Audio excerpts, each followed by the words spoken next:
Johnny Dollar. George Reed here. Well, George, how's Floyd's of London? And how are you holding up in this hot weather? Johnny, all I can say is I wish I could make a trip to France at somebody else's expense. Now, what's that supposed to mean? I just received a transatlantic telephone call, collect, by the way, from that underworld friend of yours in Paris. De Marsac. Louis de Marsac. Yes. Calls himself Le Chagris. That's right, the Gray Cat. Well, why he ever chose to call himself that, Because at night all cats are gray. So he's hard to see in the dark. Well, figure enough for yourself. Paris after dark. And de Marsac knows more about the dark alleys and sewers and back streets. But what did he call you about, George? He wants to talk to you about the Olney diamond. The what? $750,000 worth of diamonds, a necklace that was stolen from the Earl of Olney during a recent visit to the United States. Le Chagris has a lead on him? He wouldn't say, but if he has, you can get them back. Well, believe me, we shan't quibble over your expense account. Including whatever may be necessary to grease the palm of de Marsac? His information usually comes pretty high, you know. I understand that. And a bit of an allowance, shall we say, for my own entertainment while I'm there? Well, now, don't go overboard, Johnny. George, I'll be in touch.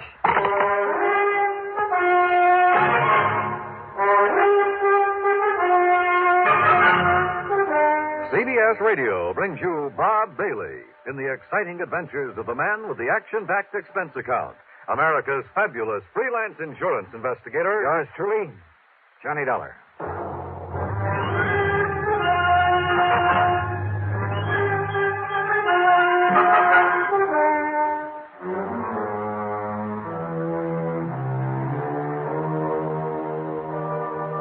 Expense account submitted by Special Investigator Johnny Dollar. The Floyd's of London, North American Office, Hartford, Connecticut. Following is an account of expenses incurred during my investigation of the night in Paris matter.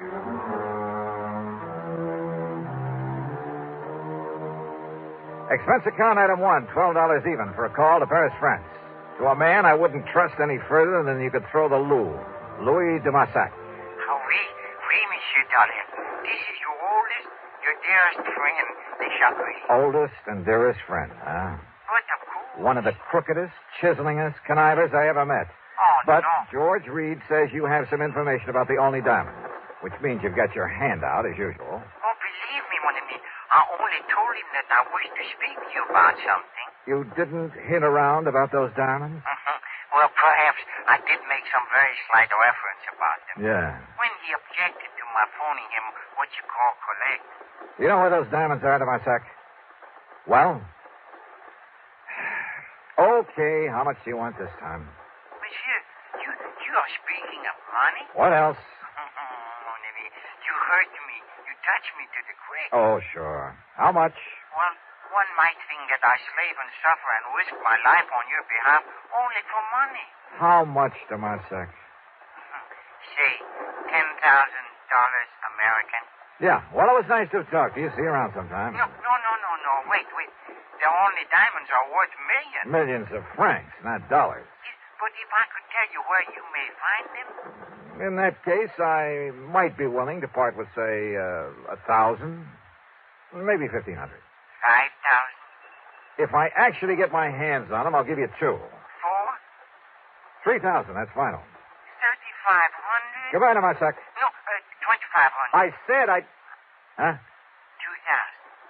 2? Okay, $2,000. Yeah, then I think what you say crossed myself up. Yeah, I'm sure you did. But do not worry, mon ami. Do not worry. I will do the same for you. Yeah, I'm sure you will. Now, listen, if I take a plane out of New York a little after 9 tonight, I should get there tomorrow at 5:45 p.m. Paris time. Maybe. I'll hang my hat at the Hotel of Bois. You know where that is? But of course. Then I'll pick you up at that hovel of yours at the end of the, Rue de Pas de la Moule. Yeah, the Rue de Pas de l'Amour. And you bring the money for me? I'll be there. Expense account item 2, $1,000 worth of American Express traveler's checks. 428 of it went for plane fare, Hartford to New York to Paris. The flight was uneventful, except for the person who occupied the seat next to me. Annette was her name, Annette Duboff. And brother, well, she's 25 or 6, I guess. Tall, brunette, and beautiful. Apparently has money of her own. I decided this trip to Paris wasn't a bad idea at all. Johnny Dollar? Yeah. Oh, I know who you are. You're the insurance investigator I hear about all the time on the radio. Well, don't look so shocked about it. Shocked. I'm thrilled. Tell me all about you. Oh, I'd a lot rather talk about you. Plan to be in Paris long? Oh, a couple of weeks, I guess. Just sort of a vacation. And I'm all alone, so I don't have any definite plans. Ah. Have you, Johnny? I have now. You certainly don't beat around the bush, do you? You know something? I like that. Well, good. Where'll you be staying? The Joy Sang. All right, then as soon as I get things cleared away, I'll call you. Are you over here to work on some kind of a case? No, just to see an old friend of mine. Are you by any chance staying at the Joy Sang? The Lavoie. It's over on... I know where it is. And as soon as you're free, you'll call me. Are you kidding? Well, about that time, the stewardess, bless her heart, came around with a champagne. So, what with one thing and another, the time passed quickly. Then, at exactly 5:45 p.m. Paris time, we landed at Orly. Item 3, 5:20 American for a taxi to my hotel, after dropping Annette off along the way. I shaved and showered, then took another cab to the dingy little apartment of Louis de Massac at the far end of the Rue de Pas de l'Amour. You ask me, it's one of the most disreputable-looking apartments in the whole city. Dirty, squalid, ramshackle. And, of course, Le Chagris had to live at the top of 4 long flights of stairs. When I finally got up there, feeling slightly winded, I noticed that his door at the end of the gas-lit hallway was standing wide open. What? De Marsac. Louis de Marsac.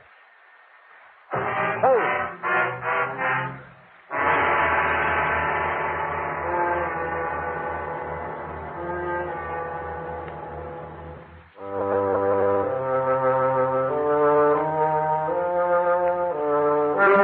Dingy, dark apartment of Louis de Massac looked like a tornado had struck it.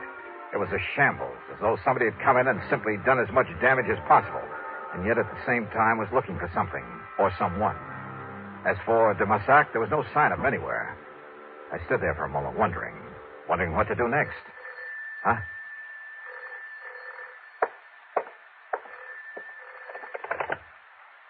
Hello. Yeah? Monsieur Dallaire? Who are you? Your faithful friend, Le Chagris. Now listen. Oh, do you mind telling me what under the sun happened to this joint of yours? Listen, please. You have turned on the lights? No, but there's enough light coming up in the street. Yeah. Now you must get out of there. Oh? Yes, come quickly and meet me here. Now, please, you will do that? Well, where are you? You're alone? Yes, I'm alone. Then you must leave before somebody finds you there. Like who? There is no time to talk, mon ami. Come, please, and meet me here. But where? I'm at the cafe chez Macabre. Chez Macabre. Yes, it's in Saint-Germain-des-Prés. What you call beatnik. Okay, I'll find it. Do not delay now. You may be in danger. Yeah, sure. I'll grab a taxi. Huh? Who are you? Au revoir, cochon. Oh, no, you don't. Monsieur. No. Hello. C'est bien, pig.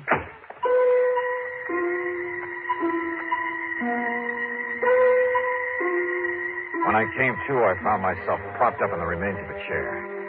A bottle of cognac and a glass had been placed on a table beside me. I helped myself. And next to it, a piece of paper. Scribbled on it were the words, Je regrette. I'm sorry. Well, believe me, if I ever catch up with him, he's going to be a lot sorrier. Another snort of cognac, and I felt able to navigate. I went downstairs, grabbed a taxi, that's item 4, a couple of bucks, and had him take me to the place de Marsac had mentioned over the phone, the Chez Macabre. And what a joint. I've seen a few beatnik pads that were pretty crazy back in the States, but nothing to compare with this. It was a smoky, dark, and dirty place. The beatniks packed into it were dirty, too. Characters who made a business of being characters, including a gaunt chick chanting some poetry in a corner. Then a wormy little man sidled up to my table out of the shadows and proceeded to help himself to my drink. Yeah, it was de Marsac, the Chagris. Do not seem to know me at first, mon ami. Even when you come over and help yourself to my cognac? In this place, it is the custom. But what happened to you when you hang up the telephone on me? Well, somebody sneaked in and worked me over to Marsac. Any idea who it might have been? No. I hope he did not hurt you too badly. No, he did all right. But why? Now, why the crazy note he left saying he was sorry? But of course, monsieur. But of course what? Wait, he must have thought you were me. Oh? Oui. because of a little deal on the statue that I made a week ago. In my business with some of the terrible people I have to deal with, this sort of thing happens all the time. I'll bet. But then, when this man he discovered he had made a mistake, that you were not me, oh, sure. What can you, the American, know of the art, the poetry of today? Huh? Now, what brought that on? Yeah, I will translate for you then my lovely, my beautiful ode to nothing. Ode to nothing? Listen to my every magnificent word. Oh, now, wait a minute. Nothing. Nothing. Huh? Nothing. Oh, now, look. The Marsac, come on down to earth. Wait. It is all right now. Huh? All right. What do you mean? It was for the benefit of the man who came by the table, who looked at us. Oh, yeah, I noticed him. He was very curious about us, like a spy. A spy? Yes, of course. He may have been from my dear friend, Monsieur Francois Dubesson. Wait a minute. Francois Dubesson. Isn't he the fence who got hold of that painting that was stolen from Vincent Price a while back? That I helped you to recover for a slight fee. And it was through him that you located the Blue Madonna that was taken from the gallery in Philadelphia. Oui, the same. And now it is Dubesson who has the only diamonds. You're sure of that? I am sure. Also, it was Dubesson who arranged to have them stolen back in your United States. Your good friend, huh? But of course. But you're perfectly willing to double-cross him. Why? Because you will pay me so well. If I get my hands on those diamonds. Oh, I have it all arranged. So, if you would like to pay me now, the $5,000 American... When I get my hands on them. And it's only $2,000, remember? Oui. I cheated myself. Okay, now, how do I get them? I have told him that you are here, that you are very rich, that you will pay him 15 million francs. 15? Well, that's close to $30,000. It is better there remain lost to your company. All right. Where'll I find him, Miss Francois Dubesson? He will come to you. With the diamonds? Yes, at your hotel. Tonight at midnight. He knows my name? Well, I've told him that you are Monsieur Robert Matthews from Texas. Hey, yeah, good. Then I'll have to take another room under that name. But of course. And you're sure he doesn't know who I really am? My business? No, because only I could tell him that. All right, now look, Demasak. If you have any idea double-crossing me... You? Oh, my oldest, my dearest. And yet, if you were to find out about 3,000... Wait. Okay, Demasak. If it all goes off without a hitch. But if it doesn't... Oh, have no fear, mon ami.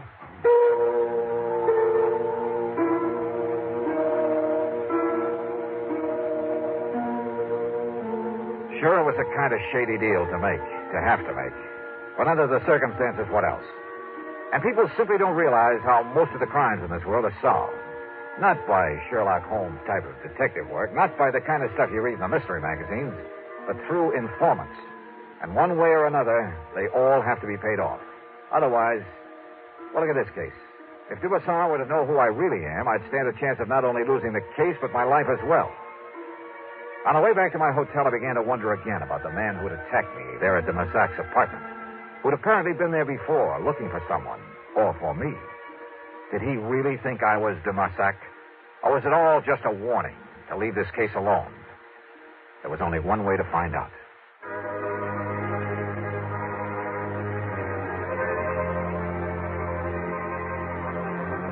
Back in my hotel, I arranged for another room under the name of Robert Matthews from Texas, USA. It was a room adjoining my own with a connecting door. In it, using my best Texas drawl, I'd meet Francois Dubesson when he came at midnight with the Olney diamonds. 15 million francs, Demasac had told him. Little enough for a necklace worth $750,000. But I've never yet paid a thief for the return of stolen goods, and I had no intention of doing so this time. I settled down to wait for midnight. And then I suddenly realized why I'd felt only half-dressed ever since I was attacked over in Demasac's apartment. Sure, my gun was missing. Without it, and if Dubesson was wise to me, was the phone in the other room, the one where I'd act out the part of the rich Texan, if there was any point of it.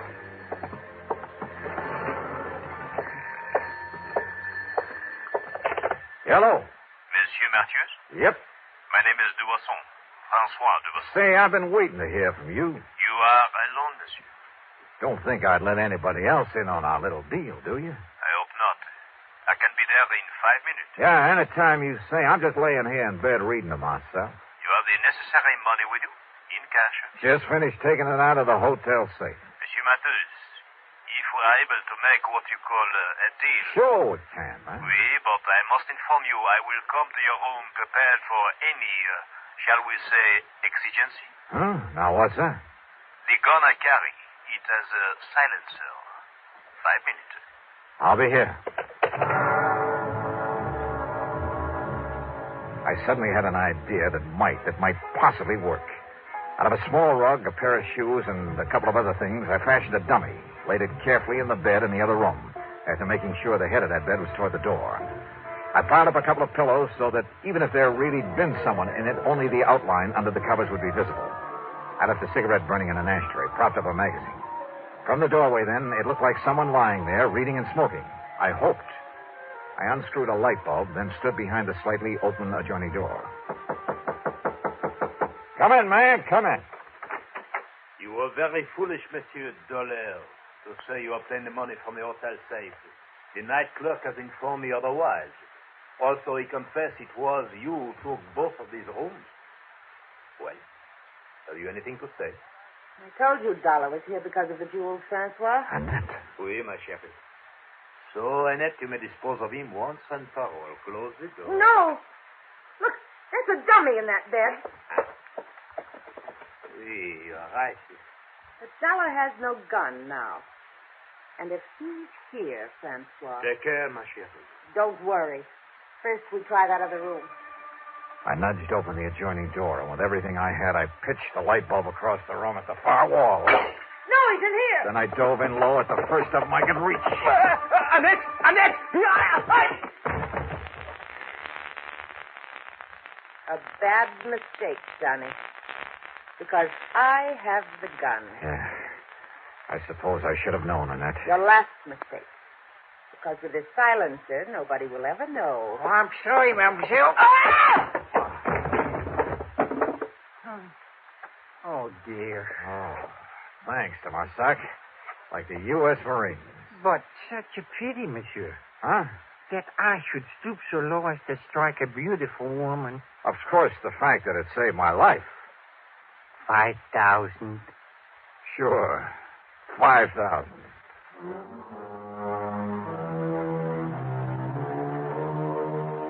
Of course, there'll be some fancy international legal procedure necessary, but I'm sure the company can arrange for return of the necklace to the United States. As for Dubuisson and the lovely but treacherous Annette, well, the Paris police are making the arrangements for them, and I'm sure they won't be very pleasant ones. Expense account total, including a couple of nights on the town, $5,000 for Dubuisson and deluxe transportation back home, $5,878 even. Wow. Oh, incidentally, I met a luscious little blonde on that return trip who was... Now, let's not go into that. Yours truly, Johnny Dollar.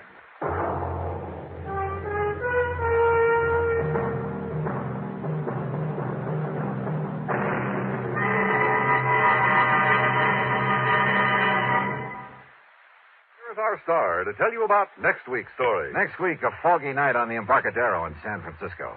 In the shadows, a killer. Join us, won't you? Yours truly, Johnny Dollar.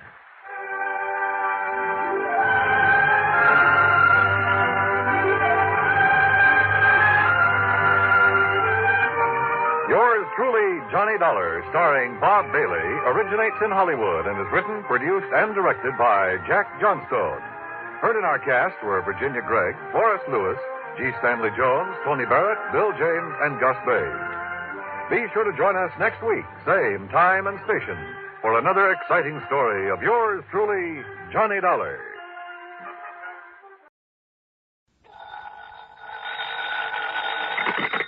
Johnny Dollar. George Reed here. Well, good for you, George.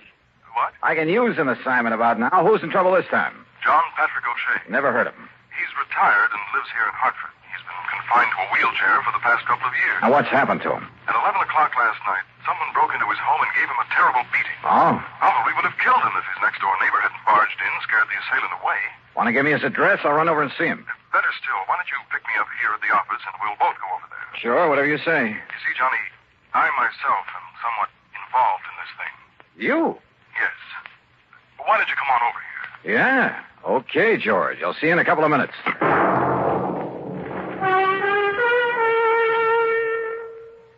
And now, Act One of yours truly, Johnny Dollar.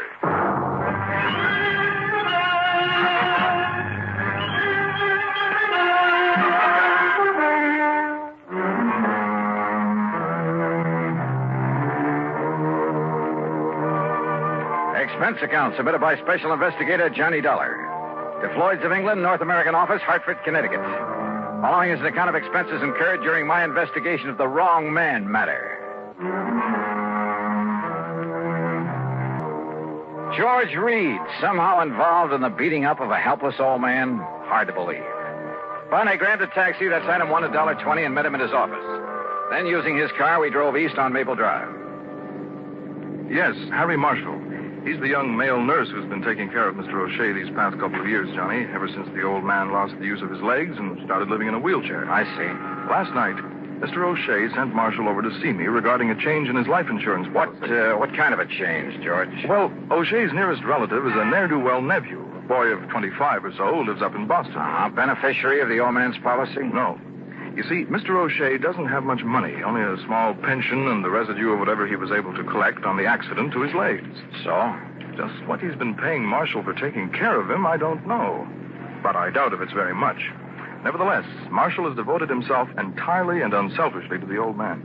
So to make up for the lack of fancy wages, Mr. O'Shea bought some insurance and named Harry Marshall as the beneficiary. Exactly. But Marshall felt that O'Shea ought to make some provision for his nephew, whether he liked him or not. After all, his only living relative. Well, this Marshall sounds like a pretty unusual fellow. He is. He's a very fine chap, Johnny. Anyhow, he came over to my house last night to tell me he'd finally persuaded Mr. O'Shea to change his policy. To cut in this worthless nephew? Yes. What time did he get there and tell you this? He didn't. That is, the poor fellow must have waited for a couple of hours. What do you mean? Well, my wife and I were out. We'd gone to the movies. She insisted on seeing the second feature. A horrible picture, by the way. So we didn't get home until nearly 11:30. Now, here. I found this note in the door. Mr. Reed, sorry to have missed you, but it's after 11 now, so I think I'd better get back to Mr. O'Shea. Please call me in the morning. I believe I have convinced him that he should name Walter in his insurance. That refers to Walter Berry, the nephew. Hope you and Mrs. Reed enjoyed the movie. Respectfully, Harry Marshall.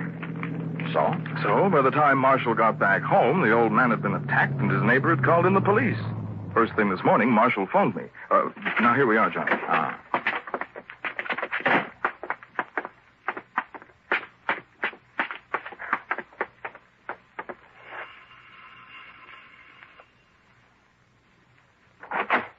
Oh, Mr. Reed, I'm glad you were able to come.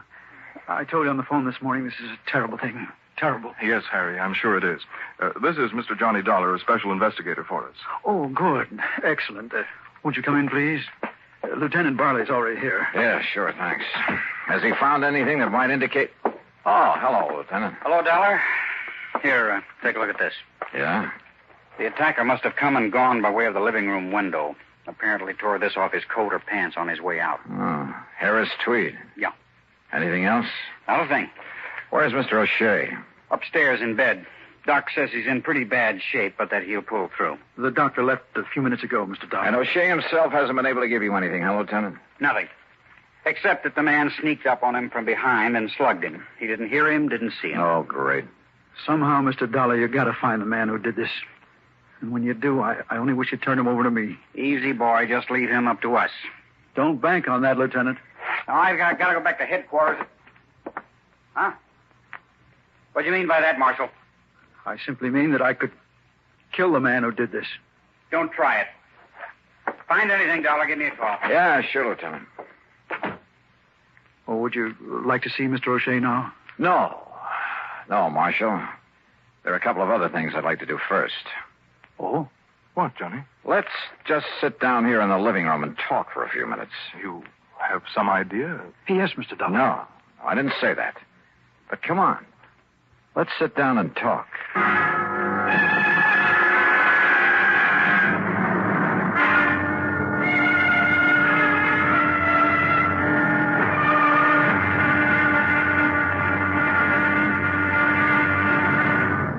Act two of yours truly, Johnny Dollar, in a moment. In the history of America, the inventor has had a place of importance equal to that of statesmen and other national leaders. Indeed, our inventors, many of them mechanics, craftsmen, or even thoughtful tinkerers, have strongly influenced our destiny. They have contributed greatly to our amazing development from a barren outpost of civilization to the foremost industrial nation in the world. Incidentally, When we think of great inventions, it's natural to think of involved mechanisms like the McCormick Reaper, the sewing machine, or the phonograph. However, some inventions are so simple, one wonders why they weren't thought of centuries before.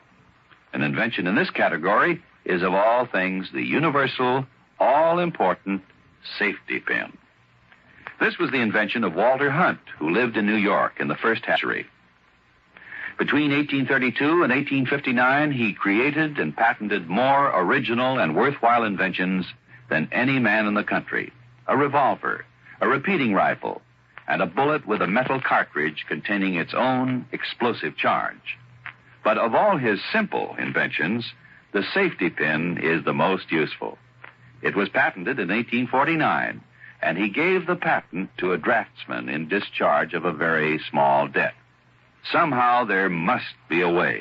And now, Act Two of yours truly, Johnny Dollar and the Wrong Man Matter.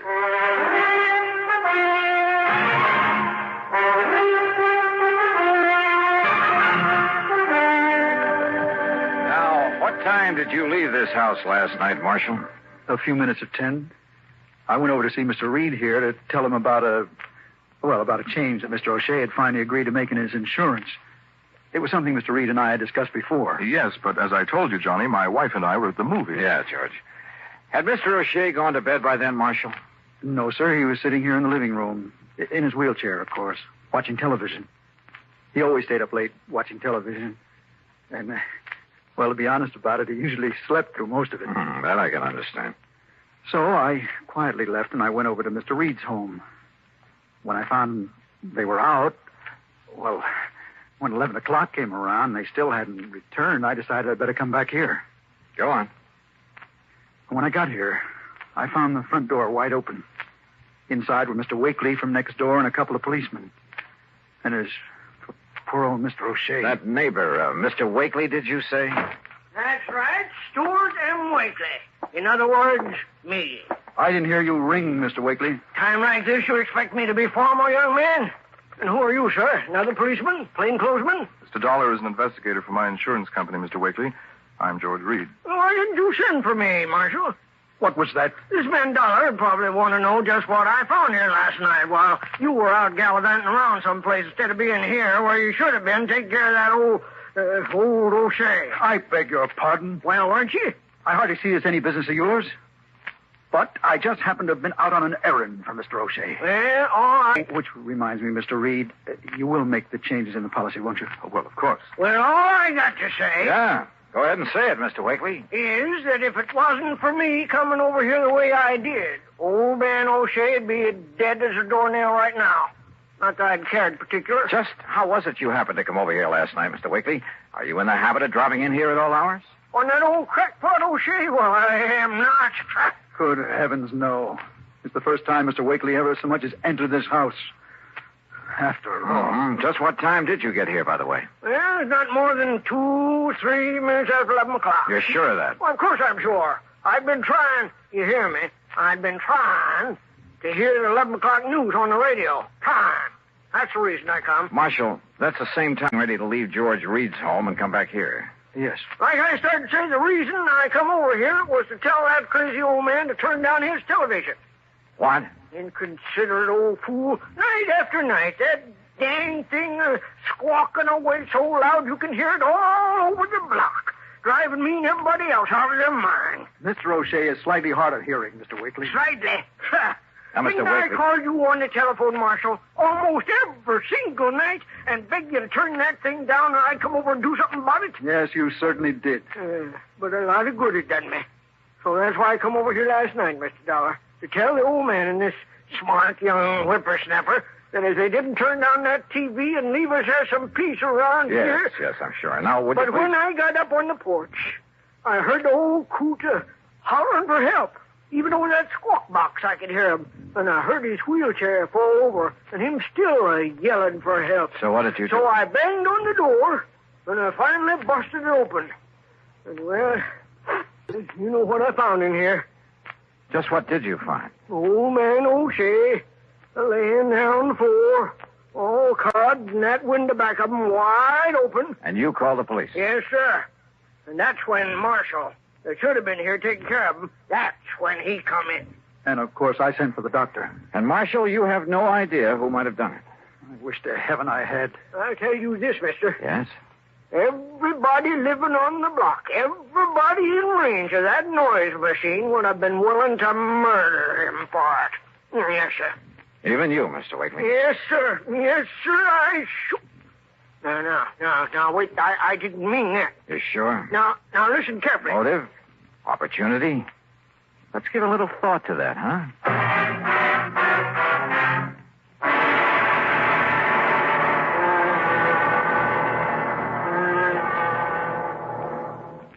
We'll return to Johnny Dollar in a moment. The two men approach each other. Cautiously. Intently. A fearful murmur sweeps through the crowd. Women and children scurry for cover. The two men stop about 30 paces apart. Silence fills the street. Each man's hand hovers over the pearl handle in his holster. And at an unheard signal, pistols are drawn. 2 shots ring out, and one man falls to the dusty street, dead. The hero holsters his weapon and ambles toward the saloon. Thus ends or begins the great source of American entertainment, the Western. Although glamorized now, the six-shooter did play an important part in the settling of the West. The man responsible for that ingenious weapon was Samuel Colt. Born in 1814, Colt, as a child, had an insatiable interest in gunpowder and the weapons that used it. As a young man, he was dissatisfied with the current one-shot pistols then in use. One day he remembered a sea voyage he had taken when he was 13, and how he had been fascinated by the ship's paddle wheel. Why not use a similar wheel in a pistol? Working feverishly, he finally perfected a weapon with a rotating barrel of 6 chambers. Thus, the six-shooter was born. Like most inventions, however, it took time to gain the public's acceptance. The opportunity came. War with Mexico was declared in 1846, and soldiers returning from the war told of the great success they had had with the Colt 45. Soon, the Texas Rangers adopted the repeating pistol in their many battles with the Indians. Samuel Colt, an inspired American with a philosophy that somehow there must be a way. Let's find it.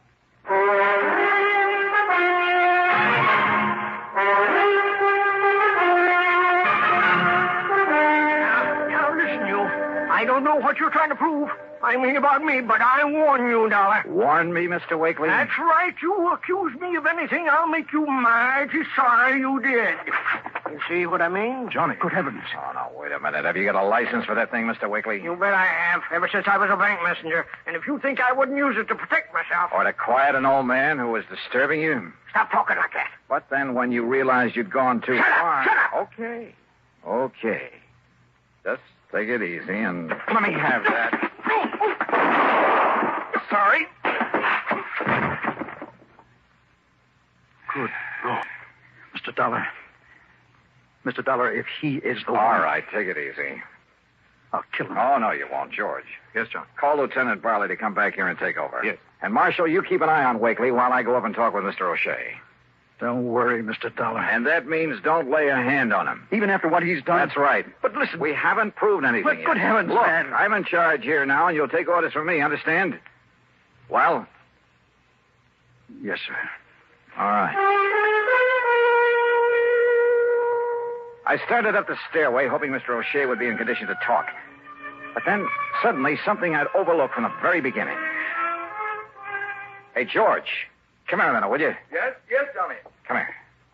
Hey, look, tell me one thing before you make that phone call. Yes? Just when did you and your wife decide to go to that movie last night? What? Well, come on. Well, it was after dinner. We had no other plans. We weren't expecting any... Now, what does that mean? Plenty, George. Plenty.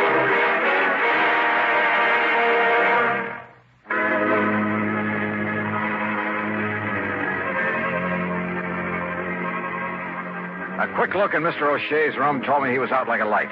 No doubt the doctor had given him something to make him sleep. But that was all right by me. I had other ideas now. I located... Meantime, you're to keep an eye on Mr. Wakely. You are, George. What? I gotta leave you two for a few minutes, and keep an eye on Marshall, too.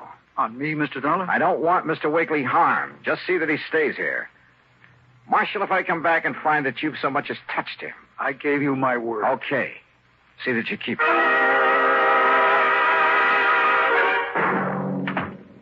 Why, yes, Mr. Marshall keeps the room for himself right upstairs. Good. Then if you don't... Clean-cut young man, ain't he? Is he? Don't use the room very much, though. Yeah, well, if Just you'll... a place for him to relax and be alone by himself now and then. Yeah. No, after having to spend all the rest of his time nursing that old man he works for. Take me up to his room, please, will you?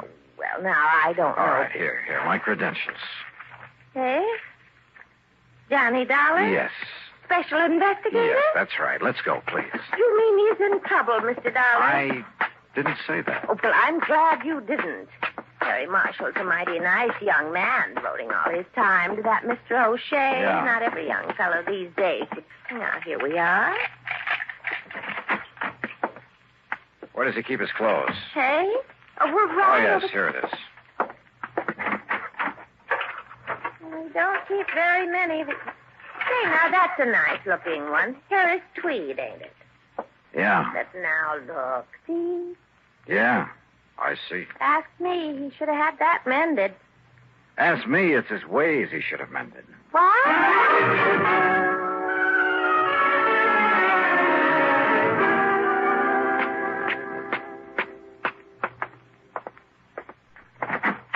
Dollar, where you been? On a little errand, Lieutenant. Just got back here myself. And I see you've nailed down the man we're after. I mean, nailed him down. Wakely's still out cold. I just started to tell the lieutenant what went on here, Mr. Dollar. I must say I wouldn't have suspected him. Well, I guess there's no question, is there, Mr. Yeah. Huh? Oh, I see you found the coat that was torn when he escaped out the window. Where'd you find it? In a little rooming house over on South Elm. I see. Well, I don't. Marshal, your suggestion that Mr. O'Shea had another beneficiary to his policy was real smart. Worthless nephew. That way, even if your plan failed, not too much of the money would be diverted away from you. His plan, Johnny. But, of course, if Mr. O'Shea were to die or be murdered before the change was made in the policy, why, nobody in the world would think to suspect you. You don't think young Marshall was in this, too? It was a one-man job, Lieutenant. Fortunately, it failed. Because of Mr. Wakely. Huh? Yeah, you better call a doctor, George. I'm afraid I must have hit Mr. Wakely pretty hard. Now, look here, Dollar. Tell me, Mr. Dollar. What, well, I guess the expression is tipped you off. Marshall?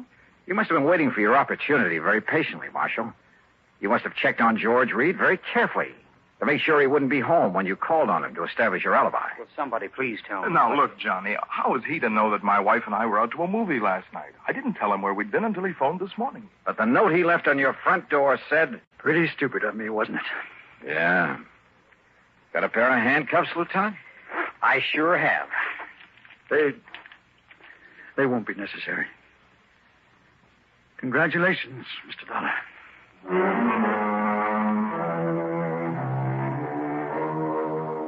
So, George, having saved your company from having to pay off the old man's insurance, well, how much is my fee going to be? If it's big enough, of course, I'll forget all about the... Wait a minute. What expense account? A lousy buck for the trip over to your office this morning? Well, me. Yours truly, Johnny Dollar.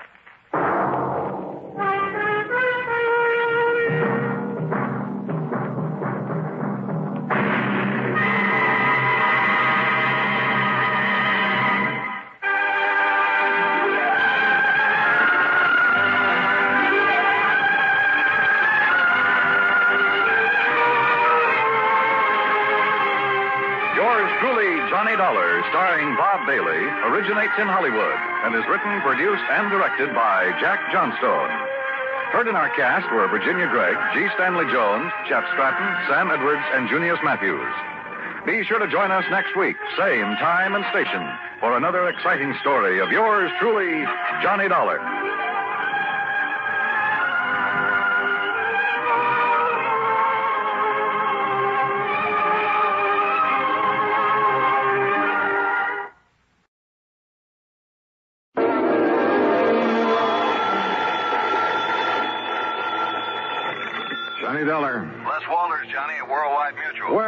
Les? Say, I heard your report on that man who disappeared up in Eugene, Oregon a couple of weeks ago. Jonathan Doe? Yeah. The man who never really existed? That's right. That was a pretty rough one, Les. I can believe that.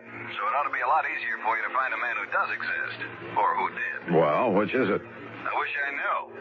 His name is Elmer Loomis. Leumas. Loomis. So what happened? I told you he disappeared. I mean, what have you got to go on? Leads, clues, whatever you want to call them. Well, that's the funny part of it. Yeah? Nothing, Johnny. Absolutely nothing to go on. You call that funny? So maybe you better come on over here. We can talk about it. Well, now, Les. Yeah? So maybe you're right.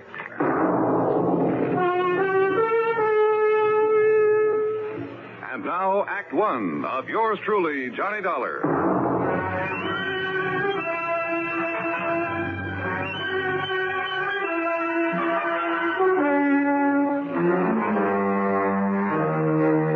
Expense account submitted by Special Investigator Johnny Dollar to the Worldwide Mutual Insurance Company, Home Office, Hartford, Connecticut.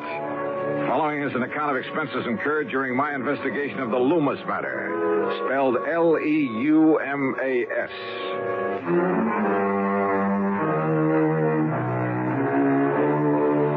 No leads at all, huh? Well, at least it gives me a clean, uncluttered start.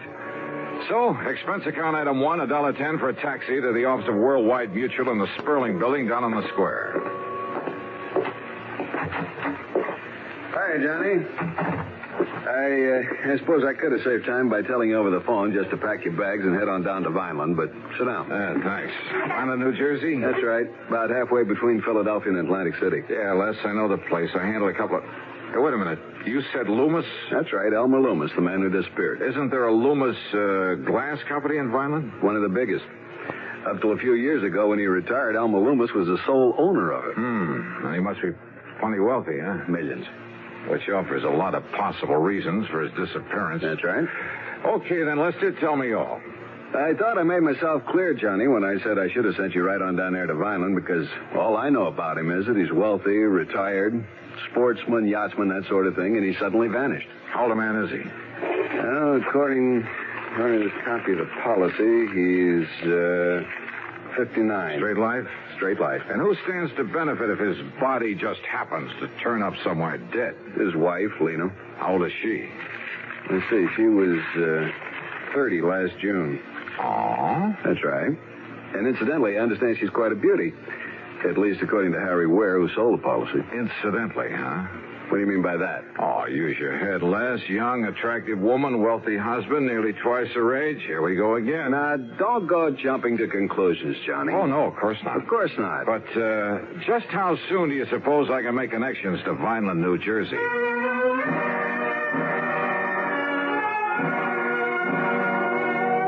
Item 2, $4 even for a couple of taxi fares. One back to my apartment where I packed a bag, the other out to Bradley Field.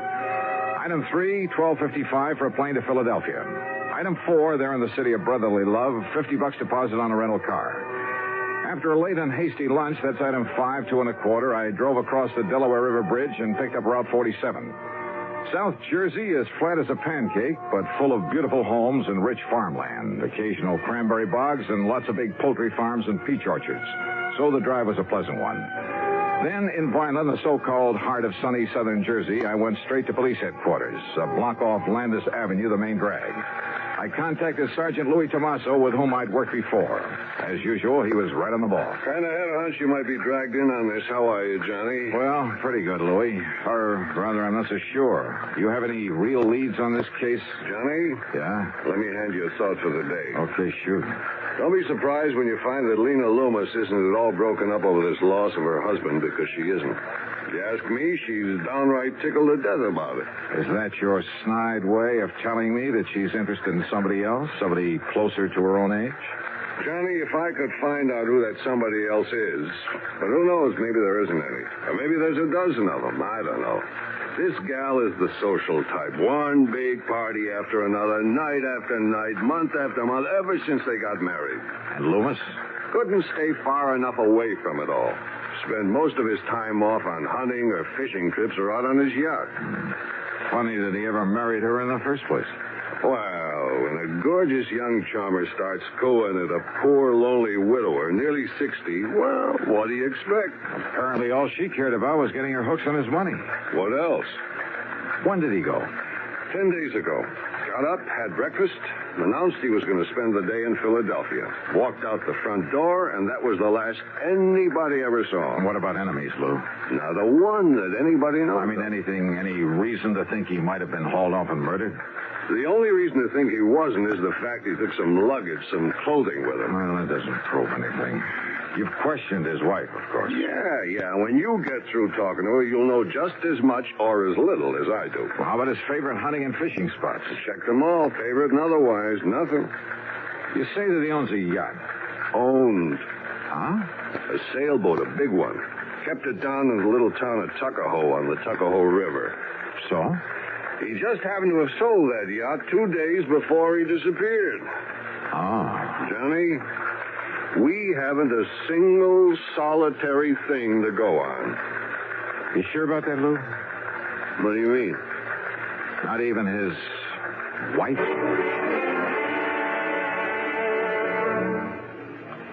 Act 2 of yours truly, Johnny Dollar, in a moment. And now, Act 2 of yours truly, Johnny Dollar, and the Loomis matter. Expense account item 6580, dinner for Sergeant Louis Tomaso and myself at the East Landis Hotel there in Vineland, New Jersey. Then he gave me some directions, and I left him and drove east on Landis Avenue. In case you're interested, I found out that a guy by the name of Landis founded this fair city. The Loomis home was a massive red brick affair set in the middle of, well, it must have been nearly an acre of huge lawns and trees and flower beds. 25 or 30 rooms, I'd guess, really a mansion. And the long, broad driveway was lined with maple trees. In other words, there was money here, plenty. As for Lena Loomis, wowee. If she was 30, believe me, she didn't look it. And, brother, she had everything. She was tall, lithe, and brunette, with just enough makeup to enhance her soft and gently tanned complexion. She wore a pair of sleek blue velvet capris and a light silk blouse. A subtle touch of arpege that, well, at the risk of sounding repetitious. Wowie. Well, come in, Johnny. Yeah. How an old codger, wealthy or not, could ever rate something like this. And framed there in the doorway and a trace of moonlight filtering through the trees, believe me. Johnny? Oh, I'm sorry, Mrs. Loomis. Mrs. Loomis? And with that look in your eye? It's Lena, and you know it, and come in. Yeah, sure, thanks. Oh, darn it, you would come the one night when I'm not having a party. In here, Johnny. Yeah. The place is dead as a doornail. Then I suppose I have to give the servants some time off. Sit down, huh? Like a drink? Yeah, I think I could use it. No, thanks. Not even to keep me company? Scotch and soda? A light one. Now, I just knew that was you I saw down on Landis. What? What'd you say? I say I just knew you'd be coming down here to investigate Elmer's disappearance. So when you rang the doorbell just now, I wasn't the least bit surprised. Oh, that's so? Elmer was always a great fan of yours. Your radio program, I mean. Where you tell about all those cases you solved. That's why I knew you the second I saw you. I see. Well, now, Lena. Johnny, I'm so fed up with answering questions about him. That Louis Tomaso from the police department has just about driven me crazy with him. He is kind of a cute guy, though, isn't he? Do you know him? Well, as a matter of fact, I talked with him just before. Here's your drink. Oh, thanks. Bottoms up. Huh? These glasses must hold about a quart. Oh, well, you know what I mean. Skull. Yeah, skull. Now, Johnny, I don't know how much Louis told you about Elmer vanishing this way, but whatever it was, there's nothing more I can tell you. He's gone. That's all. And you know something? I don't mind a bit. Yeah, well, I kind of had a notion. They find his body lying around somewhere? Well, just look at all it gets me. This home and property and all the stock in the glass company he sold and money. More money, Johnny, than you could even imagine. Yeah. And I believe that his insurance amounts Oh, to the quite a lot. insurance. Oh, that's nothing compared to all the money he has lying around in banks all over the place. It'll all be mine. And if you don't think I know how to use it. You know, there are a couple of things that might put a crimp in your plans, Lena. What Lena wants, Lena gets. Why do you think I ever married Elmer in the first place? Ooh, Elmer. Isn't that a terrible name? Suppose I find out that he's been murdered. Now, who would ever want to murder poor, sweet old Elmer, and why? Oh, maybe to get hold of all this money you've been talking about. Of course not. I told you, I get everything. That's exactly what I If was... he just doesn't show up after 7 years, well, you know, the statute of limitations. Oh, yeah, I know. And what if he does come back? You know, suffering from amnesia, or maybe he was in an accident somewhere, you know. Wow. So I'll do what I can to keep him happy as long as he lives, and then I'll have it all. I don't love him, Johnny, not a bit. But I do try to keep him happy. It's the least I can do. Lena... And then when he dies, well, like I said... Lena, listen to me. He's a handsome old dog. I'll say that for him. You see? There in that picture on the table beside you. Yeah, I see. But now listen... Tall and wiry with that big shock of hair. Yes, I see it. But why he kept that mustache and Van Dyke? Well, they made him look even older than he was. Than he is. What did you mean, was? What? Now, Lena, listen. There are some things I want to know. How about another drink? For instance, your husband had a yacht. Oh, didn't you know? He sold it just before he disappeared. To whom? Does it matter? Yes. Well, it was some man by the name of... Well, here's the bill of sale. His name is Samuel Remley. Remley. Right here. R-E-M-L-E, Samuel Remley. At Tuckahoe, New Jersey. So now you've asked a question, you've got an answer, so let's have another drink, huh? So help me, I simply couldn't pin her down to answering my questions. After a solid hour of trying, all I ended up with was an invitation to stick around for a big party she was throwing the following night. Young, charming, attractive, yes. But trying to make sense with her was a lost cause. Finally, standing out at the front door ready to leave, I decided to switch my tactics. You can't mean that. That is exactly what I mean, because from what you've told me, what little you've told me, there's only one conclusion I can draw. John. And you've somehow contrived to have your husband done away with, to get your hands on all that money you've been yapping about. Don't you see I get it all anyway, sooner or later? Why wait, huh? Even if I have to wait out the 7 years for that statute of limitations. Now listen, Johnny. Yeah? I don't like this. I don't like the way you're accusing me. You're threatening me. That's right. I gave you all the chance I could to cooperate, but you wouldn't take... Now, you just get out. You get out of here. Sure, for the time being. No. You stay away from me. Don't you ever come back You here. better play it my way, Lena. No. Get out.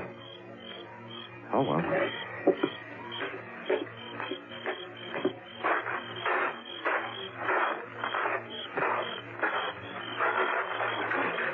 Hey, just a minute, buddy. Oh? Who are you? Me?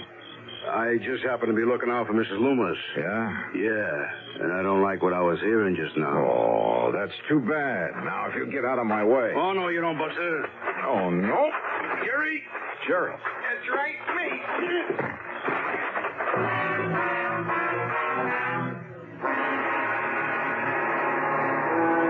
Of yours truly, Johnny Dollar.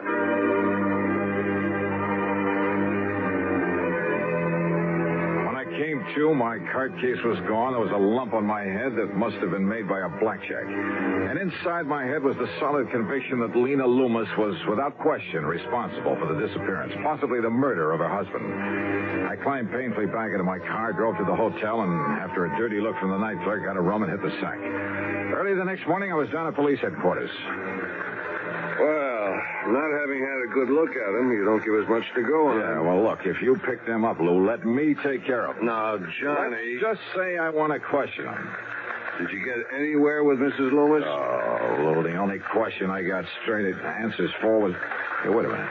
Yeah? The yacht. Did you check out that yacht? I told you Loomis sold it just before he disappeared. I saw the bill of sale on it myself. Yeah, so did I. But, Louie, I got a hunch. How far is Tuckahoe? 35 miles. He kept the boat at Wilson's Landing. Good. Now listen, Johnny. Lou, I'm going to play this hunch for all it's worth.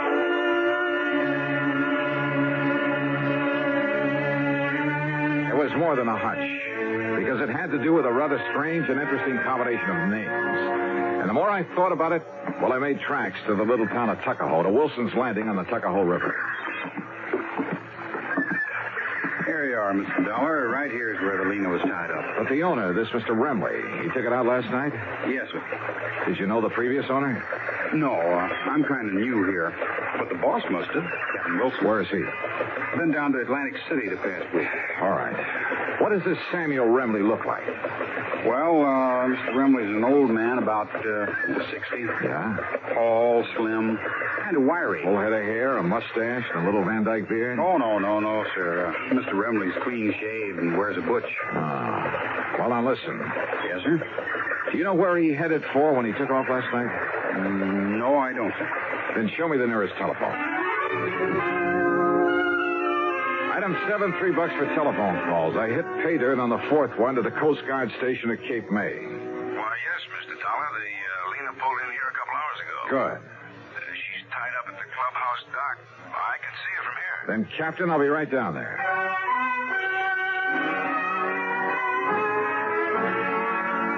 The highway police must have all been looking the other way, for I'm sure I deserved a handful of tickets for speeding on the trip down to Cape May. And there I found the Lena, tied up and taking on supplies. The owner?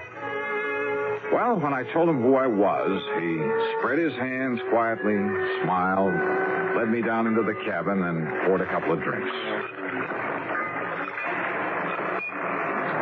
Salute, Mr. Dollar. Salute, Mr. Well, is it Loomis or Remley? Neither. The names tip you off?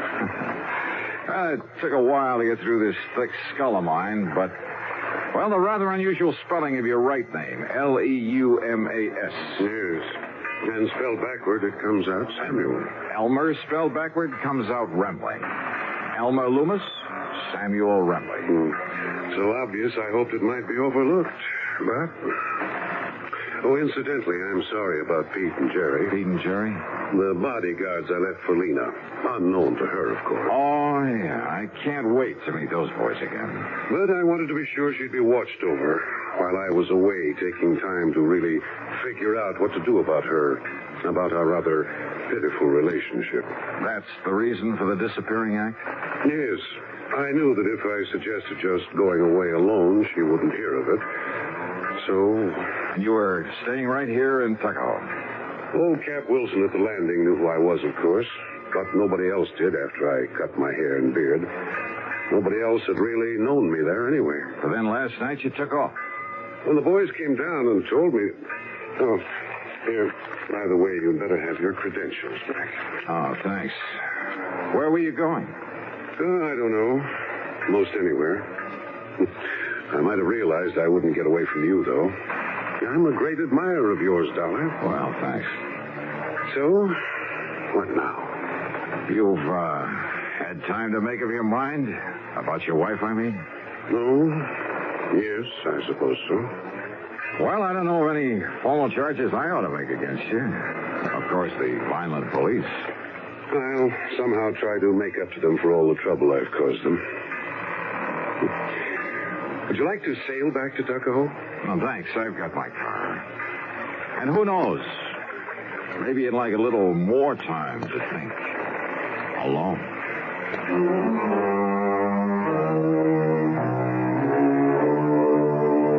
So, it wasn't much of a case after all. The two thugs, Sergeant Louis locked them up for assault, and I guess that'll have to do for them. As for Loomis and his wife, well, I'm glad it isn't my problem. Expense account total, including the trip back to Hartford, $89.50. Yours truly, Johnny Dollar.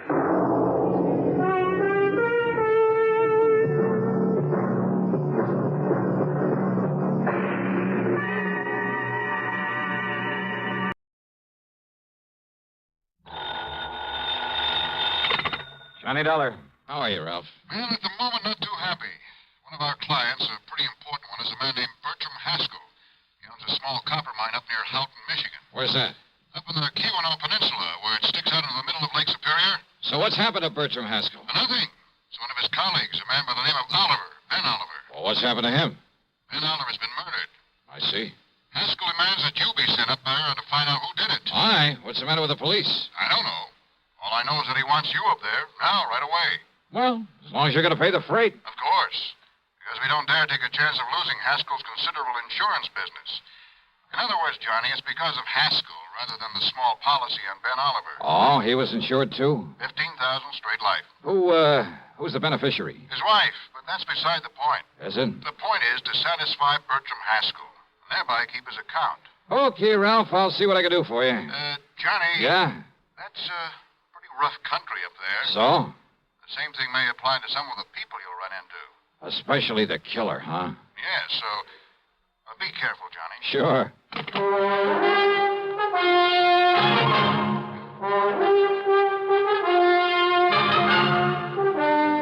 CBS Radio brings you Bob Bailey in the exciting adventures of the man with the action-packed expense account, America's fabulous freelance insurance investigator. Yours truly, Johnny Dollar.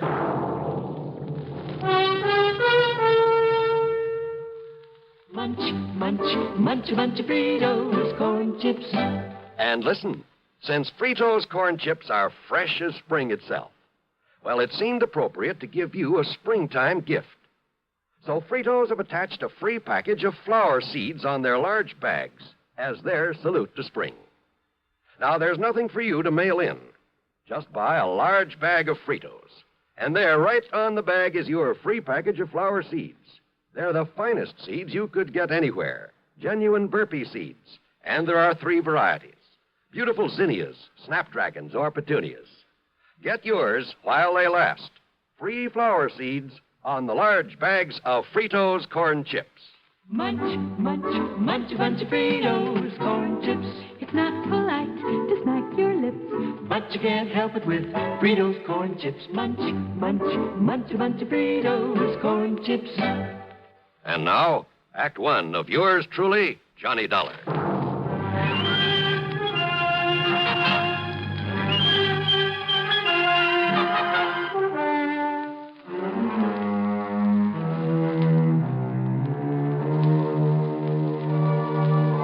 Expense account submitted by Special Investigator Johnny Dollar to the Continental Insurance Company, Chicago office.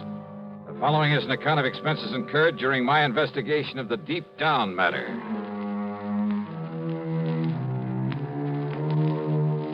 Expense account item 16185 for a plane to Chicago, then a flight to Houghton, Michigan, far up on the Keweenaw Peninsula. It was mid-afternoon when I climbed off the plane and spent item 2, $50 deposit on a rental car. I got a highway map and directions to the Haskell mine, then headed north on Route 41. Along the way, I passed all sorts and sizes of workings, including the famous Quincy mine. It's supposed to have the largest hoist in the world. At the little town of Phoenix, I turned south and east on the side road that obviously was used for a lot of heavy trucking, and I finally arrived at the camp. I guess you'd call it that, surrounding the Haskell mine. There were 7 or 8 weather-beaten frame houses, a large barracks-like building, one fairly nice-looking brick home, a service building, tool shed, and garages. Spang in the middle of everything was a big hole in the ground. Above it, a hoist, looking somewhat like a heavy wooden oil derrick with a big wheel on top of it. A group of men stood around wearing shock helmets. As for finding the office, well, all I really had to do was follow the sound of what happened to be Mr. Haskell's booming voice. Idiot. Having any respect for the dead? You try moving Mrs. Oliver out of that house of hers, and I'll break your neck. But don't you understand about Don't you realize that Ben Oliver had more to do with the success of this mine than anybody else, than even I had? Well, sure, I know. Get on over there and apologize to her. We need some new quarters for some of those new men. Get hold of some carpenters and build them. Now go on, get over there and apologize to her. Well, who are you? What do you want? Mr. Haskell? That's right. Well? My name is Dollar. Dollar? Johnny Dollar? That's right. Well, why didn't you say so? I'm glad you got here, Dollar. You've got to clear this thing up. See that justice is done. Now, come in. Come into the office so I can tell you what's happened around here. Yeah, sure. Believe me, I won't sleep. I won't rest until whoever... well, sit down. Thanks. Dollar, Ben Oliver and I have been working over this country together for years. Ben's brains and my money. Ben picked the spot for this mine. So I understand. Dollar, I've made and I'm still making a fortune out of it, in spite of the fact it's a small operation. And Ben Oliver? Ben. I tried for years to make him my partner so that he could fully share in this thing. But he wouldn't have it. Pure scientist, Ben was. No real interest in money. So the best I could do was promise him a fat royalty for the rest of his life. But I never dreamed his life would come to an end so soon. What happened, Mr. Haskell? He was murdered down in the 3rd sub-level of the mine. In a stope we'd discontinued working for a while because of some exploration he was doing in it. And you've no idea who or why, Mr. Haskell? If I or the police could find any possible reason for Ben's being killed, You might be able to pin it on one of them, the man who did it. You say... But as it is, we haven't even reason to lock up those men who could have done it. You say the man. Well, under the circumstances, it had to be one of the miners. One of the 6 who were on their way down the shaft in one of the ore cars. And yet... Well? I said under the circumstances. But under the circumstances, not one of those 6 could have done it without the knowledge of the others. Well, now, how do you mean that? A single, carefully aimed shot, Dollar, from some distance away, 15, 20 feet. Yeah? Struck him in the back, went directly into his heart. Just one shot that must have been carefully aimed. But... Well, go on. That shot was made in utter and complete darkness. Oh, now, wait a minute. I know. Impossible. Utterly impossible. But that's the way it happened.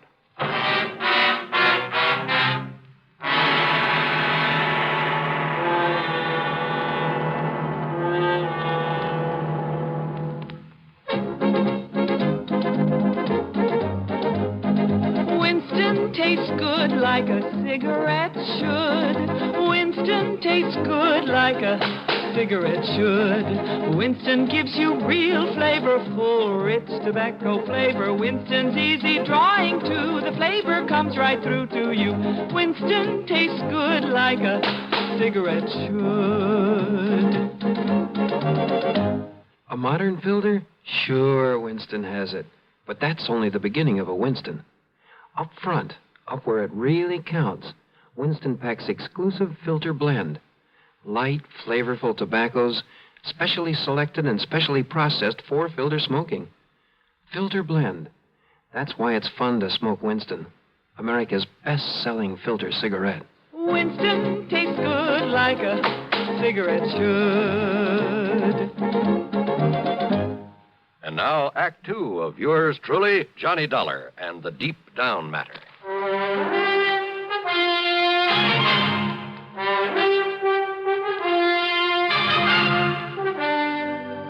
Look here, Dollar, on the wall, a diagram of the mine. You, better explain that in one-syllable words, Mr. Haskell. I'm afraid I don't know very much about a copper mine. Well, here's the main shaft where it goes down into the ground at a slight angle. It goes down along one side for the most part, one side of the main ore body. That's under that big hoist I saw outside. That's right, yes.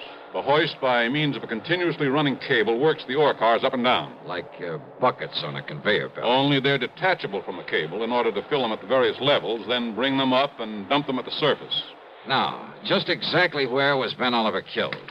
321 feet below the surface, on the 3rd sub-level, in what you might call a big room or cave down there. And remember, Dollar, Ben was shot in the dark. No lights down there? Ordinarily, yes. Plenty of them, all over. You better tell me exactly what happened, Mr. Haskell. Oh, better still. I'll take you down there, let you see things for yourself. And you'll see why it was quite impossible. Yeah, we'll see. The last shift has just come out of the mine, so we'll have it to ourselves. Whatever you say.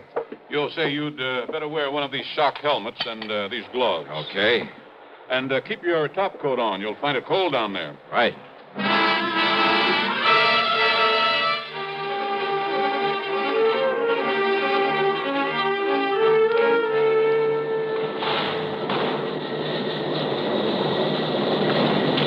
Riding that ore car down into the bowels of the earth was something I won't very soon forget. It jerked and shook and shuddered its way down the narrow tracks. The noise was deafening, and there was something eerie, something frightening about it as we plunged on downward. Picture yourself aboard a slow-moving, noisy roller coaster going almost straight down into utter blackness, and you'll have some idea of what I mean. Blackness, that is, except for the various levels we passed. All of them were strung with glaring electric lights, and I could see great caves, I believe you call them stopes, where the miners had cut away the ore. Here we are, Dollar, the 3rd sub-level. There it is, Dollar. Stope where Ben was killed. This big cavern in front of us? Yeah. He was apparently chipping away some samples of rock there at the side, back to this shaft. Well, now, wait. You said it was dark in here when it happened. But there's enough light in here now. Ben was checking some of this ore for uranium. Uranium? In this country? We've kept it secret. That is the possibility of it. I see. Well, go on. Well, he sent a message up to me asking me to get his scintillator, a Geiger counter, and so on. I picked them up at his home and brought them down here with the men, the 6 men I mentioned. And? As we reached this level, as I was about to disengage the car from the cable, the lights here suddenly went out. So I stopped the car in its noisy fashion, and then, after a minute or so, one of the men struck a match. Dollar, do you see this light switch? We found somebody pulled it. One of the men aboard the York car. It had to be. Anyhow, I turned it on. We had light again. And there at the side, 15 or 20 feet away from us, lay the body of Ben Oliver. Did you hear the shot? Above the noise of stopping the car? What's more, Well, did anyone see the muzzle flash? No. You see, the weapon was a powerful air gun, a pistol of foreign make. We later found it at the bottom of the shaft. Fingerprints? No. The men were all wearing heavy leather gloves. Well, did any of them actually see Oliver here before the lights were cut off? I saw him. And it all happened in the few seconds between the time the lights went out, you stopped the York car, and put them on again. In total darkness, one of those men was able to fire accurately, the shot that killed him. No sign of a flashlight, anything like that? No. Then I see what you mean about it being impossible. Nevertheless, it was done, and by one of the men aboard the car. And that's why I sent for you, Dollar, in the hope that you somehow can bring the killer to justice. Well? Well, from here, Mr. Haskell, it looks like you've handed me a pretty large order. Act 3 of yours truly, Johnny Dollar, in just a moment. Welcome, recording star Mel Torme. It's terrible trying to sing with a bad cold. So I always take 4-way cold tablets to relieve cold miseries fast. Good idea. Tests of all the leading cold tablets proved 4-way fastest acting. 4-way starts in minutes to relieve muscular pains, headache, reduce fever, calm upset stomach, also overcomes irregularity. When you catch cold, try my way. Take 4-way cold tablets. The fast way to relieve cold distress and feel better quickly. 4-way, only 29 cents. Now, a word about another fine product of Grove Laboratories. To get rid of embarrassing dandruff in 3 minutes, change to Fitch Dandruff Remover Shampoo. 3 minutes with Fitch regularly is guaranteed to keep unsightly dandruff away forever. Apply Fitch before wetting hair. Rub in 1 minute. Add water, lather 1 minute. Then rinse 1 minute. Every trace of dandruff goes down the drain. 3 minutes with Fitch and embarrassing dandruff's gone. At the same time, Fitch can brighten hair up to 35%. Get Fitch Dandruff Remover Shampoo today. And now, Act 3 of yours truly, Johnny Dollar. I told Haskell I'd take on the case only if he'd let no one know why I was there at his copper mine. I parked my bags in the guest room of his house, apparently lived alone there. During dinner, he told me more about Ben, about their close relationship, about Oliver's hope of finding enough good uranium ore to make the mining of it practical. However, in spite of his optimism, Dollar, I'm afraid it was all just wishful thinking on Ben's part. Well, certainly worth some further exploration, though, isn't it, Mr. Haskell? I doubt it. But we'll see. The important thing now is to find his killer. Do you feel the police were thorough enough in their investigation, in their questioning of the men aboard that ore car? Those men all swore they loved Ben. There's nobody can prove otherwise. Even I can't prove otherwise, even to myself. You say the air gun was a foreign make? Yes, that any one of them could have got hold of. There's a big foreign population in this area. So I understand. But unless the police can find out where it came from, to which of those 6 men it was sold, it's impossible, I'm afraid. And how to explain that shot in the dark that so unerringly found its mark? Yeah, I've been doing a lot of thinking about that. And maybe I've come up with a couple of ideas. Oh? Well, good. I hope so. Where are the 6 men? I told you. Beyond a general suspicion, simply because they were there, the police have had no reason to hold them. You'll find them in the bunkhouse, all of them. Then maybe I'd better have a talk with them. Oh, by all means, do. And if you're able to break one of them down... Let's, wait and see.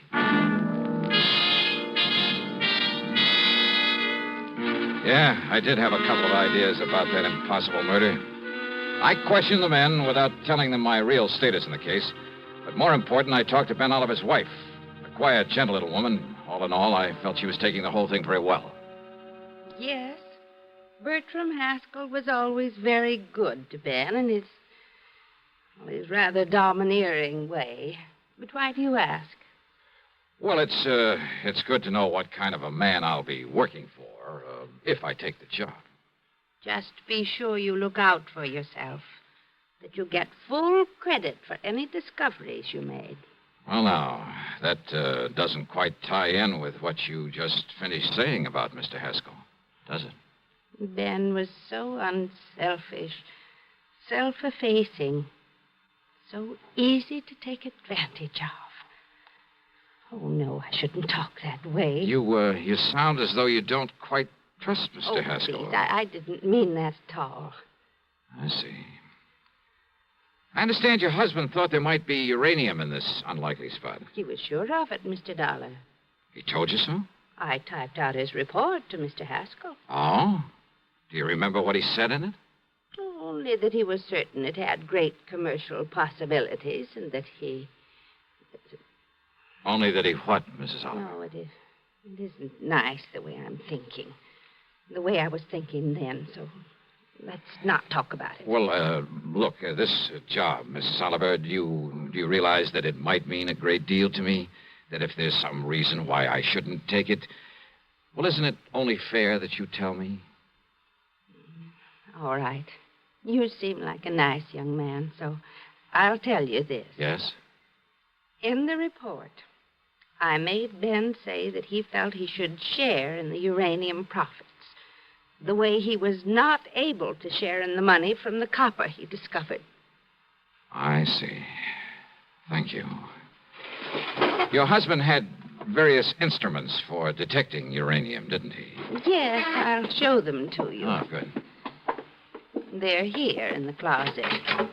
The things Mr. Haskell was taking down to him the day that he... Yeah, I see.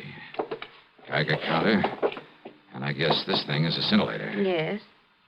And this? Oh, it's some kind of a special light, I think. Black light? Yes, that's what he called it. Sure. And it activates certain... And here are the shoes he was wearing. A nice warm jacket. Wait a minute. Yes? This black light. This thing is still working, and it is. Look, Mrs. Oliver. Why, yes. Isn't that strange? The glow it makes on his... What is it? Oh, Mrs. Oliver, I believe it's the solution to a murder. I borrowed the scintillator, the counter, the lamp, and I put on the jacket he'd worn that day. Put it on underneath my topcoat. I went back to Haskell's home and told him I had a theory about how one of the men aboard that ore car could have aimed so accurately in the darkness of the mine, but that I'd like to check it out down underground. He didn't quite understand what it was all about, but he agreed to go down there with me again. Anything, he said, to help find the killer of his old friend. Pull the light switch, Dollar? Yeah, that's right. Put out the lights so everything will be as it was the moment Ben Oliver was shot. Whatever you say. Let me set down this detecting equipment for a moment. Sure. Now, off with the lights, huh? Very well. Now, look, I'm going to feel my way to the spot where Oliver was working. And it should be right about here. Well? I'm taking off my top coat, Mr. Haskell. Oh? Why? Because under it, I put on the jacket that Ben was wearing when he was killed. I see. Now, in a second or two, I'll turn around so the back of this jacket will be facing you so that you can see it. See it? How? You'll see the spot in the middle of the back that was dusted with some radioactive material. By you. What are you talking about? Yeah. So that you can see it with the help of that black light. And I'm sure you have it in your hand by now. Have you turned it on, Haskell? Yes, it's on. And I'm sure you can see the target on the back of this coat. The same as you could see it in the dark the day Ben Oliver was killed. Can't you? Can't you, Haskell? Yes. A perfect target for you. That's right. Dollar.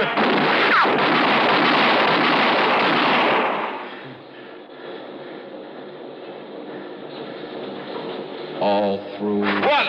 No! Surely you don't think I stayed in that coat over there? Dollar, listen. Maybe there was uranium down here, huh? You knew there was.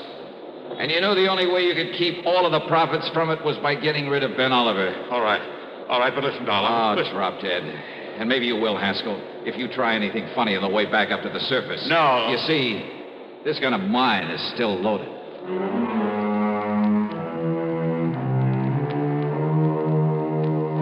An almost perfect crime. And he was so sure of it, he'd called me in to back up his story of loyalty to Ben Oliver, so that no one would ever question his taking over the uranium Ben had found. Expense account total, including transportation back home, $131.50. Yours truly, Johnny Dollar.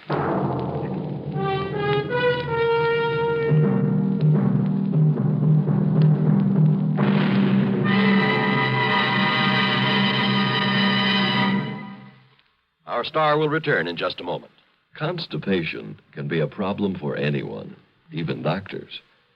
And when constipation occurs, it's interesting to see just what doctors consider important about a laxative they might use or recommend. Well, a majority of the doctors we heard from had this to say. A laxative should be effective, gentle, close to natural acting. A medicine that can be used with complete confidence. Now, X-Lax has been popular with many doctors and millions of people over the years because chocolated X-Lax is effective. Overnight, it helps you toward your normal regularity. X-Lax is so gentle, so close to natural acting, there's no upset. That's why many doctors and millions of people use X-Lax with complete confidence. X-Lax, the laxative that helps you toward your normal regularity, gently. Overnight. Now here is our star to tell you about next week's program. Next week, Denver, Colorado, and a string of supermarket robberies. And what a racket. Join us, won't you? Yours truly, Johnny Dollar.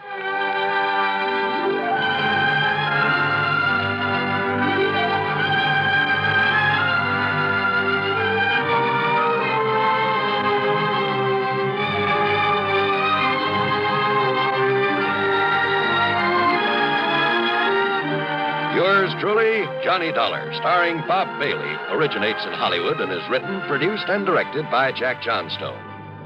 Heard in our cast were Virginia Gregg, John Stevenson, and Will Wright. Be sure to join us next week, same time and station, for another exciting story of yours truly, Johnny Dollar.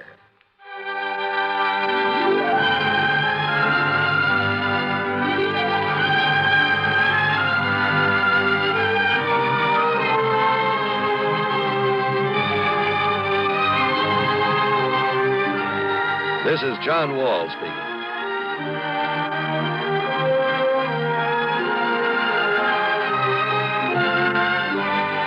Coming next, another tale calculated to keep you in suspense on the CBS Radio Network. Let's take a walk around the block. A wonderful idea. An old-fashioned walk, arm in arm with your sweetie. But first, you buy the right car to pick up your best gal. You drive her in style to the right spot for your stroll. Art Neat of Armory Garage says, drive right to Armory Garage. Armory, the home of tested used cars and 101-time payment plans, has the lowest prices ever right now. They're Armory's special low winter prices, and Art Neat tells you why. Frankly, we'd like to sell you a tested used car right now, before the big spring rush. Pick from the largest stock in Armory's history. Drive it now. Enjoy it now, with no down payment to pay. You don't start paying till May and take up to 36 months. Well, no wonder everybody says if you can't deal with Armory, you just can't deal. Don't make a date for your old-fashioned walk till you make a date with Armory Garage for a tested used car. Central and Colvin Avenue, Albany. WROW, Albany, New York. From Hollywood, it's time now for Johnny Dollar. Ben Orloff, Mr. Dollar, at Continental Insurance Company in New York. Oh, yes, Mr. Orloff. What can I do for you? Did you ever hear of a place called Virtue? Are you kidding? I'm very serious. Oh, wait a minute. Virtue, South Carolina? That's right. You, want me to go down there? Yes, if you will.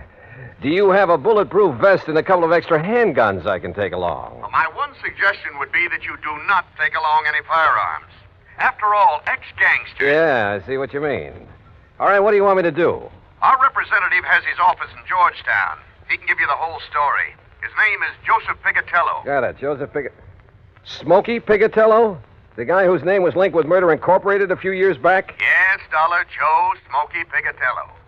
You, sure you want this assignment? Well, I'll tell you this, Mr. Orloff. Yes? If you don't have to pay off on my insurance policy before I'm through, well, mister, this is going to cost you a whopping big expense account.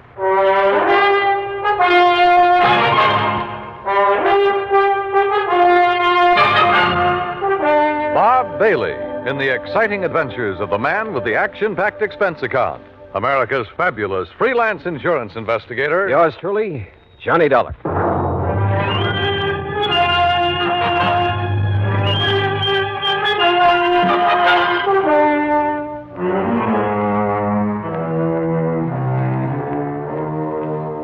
Expense account submitted by Special Investigator Johnny Dollar to the Continental Insurance Company, Georgetown, South Carolina office. Following is an account of expenses incurred during my investigation of the Village of Virtue matter.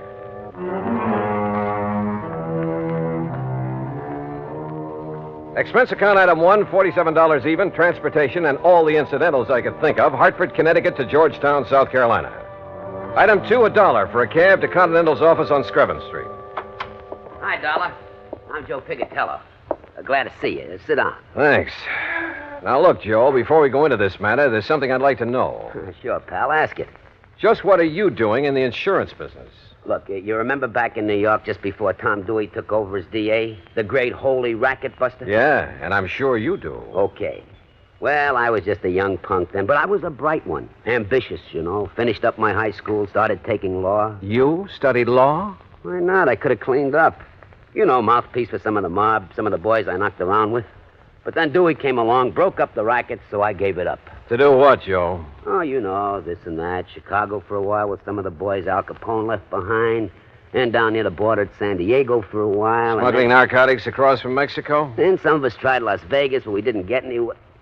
What was that crack? Well? Listen, I'm clean. You make a crack like that, you can prove it, okay. If you can't, don't say it. You were telling me how you got into the insurance business. All right.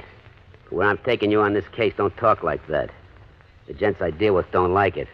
And don't forget, whatever you think about them, you could also be wrong. Okay, Joe. Two kinds of wrong, Dollar. Just plain wrong and dead wrong. You see what I mean? All right, as I was saying, how I got in this insurance racket. As you were saying. Well, some of the boys from New York and Chicago and around did pretty good. Instead of blowing all their dough on booze and dames and big times, they were smart.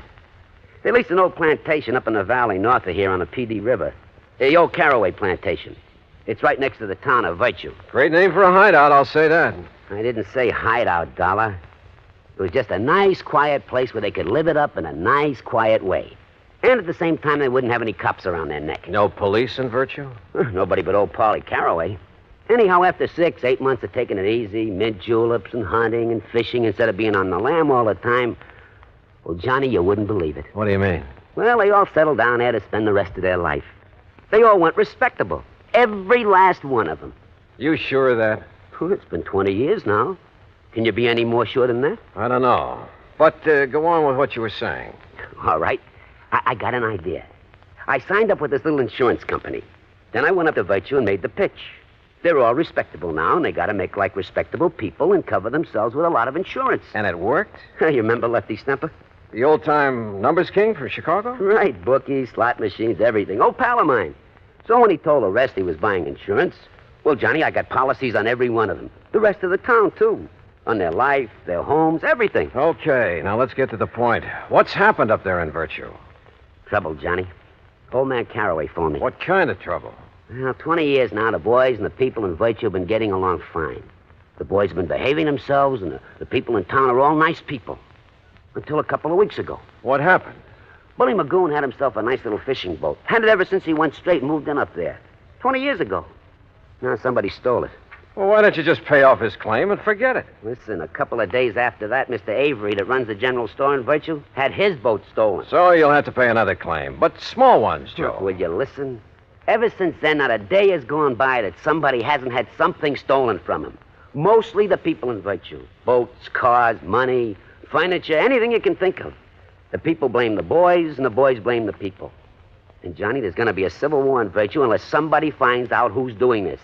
And if that happens, there's going to be a lot of killing. And, well, with all the insurance I've sold, me and the company are going to be in trouble. Well, can't you get the state police to come in? State police? Invite you? You said it's a real respectable community now. Yeah, sure it is, but, well, dragging them in might really start things off. That's why I had to send for you. Look, why don't we go up there so I can see for myself? Sure, Johnny, sure, but... Hey, open your coat. What? I mean, if you're going to take along that lemon squeezer, well, take my advice and don't. You've a pretty sharp eye, Joe. Johnny boy, I can spot a shoulder holster a mile away.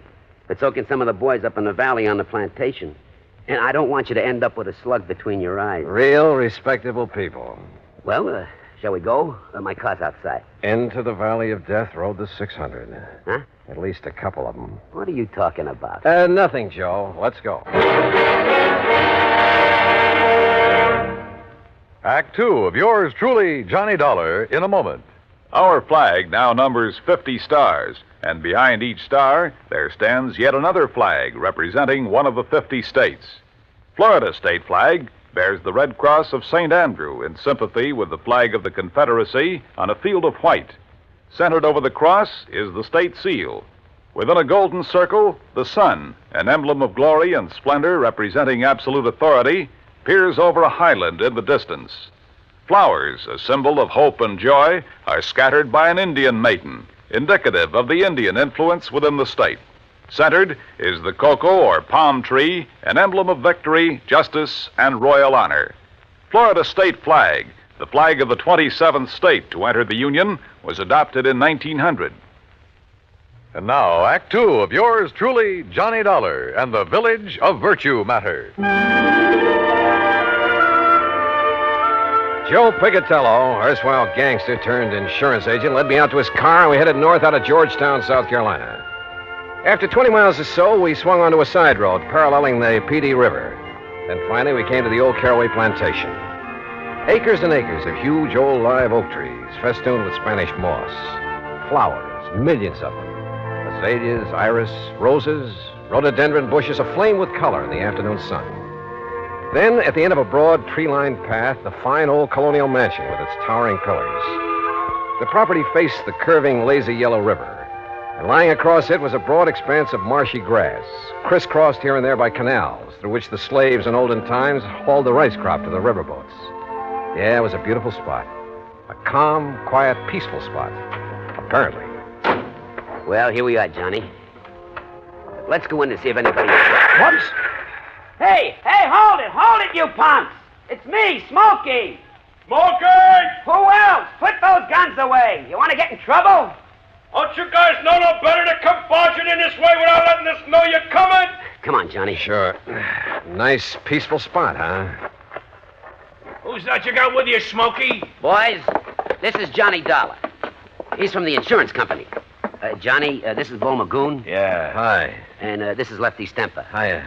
Johnny Dollar, huh? And the shrimp there is Flippy Lakovich. Hiya, Johnny. I'm pleased to meet you. What? That's away, Flippy! What did you bring here, Smokey? A dick or something? Yeah, Dollar, what's the idea of packing a rod? All right. Let him go, you guys. Oh, yeah. Look, he's on our side. He's up here to find the stuff that's been stolen. Yeah, we don't need no outside help. Oh, you've found who's behind the thefts, huh, Lefty? No.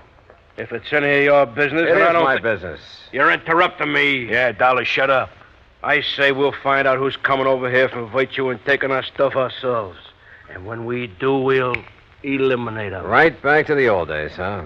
If we got to protect our rights. How about letting me have my gun? Well? Hear that, Flippy? He wants his gun. Huh?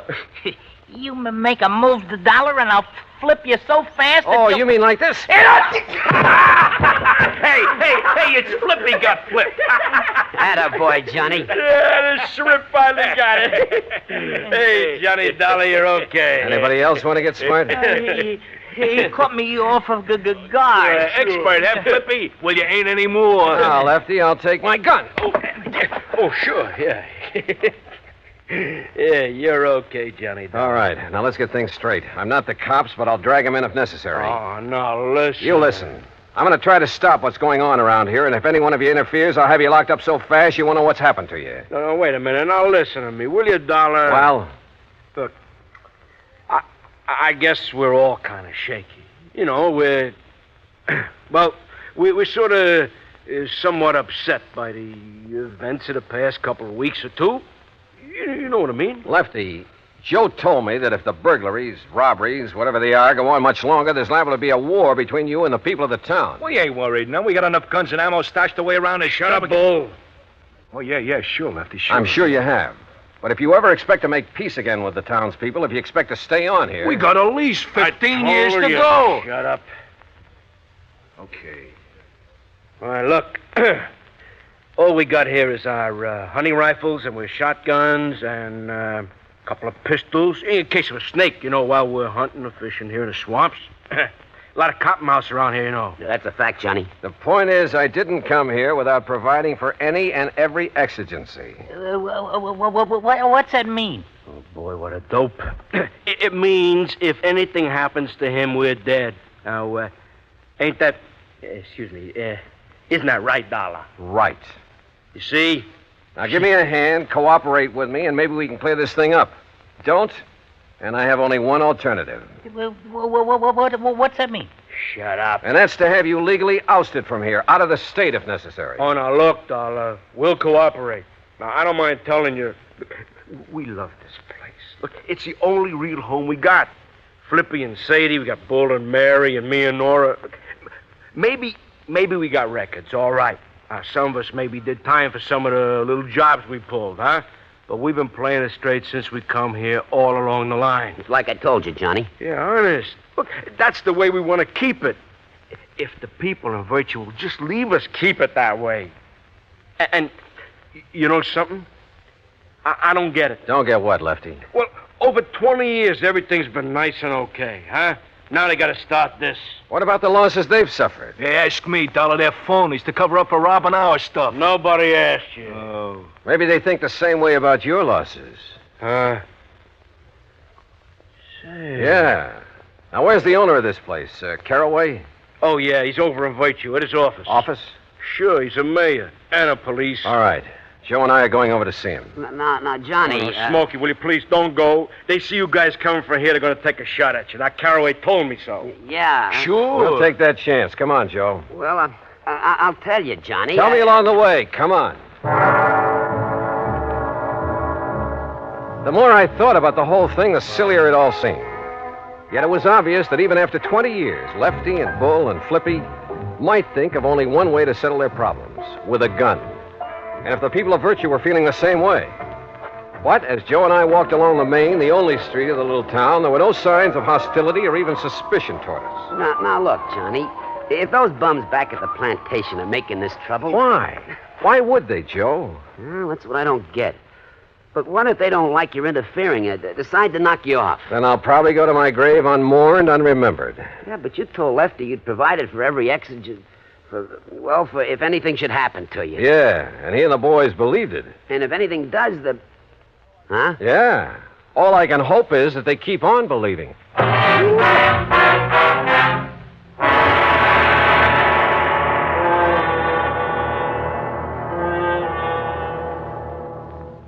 Act 3 of yours truly, Johnny Dollar, in a moment. Sometimes a quotation is a helpful thing because it points out some wisdom that helps us to lead better lives. Here's one that struck me as being very wise and true. Dr. Samuel Johnson, that wise and witty man immortalized by Boswell, said, quote, "It matters not how a man dies, but how he lives," unquote. A man's life may be long or short, but the way he lives it is the important thing. It's important, no matter what he does, that he have integrity, loyalty, and honor, and a sound code of conduct. Enlisting at the age of 17 with his parents' permission, Corporal Charles L. Gilliland found himself, soon after his 18th birthday, in a narrow defile in the middle of the treacherous rocky terrain of Tongman-ni, Korea. At 2:30 a.m. that moonlit morning of April 25th, 1951, Corporal Gilliland's Army Unit, Company I, 7th Infantry Regimental Combat Team of the 3rd Division, became the focal point of a murderous assault from Chinese Communist forces. The fighting became brutal and bloody. The brunt of the attack was directed up the defile guarded by Gilliland with his automatic rifle. The slashing barrage of small arms, automatic weapons, mortar, and artillery fire was dropping the men all around him. Gilliland faced the full force of the assault and, advancing against tremendous odds, poured a steady fire into the attacking forces and eventually halted them. For valiant and heroic conduct, Corporal Charles Gilliland was awarded the Medal of Honor. Although in age, he still may have been considered a boy, he had lived and died like a man. And now, Act 3 of yours truly, Johnny Dollar and the Village of Virtue Matters.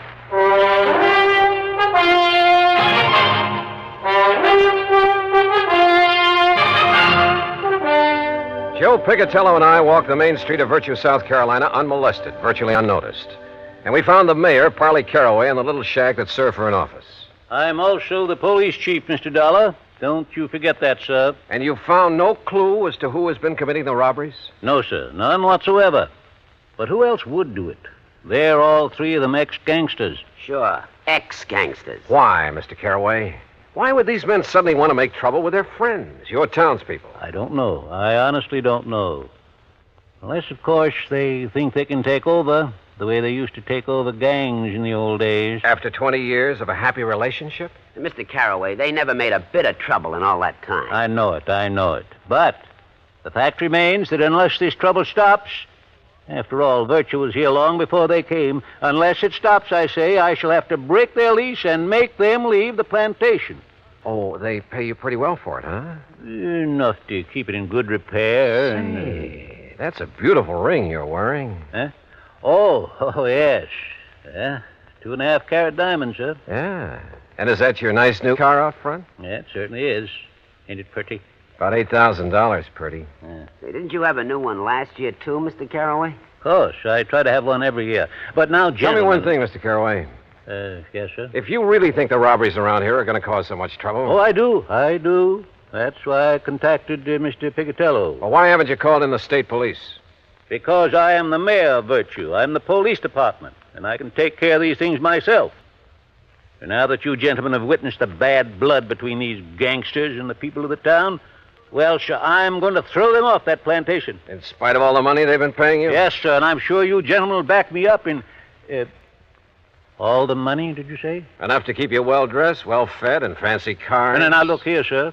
Do you realize how much that property will bring? Well, now, that depends. How much have you been offered? I'll tell you how much. $124,000. Ah. How did you know? You just told me. Well, now, listen. You also told me why you've been robbing the people of Virtue and those men at the plantation to stir up bad feeling, give you an excuse to get them out. What? Johnny, you're right. Now, just... Caraway, if I do call in the state police, it'll be to have you locked up. No. And if Joe here has any sense, he'll tell the insurance company to bring charges of fraud against you. You said it. Oh, but the money. Think of all the money I could make selling the old place. Now, where's the stuff that's been stolen? It hasn't been harmed. It's stored away, carefully stored away. I was going to give it back when those men left, and I could sell the place. Give them their stuff, too? Oh, I'd make up for it in cash, every cent of it in cash, yes.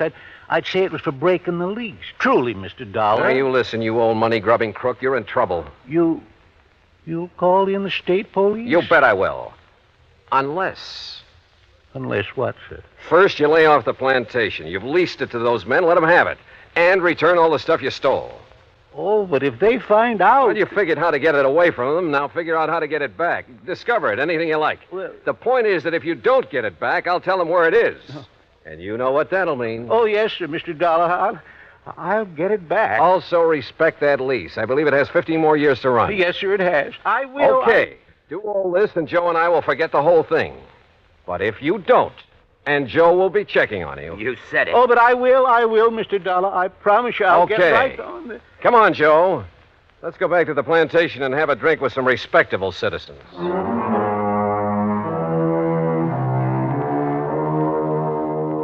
Yeah, this insurance business really has some funny ones.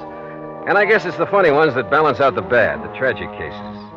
Anyhow, I like it. Expense account total, including the trip back to Hartford. Call it $100 even. And in view of our little secret, Joe, well, maybe you'd better pay it out of petty cash. And listen, those pals of yours, you better drop in on them now and then to make sure they do stay on the straight and narrow, as well as that old coot Caraway. Yours truly, Johnny Dollar.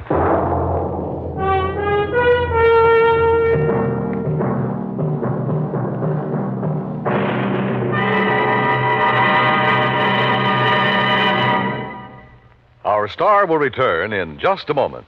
Our flag now numbers 50 stars, and behind each star there stands yet another flag representing one of the 50 states. Michigan's state flag was born on February 22nd, 1837.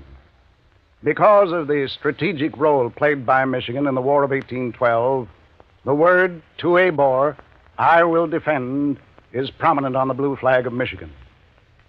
Beneath it, a rising sun casts its rays over a lake, and a man standing on a peninsula with his right hand raised, symbolizing peace, while in his left hand he holds a gun, indicating that although they love peace, the people of Michigan are ready to defend their state and nation.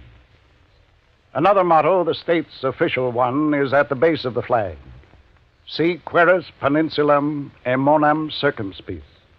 If you seek a pleasant peninsula, look about you.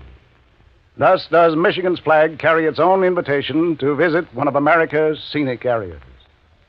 Michigan's state flag, the flag of the 26th state to enter the Union, was adopted on August 1st, 1911.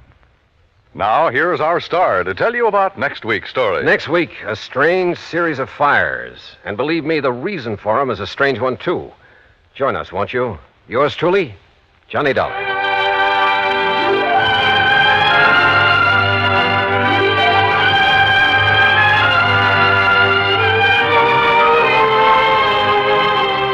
Yours truly, Johnny Dollar, starring Bob Bailey, originates in Hollywood and is produced and directed by Jack Johnstone, who also wrote today's story. Heard in our cast were Frank Nelson, Billy Hallop, Jack Crucian, Peter Leeds, Gil Stratton, and Will Wright. Be sure to join us next week, same time and station, for another exciting story of yours truly, Johnny Dollar. This is Dan Cubberly speaking.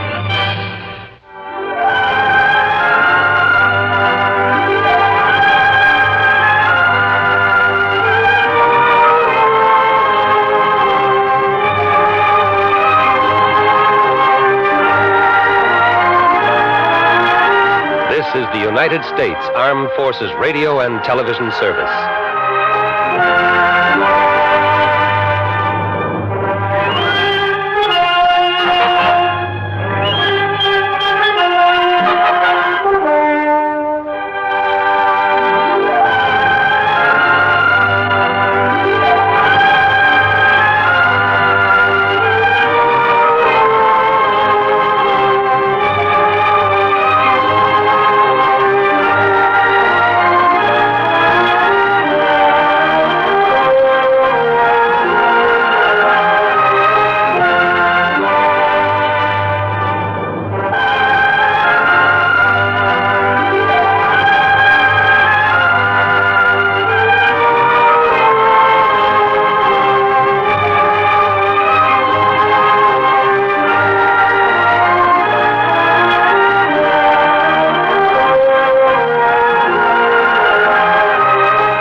Johnny Dollar. Still there in Buffalo, huh? Yeah. Well? You get my report on the big robbery case out here? Yes. It looks to me like you've done yourself proud again. Only if you're still there, how come your expense account included transportation back here to Hartford? I'm afraid I got a little ahead of myself, Pat. Or maybe just batted a bit before you actually spent the money, is that it? Yeah, something like that. Well, I think we can overlook it this time. After all, you recovered something over $400,000 that was stolen from that store. Well, let's say I found out where it went. Well, that's the same... What? You mean to say you didn't get that money back? Not yet. Oh, but Johnny... Now, look. Oh, no, don't come unglued, Pratt. I know where the money is. At least I'm pretty sure I do. Johnny, so it's aboard old man McNair's yacht on the lee of a point off the Canadian shore of Lake Erie. Now, listen. But with the big storm that's raging up over Lake Erie, well, it's impossible to go out and get him. Who's them? An employee, an ex-employee of the Emporium, the guy who took the money, and his pal who helped him get away with it. Well, now, you wait until that storm is over, and by that time they'll be 100 miles away. I'll be hidden away in some little cove there on the Canadian shore. Be what? Nothing, Pat. Now, listen, I'll keep on it. You'd better. I'll bring him back here and the money or die in the attempt. You fail to get that money back, and I'll gladly attend your funeral. Yeah, okay, Pat. I'll stay with it. Believe me, Johnny, you'd better.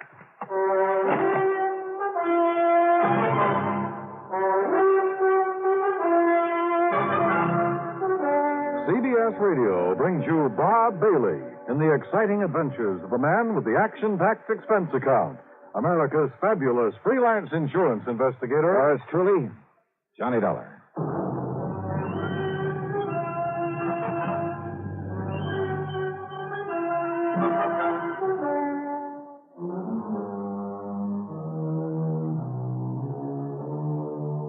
Expense account submitted by Special Investigator Johnny Dollar. To the Universal Adjustment Bureau, Hartford, Connecticut. Attention, Mr. Pat McCracken. Following is an account of expenses incurred during my investigation of the Further in Buffalo matter. What I hadn't told Pat over the phone was at the last minute the Coast Guard had stepped in, forbidding me to go after those crooks in a rented subchaser after all. And you know something? Because of that storm, I'm afraid they were right. In spite of the fact I'd already paid for that boat and could only get half of it back.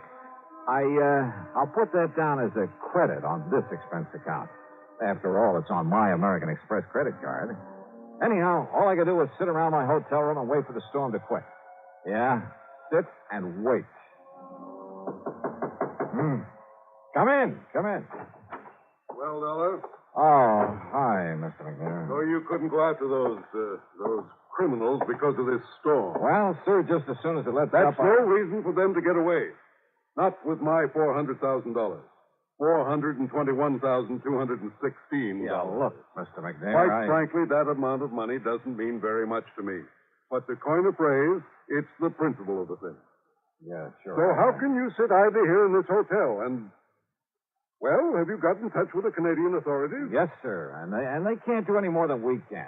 Also, there's a kind of ticklish international situation here. What international situation? Well, if by any chance I should be wrong... Be wrong? About what? Well, look, after all, the only evidence against John Harker and his pals so far is the circumstantial count. I thought you were absolutely certain they took the money. I am, as sure as I can be, until I get my hands on that money. I had all the faith in the world in John Harker. Then you came along and destroyed it. Destroyed it with your theory that he and some friend of his committed that robbery. Mr. McNair. Well, just let me tell you something, young man. You go out there to wherever he is on my yacht, and you find him. But when you do, you'd better also find proof that he stole that money. I'll do everything I can. Because if you don't, if you or anybody else finds out that he is innocent, Dollar, I'll ride you out of Buffalo on a rail.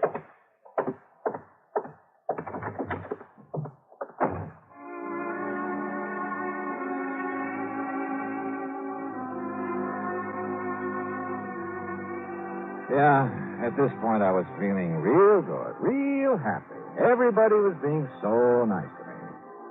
I was just about to blow expense account item 7 on room service for a bottle of scotch and a couple of quarts of soda when the phone rang.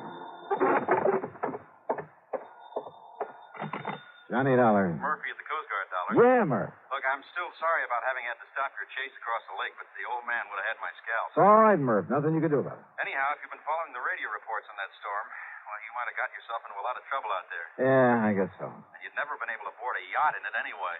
So, you have any ideas? Yeah, I just received a report from our meteorological station. Oh? That storm's going down just about as fast as it built up. So if you want me to arrange a boat for you to go out there, just as soon as we deem it safe. Why? What? Well, the minute the storm is over, the boys in that yacht will start moving. After all, they got $400,000 they've got to stash away somewhere. Oh, yeah, that's true. So by the time I could sail over to where they've been riding out the storm, Lord knows where they could get to. Yeah, but now, Dollar. But now, wait a minute. Yeah, Murph, I just got me a wild idea, wild enough to work. Oh? The storm is breaking up now? It's beginning to. Then, mister, by the time that yacht is able to get underway, I'm going to be right on top of those guys. Huh? How, Dollar? Just remember what I said, right on top of them.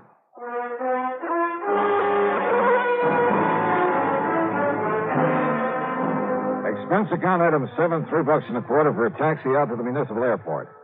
Along the way, I noticed the rain was letting up, the wind was dying down.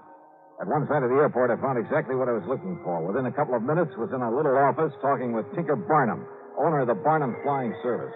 Sure, $1. Complete equipment for it. Winch, line, slings, everything. Good. You see, we not only give a lot of demonstrations, instruction, that sort of thing, but now and then the Coast Guard calls on us to help with an actual rescue at sea. What'd you say your price is? $300. That includes me at the controls. Okay, then it's a deal. Okay, we'll take off just as soon as the wind goes down a few more knots. Oh, sorry, Tink. We got to take off right away. But if the wind starts blowing up again... It won't, and I got that straight from the Coast Guard. You're sure of that? I'm sure, so let's go. Well, I don't know if the tower will give me clearance. Then forget the tower. Well, now, wait a minute. 400? But I could lose my license, $1, get in a lot of trouble. Well, there's nothing else taking off from the field right now. I know, but that flight that just came in had a pretty rough time of it. Tell the tower it's an emergency, a rescue operation if you have to, but please, let's get going. Now, listen. It could be very dangerous. All right, that's a chance we'll have to take. 500? 550? Keep talking. Well, after all, it's $400,000 this thing. What? $600. Take it or leave it. Okay, $1. Let's go out and warm up the old windmill. Attaboy.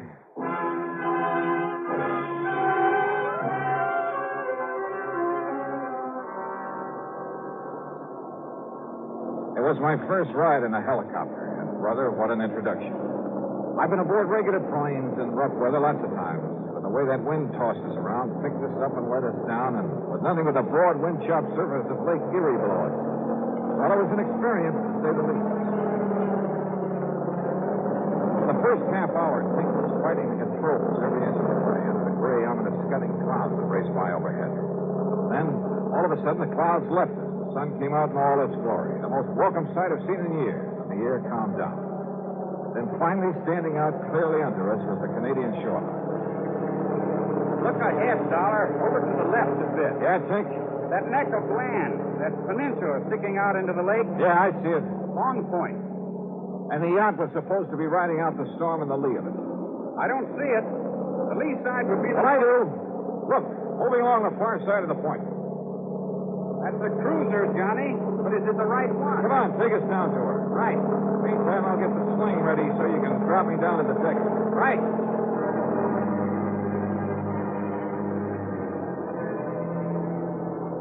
I still don't know how Tink figured he could pilot that helicopter and at the same time lower me to the deck of the yacht. That he could handle a winch. But he swore he'd done it before in rescue operations, and he could do it again. He made a couple of close passes, and I was able to identify John Harker at the helm, a tough-looking character standing beside him. So it had to be McNair's yacht. Then I suddenly realized there were not only two of them, but they both knew who I was, knew all about my interest in the robbery. I could be at a slight disadvantage. Sure, $1. They'd shoot you dead before you even hit the deck. Tink, I can't remember when a lie has ever paid off or even worked. I've got to try one this time. Well, listen, we could simply keep a line on them and find out where they go. Yeah? And what happens when this X-Beater runs out of gas? Yeah. Oh, well, I can radio the Canadian Coast Guard. No. By the time they get through the necessary red tape to hold those boys and get here from wherever their nearest station is. Yeah, I see what you mean. Okay, then, Johnny, open the door. Use this megaphone. Thanks. Here. I'll hang around over them. Right. Arthur!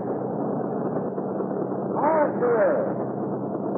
He's cut his power and cupped the hand to his ear. Arthur! This is $20. You hear me? You hear me all right? Wave with your right hand. It's okay. He can hear you. McNair wants you to know the police have found the man who did the robbery. They gunned him down. He waves okay. Yeah.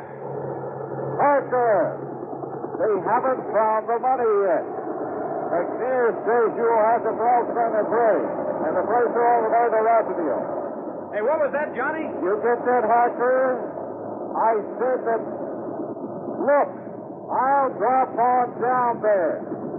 Stop your engines, and I'll drop down to your deck on a line. You get that? Emotion's okay, Johnny, to come ahead. Then set me down there, Tinker, and make it gentle, will you?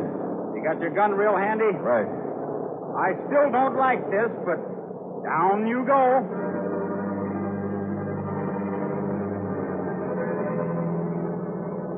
swinging around under that copter, hoping I'd hit the deck of the boat below was no fun.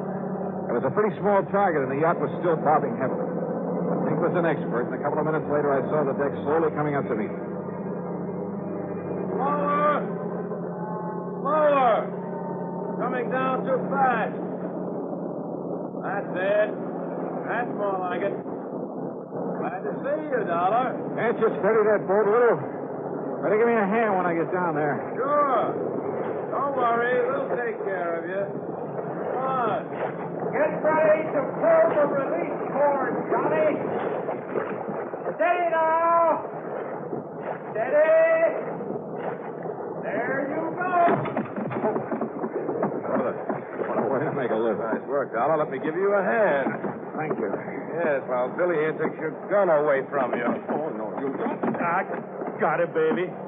Now, just one funny move, Dollar, and I'll pull this trigger. You see what I mean? Oh, yes. I see. Yeah, just one funny move. Okay, Harker, now what? You know something, Billy? I think it might be a very good idea for you to pull that trigger anyway.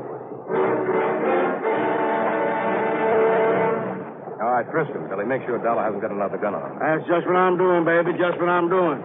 And it's all right. He's clean now. What did you take me for, Dollar? A fool? Did you think I'd be crazy enough to believe what you were shouting down from that helicopter, whatever it was? Well, as a matter of fact, Harker, most of it was double talk. And did you think I'd believe that old fool McNair sent you out here? Yeah, that's a laugh. That tight-fisted old coot. All right, shut up, Billy.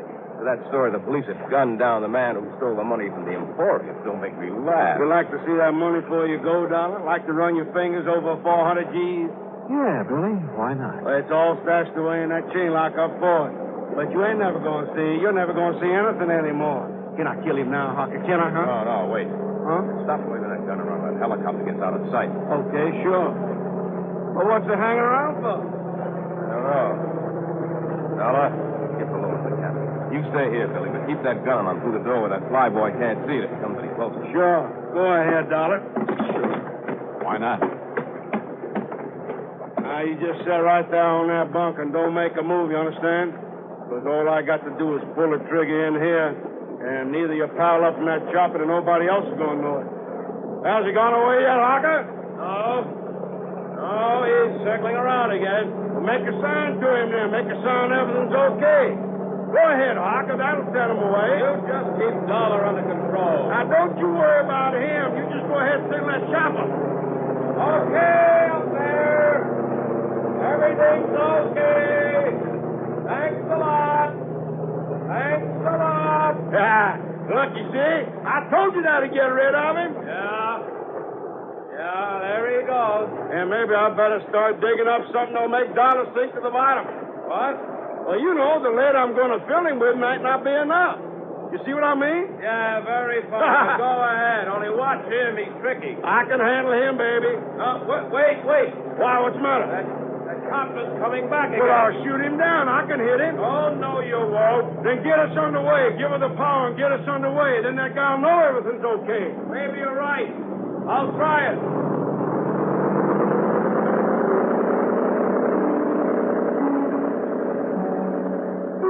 During all the talk, I sat there on the bunk looking into the muzzle of Billy's .38, knowing these were desperate men with a lot at stake. That if I made one false move, he wouldn't hesitate to pull the trigger. Even if he took the gun off me for a couple of seconds, there was nothing in reach I could use for a weapon, could even pick up and throw at him. Good work, Billy. Chopper's going away again. I told you so. Can I shoot him now? Can I kill him? I better wait a couple minutes more to make sure. Well, I'll find some chain or something to tie around and make him sink. In the locker, under that bunk you got him sitting on. Okay. All right now, Dollar. Get off of that bunk and walk up to the front of the cabin. Go ahead. Don't forget I've got this gun on. Yeah, the copter was going back to shore. Time was running out. Then I saw them. A duplicate set of controls there at the front of the cabin. Steering wheel, throttle, everything. Go ahead, Dollar. Keep your hands up over your head. Up high. Rising off the bunk, my hands over my head, I half stumbled as though from the motion from the boat. I lurched against the wheel and grabbed it and swung it hard a port. Hey! The boat swung around crazily. Hey! What do you think you did? Hey, let go of that wheel! Lousy shot, Billy! What's the matter? Billy! Billy, what's happened down there? Plenty, Harker. And if you want some of the same. Wrong, Dollar. Dead wrong. Because I have a gun, too. Not another stick. I see what you mean. Too bad you didn't take Billy's when you... Billy? Billy? Okay, Harker. I'm okay. But if you think I'll go wait any longer to kill this guy, you're crazy. Okay, Billy. Go ahead and kill him. You don't, I will. No, look. That cop. What? What's coming right at us? It'll smash into us. Stop him. Shoot him. You bet I will. No, you fool. The pilot of the cop to the fly boy. Shoot him. Right.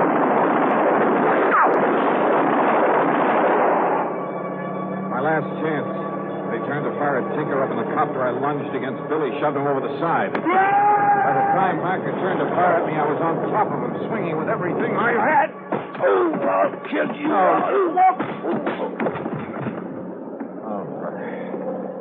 What a rest. Oh. All right, Johnny. Okay? Okay, Tinker. Okay. You want to pick up what's left of Billy out there in the water? Sure, Johnny. After all, that's what I told the tower. This was the rescue operation. See you back in Buffalo.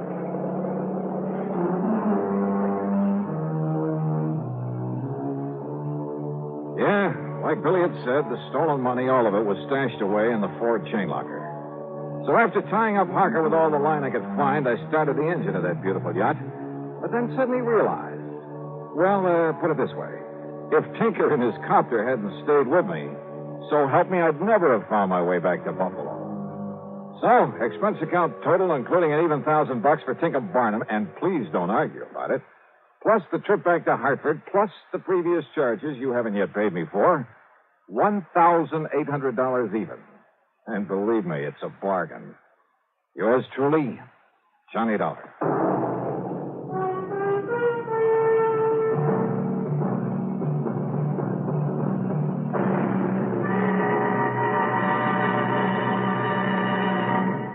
Now, here is our star to tell you about next week's story. Next week, two beautiful girls. One of them a sweetheart, and one of them a killer.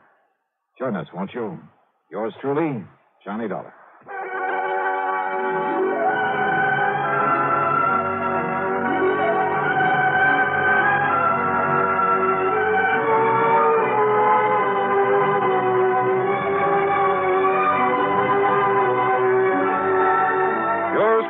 Johnny Dollar, starring Bob Bailey, originates in Hollywood and is written, produced, and directed by Jack Johnstone.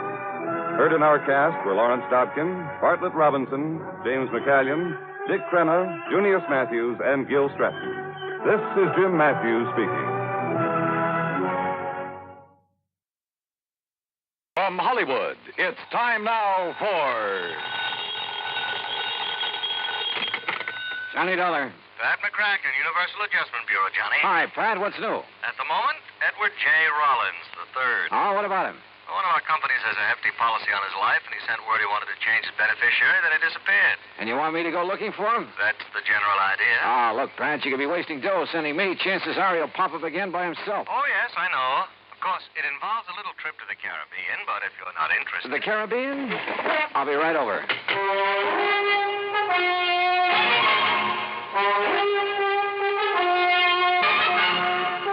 Bob Bailey in the exciting adventures of the man with the action-packed expense account, America's fabulous freelance insurance investigator. Yours truly, Johnny Dollar. And now, Act One of yours truly, Johnny Dollar.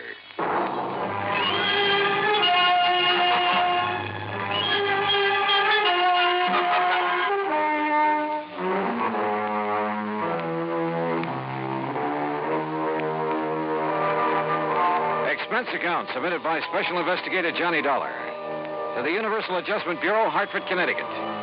Following is an account of expenses incurred during my investigation of the Time and Tide matter.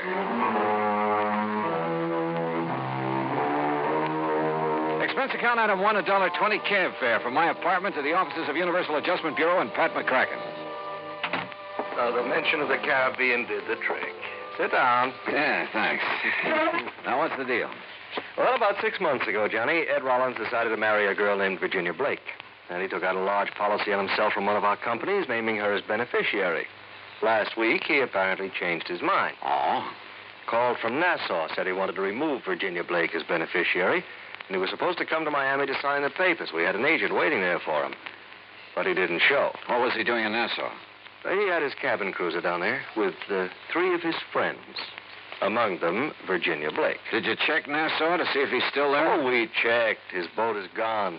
Now, the trail just starts in Nassau, Johnny. Where it'll lead is anybody's guess.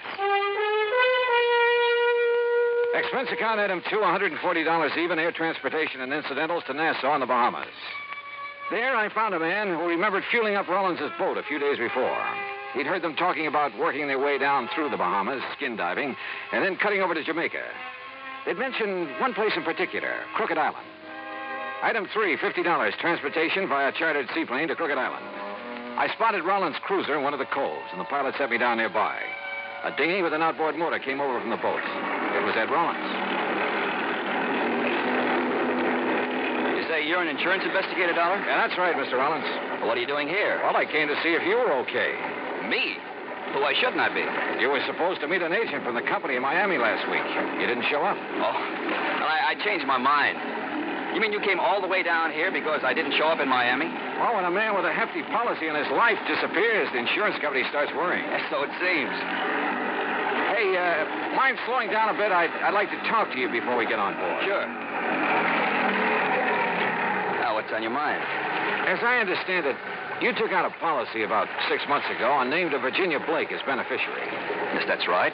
We're going to be married. Then a week ago, you apparently changed your mind. Well, I decided to think it over some more. That's why I brought the boat down here. What's the trouble? Oh, it's just... Well, I might as well tell you. I began to suspect Virginia's been two-timing me. Oh? With whom? That I don't know. Have you asked her about it? No, not yet. Why not? Because I'm afraid she might tell me the truth. Maybe I don't really want to hear it. Oh, I see. Look, Mr. Dollar, we're going to do a little more skin diving here in the cove this afternoon and then shove off for Jamaica around dark. Why not come along? You can catch a plane back to the States from there. Okay. Who all's on board your boat? Let's see. Virginia, you know about. Then there's Bill Winslow. Winslow? Yes, kind of a beachcomber at heart. I bring him along mainly to handle the boat. He's real good at it. Anybody else? Oh, Tony Atherton. A worthless sort of guy, but rather amusing company once in a while. Besides, he introduced me to Virginia, so I owe him something for that. I guess. Well, look, you mind introducing me as just an old friend of yours? Yes, that's just what I had in mind. Oh, say, there they are waiting for us on deck.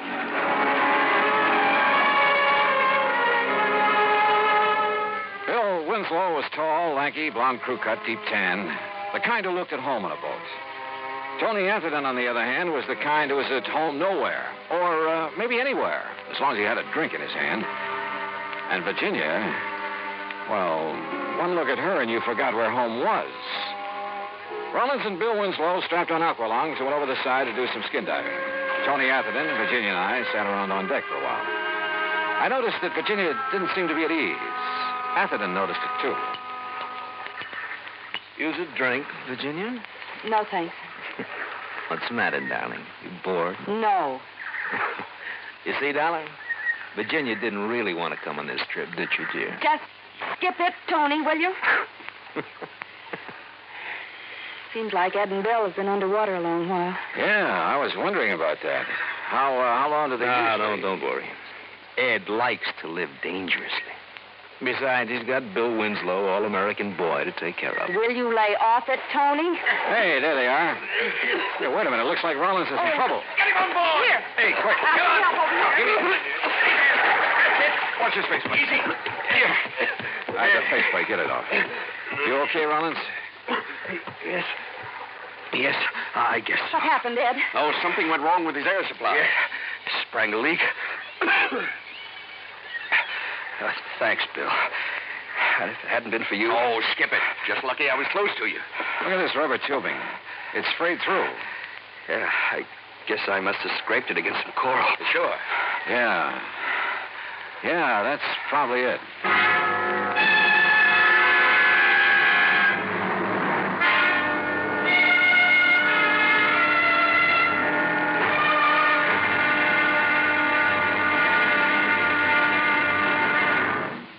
Two of yours truly, Johnny Dollar, in a moment. And now for another episode in the life of Sergeant Donald Bellwether, my husband.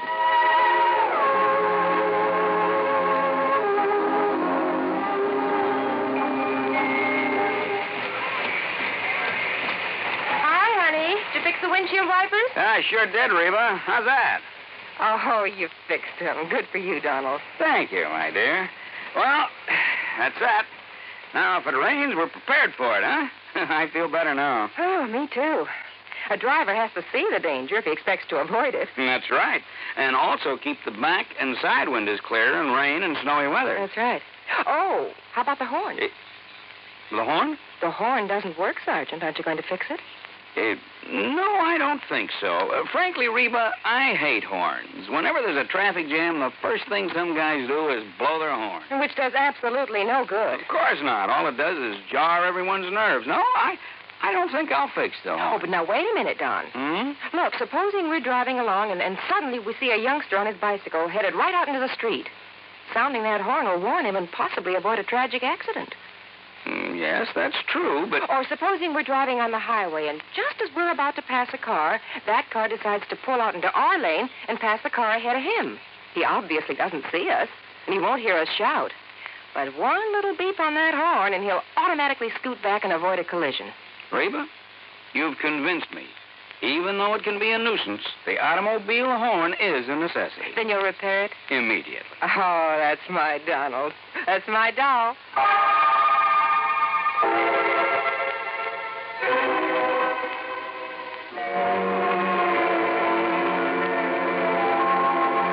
And now, Act Two of yours truly, Johnny Dollar, and the Time and Tide Matters. Ed Rollins seemed to regard his close shave underwater as an accident, so I decided to play it that way. But I wasn't convinced. Somebody could have tampered with his air hose. We got underway around dark and headed for Jamaica. About 10, I went up on deck for a cigarette. It was a dark night, but from the stern I could see two figures up in the cockpit. One was Virginia. The other at the wheel, I figured, was Ed Rollins. There was a long kiss. Then they lit cigarettes. In the light from the match, I could see it wasn't Ed Rollins at all. It was Bill Winslow. Dollar? That you? Ed Rollins. I guess he'd just come topside. But I didn't know if he'd seen what I'd just seen. If he had, he gave no sign of it. Johnny. You know that stuff I was telling you about? Maybe cutting Virginia out as beneficiary? Yeah, what about it, Ed? I think you better forget it. I've decided to go ahead and marry her. Well, I don't think I could get along without her. Oh, I see. Look, Rollins, it's probably none of my business, but as something feels... There's Virginia now up in the cockpit with Bill. Yeah, that's right. I thought she was below. Well, she must be doing some navigating. Yeah. Virginia, honey, come on back. Oh, okay, Ed. Watch your footing. We're rolling a little. Yeah, pretty heavy swell. How's Bill getting along up there? Okay, why? It's about time I relieved him at the wheel. Well, I'll take over if you like. Oh, thanks, Johnny. But I enjoy handling the boat at night. Virginia, honey, you look sort of tired. Maybe you ought to turn in. I will as soon as I finish my cigarette. Well, I'll take over now. Enjoying the cruise, Mr. Dollar? Sure. How about you? Why not? According to Tony Atherton, you didn't want to make this trip.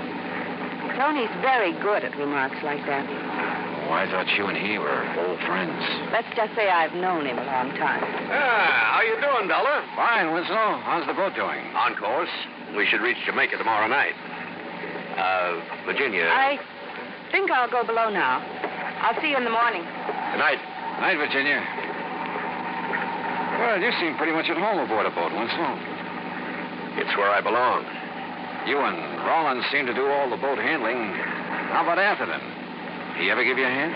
No, he's just the passenger type. Well, how about Virginia? Does she handle a boat? She can handle anything. Oh. She's a nice girl, Mr. Dollar. She deserves the best. Maybe that's what Rollins can give her. Maybe. You don't sound convinced. Good night, Dollar.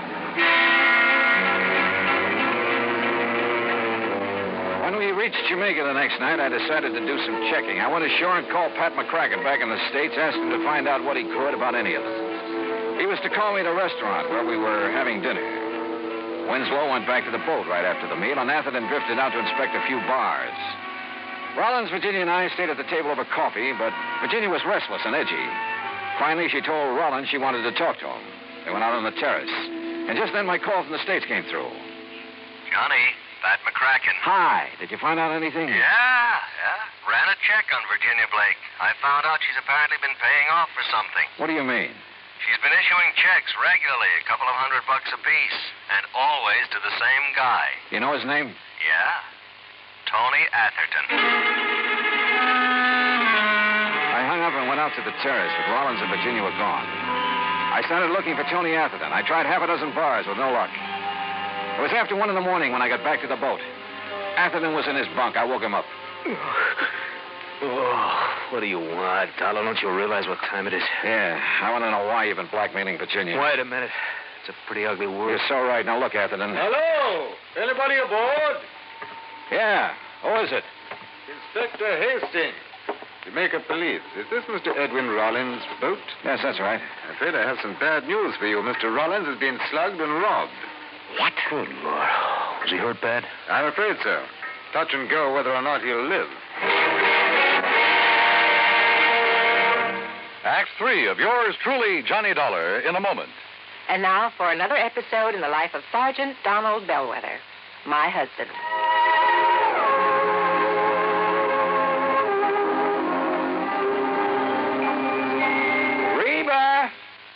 Reba! What is it, Donald? Confound it, Reba, I can't find the fountain pen. I've looked all through this desk. Here it is, dear. Here it is. You must have used it as a marker when you were reading this book.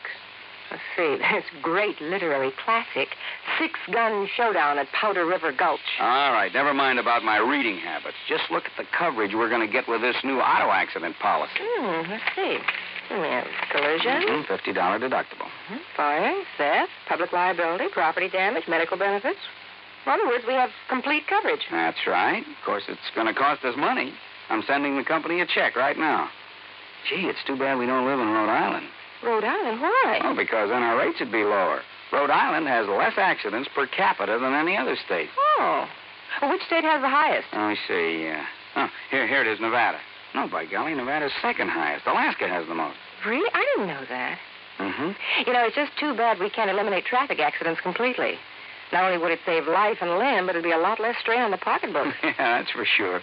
These automobile accident policies get more expensive every year just because there's so many costly accidents. Well, I'm glad we've got some good insurance coverage, Donald, but just remember one thing. Oh, what's that, honey? Well, some auto accidents ruin a fender, and some ruin a family. Yeah, that's true. Very true. But as far as I'm concerned, I don't want any of your old insurance money. I want you here at home, safe and sound. You'll always drive carefully, won't you? Yes, I will, dear. Oh, that's my Donald. That's my doll.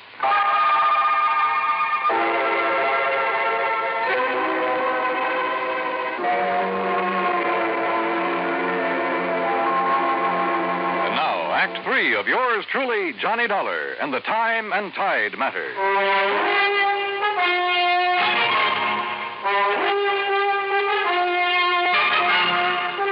Inspector Hastings led me down the pier and around the corner of a warehouse about 100 yards from the boat. This is where one of my men discovered Rollins, Mr. Dollar. He'd been slugged, huh? With a length of pipe we found nearby. No fingerprints on it, Holmes. Rollins is in the hospital in a coma. Apparently he hasn't more than a 50-50 chance. You said something about robbery, Inspector. His wallet and valuables are gone. I'm afraid we've had quite a bit of that sort of thing around the waterfront lately. Robbery, huh? Maybe. Maybe not. I poked around the pier for a while, but didn't turn up a thing. It was about 7 in the morning when I finally got back to the boat in Atherton's stateroom. I told Virginia what happened, Dollar. She went to the hospital immediately. Okay, I can talk to her later, Atherton. I still want to know why you've been blackmailing her. Oh, look, you've got proof, Dollar. Virginia's been issuing checks to you pretty regularly. Look, what's wrong with that? She and I are old friends. I've had bad luck with some of my investments. She's been kind enough to help me out. Now, look, Dollar, if you're trying to tie me in with what happened to Rollins, you're just wasting time. Am I? Of course, yeah.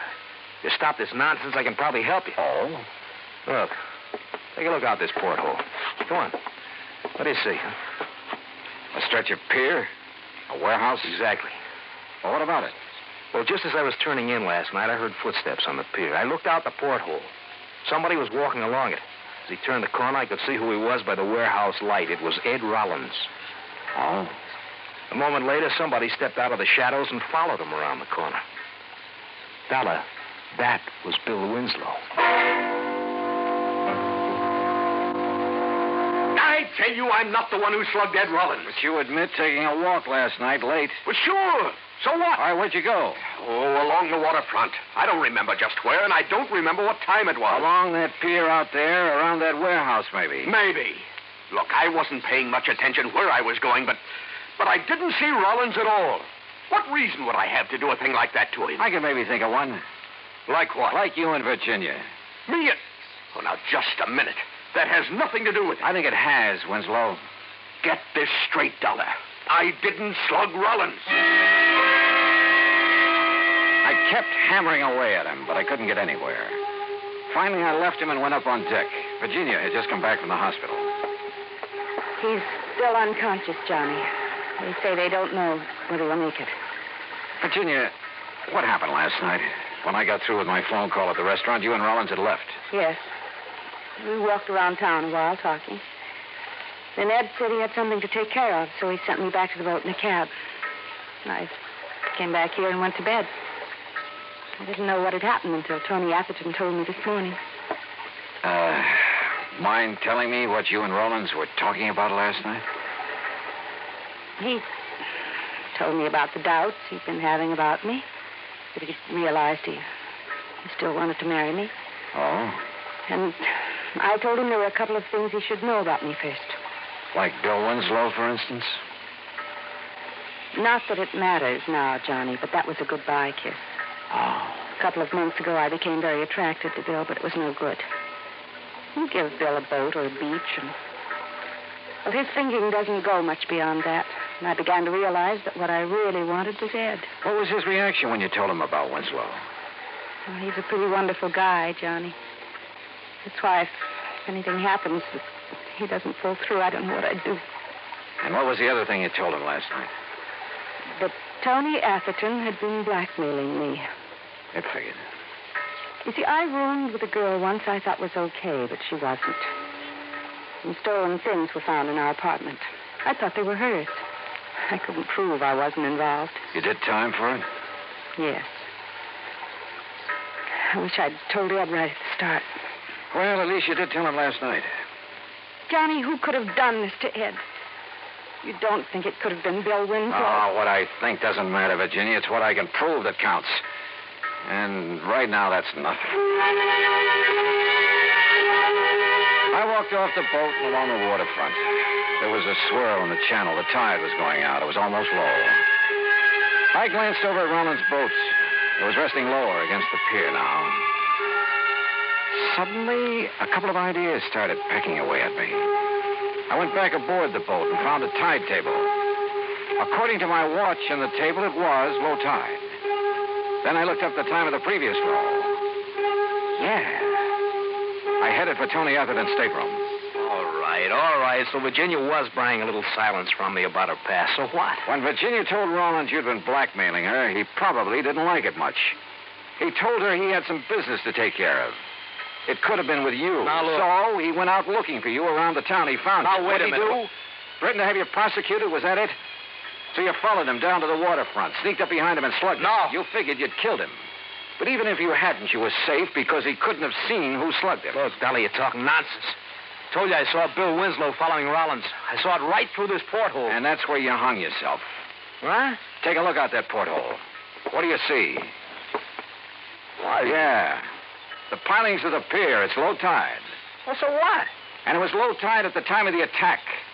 You couldn't have seen over the top of the pier then. You were lying. Oh, now, look, I tell you, I won't try it. Get away from me!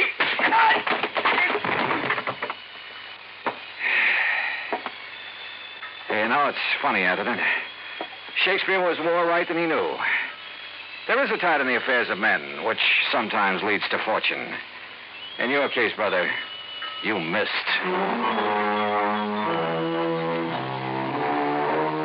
Expense account total, including transportation and incidentals home, $403.50. Remarks? Tony Atherton's in jail where he belongs. Bill Winslow is somewhere in a boat where he belongs.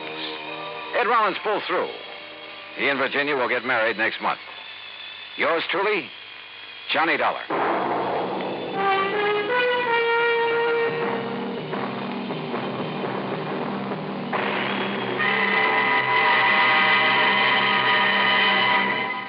Now, here's our star to tell you about next week's story. Next week, the plot revolves around Ong's hat.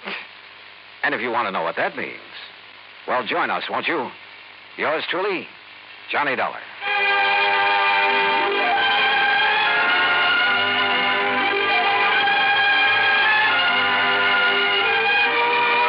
Yours truly, Johnny Dollar, starring Bob Bailey, originates in Hollywood and is produced and directed by Jack Johnstone. Today's story was written by Robert Wright.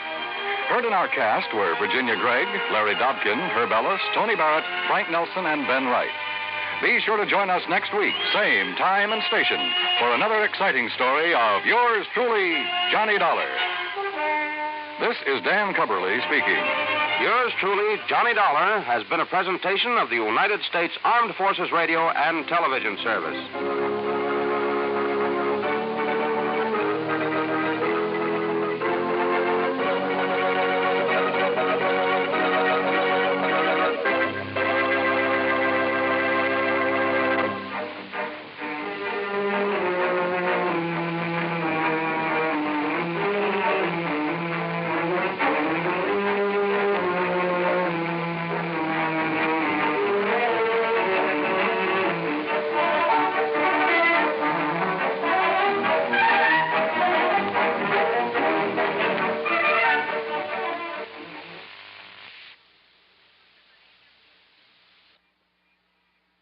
From Hollywood, it's time now for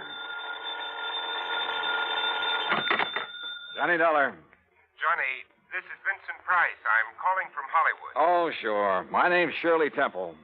Now, who is it and what? Really, Vincent Price? Do I sound like Mickey Rooney? Well, no. But now, tell me, Mr. Price. Now, look, the name is Vincent. Okay, Vincent. What can I do for you? Johnny, I have a little problem in connection with one of my paintings insured for $100,000. $100,000? You call that a little problem? This painting has suddenly disappeared. Oh, I see. What's the insurance company? Four-State Mutual. Oh, well, they have a small branch office right there in Los Angeles. Yeah, I know, but Bert Parker, the man who sold me the policy and should take care of this matter, well, every time I've called him, he's been out. And I learned just this morning that nobody knows where he is. Okay, Vincent, I'll grab the first plane.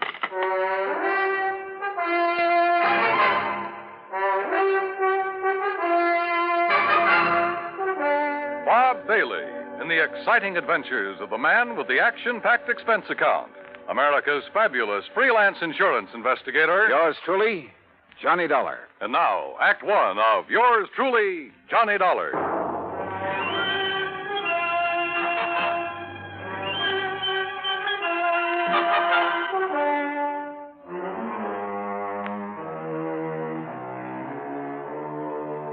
Expense account submitted by Special Investigator Johnny Dollar to the Four-State Mutual Insurance Company, Home Office, Hartford, Connecticut.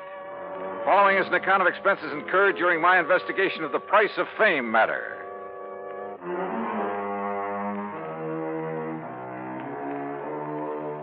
Expense account item 1, $178.50, plane fare and incidentals, Hartford to Los Angeles. By the time the big silver Constellation made its landing at the International Airport, it finally dawned on me that I hadn't arranged with Vincent Price about where and how and what time I'd meet him. But as I picked up my luggage, I discovered a hungry-looking crowd of autograph hounds milling about the tall, gracious man I was looking for. Oh, sure. I'm glad to. Look, but just one at a time, will you please? I can't very well. All right, there you are. Now I have to meet a friend. Gee, just one more, please. Huh, Mr. Price? All right, if you insist. Here. Best wishes from T. Willie Rockinghorse. Huh? How are you, Johnny? Oh, great, but I didn't expect... Johnny who? You mean to say you folks don't recognize Johnny Dollar? Oh, no, wait a minute. Attaboy, Johnny. Give 'em all. I'll wait for you in my car. It's right over here at the curb. Yeah, but look, will you? Hey. Right here, Mr. No, Dollar. no, you don't. I'm nobody. Please.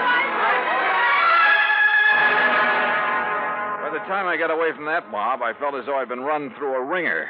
But we finally took off in Vincent's car and drove to his beautiful home up in one of the canyons west of Beverly Hills. Nestled among the trees with spacious lawns and well-kept gardens, it's furnished in the most excellent taste. I'm no expert, but to say that I was impressed by the extraordinary works of art in that home would be the understatement of the week. Engravings, prints, fine sculptures, but most of all, paintings.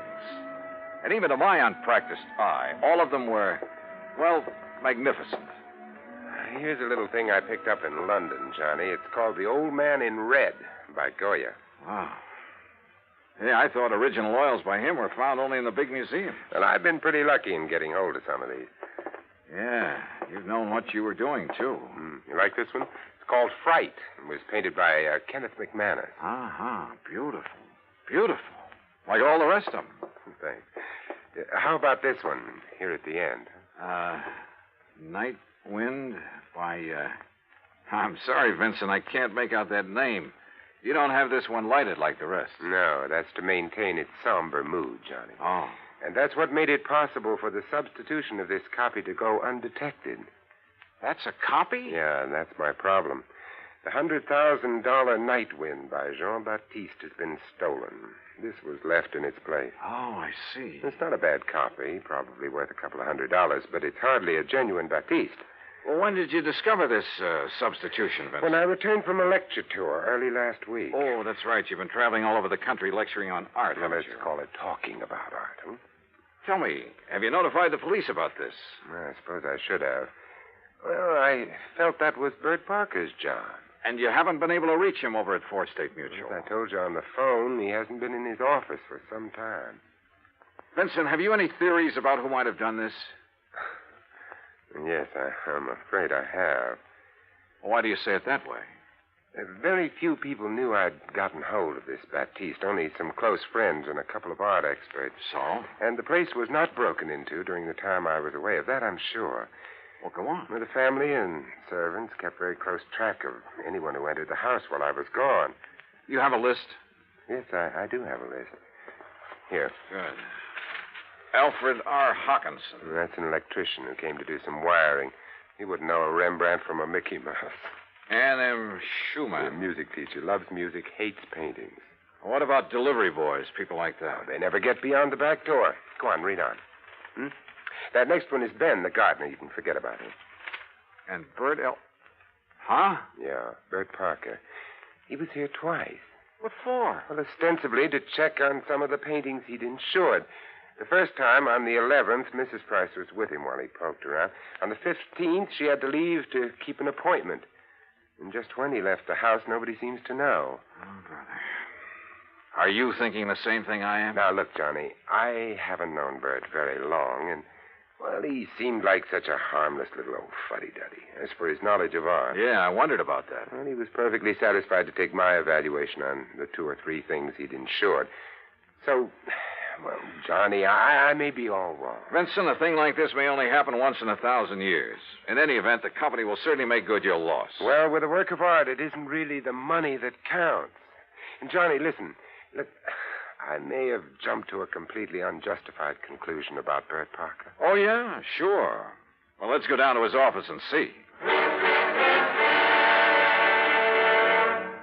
We'll return to Johnny Dollar and the Price of Fame matter. That's Vincent Price in just a moment. And now, Act 2 of yours truly, Johnny Dollar and the Price of Fame matter. A priceless original oil painting stolen from the home of Vincent Price, famous radio and picture star. One of the few people who'd had the opportunity was the man who'd sold him the insurance on it, Bert Parker. Together, we went to Parker's office at Fourth State Mutual in downtown Los Angeles. It was on the 16th that Mr. Parker phoned in to say he wasn't feeling very good and wouldn't be in for a day or two. Hey, it was on the 15th that he was at your house, Vincent. Yes, that's over 2 weeks ago. And you haven't heard from him since, Miss Pritt? No, Mr. Dollar. We've tried calling his apartment, but since there hasn't been anything really pressing here at the office. What's the weren't- address of his apartment, please? Well, it's out in Westwood, 1308 Pandora Avenue. Look, Vincent, I'm going out there. I'll call you if I You're find going to need transportation, aren't you, Johnny? By the highest price chauffeur in the country? Sure, why not? Oh, before you go, Mr. Price, I wonder if... if I could have your autograph. Well, why didn't you get Johnny Dollars, Miss Britt? He loves to give them. Oh, yes. Oh, no. No, you don't, Vincent. Let's go. It took a little persuading, but the landlord at Bert's apartment finally let us into his four-room suite. It was empty, except for a few old clothes, and it was obvious that he'd packed and left in a hurry. I rummaged around in the closets, tables, bureau, for a clue as to where he might have gone, and came up with nothing. You give up, Johnny? Yeah, Vincent, I'm afraid so. I poked around that desk some more after you'd finished with it and found this wedged in behind a drawer. Oh? Travel folder. Paris. Yeah, it looks real fresh, too. Minor Travel Agency, Beverly Hills. Well, what do you think? Pretty much of a long shot, Vincent. But they do pay off sometimes, don't they?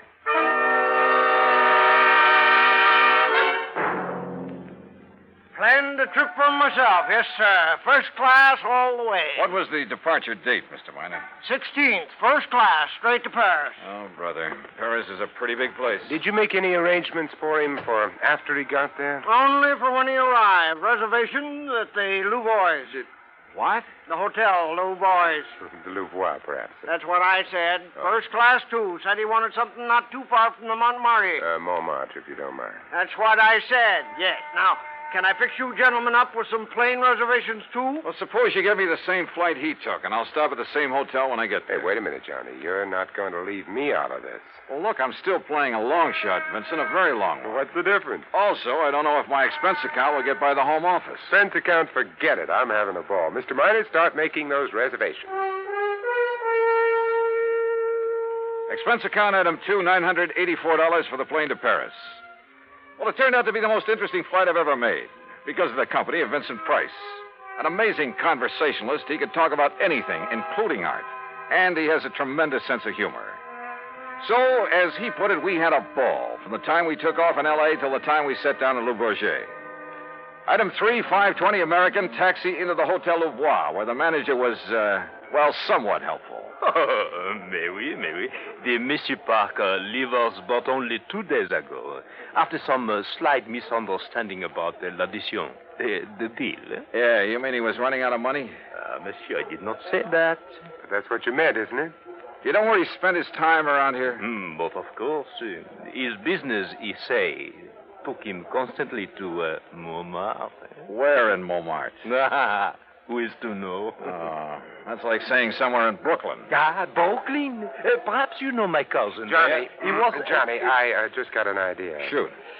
Works of art, even very good ones, are sometimes sold in rather unorthodox ways. They go through some rather strange hands. They're not always sold over the counter, so to speak, by reputable dealers. You know what I mean? Yeah, but how to contact the kind of people who might... You got any ideas? Why don't you just go on up to our suite and sit tight for a while, I'll see what I can dig out. You are keeping something from me, Vincent. Mm-hmm. But, Johnny, there are some things even funk keeps from Wagnalls. I'll see you later.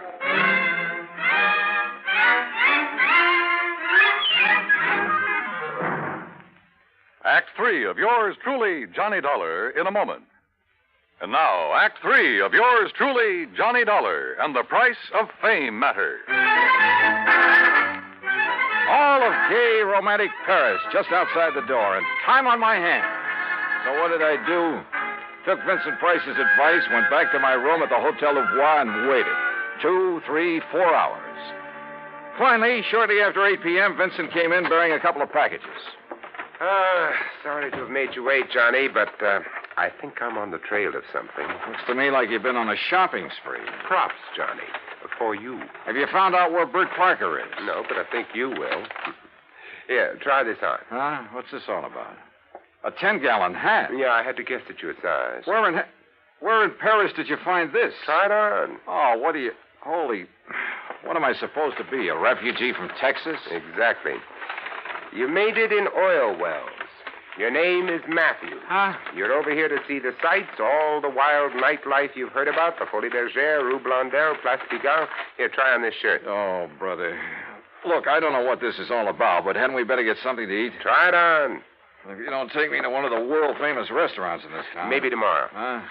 Yeah, that's good. That shirt's going to be all right. What do you mean tomorrow? Here, now, stick this genuine simulated imitation diamond-type stick pin in the front. Wait a minute, I'll do it for you. Yeah, what the Sam... There you are, and with this big hunk of glass on your finger. There, now, look at you. Oh, you look. I'm hungry. Well, maybe you'll even get food where you're going. Now, where do you think I'm going in this rig? To a little joint on the Rue Blondel called the Bal Macabre. Now, what am I supposed to do there, if I go there? Sit around, look prosperous, and see what happens. Oh, Vincent. Remember, you made it in oil. Millions. Yeah, but Vincent... Also, you're interested in art, and your name is Matthews. Look, will you... On your way, Johnny. The taxi that's waiting for you out front knows exactly where to take you. The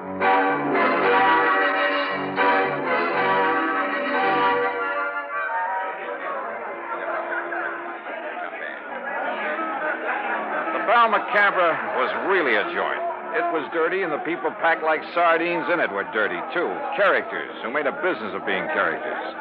And everybody screamed at everybody else.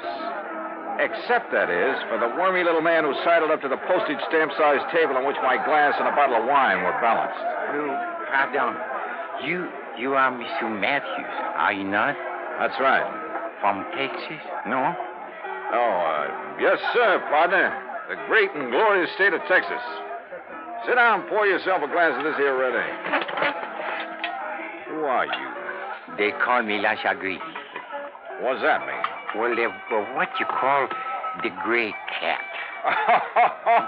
Hey, that's cuter than the name of my old friend Coyote Bill. Well, do you enjoy the Paris nightlife?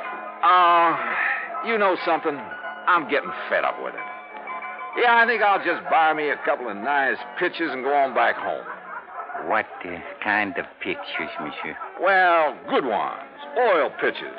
Like that Mona Lisa I've seen at the Louvre. You know, good ones, I mean. Well, like a Jean-Baptiste, perhaps? You mean you know where a man could get a hold of a genuine one of them? Well, for a price, of course. Well, listen, I got money and I'll spend it. Well, I offered them $500,000 for that Mona Lisa, but they turned me down.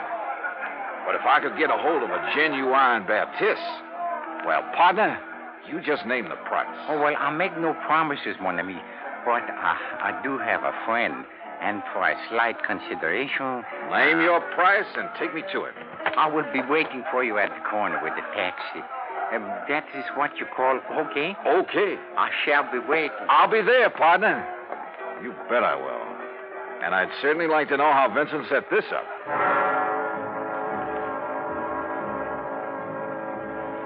The taxi dropped us off at one of the most disreputable-looking apartments in the whole of Paris.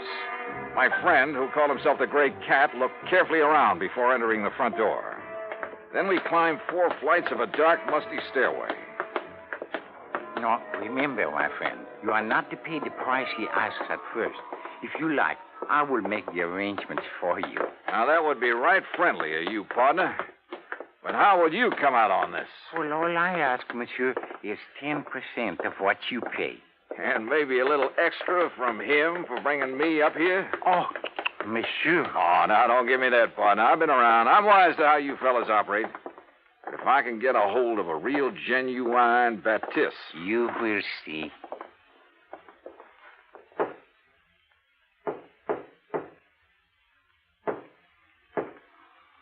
Yes? Who is it? I have brought a friend, Monsieur Matthews from Texas. Yes? Yes, he would like to buy The Night Wind by Baptiste. That is, if it's genuine. Genuine? Of course it's genuine. There, on the table. Can't you see for yourself that it's the original? Oh, no. Well, Bert Parker.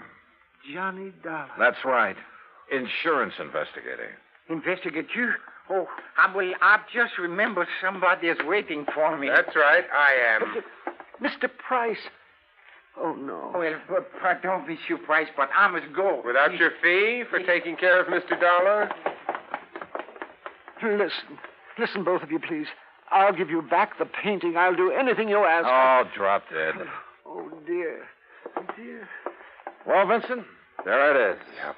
And it looks like the company has saved a cool $100,000. I have a confession to make about that, Johnny. Yeah, like how you happen to know the way to the painting through that squirmy little fellow who brought me here? Oh, well, that's how I got hold of the Batiste in the first place. It's a lovely thing, isn't it? Yeah, it certainly is. And, Johnny, it is worth $100,000. Oh, I'm sure. But the truth of the matter is, I paid only $300 for it. You paid? Oh, no. It's a fact. Well, you've got it back, thanks to your own efforts. Thanks to your being the front man. If I'd tried to get it back myself, these people would have run like scared rats. Oh, sure. Just tell me one thing, will you? Why aren't you an insurance investigator? Well, you know, it's every man to his own. Well, after all, why aren't you an actor? Let's get out of here.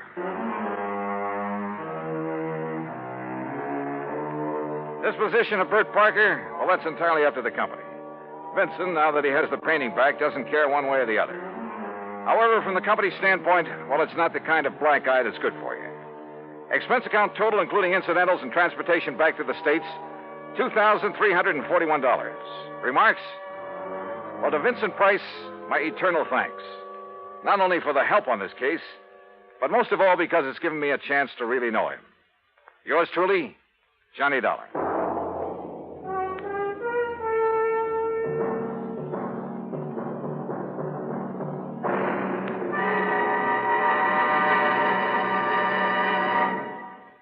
Our star will return in just a moment.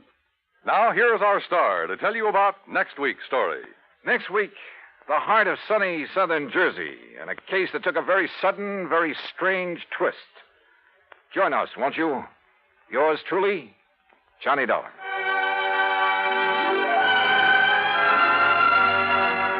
Yours truly, Johnny Dollar, starring Bob Bailey, originates in Hollywood and is produced and directed by Jack Johnstone, who also wrote today's story. Heard in our cast were Virginia Gregg, Junius Matthews, Tony Barrett, Horace Lewis, Howard McNear, and, of course, our special guest, Vincent Price. Be sure to join us next week, same time and station, for another exciting story of yours truly, Johnny Dollar. This is Dan Cubberly speaking.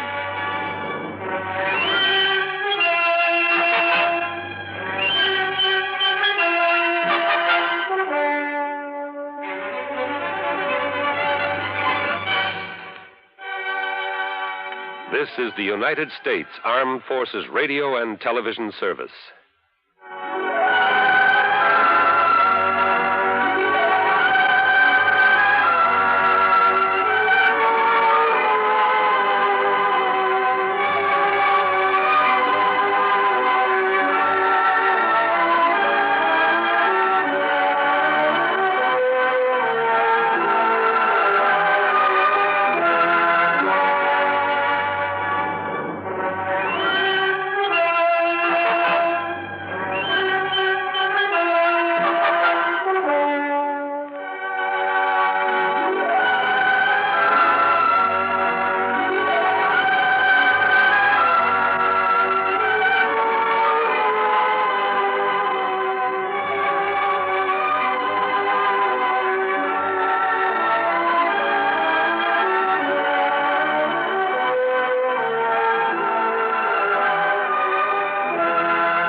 Hollywood, it's time now for...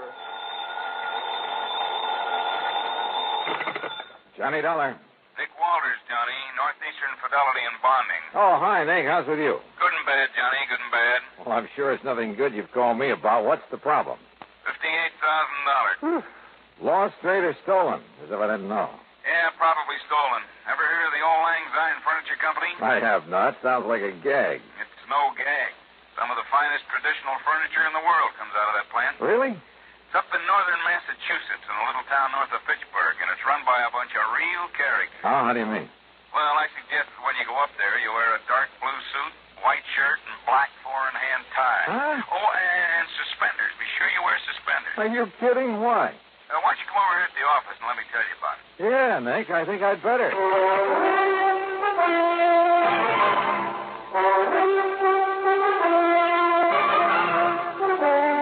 Bob Bailey in the exciting adventures of the man with the action-packed expense account.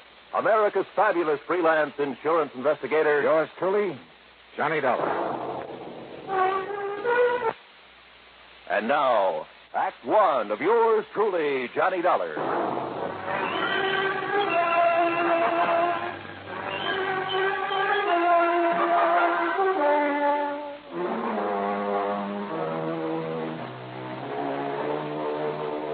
Expense account submitted by Special Investigator Johnny Dollar to the Northeastern Fidelity and Bonding Company, Home Office, Hartford, Connecticut. Following is an account of expenses incurred during my investigation of the Two-Face matter.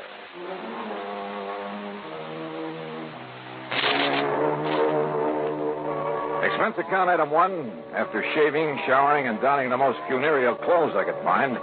Item 1, $1.10, taxi to Nick Weldon's office at Northeastern Fidelity and Bonding. Just remember what I told you, Johnny. The old Lang Syne Furniture Company is run by a bunch of characters. Yeah, that's what intrigues me. That's why I came over here. Oh, they're craftsmen, all right. The old school.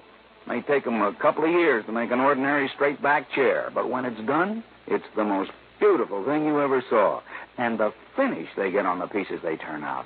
Beautiful. And expensive, too, huh? Oh, sure, but worth it. Any piece of furniture they make will last 100, 500 years. Yeah, they're real honest craftsmen, the kind you don't see anymore. Uh-huh. Well, apparently somebody wasn't too honest with them. So tell me all, Nick. Johnny, it seems one of their lads has run off with some of the company money. Yeah, you mentioned $58,000. Yep. 58,433 to be exact, and those boys are exact. Well, what did the police have to say? Nothing. They were never called in. Well, why not? I told you, the place is run by a flock of real characters. Oh, brother, they must be. When did this happen? Sometime within the past 3.5 years. And you've just found out about it now? That's right. Well, how come? I told you, John. Yeah, that's right. You told me. They're a bunch of characters.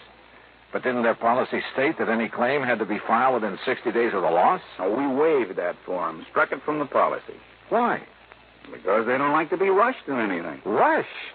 After all, 60 days. And don't forget, they only discovered the loss a bit over a month ago. They even took a month to let you know about it. Yeah. And yet you say it could have occurred as much as 3.5 years ago. Yeah, I know. But why don't you save the questions for Mr. J. Worthington Keesley? Who's he?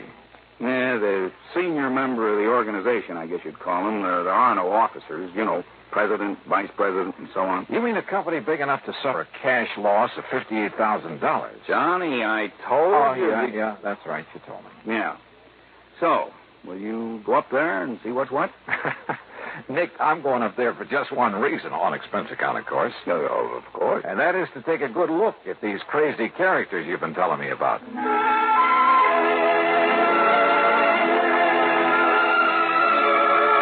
Item 2, $3.25 for a bus to Fitchburg, Massachusetts, where at the terminal I picked up a local to North Weldon, home of the old Lang Syne Furniture Company. The name was appropriate. Located on the outskirts of the quiet little New England town, it consisted of a huge barn-like building that looked as though it had been standing there since the year 1. Surrounded by stately elm trees and a couple of gnarled ancient oaks, it looked, well, very picturesque. A large wrought iron weathercock raced one end of the high-peaked shingle roof and looked down on broad lawns and well-kept flower beds. The road leading up to it was just an old-fashioned dirt road, and I kicked the dust as I plodded along. Then suddenly I stopped. For there at the side, instead of automobiles, were, believe it or not, horses. Horses and carriages and a bicycle or 2 or 3. It was almost as though a picture of 50 or 60 years ago had suddenly come to life. And then inside, when I found Mr. J. Worthington Keesley, well, he looked like one of the Smith brothers, and was sitting in front of a fine but ancient roll-top desk. Of course we do, Mr. Dollar. Our fathers and their fathers before them all wore full beards. Therefore, we do, too. Would you like a bit of snuff, sir? No. No, thanks. Yes, it's one of the traditions, sir. The traditions to which we adhere in order that we may continue to fabricate the superlative furniture for which we've become famous over the past 107 years. And I take it, Mr. Keesley, that the same thing applies to the horses and carriages out there at the side? Yes. They were good enough for our grandparents, so they're good enough for us. I suppose that's why I should have suspected Mr. Twiller. Mr. Twiller? Roscoe James Twiller, Mr. Dollar. Here, sir. There's a picture of him. In this group photograph taken on the occasion of our 100th anniversary. I feel like I ought to yell beaver. I'm afraid his mighty shock of hair and magnificent beard misled me back in 1941 when I hired him. Yes, and I suppose I should have known when he gave up horse and Surrey to drive one of those newfangled motor cars. Should have known what, Mr. Keasley? But he was no longer a man suited to our fine establishment. Is he the one who took off with your $58,000? $58,433.41. Are you sure? I mean, sure it was he? Beyond a shadow of a doubt, sir. He was the only one beside myself who had a key to the vault in which we kept our building fund. And when he suddenly left us 3 years, 5 months, and 16 days ago, yes, I should have known. But you didn't discover the loss until recently. It was June 21st at 4 minutes after 10 that I went down to the vault. For the first time in 4 years, we had something extra to put aside. And you discovered the money was missing? The vault was empty. Except for this note. Huh? Goodbye, suckers. Horrid word. Signed Twiller. So, you see, Mr. Dollar? Yes, I do. It looks like he's our man. No question about it. And you've no idea where he might have gone? None whatsoever. Well, surely there must be some clue. None whatsoever. But you must find him. But that was 3.5 years ago. Exactly 3 years, 5 months, and 16... Yeah. So where do I start? Unless your company decides simply to reimburse us for our loss, that, Mr. Dollar, is up to you.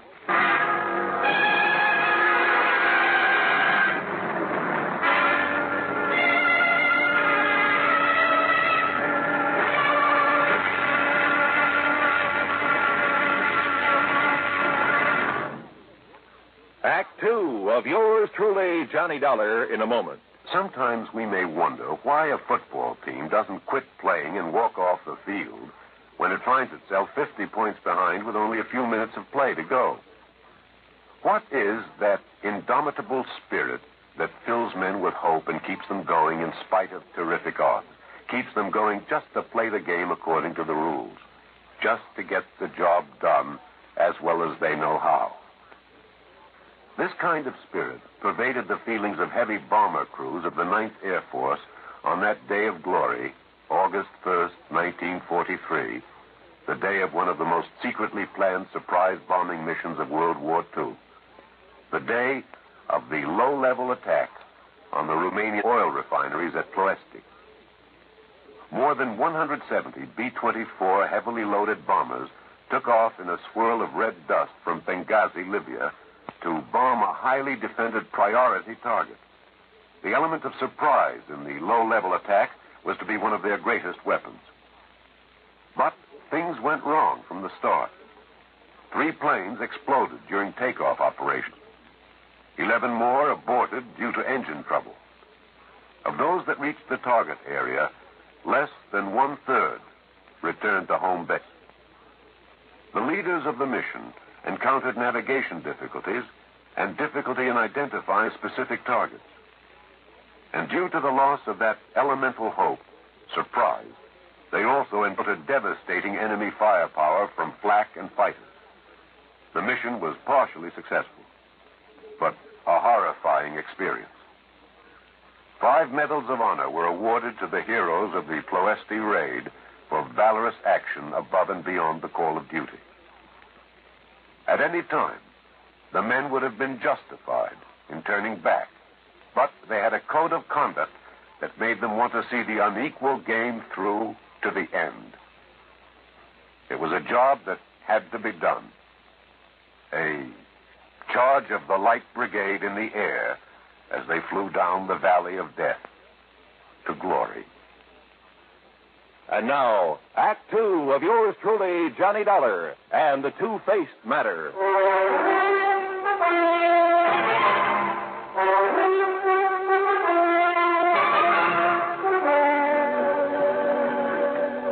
Okay, Mr. Keasley, it looks like this man Twiller is the one who walked off with the money in your safe when he left your employ. No question about it. And unless you can find him, your company will have to pay the full amount of the loss. Yeah, well, even if I do find him, the chances are he'll have spent that money. After all, 3 years and a half. Exactly 3 years, 5 months, and 16... You say you have no idea whatsoever as to where he might have gone. With that much money, he could be anywhere in the world. Uh-huh. Where did he live? I don't know, sir. What? After all, it was none of my affair. But if he worked for you a number of years... I make it a rule never to pry into the affairs of others. Except, of course, where the manufacture of fine furniture is concerned. Well, doesn't anybody in this organization know anything about Twiller? Possibly Mr. Bottomley. Who's he? He is presently engaged in creating a Hepplewhite table in the shop. Come, we shall speak with him. The huge shop dated back 100 years at least.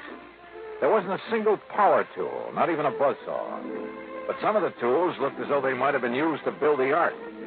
8 or 10 men, all of them old, all wearing dark trousers, suspenders, and white aprons, were busy turning out fine pieces of furniture, carefully, almost lovingly. And every one of them wore his own distinctive full beard. Hooray for tradition. Mr. Keasley led the way to a man who was gently trimming the edge of some kind of a sideboard. Good morning, Mr. Bottomley.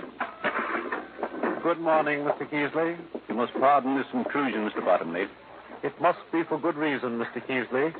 So you must understand that I cannot afford interruption if I am to finish this credenza by the first of the year coming. Of course.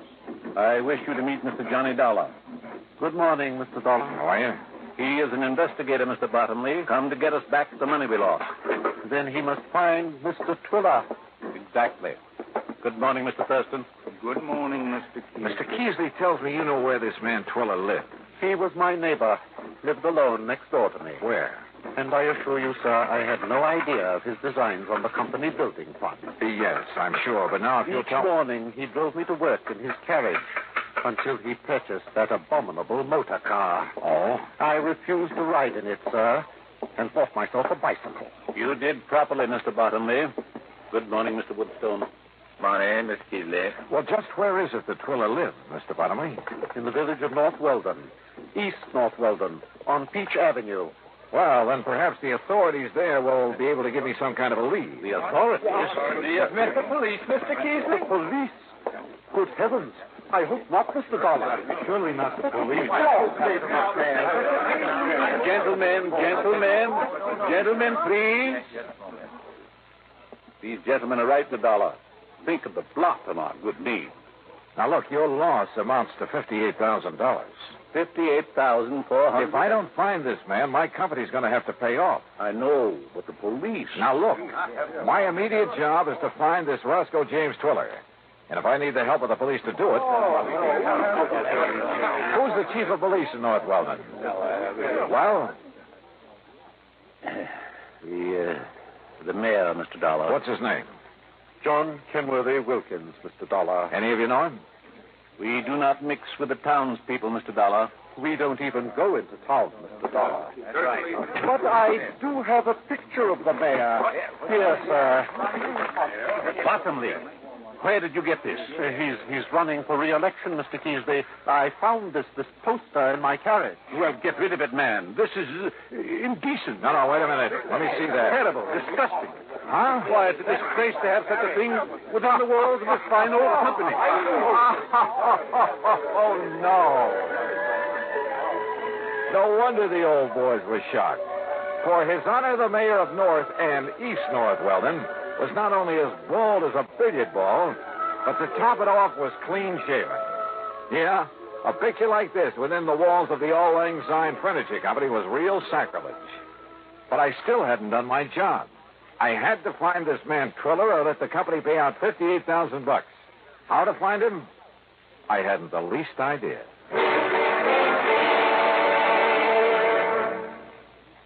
Act 3 of yours truly, Johnny Dollar, in a moment. Times have changed, and so has the man. During the 18th and 19th centuries, warfare with its musket fire, cavalry charges, and cannonades was a simple, direct, easily understood type of conflict. The undisciplined but sharp-eyed revolutionaries hid behind trees and hedgerows to pick off the advancing British troops. The wild, dashing, hell-for-leather cavalry charges of the Civil War and Custer's encounter with Sitting Bull and the Sioux Indians were, though courageous, simple and direct. But they were far removed from the developments of the atomic age, which demands selectivity, skill, and rigorous training. Until recently, the soldier's general level of knowledge determined his job suitability. Today, however, with more and more complex weapons and equipment being used, the military needs large numbers of skilled technicians. To that end, tests have been developed to find men with intelligence and technical aptitude, and to develop in these men the needs of the future. Yes, times have changed, and so has the man. And now, Act 3 of yours truly, Johnny Dollar and the Two-Faced Matter.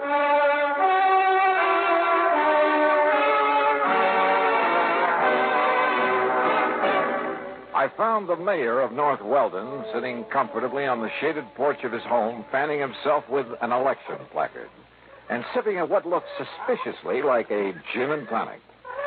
Yes, you're certain that I can't fetch you a limeade, too, Mr. Dollar? No thanks, Mayor Wilkins. Yes. Well, now, as I started to say, when I first came here, I did hear some rumor about money having been taken from the old Lang Syne Furniture Company. But until they lodged a complaint with me, for you see, I'm also chief of police. Yes, well, from what I can see, they're pretty slow about things like that. Yeah, well, they're slow about everything. But they make magnificent furniture. Mm-hmm, I could see that. Tell me, did you know this Roscoe Twiller at all? No, gone before I came to North Weldon. Oh? But that was only 3.5 years ago. And I came after that. Yet you're the mayor of the town. Village, really, Mr. Dollar. But lovely place.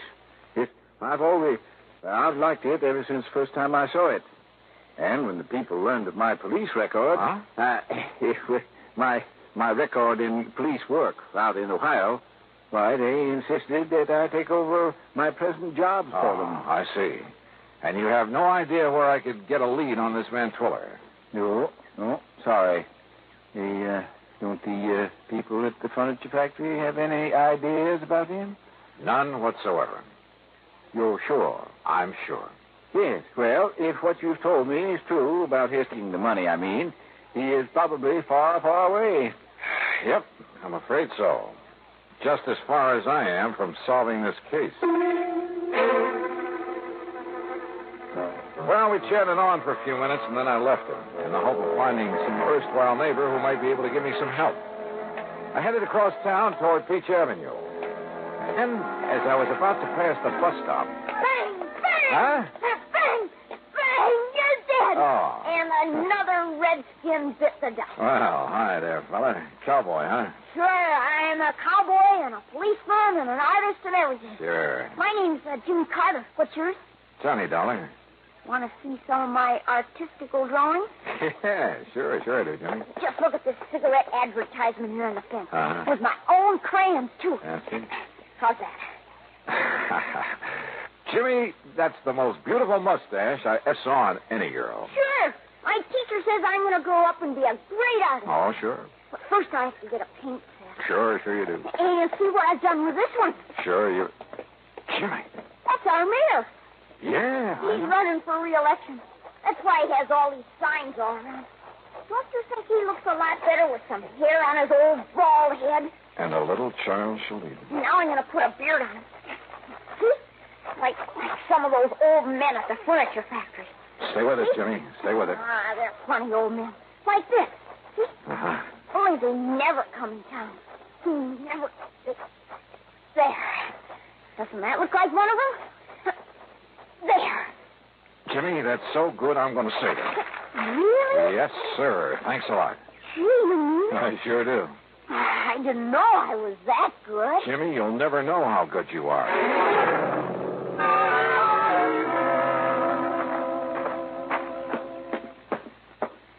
Well, you back so soon, Mr. Dollar? Mayor Wilkins, or rather, Chief Wilkins. Yeah. I have to ask you to make an arrest. You mean you've found the man that you've been looking for? If there's any question about it, I'll make a civilian arrest. Oh, I don't understand, sir. Only a few minutes ago. Only a few minutes ago, I was blind as a bat to the most obvious possibility in the world.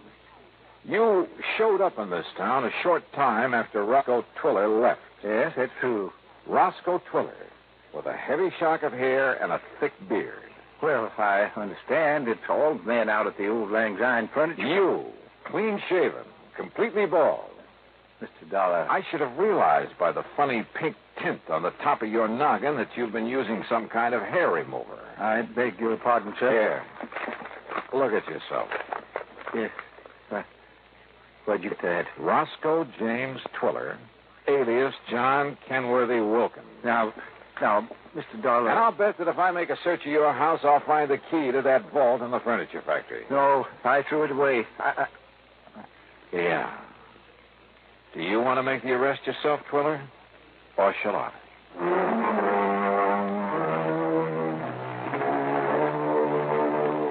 I don't know why Twiller gave up so easily. I guess it was because I'd caught him completely off guard. He even signed a confession and promised to pay back what he could. So, from here on in, it's up to the courts.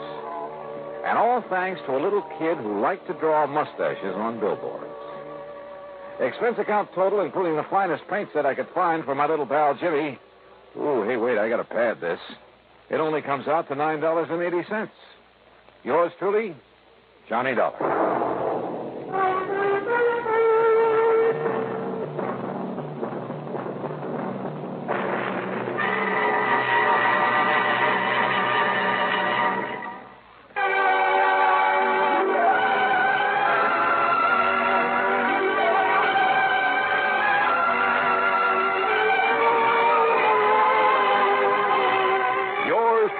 Johnny Dollar, starring Bob Bailey, originates in Hollywood and is written, produced, and directed by Jack Johnstone.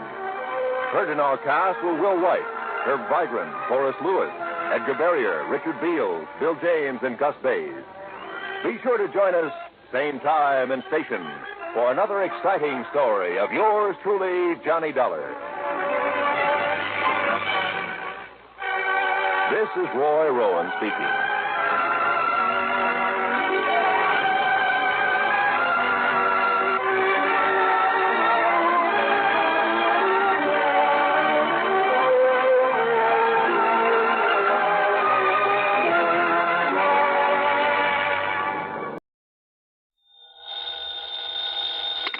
Johnny Dollar. Henry Bascom, Johnny, at Four State Insurance Company. Well, hiya, Hank. It's been a long, long time. Yeah, I know.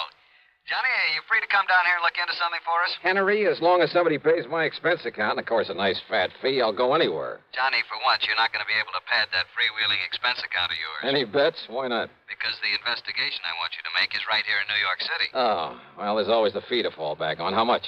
Usual percentage of the face value of the policy. Okay, only how big is the policy? Johnny, hold your hat. It's about 200... Well, I mean, it's what? Just under... $200? Johnny. Listen, Hank, my cut on a policy as small as that wouldn't buy me a sandwich and a cup of coffee. No, listen. And I suppose you'll question every penny I put on the expense account. Look, you didn't Why don't you just pay it off and save you and me and the company a lot of time, labor, and soap? What kind of a policy is it? Straight life. Huh? But listen, you didn't let me finish. The face value of this policy is a little under $200,000. 200... Oh? Yeah. Well? Hank, my buddy, my bosom pal, for an assignment like that, for the nice commission it's going to pay me, I'd walk to New York. Only maybe you better grab a plane or a train instead. Right. I'll be there.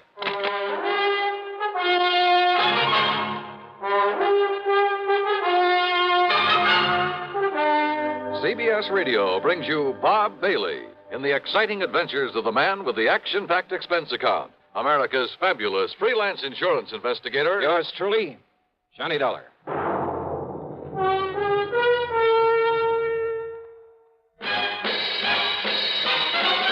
Are you smoking more now, but enjoying it less?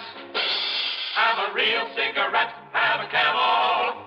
The best tobacco makes the very best smoke. Have a real cigarette, have a Camel. Are you looking for flavor and mildness? Have a real cigarette, have a Camel. The best tobacco makes the very best smoke. Have a real cigarette, a real cigarette, a real cigarette. Have a Camel.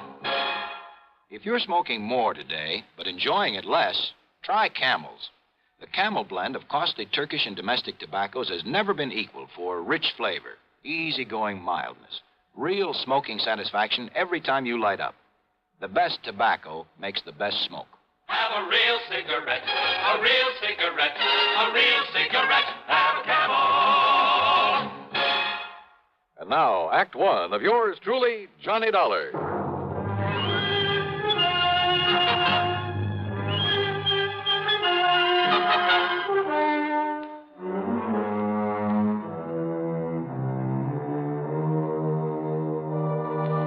Expense account submitted by Special Investigator Johnny Dollar to the Four State Insurance Company, New York City office. The following is an account of expenses incurred during my investigation of the evaporated clue matter.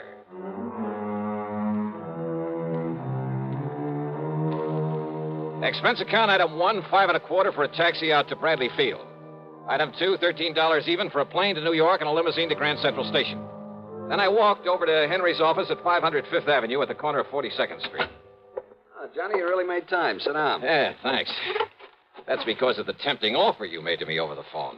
A policy worth $200,000. $189,000 to be exact. Straight line. Mm-hmm. On whom? Mr. Jonathan R. Kenworthy. Kenworthy? Very, very wealthy. Retired some years ago after selling off the Kenworthy copper mills. Oh, yeah, sure. Been living here in New York for the past 20 years. Big fancy apartment overlooking the East River. 714 East 52nd Street. Expensive neighborhood. Oh, I told you he was loaded. So what happened to him? He was murdered, Johnny. Oh? Yeah. And who was the beneficiary of this nice, juicy hunk of insurance? His grandson, Carlton M. Kenworthy. And that's the answer to your next question, too. Now, what do you mean by that? I was going to ask you if you or the police have any idea who might have killed him. Yeah, that's right. And I told you, this young Carlton Kenworthy, his grandson, who is also the sole heir to all the rest of his estate. Oh, no, wait a minute. That's a pretty strong accusation, Hank. You have any proof? None whatsoever. Nor have the police.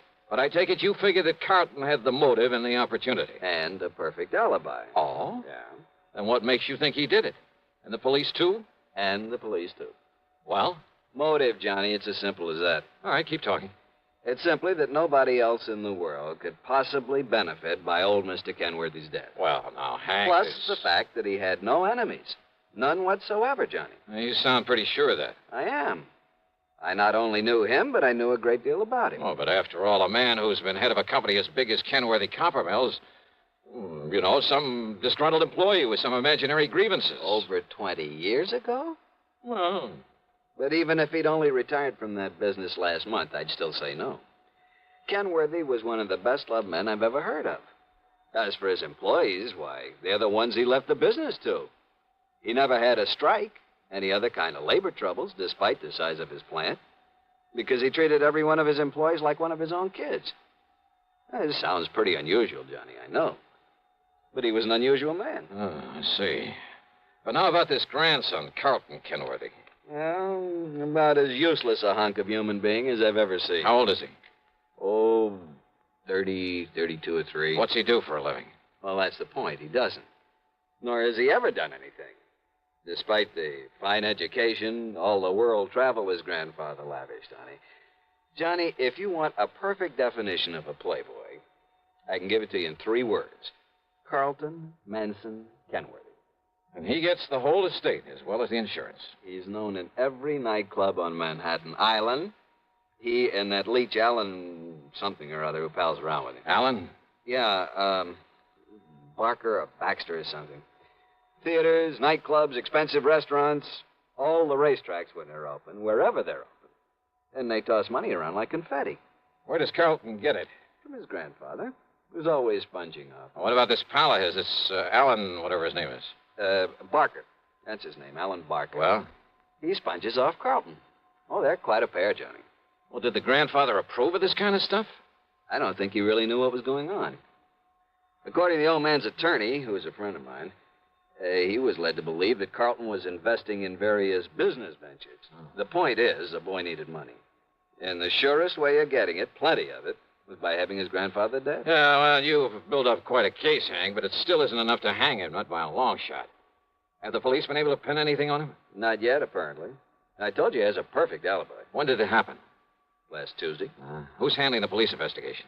Lieutenant Randolph Singer at the... Randy Singer? Great. Randy just happens to be one of the best homicide men in this fair city of yours. Well, he certainly hasn't Hey, impressed listen, me. if they've got him working on it, and if you have got a case against Carlton Kenworthy, Hank, I'll see you later. Where are you going, Johnny? Over to see Randy Singer.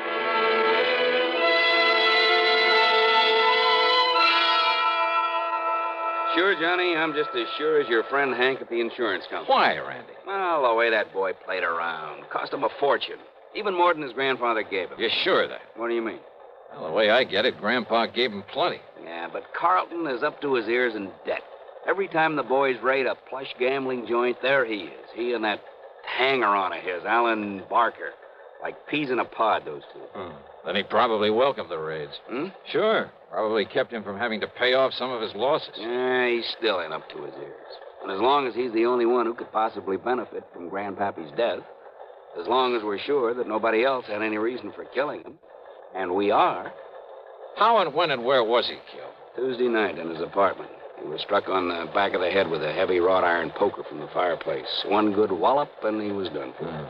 Hank says that Carlton has an alibi. Yeah, airtight. I checked it every way I can. From here, that is. And where's your case against him? But if you can break that alibi... But, Randy, if you've checked it I out... said from here. But if that company of yours will pay your expenses to Alaska... Alaska? That's right. Oh, look, with such flimsy evidence... Will you do it, Johnny? But now listen, Just Randy... to, let's say, to get me off the hook. But I'm still not convinced that... Johnny... Okay, Randy, sure.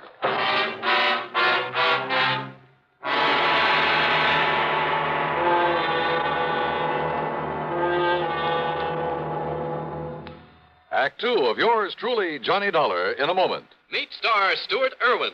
Nothing's worse for an actor than a nasty cold. To feel better quickly, I take wonderful four-way cold tablets. A fast way to relieve cold distress. Right. Tests of all the leading cold tablets proved four-way fastest acting. Four-way starts in minutes to relieve muscular pains, headache, reduce fever, calm upset stomach, also overcomes irregularity. Take my advice. For your next cold, take four-way cold tablets. The fast way to relieve those cold miseries. Four-way, only 29 cents. And now here's a word about another fine product of Grove Laboratories. To get rid of embarrassing dandruff in 3 minutes, change to Fitch Dandruff Remover Shampoo. 3 minutes with Fitch regularly is guaranteed to keep unsightly dandruff away forever. Apply Fitch before wetting hair, rub in 1 minute. Add water, lather 1 minute. Then rinse 1 minute. Every trace of dandruff goes down the drain. 3 minutes with Fitch and embarrassing dandruff's gone. At the same time, Fitch can brighten hair up to 35%. Get Fitch Dandruff Remover Shampoo today. And now, Act Two of yours truly, Johnny Dollar, and the evaporated clue matter.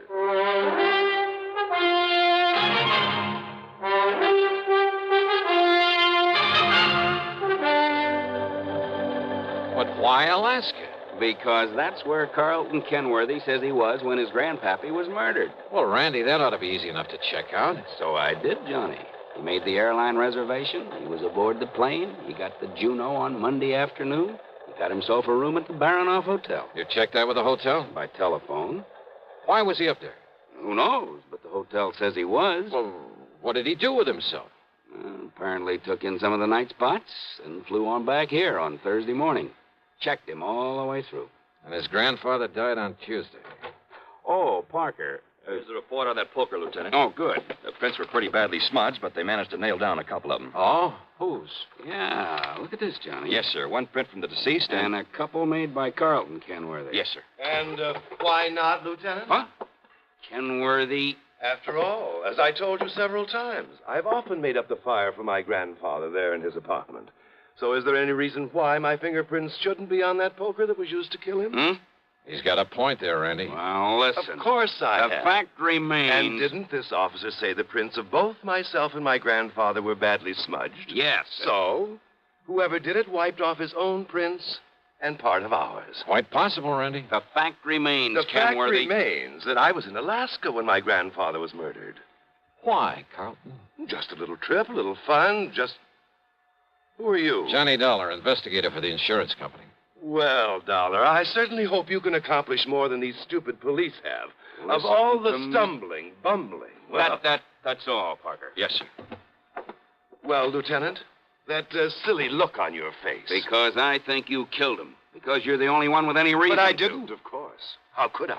Hey, tell me this, Carlton. I'll tell you anything I can, Mr. Dollar, if you'll get this incompetent flat-foot off my neck. Kenworthy. And, of course, help to solve the murder of my poor, sweet, kind old grandfather. Okay.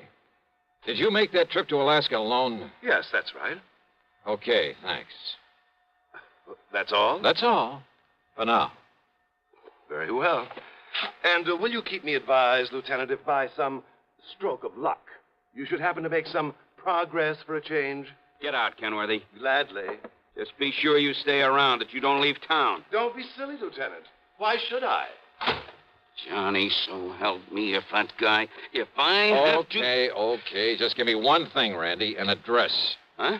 Yeah.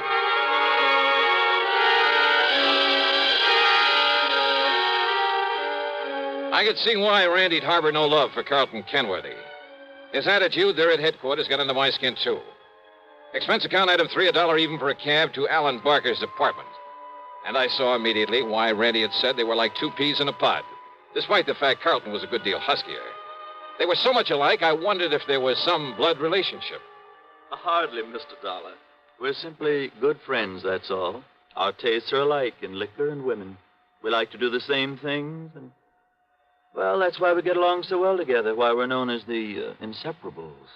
Alan, did you know that Carlton was going to Alaska? I certainly did. I drove him to his plane on Monday, and on Thursday I met his return flight and drove him back to his flat.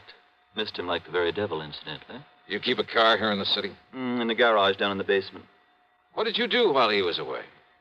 Felt terribly at loose ends, but then I had my car washed and greased and took a long trip. Oh, when? I left Monday evening. Where'd you go? Oh, I drove several hundred miles. Took little side roads and byways that probably aren't even on the map. Think perhaps you could retrace your route? Good heavens, no. Oh, I did end up somewhere near Albany before starting back Wednesday morning. Uh-huh. Did you stay in Albany? My memory's a bit vague, Mr. Dollar, but I'm quite sure I didn't. Well, where did you stay over? Well, this may sound fantastic to you. Where? But I haven't the least idea. I took a couple of bottles with me. And they, coupled with the fact I was in completely unfamiliar country and that at night one little roadside motel looked as good as any other, well, I just don't know. You know, you make things sound pretty bad for yourself, Alan. I beg your pardon? Considering the way you've been sponging off Carlton Kenworthy, well, offhand, I'd say you had as much reason to want his grandfather out of the way as he did. I beg your And without pardon. a very good explanation of your whereabouts at the time of the murder. Now, look here, Dollar. But you know something? I don't think you have enough guts to have made those lily white hands of yours wield that poker. Horrid thought. And yet, on the other hand... Well, yes, Dollar? As an accessory. Accessory? That's right. I'll see you later, Alan. Now, look here. Just don't leave town.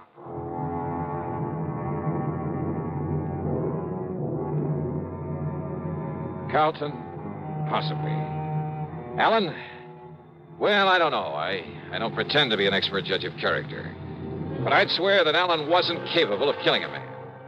And yet, as Randy had said, unless we could somehow break Carlton's alibi. And then I got an idea. It would take time. It would be expensive. But with $189,000 of insurance involved, yeah, I decided to take a flyer. Stick my neck out all the way.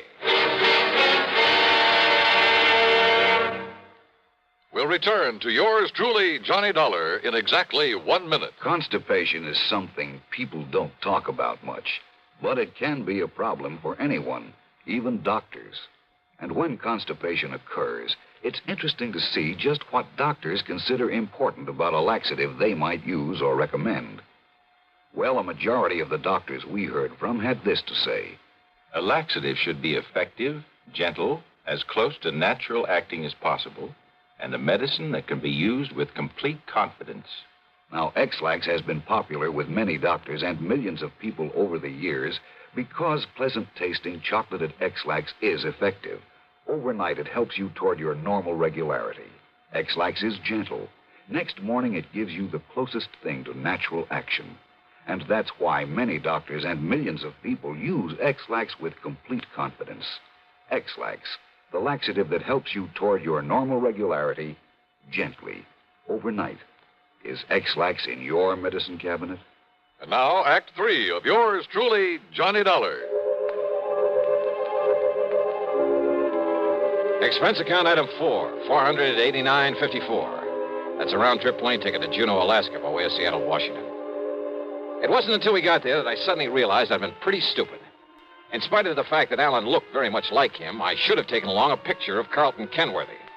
And certainly I should have taken along a set of his fingerprints for comparison with any I might be able to pick up, or even a sample of his handwriting. But I didn't, so I'd have to work things out the best I could. Item 5, $10 for miscellaneous taxi fares. Item 6, $10 for a room at the Baranoff Hotel. And yes, I got the same story Randy Singer had about Carlton's having been there, having spent plenty of time at the bar and the bubble room, at nightclubs all over the town. But then it was item 7, $8.50 for some drinks and dinner in the main dining room that finally did the trick.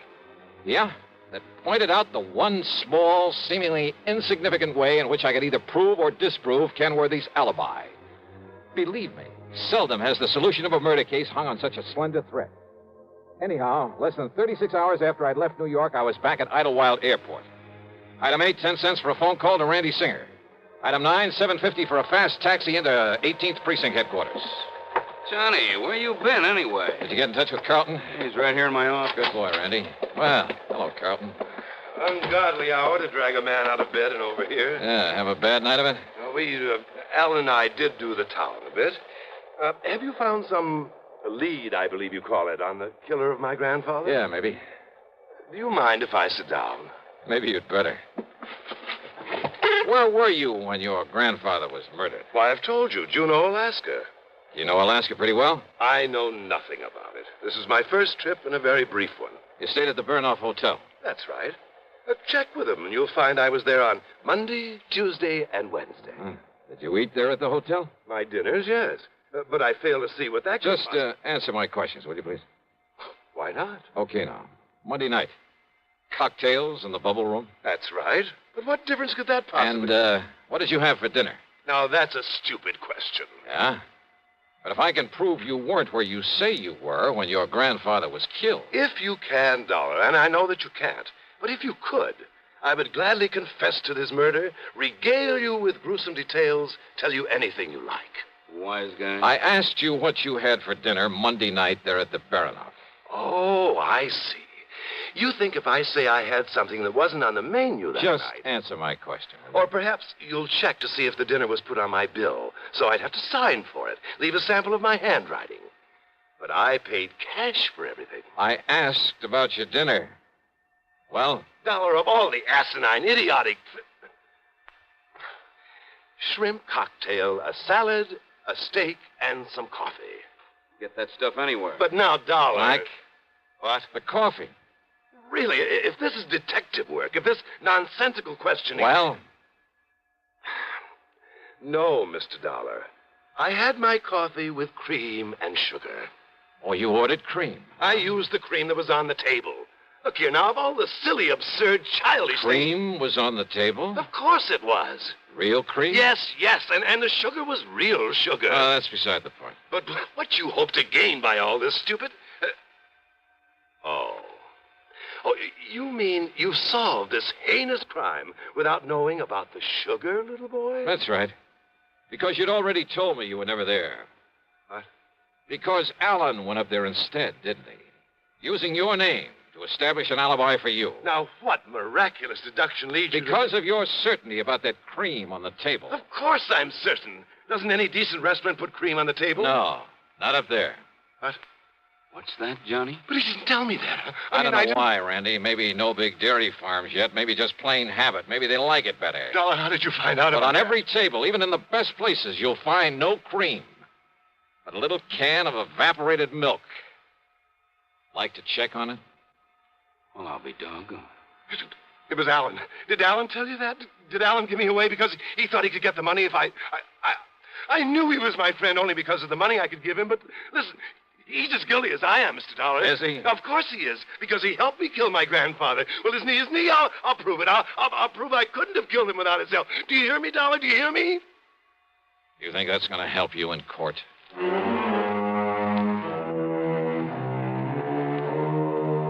Believe me, if I were to put down all I think about the Alan Barkers and Carlton Kenworthys and all the rest of that rotten... why bother? What's the use? Expense account total, including incidentals, the trip back to Hartford, $574 even. Yours truly, Johnny Dollar.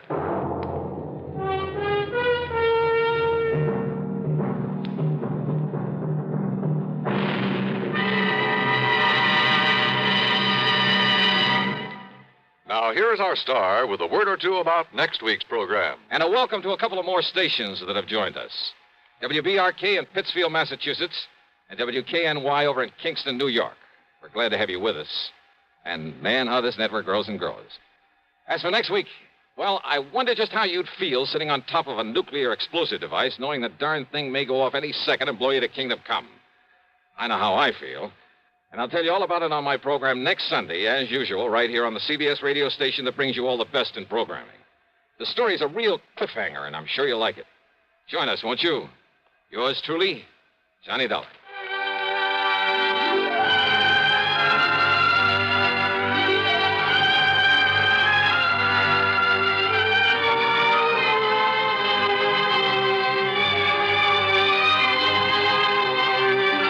Yours truly, Johnny Dollar, starring Bob Bailey, originates in Hollywood and is written, produced, and directed by Jack Johnstone. Heard in our cast were Harry Bartell, Herb Vigran, Carlton G. Young, Herb Ellis, and Jack Edwards. Be sure to join us next week, same time and station, for another exciting story of yours truly, Johnny Dollar.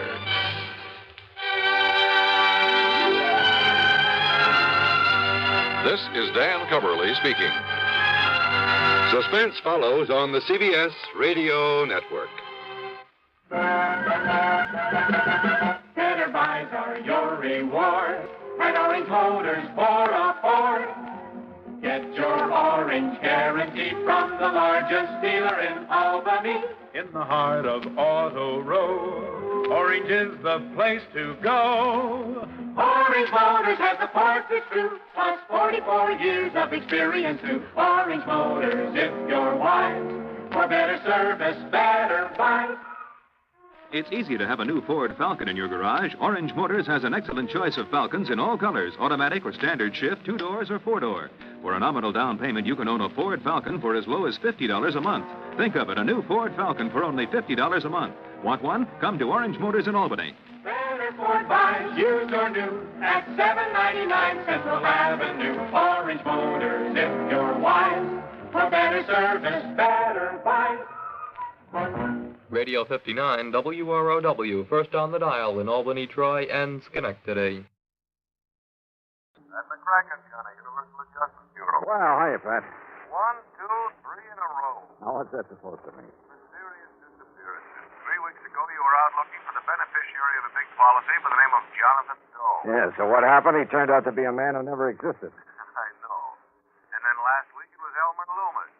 Find him, find his body, find out who murdered him. Only his disappearance was rigged by himself to get away from his wife. Not very cleverly done, however. Well, this one was, Johnny.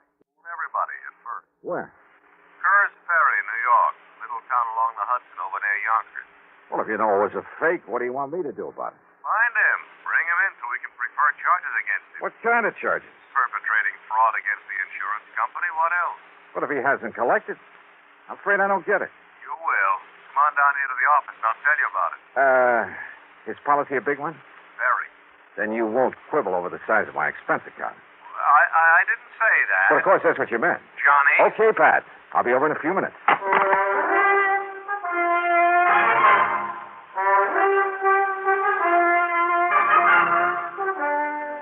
And now, Act One of yours truly, Johnny Dollar.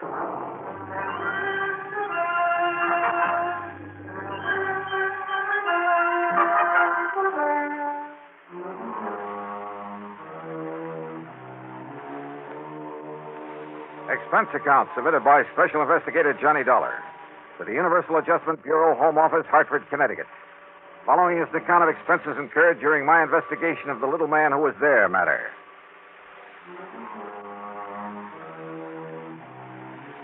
Three mysterious disappearances in a row. I almost wish somebody'd set a fire, rob a bank for a change.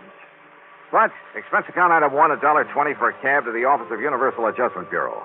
As usual, Pat McCracken got straight to the point. Plain as day, Johnny. Howard L. Edwards insured his life for $50,000, double indemnity. So? Beneficiary, his wife, Mary Louise. In other words, if he was accidentally killed, his wife would collect a cool $100,000. But he wasn't. He wasn't. You sure? Oh, the police down there in Kerr's Ferry thought otherwise at first. You know, when they discovered the way his car had toppled over into the Hudson River just above Sound. Is that the way he staged it? Uh-huh.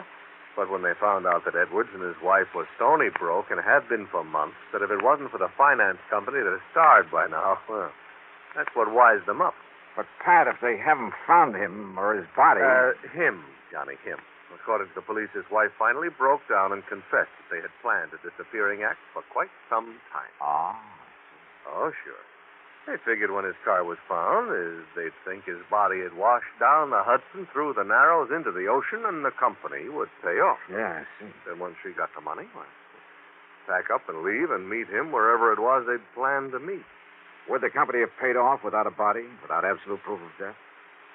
That might depend on the court, on how smart a lawyer she got hold of.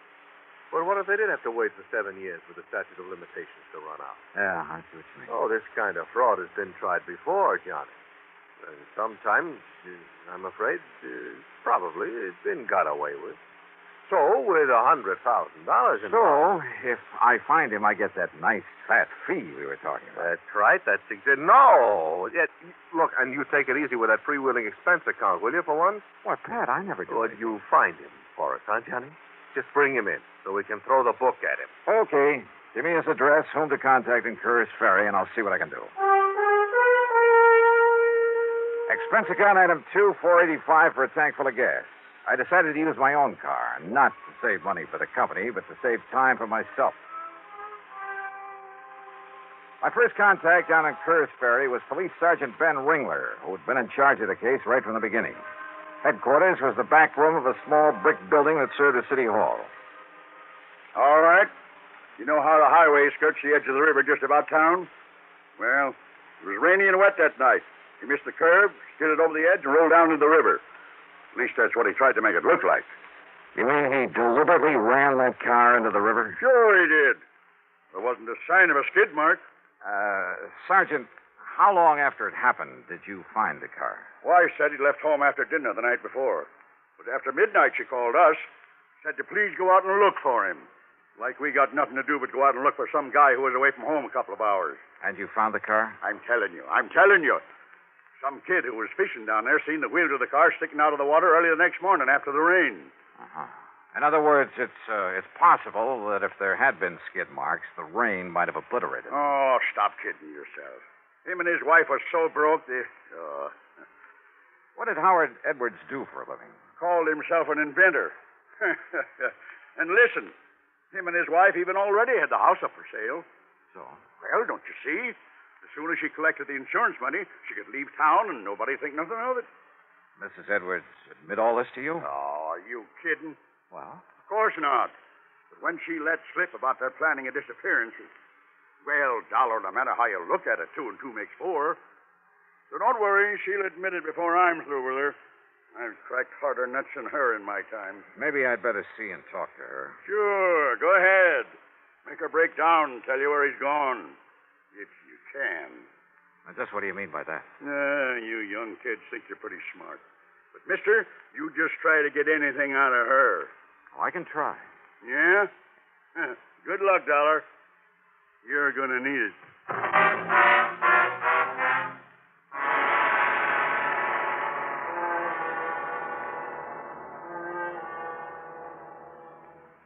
Act 2 of yours truly, Johnny Dollar, in a moment. Great scientific achievements usually are made through the combined efforts of many men. Such is the story of the Atlantic Cable, one of the outstanding milestones of the 19th century. But today, the name of one man remains to remind us of that venture.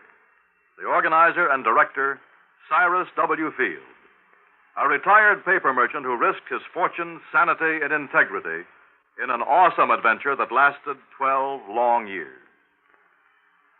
Field first was approached in regard to a short underwater cable to Newfoundland in 1854. After a huge investment of both money and energy, the cable was completed the following summer. Field then went to England to tackle the much larger problem of laying the Atlantic cable. Many futile attempts were made. Cable was broken. Splices were made. Cable was lost. Tempers flew, and ship captains resigned in disgust. Still, Field wouldn't give up. Finally, on August 8, 1858, it appeared that the project had been successfully completed. Cyrus Field went ashore and walked 15 miles to the nearest telegraph station. There he wired his wife, the Associated Press, and President Buchanan. He informed the president that Queen Victoria would telegraph her congratulations over the new cable. But before the Queen's message was completed, the line went dead. The much-hailed project was again a failure. Faulty insulation was blamed. In 1865, the largest steamboat afloat, the Great Eastern, made another attempt. Just 660 miles from Newfoundland, the cable parted. Inadequate hoisting tackle prevented its recovery. Field broke down and wept like a child. And yet, the very next year, he sailed with the Great Eastern for one more try. This time, every failure had been studied, every provision made. On July 27th, 1866, Cyrus Field landed at Heart's Content. After personally cabling the unbelievable news, he immediately boarded the Great Eastern, retrieved the broken cable of the year before, spliced it, and laid the second Atlantic cable. Cyrus W. Field, another American whose driving energy insisted that somehow there must be a way. Let's find it. And now, Act Two of yours truly, Johnny Dollar, and the little man who was there matter.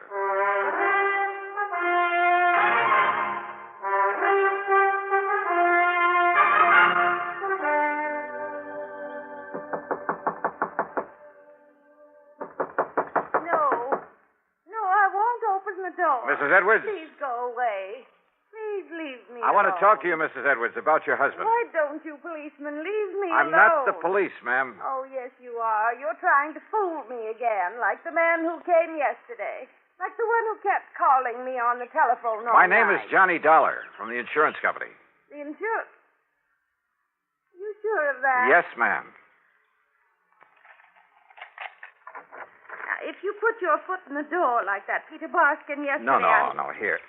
Here are my credentials, Mrs. Edwards. Johnny Dollar, insurance and... Oh, please come in, Mr. Dollar. I'm so glad you've come. Maybe you can help to find Howard. I just can't believe he's dead. Well, that seems to agree with the police theory, Mrs. Edwards. The police. They've been terrible. They've been trying to drive me out of my mind, make me see a lot of things that aren't so. Day and night, they've been driving me crazy. Then Ringler and that no-good son-in-law, he had them put on the force, coming here, questioning me, calling on the phone in the middle of the night. Well, it's terrible. And if losing Howard wasn't enough, You've been pretty much broken up over his death or disappearance, whichever it is. Well? No, Mr. Dollar. What? Please, sit down, sir. Thanks. The past few years, Howard has been so occupied with his invention. What kind of invention? A machine. A device of some kind for molding plastics. I'm afraid I don't know much about it. He wouldn't tell me. Kept to himself all the time.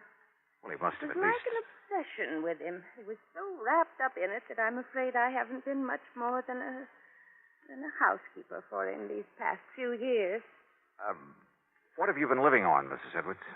When the money I had ran out, we had to borrow, but now that's all gone.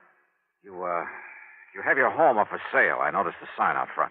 It's all that we have left. Unless, of course, you could collect the insurance on your husband. Yes, the insurance. Then I wouldn't have to worry anymore. It would make up for all the years of struggling along on almost nothing and skimping and... Now, wait a minute, Mrs. Edwards. Yes? You sound as though you'd like to have your husband proven dead. At least it would provide a decent living for me after all these... No. Oh, no. That's sounds terrible, doesn't it? Yeah, it sure does. I didn't mean that I wish him dead. I only meant that, well, if he is, When I first got here, you said you hoped I could find him. yes. Yes, Mr. Dollar. Sure.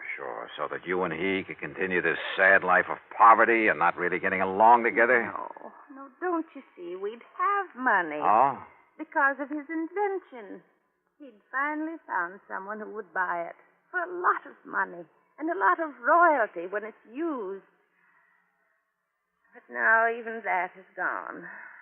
Gone? What do you mean gone? All the plans and drawings. He took them with him that night. And just where was he taking them? To the man, the company, whatever it was he was selling it to. At least I think he was. In the middle of the night? Now they're all gone, somewhere in the Hudson River. You told the police about this? Yes, I told Ben Ringler. He found no sign of them in the car? No. And that son-in-law, that Peter Moskin, he said I was lying about those papers. All right, Mrs. Edwards, listen to me. Yes. Considering the relationship of you and your husband, wouldn't it be logical for him to leave you, sell his invention for whatever he could get, and live happily on the money all by himself? And just leave me with nothing? Yeah. No, in spite of... Oh, no, Mr. Dollar, he wouldn't do that. I didn't say leave you with nothing. All he had to do was make it look as though he'd been killed. Make it look? That's right, in a car accident. Oh, no. Well, that's the way you planned it, isn't it? Then you'd both be taken care of, free of each other and with plenty of money. No, Mr. Dollar. Didn't you admit to the police that you two planned his disappearance? Oh, no.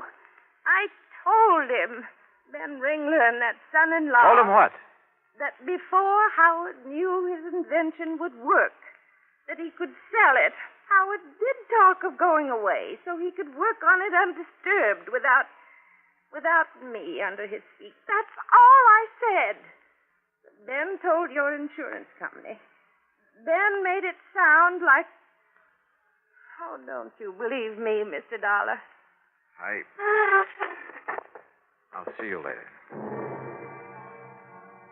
Item 3, $1 even for a bite to eat at the local lunch wagon. Then I went back to headquarters where I found not only Sergeant Ben Ringler, but his son-in-law, Patrolman Peter Barskin. I found him very busy playing checkers. Come on, Pete. Crown me. Yeah, Pop. There you are. And now you can give up. Like Dollar is on this case of his. I'll set him up again. Didn't get a thing out of Miss Edwards, did you? Maybe I did. Just like I told you would. Huh? You mean you did get something out of $1? Where's the chief of this police department? Been away a couple of weeks. I'm in charge. Well, if he had any sense of duty, he'd be back here. Hey, what do you mean by that? Pete, I mean that you and your father-in-law have considered only 2 possibilities. Have we? The first was accidental death. Now, listen, I told you... Yeah, you told me. You eliminated that. Sure did. The other was deliberate disappearance. And that's what it was. But there's another, Ben. The one I'm going to work on. Yeah, what's that? Sonny? Murder. What? That's right. Murder. Act 3 of yours truly, Johnny Dollar, in a moment. Our Constitution is a flexible document. It has changed with the changing years to meet changed conditions. An example is the way in which we elect our United States senators. When the Constitution was ratified, and for 125 years thereafter, the people could not elect their own senators. Instead, the senators were chosen by the state legislatures. The Founding Fathers believed in democracy, but they did not want their new republic to be wrecked by irresponsible mob rule. Democracy was a new form of government. Most of the voters had little knowledge and less experience in governing themselves. And so the Constitution provided that while the people could elect their representatives to Congress, they could not elect their senators directly. A century and a quarter of experience in self-government made such a safeguard against mob rule obsolete. And by 1912, the people were ready to demand the right to elect their senators by popular vote. They received this right in the 17th Amendment to our Constitution. This amendment illustrates how our Constitution lives and grows in our changing world, to the end that this country of yours and mine shall be our country under God. And now Act 3 of yours truly, Johnny Dollar. I learned from Sergeant Ringler and his smarty pants son-in-law that Mr. Edwards' car had been left untouched where they'd hauled it out of the river north of Kerr's Ferry. It was late in the afternoon, but item 4, there in police headquarters, 30 cents for a phone call to another headquarters, the 18th precinct down in New York. This Lieutenant Singer. Hey, Johnny Dollar, Randy, I want you to do something for me. Johnny, long time no see. Yeah, listen, will you? Have you got somebody in the crew who can come up here to Kerr's Ferry and give me a hand? Somebody who knows something about fingerprints? Well, now, Johnny, it's about 20, 30 miles outside our jurisdiction. So what? Well, of course, some guy who's off duty may be a real top man like Marty Levitt. How soon can you get here? Well, what's it all about, How Johnny? soon? It's getting late. It's getting dark. Well, a little over an hour if he can catch a train. But what kind of case... Okay, Randy, thanks. Now, look, Dollar. You think we can't handle these things good enough ourselves? Yeah, Dollar. Yeah, that's exactly what I think. It was dark by the time Marty Levitt arrived, but he had a flashlight in his kit, and I brought along my own. So I drove him out to where the car sat up between the highway and the river. His examination was quick and efficient. And when he'd finished... No, I don't get it. What? What'd you say? Holy. That's a wonder a lot of cars and trucks don't miss that curve. But as to this one, Johnny, I don't get it. What do you mean, Marty? Johnny, I haven't uncovered a single fingerprint, except for some old ones on the gas cap, under the hood, that sort of thing. And except for Mr. Edwards' own prints on the steering wheel and gear shift lever. No. Huh? Steering wheel, gear shift, light switch, door handles, everything wiped clean. Well, of course, this wreck was in the river a few hours. So I don't care if it was in there a week. They'd still be on it. There aren't even any prints from whoever hauled it out of the river. Marty? Sure, Johnny. Somebody carefully wiped them off. And people don't do that without a reason. So, where do you go from here? Yeah.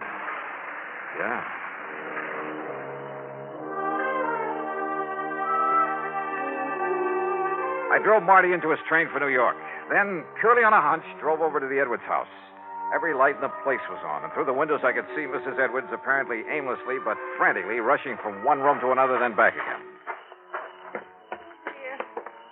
Oh, dear, this is awful. This is terrible. Mrs. Edwards, this is Johnny Dollar. Oh, Mr. Dollar, thank heaven. Oh, Mr. Dollar, look. I was only down to the drugstore a few minutes, not more than 15 minutes, and look what he did to my house. He ransacked it. Who? I don't know. It's so dark out. He ran out the back way when I came in. Have you found anything I missing? don't know. I haven't. Is this your husband's desk? Yes, it is. To me, like this was the target. The rest of the house, and the closets, the bureau. Oh, sure. To keep you from realizing this was what he was after. Wait. Howard kept that locked. Yeah, but it's been broken open.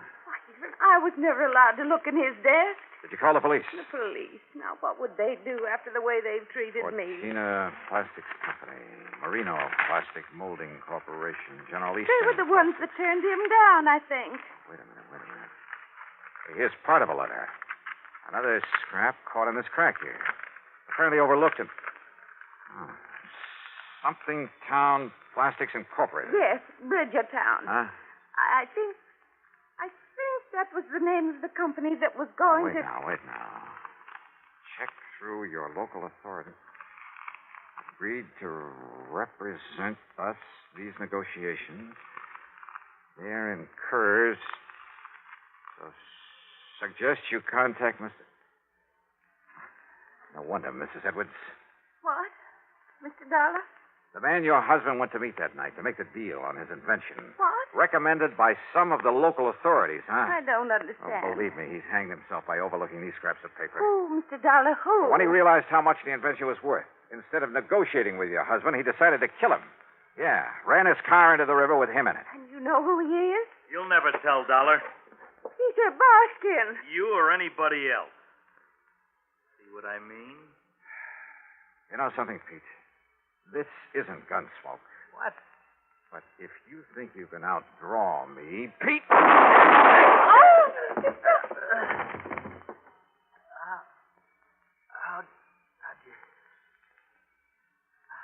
How'd you find out?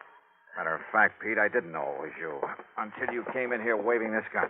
Johnny Dollar, as acting chief of police for the town of Kerr's Ferry, I arrest you for the... Oh, put that thing down, Ben, or do you want some of the same? No, Dollar. Toss it over. On the floor. Okay. And I not only suspect that Kerr's Ferry is going to have a new police force, but who knows? You and Pete might even share the same electric chair. Sure, it's up to the courts. But when the state police came in and found the papers on the invention hidden away in Pete's house. Oh, that invention, by the way, now belongs to Mrs. Edwards. To say nothing of the insurance money, $50,000. So, Pat, I'll let you off the hook real easy. Expense account total, including some more gas for my car to get me back to Hartford, $12.34. Yours truly, Johnny Dollar.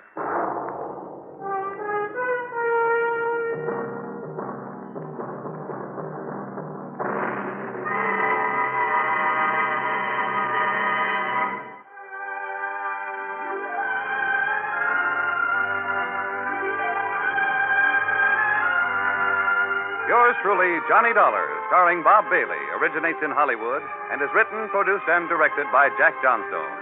Heard in our cast were Virginia Gregg, Larry Dobkin, Ralph Moody, Gil Stratton, Herb Vigran, and Vic Perrin. This is Jim Matthews speaking.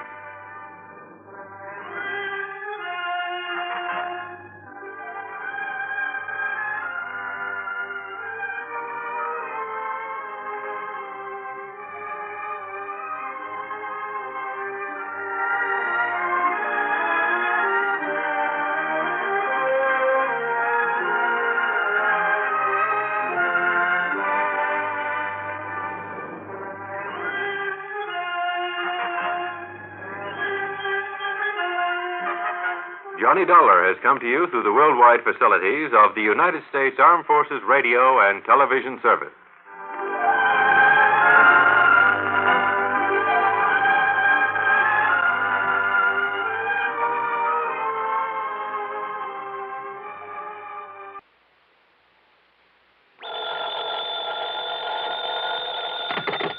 Johnny Dollar. This is Al Turner at New Britain Mutual. Hi, Al. What goes with you these days? Johnny, one of our important clients is very anxious to get in touch with you. Says that she's an old friend of yours. Oh, who's that? Her name is Mrs. Virginia Haskell. Virginia Haskell? That's right. Sorry, Al, but I'm afraid I never heard of her. Before she got married, about a year ago, her name was Van Doren. Chinny Van Doren? Yes. Oh, well, now that's something else again. And I mean something. Well, then you do know her. One of the most delectable bits of feminine pulchritude I ever ran up against. Believe me, a young man's fancy didn't have to wait for spring to turn to thoughts of her. Now, what's that mean? Oh, Al, even I had serious ideas about that gal at one time. Oh? Yeah, right after college. Isn't every kid of that age intrigued by the idea of marrying into a fortune? And very beautiful. At least she was when I knew her. Still is, Johnny. So she's married to somebody by the name of Haskell, huh? Gordon Haskell. They live on Birchbrook Road, down in Bronxville, New York. Funny. What? Well, when I knew her, that blonde charmer didn't have eyes for anybody but Paul Snowden. Who's Paul Snowden? Childhood sweetheart, that sort of thing. Poor boy, making good on his own, you know the bit. Ah, yes. Too proud to marry her because of her money. But she swore that she'd never marry anybody else, that he was her one true love. But I guess she changed her mind. What did she want to see me about, Al? She didn't say. She did make it clear, however, that it has to do with some of the family insurance. Well, that's as good an excuse as any. Well, then, do you want to run on down there? For a longing look at the gorgeous Ginny Van Doren? But it'll cost you money, Al. Listen, Johnny, with the premiums we get for all the insurance she carries, life, house, property, and so on, the sky's the limit. Brother, have you stuck your neck out? Well, now, that doesn't mean you have Albert, to... I'll be in touch.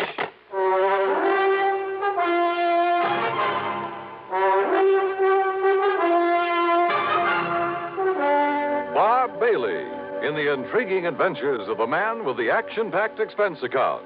America's fabulous freelance insurance investigator. Yours truly, Johnny Dollar.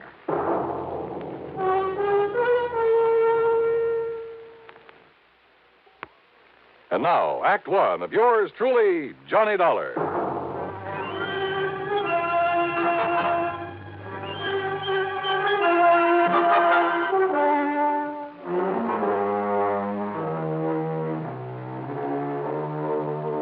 Expense account submitted by Special Investigator Johnny Dollar to the New Britain Mutual Insurance Company, Home Office, Hartford, Connecticut. Following is an account of expenses incurred during my investigation of the wayward heiress matter.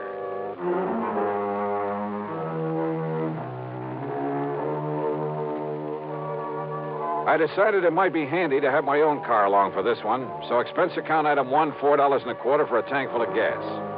I picked up the freeway and headed south and west to fashionable Westchester County, New York.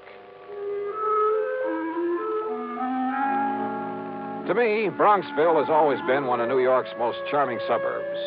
Only about 20 miles north of the big city, it's full of beautiful homes with lots of trees and expensive landscape properties. There's a lot of wealth in Bronxville.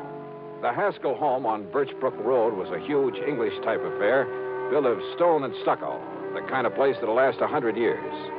18 or 20 rooms, I'd guess, and surrounded by well-kept lawns and flower gardens, oak and sycamore trees and neatly trimmed hedges.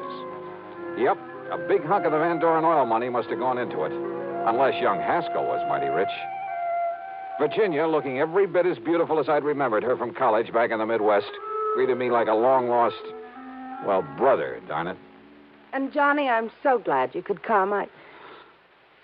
I'm worried, sick. Worried about what, Jenny? Gordon, my husband. Well, look, it's none of my business, but it kind of surprised me to learn you'd married somebody other than Paul Snowden. It's Paul who has me worried, Johnny. Oh? Yes. How? Well, back in the old days in college, I wasn't interested in anybody in the world but Paul. I mean, seriously. Yeah, I remember. The rest of us couldn't get to first base with you. I loved him, Johnny. And I hoped that as soon as he could get established in a business of some kind, he'd ask me to marry him. Well, what stopped him, Jenny? Money. When Father died and all the Van Doren money came to me, Paul suddenly changed. He stopped seeing me. He even avoided me. So then, well, I guess what I did was make a mistake. What was that? I went to see him at his little plant there in Chicago. Chicago? That's where we were living then. And, Johnny, the only reason he stayed there was to be close to me. So you went to see him? Yes. And I proposed to him. Oh? Also, well, this was the big mistake. I offered to finance the machine tool business that he was trying so hard to build up. But he didn't like that and told me so. I'm afraid there was quite a scene there. You've just been looking down your nose at me all these years. It's been nothing but pity. Paul! Yeah, poor, timid little me. Needs help. Maybe needs mothering by somebody who pities him. By somebody who can afford to support him. Paul, that isn't true. Then why do you come offering help, offering money? I don't want pity. Somebody holding up my head for me. I've got to work this out alone. It may take me a long time, but I'm not going to... Oh, I'm sorry, Jenny, but don't you see I love you? I'll never love anybody else. Then why don't you let me Don't you understand? I'll never get anywhere on your charity. You're feeling sorry for me. Paul, darling, please. All right. All right, the less we see of each other now, the better. Maybe sometime, but... Well, no, not now. Find somebody else, Jenny. Somebody who can give you the things you need and want. Uh-huh. A little too much pride for his own good, I'd say. It upset me terribly, Johnny. Especially when he told me to go out and find somebody else. But I take it you did. Then Gordon came along. Sort of caught me on the rebound, I guess. Tall, good-looking. He fell in love with me the first time we ever met. I guess he kind of swept me off my feet. But now that the honeymoon's over... He's been wonderful to me. And I love Gordon, Johnny. I love him very much. As much as Paul? Not perhaps in the same way. But we're very happy together. And there's never been any strain or tension because of this difference in our fortunes. Gordon isn't wealthy either? Well, he hasn't what I have, of course. But he manages to get along. And I'm being a good wife to him. Oh, I'm sure you are, Jenny. And don't you see if Paul, because of his jealousy, were to kill Gordon... Jenny, you mean you honestly believe he might? Yes. That's exactly what I mean. That's why I sent for you. But good heavens, gal. Oh, Johnny, you've got to stop him.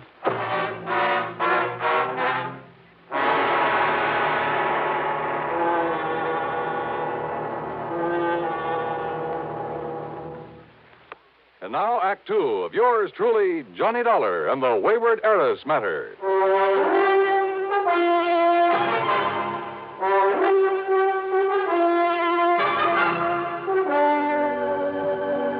All right, now, Jenny, listen to me. It's true, Johnny. I'm sure of it.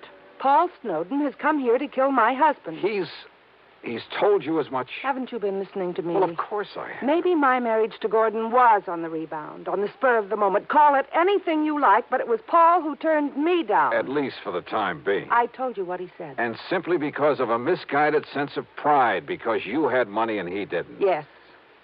Well, how did Paul take it when he learned that you were going to marry Gordon, I mean? He was terribly angry.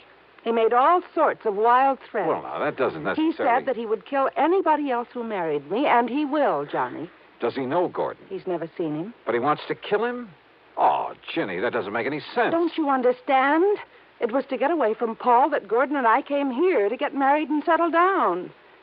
Or because you were afraid you might still be in love with Paul. It isn't a very nice thing to say, Johnny. But it could be true, couldn't it? Is Gordon in business here in the East? Well, I've helped him to start one, Johnny. A little importing business. What did he do before? Jenny? Well, his family had quite a bit of money once. But they lost it all in some bad speculations. And, well, if you must know, Gordon just sort of played around for a while. Did Paul know all this? I don't know. Because if he did, maybe you shouldn't blame the poor, hard-working guy for not liking him. But Gordon is good, and he's good to me. He's good to you. Seems to me you're the one You mustn't say that, Johnny. He is good to me. And he's all I have now. If only Paul hadn't found out where we've come to live. Oh, look, Jenny, I'm an insurance investigator, not a love counselor, and... Oh, what's the matter? Don't you believe me? All I've told you? Or are you just trying to be very cold-blooded about this? Jenny. All right, then. This happens to be a cold-blooded insurance matter. For the simple reason that Gordon's life is insured. And if you have no heart, you keep Paul from killing Gordon. Now, listen, Jenny, you've been married nearly a year. Nothing's happened, nothing at all. Yet now, all of a sudden... Because Paul has come here. He telephoned me. And there can be only one reason why he's here. I doubt that. But where is he? In New York, at a hotel. What hotel? He didn't say. Well, is he coming out here to the house? He said he wouldn't come until he could be sure that Gordon was here. And then? Then to prepare for the worst. Those were his very words, Johnny. Prepare for the worst. Wasn't Gordon here when he phoned? Yes, but I didn't tell him that. Where's Gordon now? Over in Larchmont at the Beverly Arms. In hiding, in other words. I want him to stay there until something can be done about Paul, that's all. Well, if Paul's so all-fired determined... He is, Johnny. He always was. That could be a pretty admirable quality, Jenny. Of course it is. But when he's determined to do such a horrible... Johnny, I don't understand you, the way you're taking all this. Are you going to help me or aren't you? Yes. Okay, Jenny, I'll see what I can do. If by any chance what you suspect is true, if Paul really has come here to get him... Of course he has. Paul doesn't give up, no matter what he set out to do. Which is to say that sooner or later, if you'd kept your head, if you hadn't gone off the deep end, if you had waited and married him, Jenny... I know, I should have. I should have waited for him, no matter how long it took him. Yeah? And what? No, Johnny, I didn't mean that. I'm married to Gordon now, and I must protect him. Okay, then. The first thing to do is get him over here. What? Sure. If Paul's staying undercover, it's the only way to bring him out in the open. But if anything happens to Like Gordon... you say, it's my job to see that it doesn't. I'll see you later. Yeah, like I've said many times before, in this business of mine, you run into some real wildies, and this was one of them. Made me feel like an advice to the love shorn column. And it was pretty obvious that Ginny was still in love with Paul, that she was sorry she had married and was supporting this Gordon Haskell, who, incidentally, must have been a smart cookie to have caught her on the rebound, latched onto her and her fortune. But she'd made her bed, and by golly, out of nothing but stubborn pride, she was going to lie in it. It was well after dark by the time I left her, and as I walked out to my car, I decided that what I'd better do first was to locate Paul Snowden, somewhere in some hotel in New York City. Find out what this whole crazy affair was really all about. But then, as I reached for the door handle on my car, Just a minute. Huh? Yeah? I've been waiting for you. Oh? Who are you? As if I couldn't guess. Mister, I found out all about you, why you came here. Me? Oh, well, now, If just you a don't minute. believe me, take a look at these photostats from the police files in half a dozen western states. Well, now, just take it easy. Let me put on the dash light so I can take a look at them. You'll have plenty of time to look at them when I'm through with you. Well, just a Mister, minute. I ought to kill you.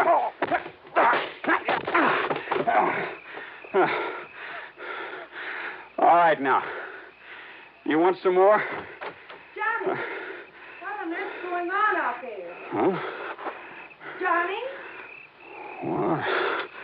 Johnny! Oh, no. Paul! Paul, what have you done to Johnny Dollar? Johnny. Oh, dear, this is terrible. Well, it ain't exactly good. That was Paul. I saw him. Yeah, so I figured. He must have found out that I sent for you. Why, if I hadn't come out of the house to see what the noise was all about, he might... Don't you see, Johnny? Don't you believe me now when I say he's come here to kill Gordon? Jenny, I guess if you didn't convince me, Paul has.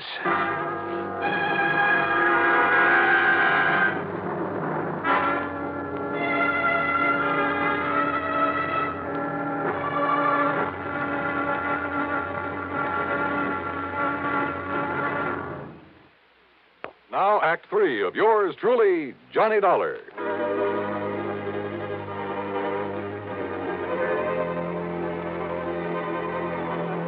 I went back into the house with Ginny's help, and a good stiff drink plus her tender menstruations brought me back to normal. I suppose I could make all sorts of excuses about having been caught off guard, but I won't. Paul Snowden had a good pair of fists, and he knew how to use them. My plan had been to call on the New York City police for help in locating Paul, but now this had suddenly become a personal matter. And yet, wait a minute.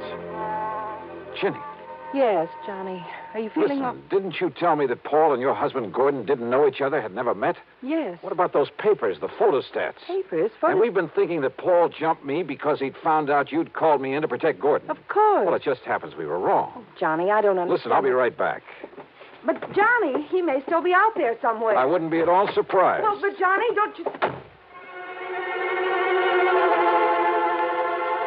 I found no sign of Paul or the papers he'd shoved at me. But I was certain that he was still in the neighborhood, waiting. But not for me. I jumped into my car, drove away, then circled around the block, parked, and sneaked into the house the back way. Johnny! I thought it was Gordon coming in this back door. I phoned him that Paul had been here. Yeah? What'd he say? Only that until Paul is taken care of, he'd better get out of town. But, Johnny, that's such a... Oh, great. And yet, if he plans on being away for any length of time... Excuse me a minute. Yeah, there was a chance, a bare chance, that this whole thing could come to a head very quickly, with a bit of luck. I opened the front door, then called out into the darkness beyond the porch. Paul? Paul Snowden. This is Johnny Dollar. If you're out there, stick around. Now, listen. I'm leaving this front door unlocked, so use your own judgment. I went back into the library. Standing there with Ginny was a man, a few years older, slightly gray around the temples. He had a worried, furtive look about his eyes. He was momentarily startled when I walked in on him. Johnny. Gordon, this is Johnny Dollar. Hiya, Gordon. He sneaked in the back way, Johnny. But I'm not staying around to get killed. Now, listen, Virginia. Gordon, it'll be all right now. No, I don't know who Dollar is or why you've called him in, but I'm not staying around here with Paul Snowden gunning for me. You're afraid of him, Gordon? Wouldn't you be? Come on, Virginia. Open up the safe. You've got plenty of money in it, I know. But look, darling... Come on, get it for me. Give it to me. But to run away like this... Oh, because Paul wouldn't run away. You know that isn't what I... Give me the money, Virginia. Or do you want a dead husband on your hands? Well... Now, listen, Gordon. You listen. This is none of your business. I wouldn't be too sure of that. Well, I am, Virginia. Now, just a minute. Will you keep out of this? No. Oh, yes, you will. You see what I mean? Gordon, that gun, you... Give me that money so I can save my life. Put that thing down, Gordon. Stand back, Dollar. I'll pull this trigger. Brother, that's what you think. Yes? Oh, I'll kill you.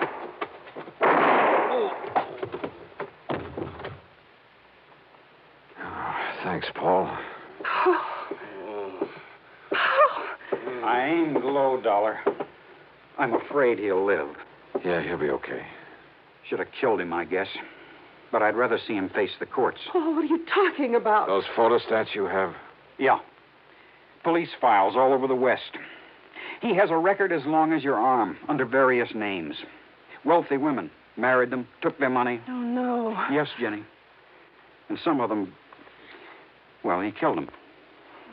Paul, I didn't know. I didn't know. I'm sorry, Dollar, about what happened outside earlier, but in the darkness, I thought you were Gordon. It's, okay, Paul. You've, more than made up for it.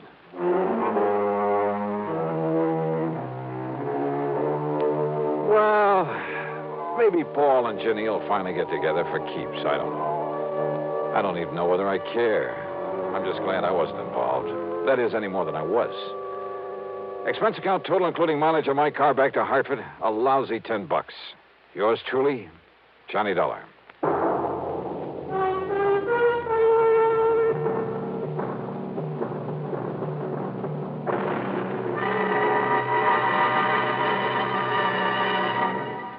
Our star will return in just a moment. Now, here's our star to tell you about next week's story. Next week, a sweet little old lady involved in one of the dirtiest rackets I know. Join us, won't you? Yours truly, Johnny Dollar.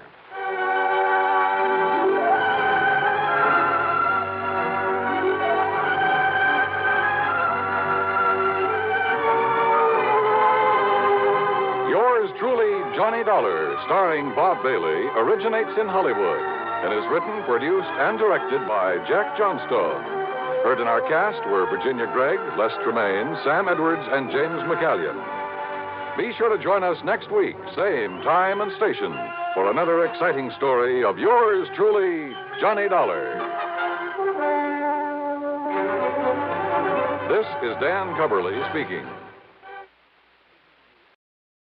From Hollywood, it's time now for Johnny Dollar. This is Jim Paris at Worldwide Mutual. Don't tell me, Jim. Let me guess. Hmm? What are you talking about? The reason you called me, I can smell the smoke all the way over here at my apartment. Oh, Also, I heard something about the fire on a news broadcast a few minutes ago. Yes. Somewhere out on Albany Avenue, he said. Yes, it's the cash and save market over the other side of town. And since your company insured it, you want me to go over and take a look? A good look, Johnny. You thinking of possible arson? I am. Okay, why? That store is just one of a chain. Hartford, Boston, Providence, Springfield, Lowell. Yeah, I see. But how does that make it arson? This is the fourth one to go up in as many weeks. Oh. The outfit that owns them having financial troubles? The outfit that owns them is one man. Oh. John Wakefield Carson. Then I repeat my question. Johnny, if he is burning up his own markets, if you can prove it, you can save our company a lot of money. That might cost you a lot of money, Jim.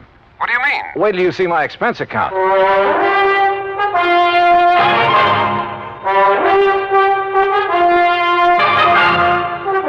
Bob Bailey in the exciting adventures of the man with the action-packed expense account, America's fabulous freelance insurance investigator. Yours truly, Johnny Dollar.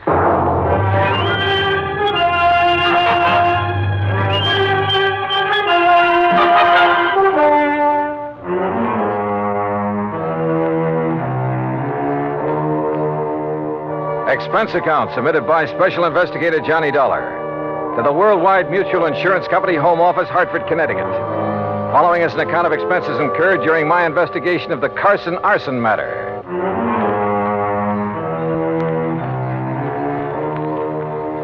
Expense account item 1, $1.25 for a taxi from my apartment to the offices of Worldwide, where I hoped Jim Paris could give me a little more to go on. He did. Very little. First loss 4.5 weeks ago was the market up in Thompsonville. How much? Loss in Thompsonville, $41,204. That was the smallest one in the chain. Uh-huh. The following week, the one over in Fall River burned to the ground. And the claim on that? Some $58,000 odd. Nothing odd about that much dough. And the loss in Lowell was a bit over $64,000. How much the claim will be on this one here in Hartford remains to be seen. How much coverage does he have on it? Around $100,000, I believe. Yes, $106,000. Well, then that's probably what he's going to claim. Look, You can still see the smoke out there. Yes, and the telephone report I just got says it looks like a total loss. Will you go over and take a look at it? John Wakefield Carson. That's right. His office is up in Boston. That's where his newest, biggest market is. Oh, how much insurance on that one? Nearly $500,000. It's one of the largest, most modern supermarkets. And I'd better get over and see him in a hurry. Hmm? You want me to get there before that one goes up, don't you?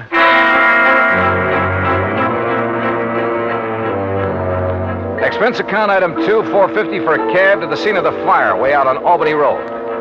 3 or 4 fire companies were hard at it, but it was easy to see there wasn't a chance of saving much.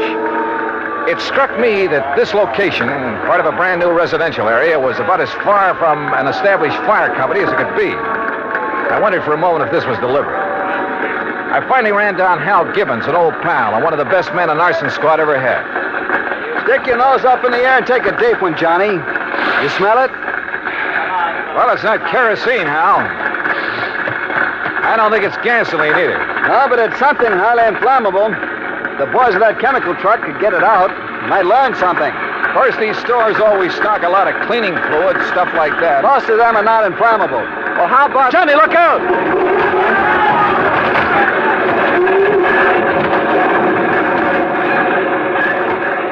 Golly. Hey, maybe we better move back a ways. Yeah. Must have got a pretty big start on the fireman, Hal. Sure, because it's so far out. It's like the markets in Thompsonville and Fall River. And Lowell, too. Oh? Kind of makes you wonder, doesn't it? At this point, I'm more than just wondering, Johnny. Have you come up with anything? Those other towns are out of my bailiwick, but I know all the boys in the departments. Have they come up with anything? No. And that's why I feel I've got to get the first lead, if there is one, right here. Has old man Carson showed up? No, not during any of the fires. He just sits calmly in his office in Boston, mutters something philosophical about the vagaries of fortune, and lets it go at that. And files a big fat insurance claim. I think I want to see that guy, Carson. I don't think it'll do you any good, but go to it. Know anything about his financial situation? He's loaded. Multi-millionaire. And boy, what a queer one. What's that mean? A regular nut. Always quoting Shakespeare, the Bible, poetry, but a good businessman.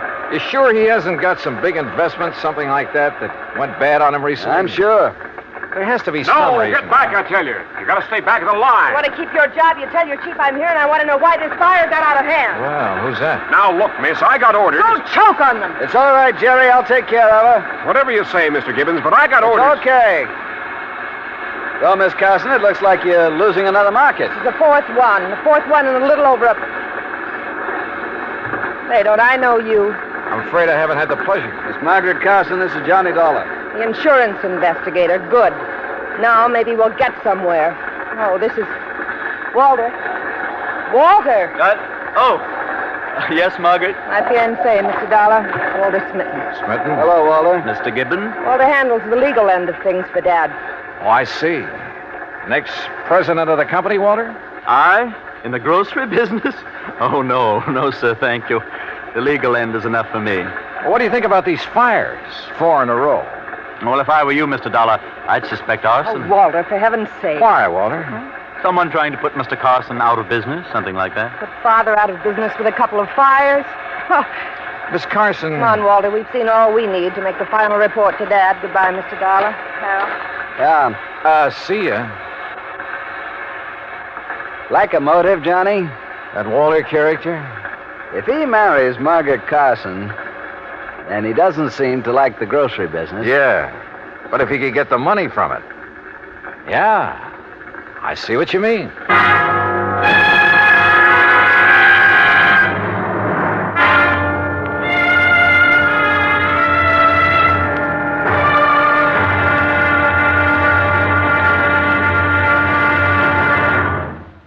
Act 2 of yours truly, Johnny Dollar, in a moment. Our flag now numbers 50 stars, and behind each star there stands yet another flag representing one of the 50 states. South Dakota's state flag was inspired by a song. South Dakota is the Sunshine State.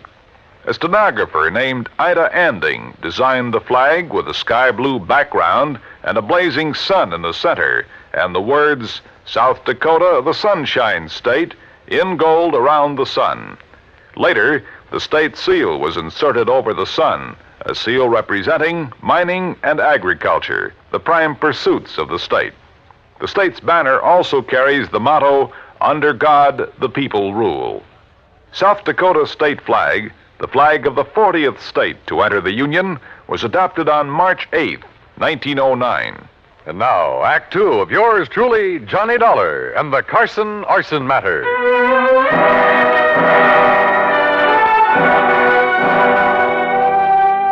Expense account item 320 cents phone call from a booth near the scene of the fire. I wanted more information from Jim Paris at Worldwide Mutual. Information about the policies covering the 13 cash and save markets, 4 of which had recently gone up in flames. I waited in the phone booth until Jim called me back. Johnny Dollar. Jim here. Oh, good. All right, here's the list of markets, Johnny, in the order of insurance coverage, starting with the smallest amount. Go ahead. Thompsonville, Fall River, Lowell, Hartford. That's the same order in which they burned. Exactly. Okay. Which remaining store has the next biggest coverage? Salem. Okay, I'll start with Salem. What are you thinking of, Johnny? It's just a hunch, Jim, but... Well, I'll call you later.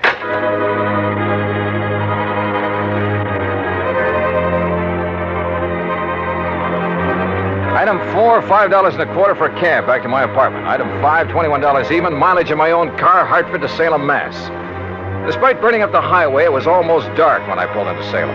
It was well after dark when I finally located the cash and save market. Again, the store was far outside of town, and it was a long way from the nearest firehouse. I don't know exactly why I went there instead of the main office in Boston. After all, it was the same day as the Hartford fire, and the others had all been about a week apart. As I said before, call it a hunch. But as I pulled up in front of the place, I saw the shadow of a man dart furtively around the back of the building. As I reached the far corner of the building, I stopped. But with only the sliver of a crescent moon, I could see no one. Somewhere ahead of me, I heard a door open. Then silence again. But somebody had entered that building. Slowly, cautiously, I felt my way along the wall. And then I came to it. An open door. Storeroom. But inside it was pitch black. I drew my gun and carefully, quietly felt around for a light switch. After stumbling gently against a big packing case, I found it. I hunched down behind the case and flicked it on. All right, where are you? I heard you. I saw you come in here. Now, look, I got a gun, so don't try anything funny. You hear me? Where are you? Right Huh? over your head!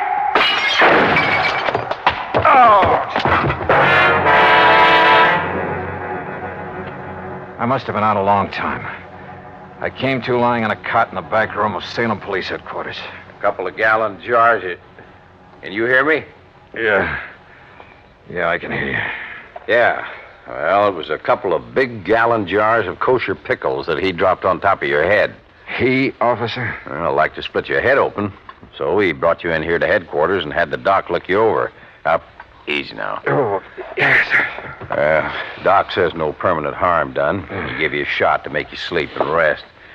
Now, how about this cup of hot coffee? Yeah, sure. And about a dozen aspirins my head feels like. There you are. Thanks. But you said he. Well, according to him, you left yourself wide open when you sneaked in there after him. And then to turn on the lights. Son, you've got a lot to learn. Okay, so I pulled a boo-boo. But do you know who it was that slugged me? Of course, son. He brought you here. Who? Owner of the market. What? Mr. John Wakefield Carson. Item 6, $2 more mileage on my car. This time down to Boston and the main office of Cash and Save Markets. To the private office of John Wakefield Carson. Please be calm of mind. All passion spent, Mr. Dollar. What? That's from Milton. Please sit down. Now look, Mr. Carson, about last night. Baydock plays tricks upon us all. It did so in bringing us together last night. How did you know I was going to investigate that market of yours up in Salem? Well, I didn't know. But look, you young man. Yeah? The fires which destroyed those 4 markets did so in order their value to me. So I found out. And possibly then the next to go would be the store in Salem, for that indeed is next in order of value. It figures. Or perhaps 'twas mere coincidence those accidents occurred in that order. Accidents? Remember, coincidence breeds further coincidence. That's a quotation from Brascoff. Now listen to me, Mr. Carson. For that reason, I decided to inspect the Salem store myself. Inspect it, huh? To make sure there'd be no possibility of spontaneous combustion there. Let's get one thing straight right now, Mr. Carson. Yes? I think those fires were set. And if you'll come down to earth... Possible, I suppose. It was Shakespeare who said, fire answers fire. Through their paly flames, each sees the other's umbered face. Listen to me, will you? Of course. I think you set those fires, or had them set. By Mr. I think you were going to burn down the store in Salem until I came along. When I saw you there, I thought that was your intent. Oh, sure. All right, tell me this. What do you plan to do with the insurance money, if you get it? Rebuild? Bigger and better stores where the old ones stood? No. Or did you find out you hadn't made them big and modern enough for those real estate developments where they were located, and decided the cheapest way for you to do... No. To build again where tragic dealt the fate. Forget the fancy quotes and answer my question. Shakespeare said, you tread upon my patience, sir. Look. It's most enough to make a deacon swear. That's by James Russell. Mr. Carson. What disposition of the funds I choose to make is mine alone to settle. And from my heart. Carson. Enough. I've had enough of this. Now be on your way. No, wait a minute. Be gone, Dollar. And irk me now no more. No, you wait. From your heart, you said. Now I have said enough. Henceforth, my lips are sealed. Okay. But you know something? I think you've told me who might have set those fires. And if you'll answer me just one more question. No? Okay, we'll see.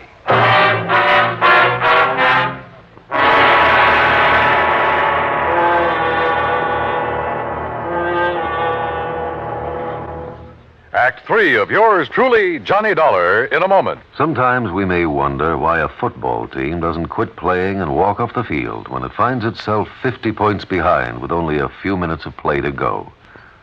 What is that indomitable spirit that fills men with hope and keeps them going in spite of terrific odds?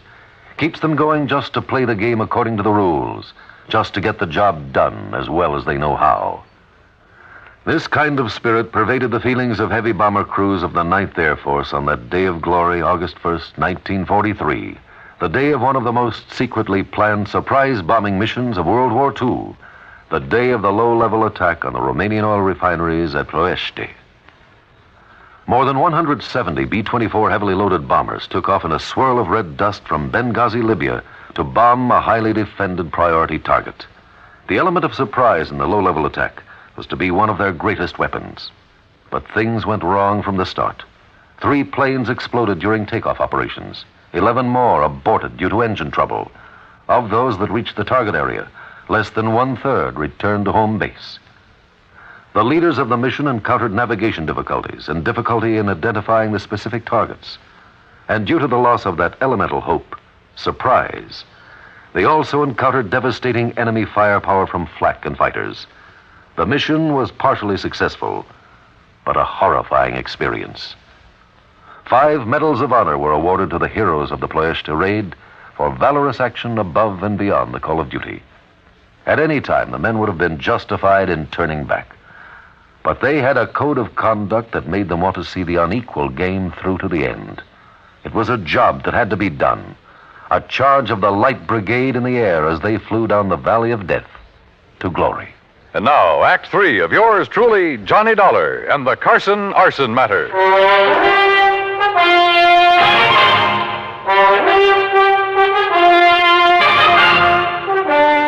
Expense account item 780 cents, phone call to Hal Gibbons and the arson squad back in Hartford.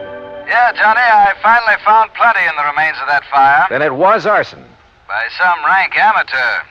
That's why it was hard to spot. What do you mean? When a pro sets ablaze, we know what to look for. I see. And what about the other 3 fires? I called the boys in those cities immediately. Heard back from them this morning. Same story. All right. Have you checked on Walter, what's his name, the fiancé of Carson's daughter? You mean stepdaughter? Stepdaughter? I have, and that's what stops me. Alibis, huh? Perfect. Walter Smitten couldn't possibly have started those fires. I didn't think so. Huh? Now, that boy may call himself a lawyer, Hal, but he just hasn't the nerve, the gumption. But who else?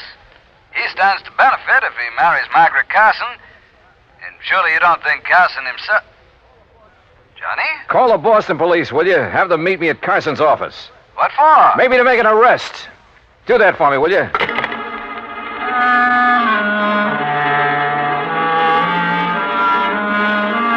Hunch? Maybe it was more than a hunch now. Sure, I know there was no real clues in the case, but maybe for once I could get along without them. I went back to Carson's office and I must confess, tried a little bluff. Court? You'd hail me into court? That's right. Unless you open up and tell me what I want to know. Very well. Speak to me as to thy thinkings, as thou dost. And you can forget the quotations. Walter Smitten is your lawyer, isn't he? A timid but an eager lad who saved me many a fall. You like him? Like a son. I would he were my son. For as the Bible says, a wise son maketh a happy... All right. Oh, yes. You have a stepdaughter, Margaret. Alas, I have. Okay. Now, who is to get the insurance money you may collect? Well, that, sir, is none of your concern. You going to talk now, Mr. Carson, but or it's in a court? Family matter. Who gets it? I pledged to my wife before she died that Margaret would have all monies from any profit, any monetary gain of any kind, of any of my ventures. That would include the insurance money. I see. That, Mr. Dollar, was my pledge, and oh, how I have rued it. Why do you say that? She's not of my blood, Mr. Dollar. She has no soul for art or poetry. And since she's come of age, she's made so many demands upon me. Money. That's all she thinks of. And unlike Walter, she's so bold, aggressive, headstrong. Were it not for Walter, I'd mistrust her every move. But if he's in love with her? Because she demands he be. And why? So she can use his legal guidance in her fight to take this business away from me. All right, Mr. Carson. I haven't notified the authorities yet, but I found proof that Margaret is the one who started those fires. You what? And you just told me why. Because the money would go to her. Oh, Mr. Dollar, I'm glad. I've suspected, yes, but because of family honor. No, I'm glad you have proof. At long last, it will take this millstone from about my neck. Proof, huh? Margaret. Well, Dollar, you'll never live to tell the authorities. Margaret, that gun. Unless you'd like to make a deal, Johnny. Could be worth a lot of money to you. I'd even promise not to set any more fires. Oh, you were right, Mr. Dollar.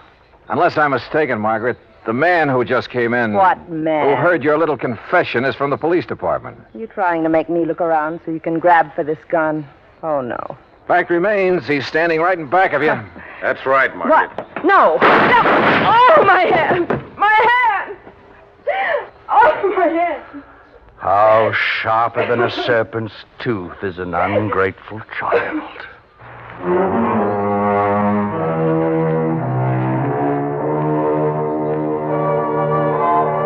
Yeah, the company will have to pay on those 4 markets. And the courts will have to take care of Margaret. I'm sure they will. And next time, well, give me something clean to work on, will you? I hate this kind of stuff. Expense account total, including the trip home, $56.90. Yours truly, Johnny Dollar.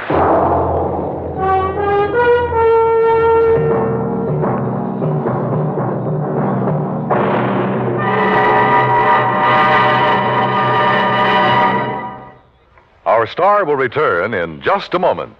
Our flag now numbers 50 stars, and behind each star there stands yet another flag representing one of the 50 states. Oklahoma's state flag depicts an Osage warrior's circular buckskin shield from which hang 7 eagle feathers. Across the shield is the Indian's calumet, or pipe of peace, crossed with the white man's peace symbol, the olive branch. On the shield are small crosses, the Indian's graphic sign for stars, indicating lofty ideals or a purpose for high endeavor. The background of the flag is a field of blue, the blue of the Oklahoma sky, signifying loyalty and devotion. The important symbols, however, are the calumet and the olive branch. These override the shield, the symbol of war, and bespeak a predominant love of peace by a united people. Oklahoma's state flag, the flag of the 46th state to enter the Union, was adopted on April 2nd, 1925. Now, here's our star to tell you about next week's story. Next week, the Rolling Stone matter. Remember that old saying about a Rolling Stone? Well, it applies here with a vengeance. Join us, won't you? Yours truly, Johnny Dollar.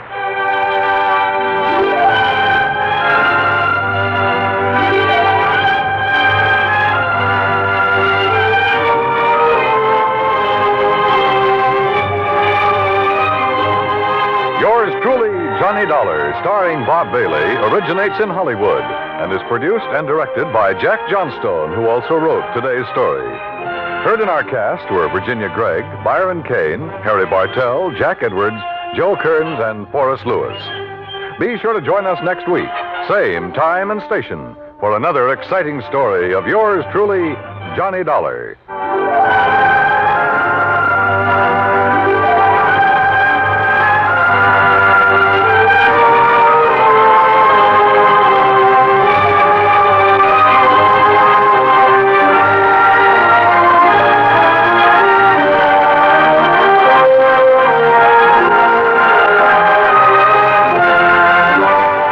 This is the United States Armed Forces Radio and Television Service.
From Hollywood, it's time now for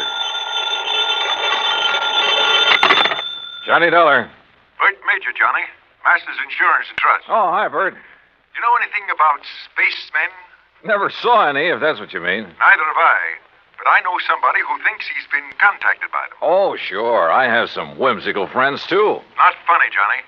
The company is betting $2 million that this man is either a liar or pulling one of the biggest hoaxes in history. $2 million? That's right. Conrad Billings. Ever hear of him? Billings, Texas Oil, one of the richest men in the country? Right. Presently of California, where he's holed up in an isolated mountaintop lodge, minus a $2 million collection of diamonds he took up there with him.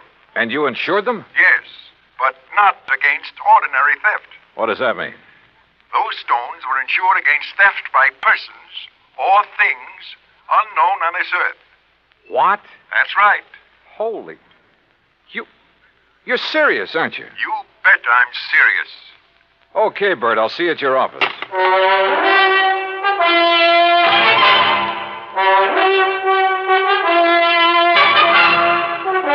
Bob Bailey in the exciting adventures of the man with the action-packed expense account. America's fabulous freelance insurance investigator. Yours truly, Johnny Dollar. And now, Act One of yours truly, Johnny Dollar.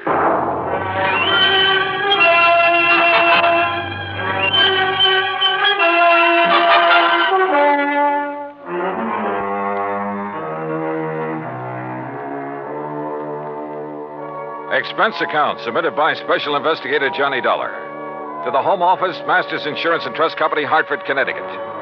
Following is an account of expenses incurred during my investigation of the Diamond Dilemma matter.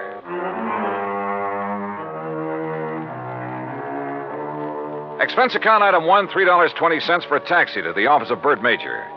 I've known Bert a long time, and he's been in and out of too many deals, big and little, to get excited over nothing. But he was excited now. This whole thing is incredible, Johnny. Fantastic. It's utterly impossible for $2 million worth of diamonds to simply vanish into thin air. So it's impossible. But it's happened. The police out there in California state positively that no man on earth could possibly have gotten to those stones. Then, Bertram, tell me all. All right. 2 weeks ago, Conrad Billings called me from his lodge up in Northern California. Said he wanted to insure the diamonds immediately. Over the phone? Over the phone. You're sure it was really he? I'm not that naive. I had the call traced. How come he called you? We've done some business with a wealthy friend of his in Dallas. Recommended. Uh-huh. And he had the stones with him there at the lodge? Yes. And, Johnny, it's one of the most isolated spots on Earth. You're sure he had them there? He loves diamonds, Johnny. Almost to the point of obsession. He plays with them like a kid plays with marbles. Lord knows he can afford to. So you insured $2 million worth of diamond marbles over the phone? I did. And you say you aren't naive. Oh, look, a remote lodge, an eccentric old man, some expensive baubles. A rank amateur could get at him. You haven't listened to me, Johnny. You've missed the point entirely. I wouldn't care if he left the diamonds lying out on his front doorstep. I insured those diamonds solely against theft by persons or things unknown on this earth. That's the exact wording of the policy. And now they're gone? Yes. So, someone took them? Prove it. What? Someone, and not something. Now, why would anybody in his right mind want to insure against theft by other than people? I asked myself that question. My answer was that a billionaire in active command of his business empire must be of sound mind. And if he wants to satisfy a whim and is willing to pay for it, why should my company refuse his money? You think maybe he has an obsession about flying saucers and the people or things who fly them? Who knows? Or what knows? Johnny, you've got to go out there and make some sense out of all this. Who are the contacts so far? The head of his San Francisco office, Norton Shields.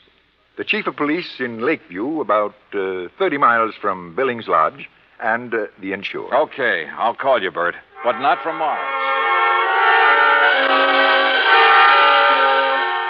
Expense account item 2, $280, deluxe flight with trimmings, Hartford to San Francisco. A pea soup fog was rolling up Market Street, and it was 2 a.m. when I finally got to the office of Billings Enterprises and met Norton Shields. He was wide awake, sharp, about 35. Yes, Mr. Dollar, I've been in charge of Billings' West Coast operation for 10 years, with time out for Korea. Pretty young for such a responsibility. Billings hired me because I know the oil business. I learned it young. Uh-huh. You like him? You don't have to like a man just because you work for him. He's shrewd and knows how to make money. But he has foibles. Yes, he has foibles. Diamonds. Have you ever seen them? Sure. Where? Oh, here in the office, at the lodge where he is now, at his home. You're certain he took them up to that lodge? 3 weeks ago tonight, they were spread out right here on this desk. He put them one by one in a chamois bag, put the bag in his pocket. I walked him to his car, and he was driven straight to the lodge. All right.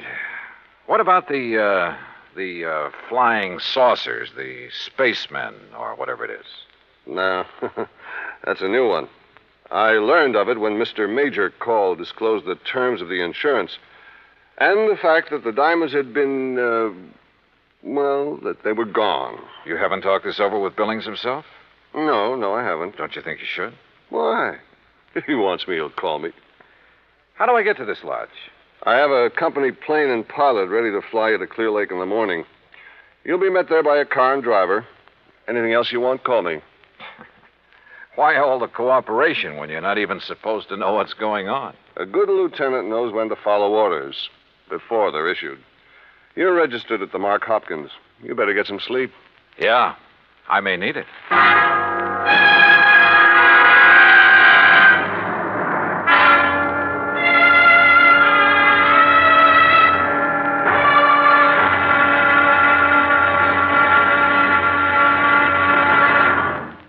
Act 2 of yours truly, Johnny Dollar, in a moment. And now, Act Two of yours truly, Johnny Dollar and the Diamond Dilemma Matter.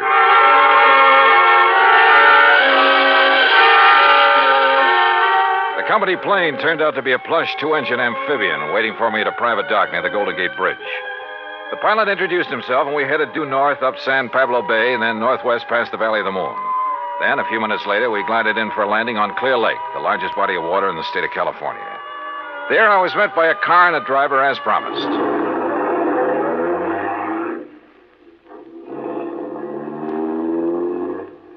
How far is it to Mr. Billings' lodge, driver? About 30 miles. What do you do when Mr. Billings isn't here? Wait for him. Do you, live at the lodge? Nobody does. Just Mr. Billings. No caretakers, housekeepers, anything like that? Just Mr. Billings. Well, surely there must be someone to look after. Look, mister, I'm hired to drive a car. I do it. And that's all. The car twisted and turned through some lush country, then left the highway and climbed a narrow mountain road with signs every couple of hundred yards marked private in big letters.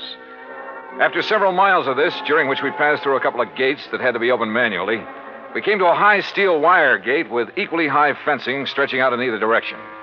A small redwood blockhouse squatted inside. The driver made a U-turn, stopped in front of this gate, then reached around and opened the door. This is it, mister. This is it? Yep. Okay, if you say so. But if this is a millionaire's idea... Hey, wait a minute! Huh. Well, if this really is the place, I may as well get... Can't you read? You touch that gate and you will be electrocuted. What? Your name, Dollar? That's right. Who are you and what's the idea? Speak up. Where were you at exactly 2 o'clock yesterday afternoon? Well, if it means anything to you, I was talking with a man named Bert Major in Hartford, Connecticut. Come in. The big gate swung open, and I gingerly walked through it, as per instruction from the loudspeaker nestled in the wall of the redwood blockhouse. You drive, don't you? Yes. Then get in that car you see there and follow the road. The car referred to by the voice was parked against the blockhouse on the far side. I did as I was told. After a while, the road narrowed to a single track and continued on up the mountain. At one point, there was a solid granite overhang, a sheer drop of 1,000 feet or more, and another gate that opened as I approached it and closed behind me. Finally, I rounded a turn where a fill had been made, and a moment later, it came out on top. A few hundred yards away, across the terrace top of the mountain, was a charming rustic lodge. I drove over to it.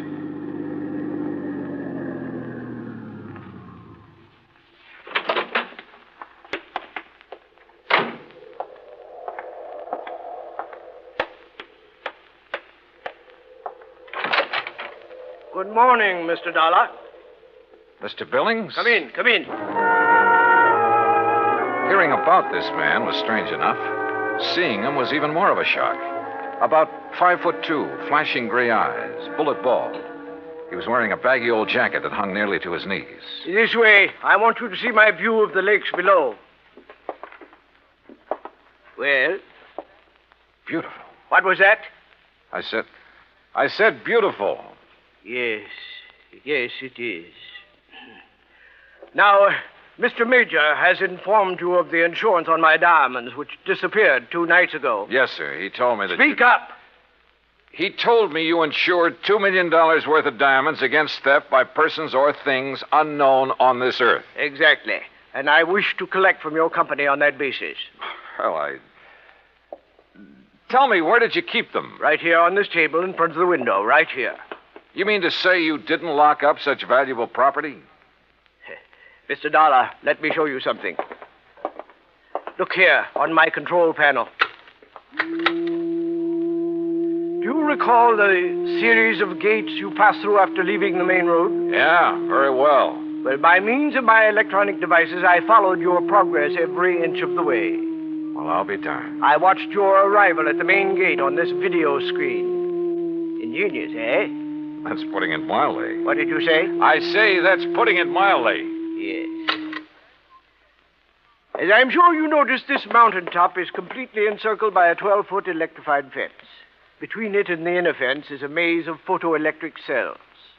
This panel controls floodlight with which I can cover every inch of ground between the two fences. These viewers are geared to the floodlights. All of this equipment is automatically activated on contact. In short, Mr. Dollar, I can detect and follow any person or thing which moves through or between these two fences. Anyone who knows electricity could cut your fences and come right on up the road. I did not say this mountaintop was impregnable. I said no one could reach it without my knowledge. Why did you take out such limited insurance on your diamonds, Mr. Billings? I've made my money by leaving nothing, absolutely nothing, to chance. Now that man has projected objects into outer space, it is reasonable to assume that other planets may be ahead of us in technical endeavors. Diamonds would be of tremendous value to an unknown civilization. Well, look, how do I know this is not just an elaborate scheme to collect $2 million? A fair question, Mr. Dollar. What would prevent you from hiding those diamonds somewhere on this mountain? I should consider that question an affront to my integrity, but under the circumstances, I do not. I simply defy you to find them. Then what's your explanation of their disappearance? I have none. And unless you find one, I intend to collect from your company under the terms of the policy. Mr. Major mentioned the chief of police in Lakeview. Do you mind if I talk to him? Andy Prentice? Not at all. I have a direct phone to his office and he's home. Would you care to talk to him now? No, thanks.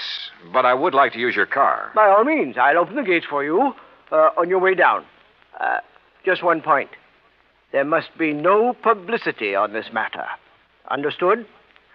Mr. Billings, if I can't prove that your diamonds were taken by a person, those space cats are going to get a lot of publicity.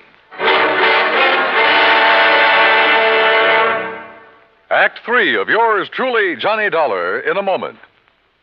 And now, Act 3 of yours truly, Johnny Dollar, and the Diamond Dilemma matter.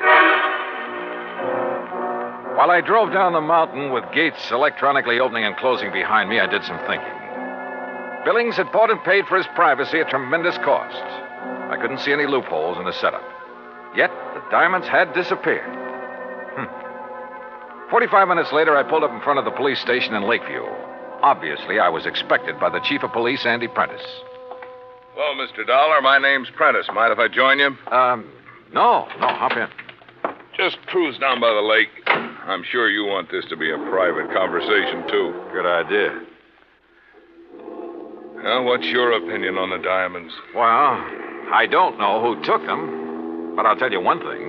I don't believe it was some thing or somebody from outer space. Well, how would you get through all those electrified fences, photoelectric cells, floodlights, and closed-circuit viewers? Yeah. Well, what's your opinion? I'm as practical and logical as the next fella. If a human being couldn't get to Mr. Billings without his knowledge, and he'd call me the moment somebody tried, well... Oh, sure. Spaceman. Well, what else?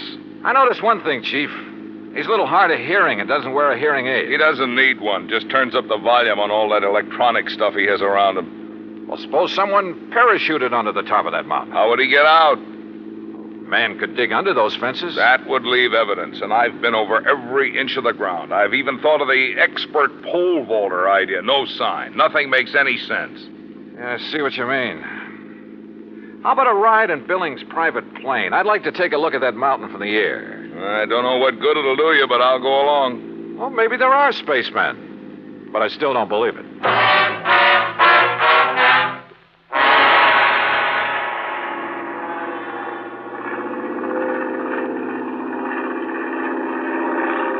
We're coming to it now. See the road winding up? And there's the lodge. Yeah. I asked the pilot to circle around the top as close as the air pockets will permit. Good. Chief, have the pilot drop down just below the top and steer a course between the two fences all the way around. Whatever you say. Oh, pilot!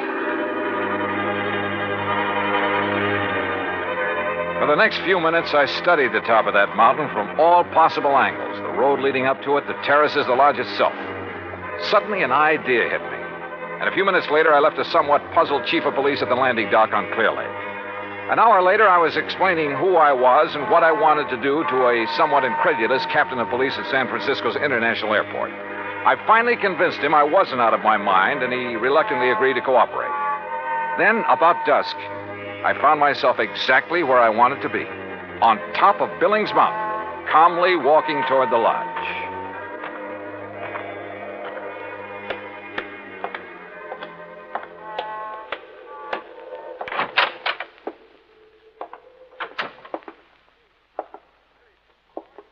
Good evening, Mr. Billings. What? I said good evening, sir. Mr. Dollar. Why, I don't understand. See? No spacesuit. Why, I can't believe it. How did you do it? How did you get here? The same way as the man who stole your diamonds. But this is impossible. Impossible. My electric system gave me no warning. That's because you have it located in the wrong place. What? It's in the two fences and between them halfway down the mountain. Above them, there is one level spot 50 yards across that isn't covered by your automatic whistles and bells. But it isn't, it's not necessary. Wrong. It's just big enough for a helicopter, which is waiting for me out there right now. A helicopter? You didn't see us because we came in and landed below your line of sight. You didn't hear us because you don't wear a hearing aid. I can't believe it. But you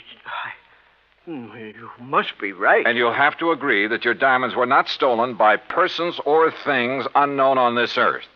The terms of the policy. Of course, I disallow all claim, but Good. Now, it's none of my business, Mr. Billings, but was your San Francisco manager, Norton Shields, a pilot during the time he was in Korea? Why, yes, he flew rescue missions in a helicopter. Yeah.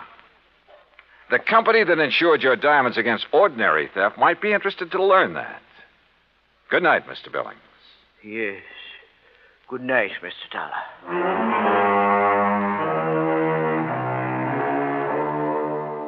You know, in some ways, I felt sorry for him. He'd spent millions of dollars to insure his diamonds and his privacy. Came a real showdown, and it turned out he had neither. Oh, he'll get his diamonds back, sure, and probably buy some more. But privacy, with or without money, is a pretty hard thing to come by. At least in this man's world. Expense account total, including incidentals and transportation back to Hartford, $284.30. Yours truly, Johnny Dollar.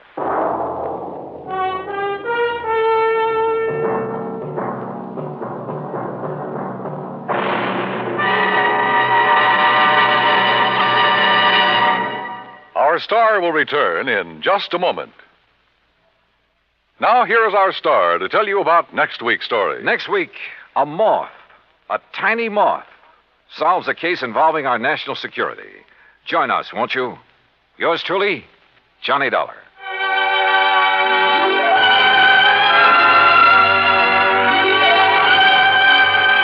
Yours truly, Johnny Dollar, starring Bob Bailey, originates in Hollywood and is produced and directed by Jack Johnstone. Today's story was written by Alan Botzer. Heard in our cast were Edwin Jerome, Paul Dubois, Frank Gerstle, Junius Matthews, and Marvin Miller. Be sure to join us next week, same time and station, for another exciting story of yours truly, Johnny Dollar. This is Dan Cumberly speaking.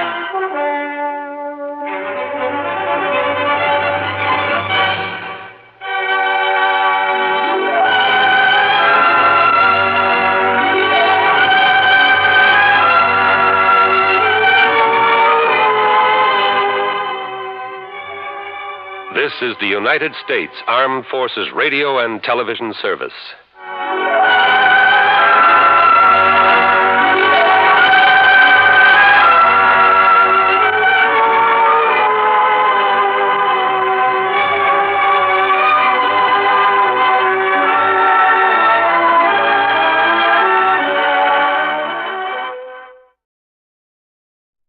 From Hollywood, it's time now for Johnny Dollar. Paul Hempel, Johnny, of Continental Insurance and Trust. Well, it's about time, Paul. I began to think you got yourself another boy. Matter of fact, the company has taken on a couple of staff investigators. Why, the dirty so-and-so. But I managed to convince the brass that you should handle this one. Which one? Protection for one of our clients, Johnny. His name is John R. Wilson. His life is being threatened. Oh, I get it. When there's a chance of somebody getting hurt, you don't want your own men to take any chances. Okay, I'll tell Randy Singer it's no go. Sergeant Randy Singer? Oh, he's a lieutenant now. 18th Precinct homicide down in New York? That's right. Now, Singer has told us that if we send you down there, he'll cooperate. He send anyone else, no. And another thing. What's that? There'll be a nice fee in addition to your expense account if you manage to keep this man Wilson alive. Oh? How much? $2,000. $3,000. 2,000, Johnny. Well? Well, it's been a long time since I've seen Randy Singer. Maybe I ought to run down there and say hello.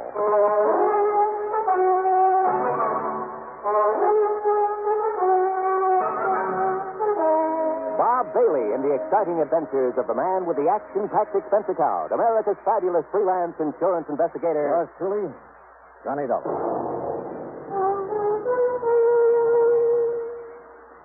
And now, Act One of yours truly, Johnny Dollar.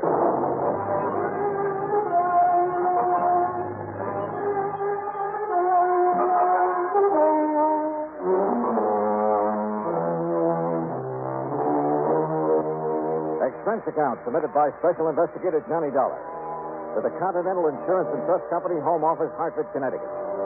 Following is an account of expenses incurred during my investigation of the Wayward Killer matter.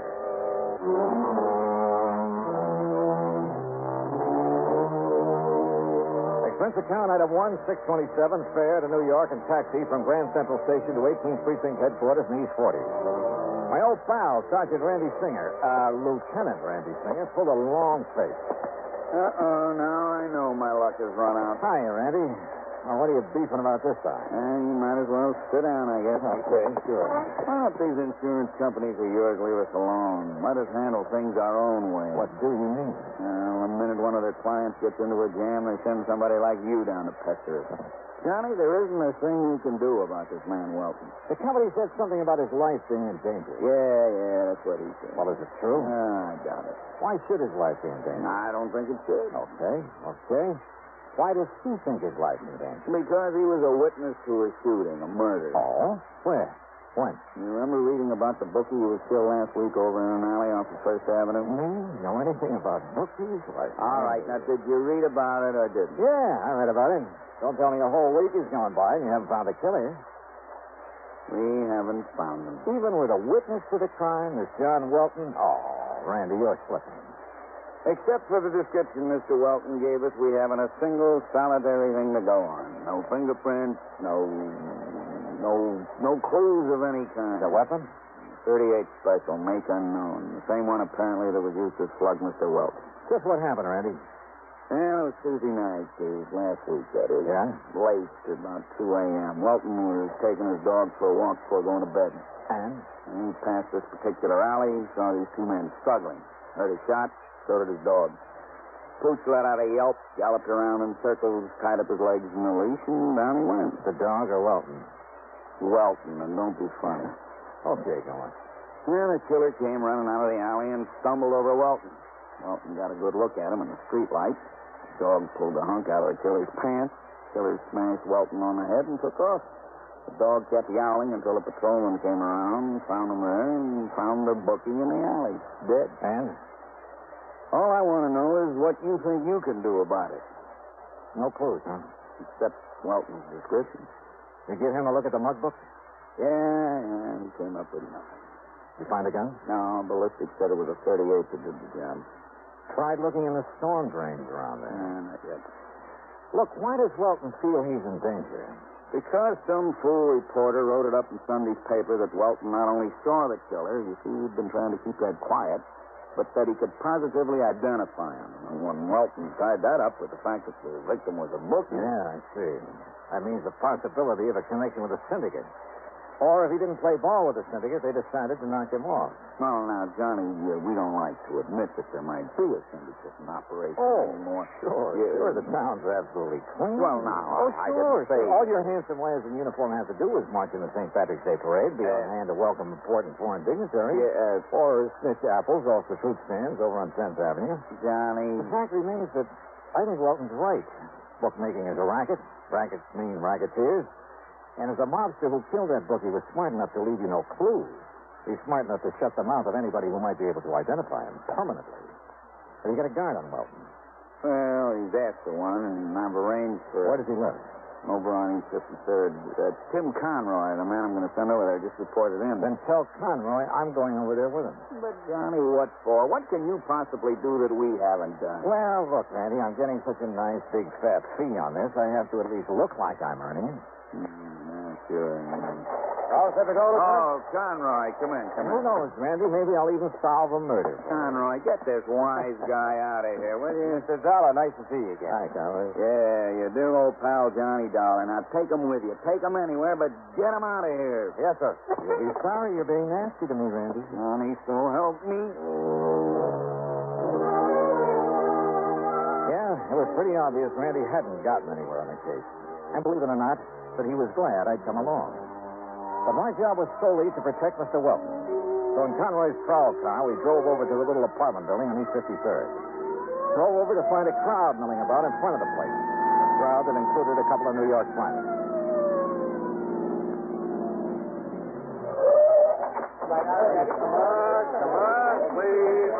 Come on, Johnny. Something's happened to you. Yeah, and I started to think what it might be. Wilson! McCarthy! What's happening around here? You're a little late, Conroy. What's up? Well, don't you see him laying there? What? What's wrong? Who is he, officer? Man named Welton. John R. Welton.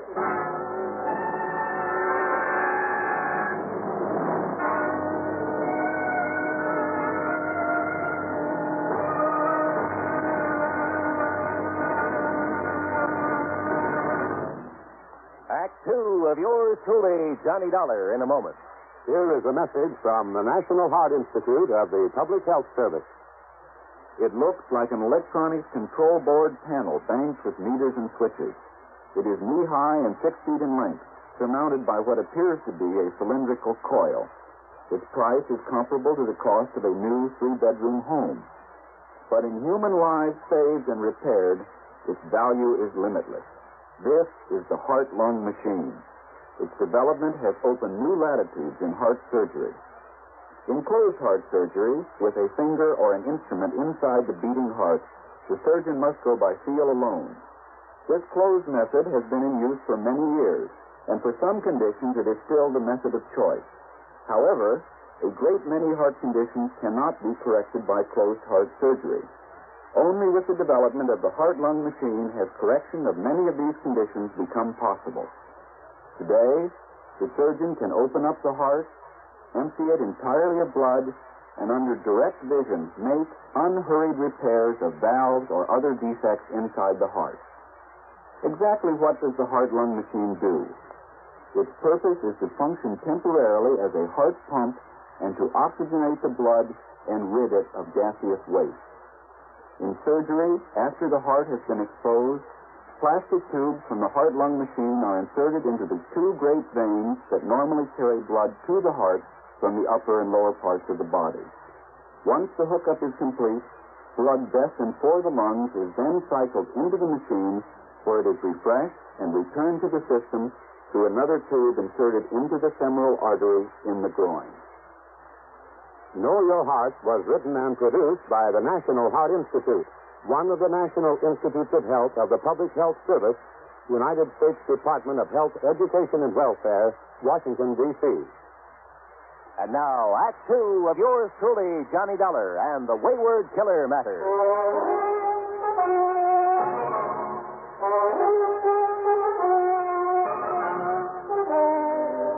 It looks as though I got there too late.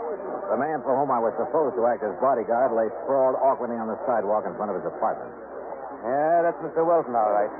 Johnny, looks like you and your insurance company just lost a client. Hey, get this crowd back. He's still breathing. Come on, get him back. All right. Hey, get him there now. Get back, all of you. Get back in the car. Has anybody sent for a doctor? We got one on the way, Mr. Dollar. How did it happen, McCarthy? Do you know? Well, some kids were playing out here on the sidewalk, a couple of mothers with them.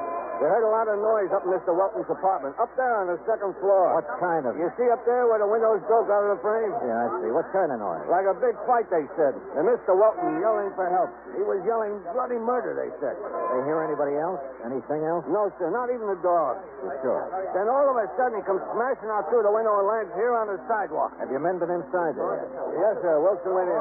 Come on, get back. Stay back of that line, will ya? He said Mr. Welton's place is an unholy mess, like a big fight. Any sign of the assailant? No, sir, but the door of his apartment was flung open. So was a back door leading into a court in the alley. Yes, sir. That's what Wilson told me. That's a fire door that can be opened only from the inside. So it looks like whoever did this to Welton made his getaway through the alley. No doubt about it.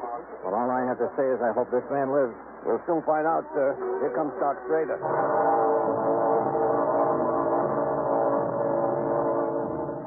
Doc Schrader made a quick inspection, then had us take Welton up to his apartment on the second floor. Fortunately, he wasn't hurt badly. No bones were broken. All right, boy. All right. Your match is going to be okay. Just lay yourself down and you fill it now. Well, quite frankly, Mr. Dollar, I think that it's shock more than anything else. After all, thrown out of a window, even if he did suffer only a few bruises and contusions. Yeah, Doctor, I see what you mean. Down, boy. Down. How long before I'll be able to talk to him? Well, the sedation I've given him should keep him asleep until, say, mid-afternoon. After that, you and your chief can question all you want. My chief? Aren't you working under Lieutenant Singer? Yeah. Maybe I am.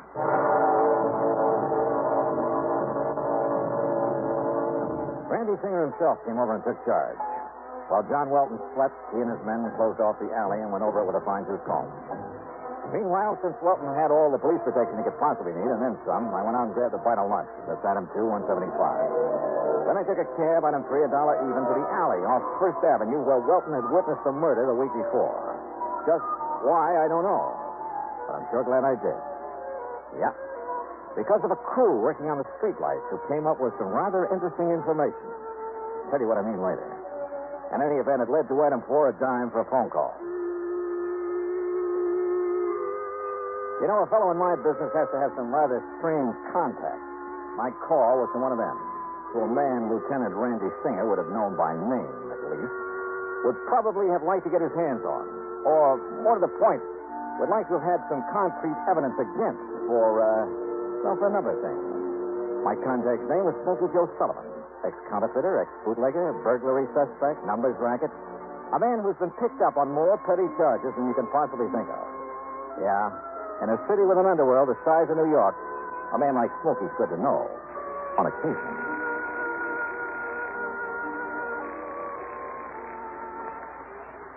Yeah? Smokey? Yeah? This is Johnny Dollar. Yeah? How would you like to pick up a fast $100? Depends. Johnny Dollar, huh? That's right.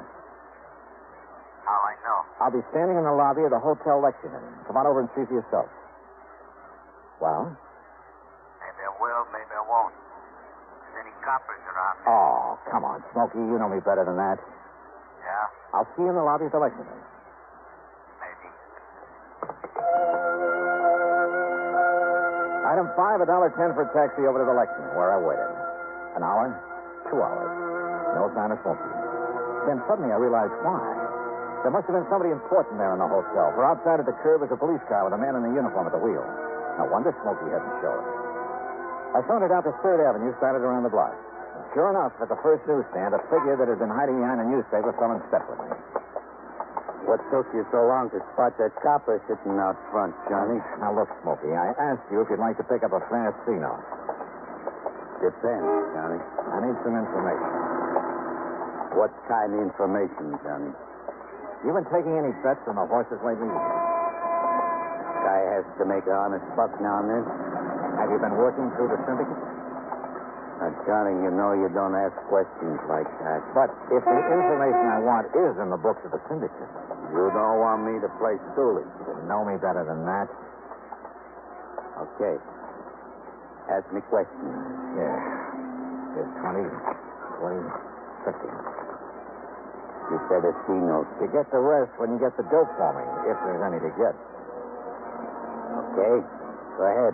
Ask me. All right. I want to know how much money, if any. I may be playing the wrong...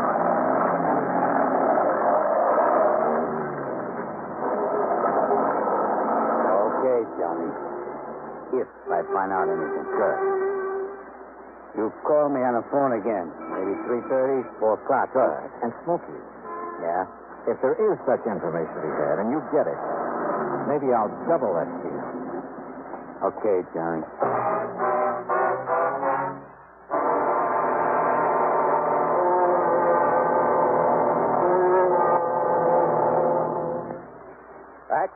of yours truly, Johnny Dollar, in a moment.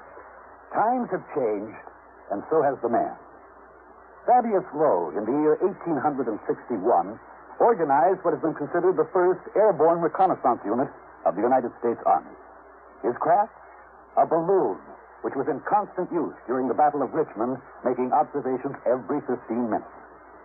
But because of the balloon's limited maneuverability and extreme vulnerability, military thinking and interest soon switched to the heavier-than-aircraft experiments being conducted by the Wright brothers at Kitty Hawk, North Carolina. Finally, in 1909, the Army accepted the Wright brothers' 42.5-mile-per-hour aircraft. Contrast this with the faster-than-sound aircraft, the supersonic speeds of our modern planes. Contrast the skill, the technological know-how of the modern airman with that of the pioneers. You'll agree, I'm sure, that times have changed, and so has the man. And now, Act 3 of yours truly, Johnny Dollar, and the Wayward Killer Matter.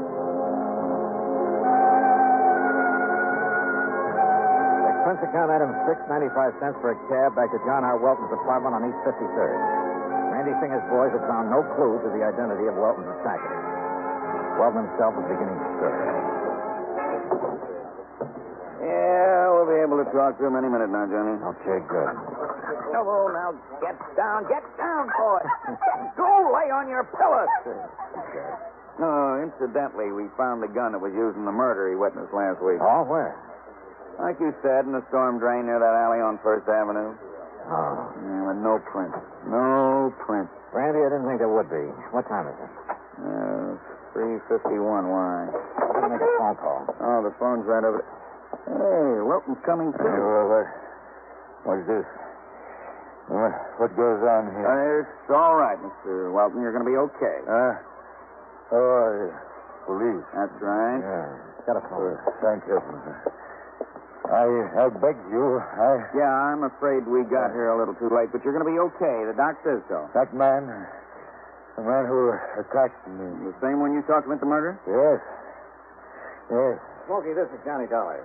Johnny Dollar. Yeah? What? 23,400. 23? Yeah, I got it. Good boy. What did he say about... I'll meet you at the Lex at, say, 6 p.m. Okay, the newsstand. Mr. Dollar, what did you say about me? Yeah, Johnny, what goes? Funny. How would you like to make an arrest? Arrest? That's right, Randy.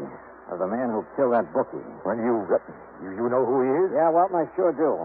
And, Randy, I'm ashamed of you. What? Come here, boy. Now, listen, Johnny, This pup really deserves the credit. Good boy. Now, down.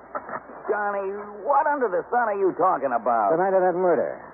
Welton says the pup chewed a hunk out of the killer's pants. Yes. He was trying to defend me. You say that killer struck you, Welton. He did. But he made no move to hurt the dog. Well... Now, believe me, that doesn't make sense. He would have put a bullet in him even before he struck you. Now, Mr. Now, what about this so-called fight here in your apartment a couple of hours ago? It was the same man. Yeah? And did the dog attempt to fight him off? No. Because there was nobody for him to fight. Johnny, You think he wouldn't have been heard down in the street if somebody really clobbered you? Well, You faked this attack on you, Welton, to make it look like the killer was somebody else. Too bad you didn't break your neck when you jumped out that window. You don't know what you're talking about. Another thing.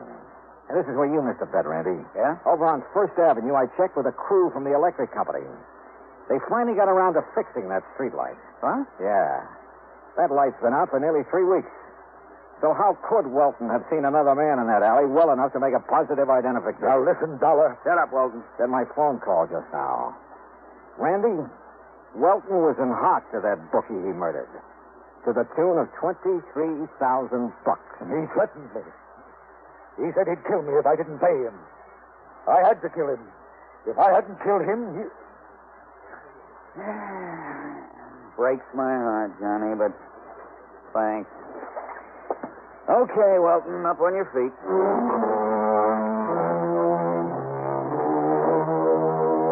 Item 7, $65 even for a night on the town. Randy needed some relaxation. Item 8, $200 to Smoky Joe Sullivan. Expense account total, including the trip back to Hartford, $315.17. And don't forget that $2,000 you promised me. After all, Welton's still alive. For a while, at least. Yours truly, Johnny Dollar.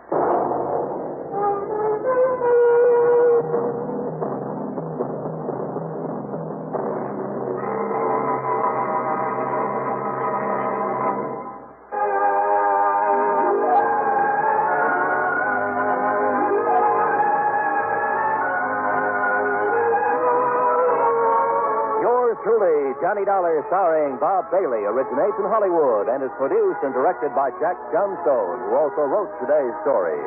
Heard in our cast were Edgar Barrier, Herb Vigran, James McCallion, Paul Dubov, Lawrence Dobkin, John Daner, Bill James, and Vic Perrin. Be sure to join us next week, same time and station, for another exciting story of yours truly, Johnny Dollar.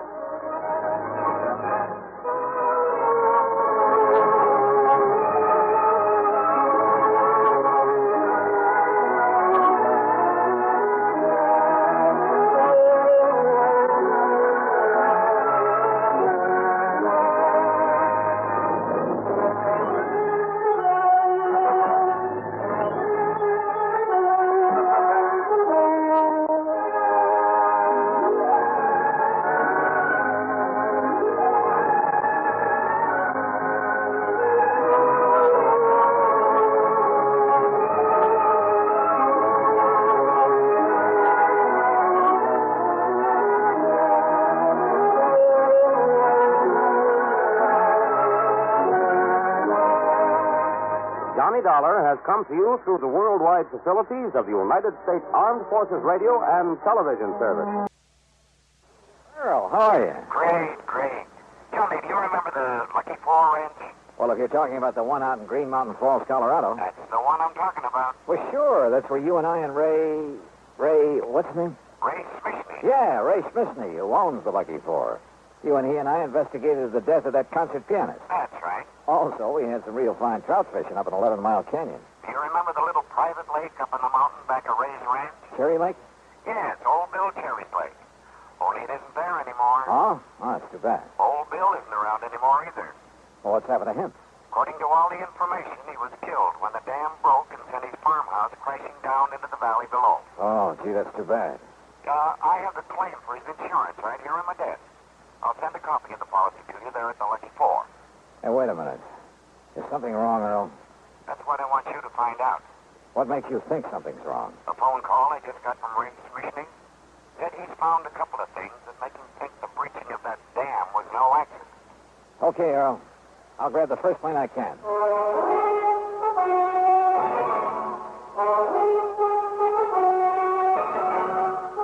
Bob Bailey in the exciting adventures of the man with the action-packed expense account, America's fabulous freelance insurance investigator. Yours truly, Johnny Dollar.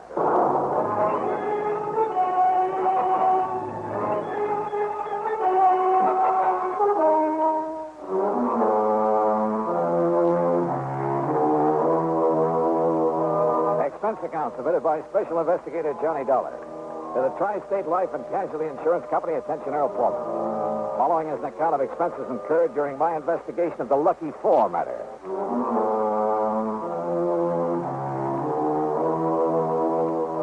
Expense account item 1, $3.25, phone call to Ray Smishney to tell him I was on my way. Item 2, 8170 air transportation to Colorado Springs. Ray met me at Peterson Field, the municipal airport. Well, glad you could make it, Johnny. Yeah, it's good to see you again, Ray. How are things with the Lucky Four? Oh, just fine. Our best season ever. Here, we'll shove your bags in the back seat. Okay, good. Go ahead now, hop in. Yeah, sure. All right. Now, what's this about your thinking old Bill Cherry's death was no accident? Johnny, I'd better give you the whole story. You remember Cherry Lake, don't you? Sure. I remember taking a couple of nice trout out of it on a Silver Doctor. Or was it a Royal Coast? Well, you didn't meet old Bill because he was away at the time. Actually, we were kind of poaching when we fished up there. Oh? If he'd suddenly come back and caught us, he'd probably have filled our hides with birdshot. And here I always thought you were on the side of law and order. He was a kind of ornery old cuss, but in spite of it, we got along pretty well. Even after he put in that dam. How'd the dam affect you? 3 Mile Creek used to water some of my property before he put it in. some of the others down below, too. Oh, I see. But now what happened? Johnny, Old Bill's little plot of farmland is up around the 9,000-foot level, you know. Yeah, I know. So the snowpack melts down pretty late. That meant a big summer flow of water into his lake. Yeah. And what about when some of your big summer rains come pouring down? It was during one of the big rains a couple of weeks ago, one night it was, that the dam gave way. Johnny, that thing busted loose like an explosion. And what was left of Old Bill's house came tumbling down on the Lucky Four property. And Old Bill? Oh, we found his body in the wreckage. Oh, hold on. I'm going to take my favorite shortcut and get away from the highway traffic. Sure. But now, Earl Foreman told me you seem to think that dam didn't give way by itself. Well, I did in the beginning. Everybody did. And why not? Homemade dam, more water in the lake than ever before, more water pouring down out of the sky to fill it up. Big storm. Maybe it was even hit by lightning. But now? Johnny, I went up there and poked around a couple of days ago. First chance I've had since the rain quit. And what did you find? A couple of things I want you to look at. What kind of things, Ray? Now, they may not mean a thing, Johnny, any more than who's the beneficiary of Old Bill's insurance. Which reminds me, did Earl send me something in the mail? Oh, yeah, a big envelope, Johnny, and I opened it by mistake. It was supposed to contain a copy of Bill Cherry's policy. It did. And when I looked at it and saw who the beneficiary is... Hey, sounds to me like you need a tune-up, buddy. That's funny. Let's stop and take a look, huh? Yeah, why not?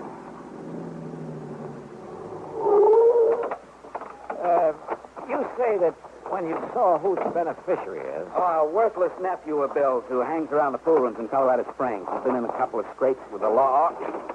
Oh, here. Let me see if I can open this hood. There. Maybe the catch is stuck. I got it. Here now. Well, anyhow, I've always felt this Tommy Walker wouldn't stop short of murder if he thought it. There you are. Oh, good. And... Holy... Ray. Hey, look at all those crazy wires. No wonder she was missing. You didn't put that wiring in there? Are you kidding? Ray, come on, hit the deck. Huh? Come on the side of the road, back of this rock. What's the matter? All right, get down fast. What's got into you, Johnny? And look. No, you look. Johnny, holy smoke. Yeah, you look. Well, that was some kind of a bomb wired up in there. Yeah, by somebody who meant business. Johnny. By somebody who must have seen you poking around up near Old Bill's dam. You mean... Who must have found out you'd sent for me. What'd you say the name of Old Bill's nephew is? Act 2 of yours truly, Johnny Dollar, in a moment. Many of us on the job are clock watchers and time clock punchers just waiting for time to quit. When is it really time to quit? The man with a set day of work has a schedule to adhere to, but the fighting man quits only when the job is done. And to him, capture by the enemy does not mean the end, but perhaps only the beginning of the most important part of his job. One of the points of the Code of Conduct for the American fighting man says, quote, "If I am captured, I will continue to resist by all means available. I will make every effort to escape and aid others to escape. I will accept neither parole nor special favors from the enemy." Unquote. The strong ideals set forth there are the same ideals that gave great determination to one young officer of the United States Navy. Half an hour after Lieutenant Edward V.M. Isaac's ship was sunk by 3 torpedoes in the Atlantic Ocean in May 1918 at the height of World War I, he was taken prisoner by the commander of the German submarine U-90. During the U-boat's trip back to Germany, Lieutenant Isaac learned a great deal of vital secret information about U-boat movements. Determined to make this information available to the United States and allied naval authorities, Lieutenant Isaac, while on his way to a prisoner of war camp, risked his life by jumping through the window of a rapidly moving train. Severely injured by his fall, he was again captured. Months later, aided by several American Army officers who short-circuited the prison lighting system, Lieutenant Isaac escaped through barbed wire fences and amid heavy rifle fire from the guards. After 7 days and nights of rugged travel over the mountains, and with only raw vegetables for food, he swam the swift current of the Rhine River right under the noses of the enemy sentries. Evading many enemy soldiers, he reached the American legation in Bern, Switzerland, and completed his self-assigned mission. For risking his life many times above and beyond the call of duty, Lieutenant Edward Isaac was awarded the Medal of Honor. His personal code of conduct had made him realize that war doesn't end with confinement as a prisoner of war. That is when the real responsibility may begin. And now, Act Two of yours truly, Johnny Dollar, and the Lucky Four matter. It was the driver of a big interstate moving van that came to our rescue after Ray's car blew up. He'd seen the explosion from the highway, seen one of the fenders flying through the air. Yeah, somehow those big truckers are always around to give you a hand. He drove us into Colorado Springs. Item 3, $50 deposit on a rental car, and we headed east on Highway 24 to Green Mountain Falls. The Lucky Four is on a level spot on the side of a mountain, about half a mile up from the highway. 6 or 8 nice modern cottages share a beautiful view of Pikes and several other high peaks that surround colorful Ute paths. I dumped my luggage, said hello to Ray's pretty wife, Lee, and we headed up a narrow wagon trail up the side of the mountain in Ray's Jeep. Here, Johnny, that truck driver gave me this souvenir. Hey, looks like a piece of the wiring we found under the hood before your car blew up. That's what it is. Now, look, you see there where 3 Mile Creek bounces down over the rocks? It's quite a flow there, Ray. And I see that it goes on down through your property again. Just like it did before old Bill put in his dam. Of course, I don't really need the water, not as much as Ralph Kimball, at least. Who's Kimball? A property next to mine. Retired man, used to be a math or physics prof or something. Nice neighbors? Oh, he keeps to himself, he and his wife. Ornery old cuss like old Bill. They had no use for each other. Didn't like interference. Now, you see that clearing up ahead? Yes? That's where old Bill's home used to be, huh? Yeah, before the water dumped it down on my place. Kindling, that's about all that was left of it. You still haven't told me what you found up here. Well, one thing I found down below on his body, gripped tight in his hand, sort of a death grip, I guess it was. Yeah? Cigarette package. El Perro cigarette. That's a Cuban brand. Is that what he smoked? No, sir. He never smoked in his life. Wouldn't even have the things on his plate. Do you see what I mean? Well, I don't think that's much of a clue. Well, what I figured, Johnny, that is, after what else I found, is that he caught somebody prowling around his dam, maybe struggled with him, and that's how come the cigarette package. Whoa, now, Ray, back off. Whatever else you found up here, it's got to be more conclusive than that. All right. Look here. Here's where the dam was, between these big rocks. What kind of a dam? Concrete, with planks across. Oh, yeah. I can see where cement is still stuck to them. Used some dynamite, too. You can see the mark where he drilled to pack in the stuff. That's my clue number 1, Johnny. He didn't use any dynamite. He was afraid of it. Also, I'd have known. I'd have heard it go off while he was building his dam. But somebody... Yeah, somebody, all right. Look at this. Plastered on this rock. A piece of label? Plastered on the rock by the force of that explosion.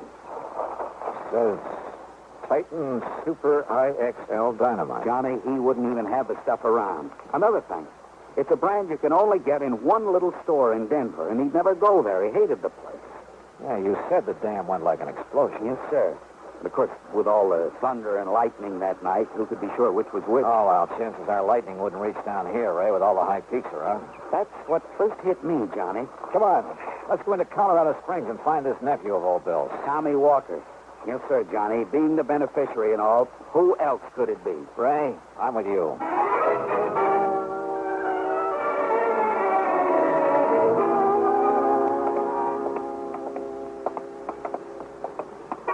Doesn't look to me like there'd be any cheap pool halls in this part of town. No. But up ahead's the Ace High radio shop. That's where Tommy was working, last I heard. Oh? Can you think of anything better to tie in with the way that infernal machine was wired into the hood of your car? Holy smoke, Johnny, you're right. But, well, what I don't understand is how come it didn't go off the second I turned on the ignition? May I help you, gentlemen? Some kind of timing device. I think whoever said it wanted to get me, too. Yes, sir, gentlemen. That means he knew you'd be in the car with me on the way back from the airport. That's right. Gentlemen? Oh, we're looking for Tommy Walker. Oh, don't mention that, no good. Then I take it he isn't here. Oh, 2 days he lasted. If you ask me, it was 2 days too long. Well, you had trouble with him, mister? Oh, no trouble. No, nothing. That was the trouble. Answered my ad in the paper, said he knew all about radios and electronics. He could fix anything. Well? That dumb, lazy lout. He didn't know anything. He didn't do anything. He didn't know the difference between a fuse and a vacuum tube. Never even heard of a transistor, much less know what a circuit was. Yeah, well... All he knew about a radio was how to turn the knobs. Oh, and the music that guy would tune. Now, me, I like the guy. well, now, look, And that boy was so dumb he couldn't even attach the wires to a plug properly. You sure that... All he wanted was a place where he could sit around smoking those smelly Cuban cigarettes and listening to trashy music. Cuban cigarettes, Johnny, that pack I found. Yeah. Mister, In my life. As long as I'm here, I wonder if you could sell me a hunk of wire like this piece. Certainly, sir. Oh, this? No, I have nothing like that. I see. And you're sure Tommy didn't know anything about electricity? Oh, of course I'm sure. Look, when I told him once to open up the back of a telephone... Come on, Ray. The darn fool, he would have electrocuted himself if I hadn't been there. Gentlemen. Johnny, if he's telling the truth... He is, Ray. Come on, we're going back to the ranch. Well, but why, Johnny? It's worked before, and I hope and pray it'll work again. Ray, I'm going to play a hunch.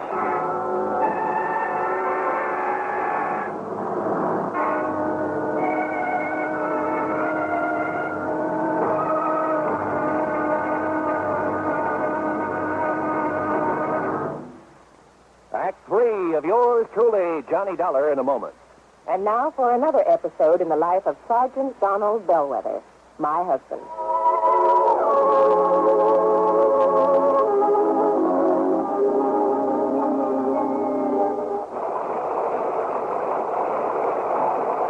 Donald, it's sure pouring, isn't it? Can you see all right? Oh, yeah, I can see. Those windshield wipers are operating with mechanical perfection. You notice there are no more streaks either since I put on the new rubber blades. You know, I think every driver should have his windshield wipers in good order. It's much safer. It would be much safer if everyone would slow down during wet weather like my husband is doing right now. Just being cautious, Reba. We don't want an accident in this downpour. We don't want an accident anytime. Yeah, that's for sure. Well, the experts say that accidents just don't happen. Something causes accidents, and that cause can be prevented. By the way, dear, in what kind of weather do you think most accidents occur?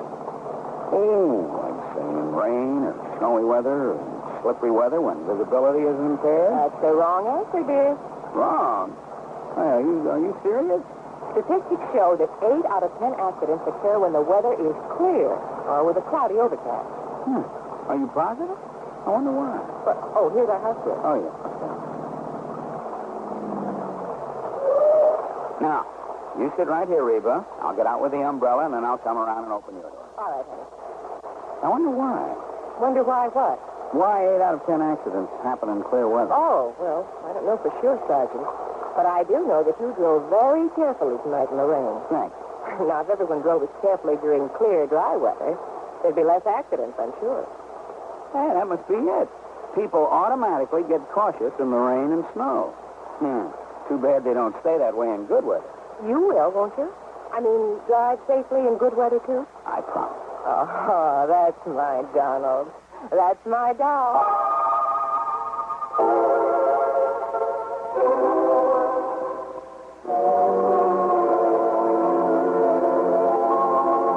And now, Act 3 of yours truly, Johnny Dollar, and the Lucky Four matter. Back at the Lucky Four, Ray's wife, Glee, made us a couple of sandwiches and some coffee. We'd kind of forgotten about lunch. While I looked over the insurance policy that Earl Pullman had sent on to me. Yeah, Tommy Walker was the only beneficiary. But, and this was the important part, he was due to receive the munificent sum of $1,000.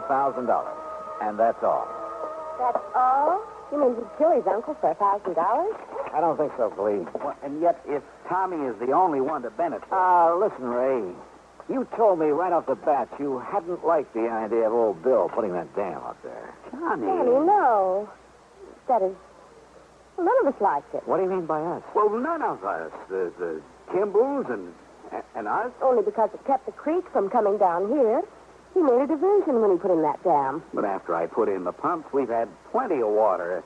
And I'd have had to put in the pumps anyway. You ever use dynamite around here, Ray?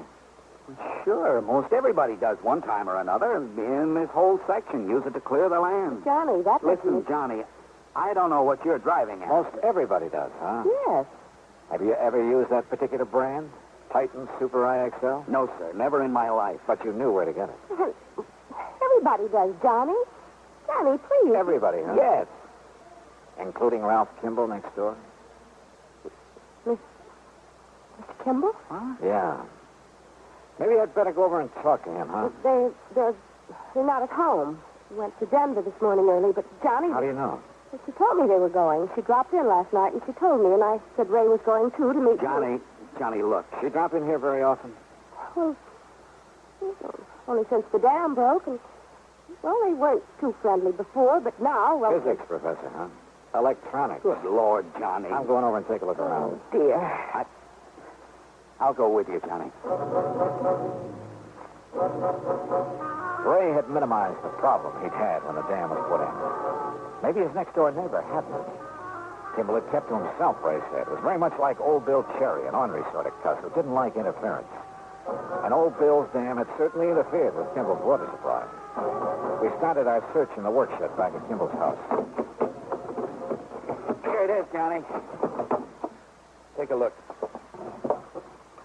Titan Super IXL. Look here, Ray. This rock drill the same size as the one used up on the dam? Sure is, Johnny. And if we can find some of it. Yeah. Yeah, this is it, all right. Same kind of wire that was on the bomb under the hood of my car. Pretty good evidence, if you ask me. And here. El Perro, the same brand as the cigarette package you found clutched in old Bill's hand. But listen, Johnny. Yeah? This is only what you'd call circumstantial evidence. But if there's enough of it. Listen. Yeah? Maybe you underplayed it. Maybe you were pretty sore about that dam. Well, of course I was. And so was Kimball. Well, he threatened to sue, Johnny. He threatened a lot of things, but that doesn't... All right. Call that the motive. Now, this evidence, this rock drill. But a lot of people use them, maybe even the same size. And this wire, the same kind used to hook up that bomb. But, well, most anybody could get wire like that. I think. The point is, he has it. And the right brand of dynamite. Well, anybody who knows that store up in Denver... As for hooking up that infernal machine, Kimball was a physics professor, electronics. Yeah. Yeah, that's true. Did he know about your private shortcut to Denver? Yes. Yes, Johnny, I told him one time. He also knew when you and I would be on that road. Clee had told his wife. She probably told her why I was coming here. Yes, that's true. Kimball and his wife left for Denver early this morning. And look, Johnny. Huh? The mud on these boots here in the corner. The same gray silk you find only up around Cherry Lake. Yeah. And if that doesn't prove it... But, Johnny, it's all circumstantial. But it'll hold up in court.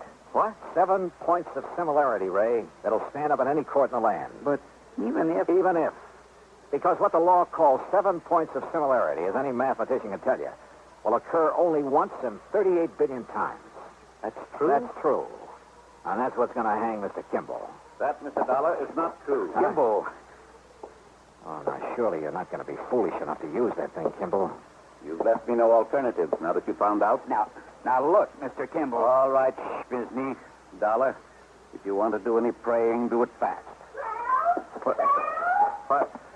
Yes, Mildred? Ray's wife. Ray's wife? Yes, she's coming over here with a shotgun. Shotgun, eh? Well, she's too late.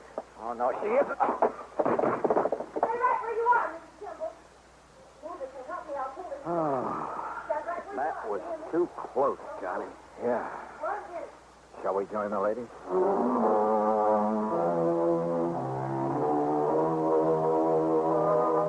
Well, it's up to the authorities now, the courts. And I don't think there's much doubt about the outcome. Kimball's attempt to kill us was the clincher.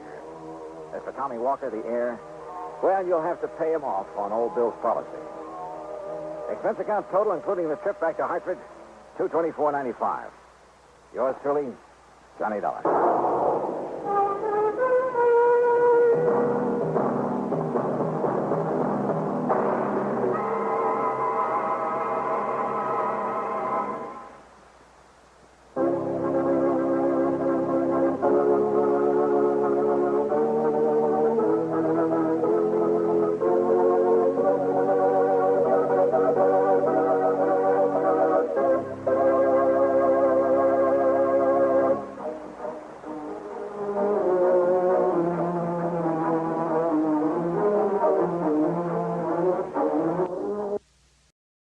From Hollywood, it's time now for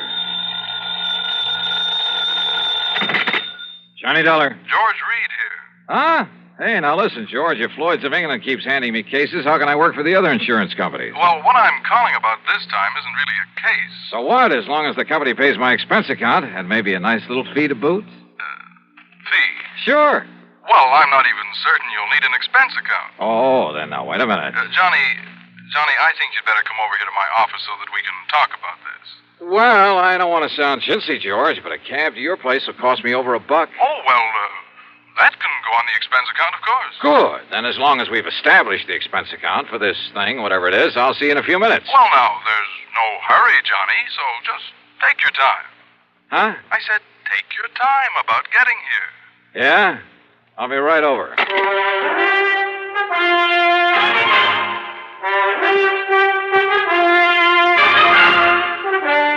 Bob Bailey in the intriguing adventures of the man with the action-packed expense account.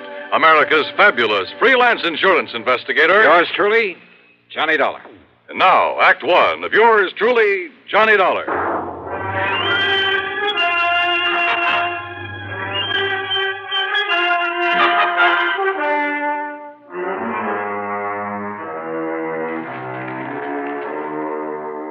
Expense account submitted by Special Investigator Johnny Dollar to Floyd's of England, North American Office, Hartford, Connecticut.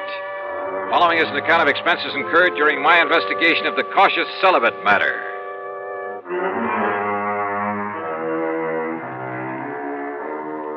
Wait a minute. Over the phone, George Reed did not tell me what he wanted me for. Also, he very plainly said not to hurry. Item 1, $1.20. No, make it $1.50 for a taxi down to his office. Go right in, Mr. Dollar. Mr. Reed's expecting you. Okay, thanks. Oh, come in, Johnny. Yeah. As I tried to tell you on the phone, there was no reason to rush over. Oh, yeah, I got the message, George. That's why I did rush. Oh, well, sit down. Sure. Well? Cigarette? No, thanks. I'll smoke one of my own. Oh, sure. But here, let me give you a light. Okay. Funny, I filled this thing just this morning. Here, give it to me. Oh, that's all right. I'm sure I can make it work. Well, what is this, George? Some kind of a stall? Oh, here, give me. Well... As for me, I don't think you were trying. I guess I didn't flick it hard enough. Yeah. Now, what's on your mind? Well, you got back from that assignment out in Oklahoma sooner than I expected, from that town with the unlikely name of Bum Spung. Well, it's really the name of Durango Laramie Delhart's ranch. Crazy old character, but I like it. Bum Spung. Now, what can a name like that possibly mean? Are you kidding? You told me yourself the other day just before I went out there. Oh? Did I? Well, of course you did. It's an old Indian name. Means bum, means bad spring, bad water. Oh, of course. You, cleaned up everything out there? What's the matter with you, George? Didn't you read the report I handed in with my expense account? Well, I sort of glanced over it, but you're coming back so soon, and with Durango's pretty niece out there, Carol Dalhart. Oh? What about Carol? Didn't I, kind of get the impression that Durango would like to have you marry her? Well, you should have. Every time I get within spitting distance of Oklahoma, I expect them to shove a shotgun at my back, and, well, that's why I left there in such a hurry. Oh? Sure, right after settling that insurance matter. Only it was for Durango's old pal, Sidewinder Wilson. Another character. Yes, Durango was here in Hartford, but Carol was there, wasn't she? Yeah, she certainly was. And, George, I'd love to have stuck around a while, to be with her. But when I got word that Durango was about to get back there, that he was bringing along a preacher, brother, I took off. Why, Johnny? Why? Well, let's face it, George. I'm afraid I'm a confirmed celibate. Well, at least you say you are. But, aren't you rather fond of Carol Dalhart? Well, I've told you, she's a living doll. She's tall, dark, and very beautiful. She's intelligent. She has a lot of spark, a lot of spunk, too, and a wonderful sense of humor. Uh-huh. Yeah, to put it bluntly, Carol has everything. Everything a man could possibly want. And, George, when I take that gal in my arms... Why don't you marry her, Johnny? Confirmed bachelor, eh? You don't sound like it. No.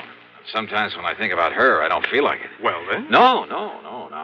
Let's stop talking about it. Why? Because, George, I'm not marrying. Not Carol or anyone else. At least, not right now. Someday, perhaps? Not now. Best years of your life, Johnny. And with someone like her. George, I've made up my mind about this whole thing, and that's that. Yes, but I'll bet if she were to walk in here suddenly... I said, cut it out, please. And listen, what difference does it make to you? What business is it of yours? Well, of course, it wouldn't hurt me a bit from the standpoint of client relationship. Huh? And after all, Durango is a mighty good client. You mean to say you've been giving me this big marriage build-up just... George, so help me, I ought to wring your neck. Oh, well, now, Johnny... But come on now, you've been stalling around long enough. Stalling? Yes, stalling. Now, what did you want to see me about? Well, actually, it's about Durango. Johnny, he asked me to have you come here. What for? And to keep you here. What? Yes, until he can arrive. You mean Durango's on his way here? Well, he thought of asking you to fly out to Bum Spung again, but he was afraid you wouldn't. George, can't you see what this means? Can't you see why he's coming here? And probably with that shotgun I mentioned. Oh, now, Johnny... No, sir, George. When old Durango gets here, you tell him... Hi there, Huh? Reuben. Where is he? Durango. Ain't that Johnny Dollar got here yet? Wait, the fire escape. What did you say? Oh, yes. Well, then I'll go right in. Johnny, wait! Tell him I left town. No, wait, listen! Well, where is he? Durango. Hi there, Georgie. Where's he at? The window. You mean went out the window? Yes. Dollar? Johnny! You come back here, Johnny! You hear me? I said come back here! And now, Act Two of yours truly, Johnny Dollar and the Cautious Celibate Matter.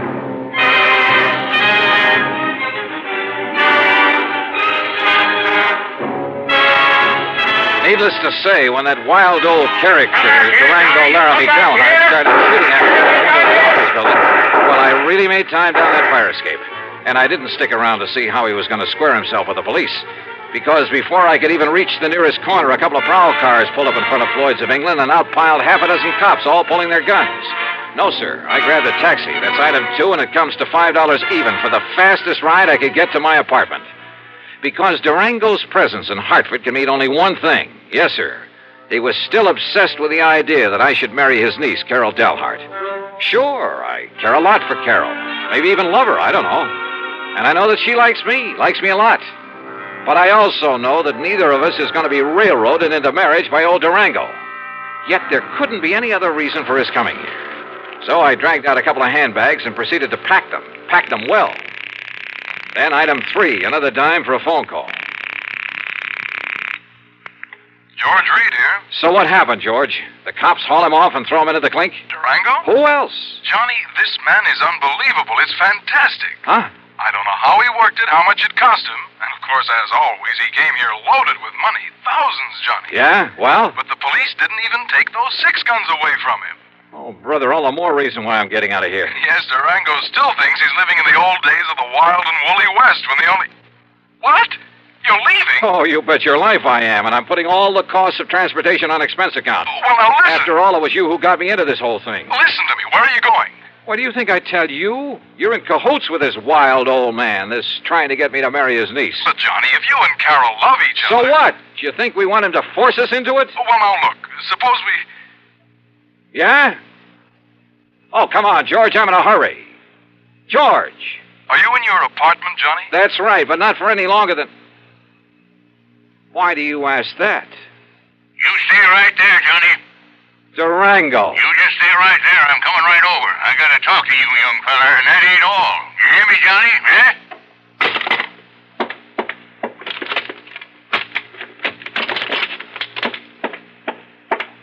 California, here I come. Thanks to the late hour, I was able to get a plane without any trouble, though I half expected to see Durango come tearing out to the field with those crazy 6 guns blazing before we took off. Incidentally, I used the name of Bailey when I grabbed my ticket, just in case. Oh, and incidentally, George, item 4 is a $146.85 ticket to Los Angeles. It's on my American Express credit card, but believe me, brother, I'm collecting from you. You may have to pay for a lot of travel before I'm through with this thing.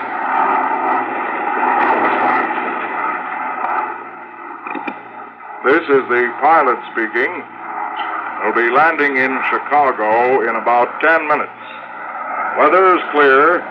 The moon is bright. and ground temperature is 52 degrees. Is there a Mr. Johnny Dollar on board? A Mr. Johnny Dollar. I don't have him listed among the passengers, but is there a Mr. Johnny Dollar on board? Stewardess. Yes, Mr. Bailey, isn't it? This Johnny Dollar you're asking for, a friend of mine. I guess he missed the flight. Yes, I guess he must have. Anything important for him? Well, just a radio message. Well, as I say, I'm a good friend of his, so why don't you let me see that message, and perhaps I can, well, you know. Oh, no, sir. I'm terribly sorry, but that would be against regulation. Well, what if it's anything important? I'm sorry, but thank you just the same. Fasten your seatbelt, please. Yeah, sure.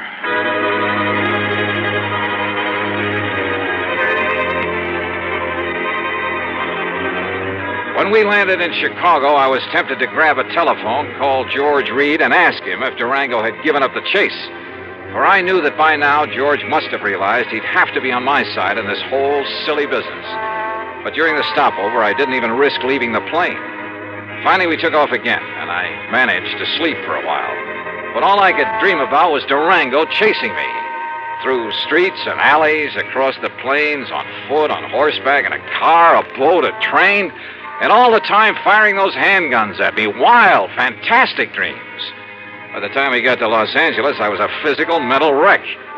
But I knew that for the time being, at least, I was clear of Durango. So, after picking up my bags, I elbowed my way through the crowd to the taxi stand. Excuse me, please. Pardon me, ma'am. Sorry. Thank you. Taxi! Taxi! Hey, taxi!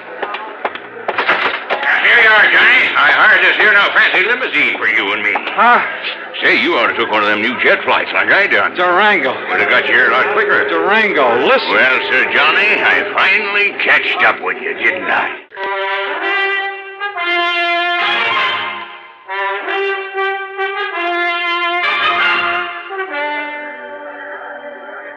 Durango. Well, Sir Johnny, I finally catched up with you, didn't I? Yeah, I guess you did. Well, you're the slipperiest young maverick I ever did see. Now, heist yourself up in this here now fancy limousine that I hired for it. Okay, Durango, whatever. Huh? Huh? What's the matter? Look, that man. Where? The other side of your car. Hasn't he got a gun there? Well, I have, so I'll soon find out. You wait here, Johnny. Oh, sure.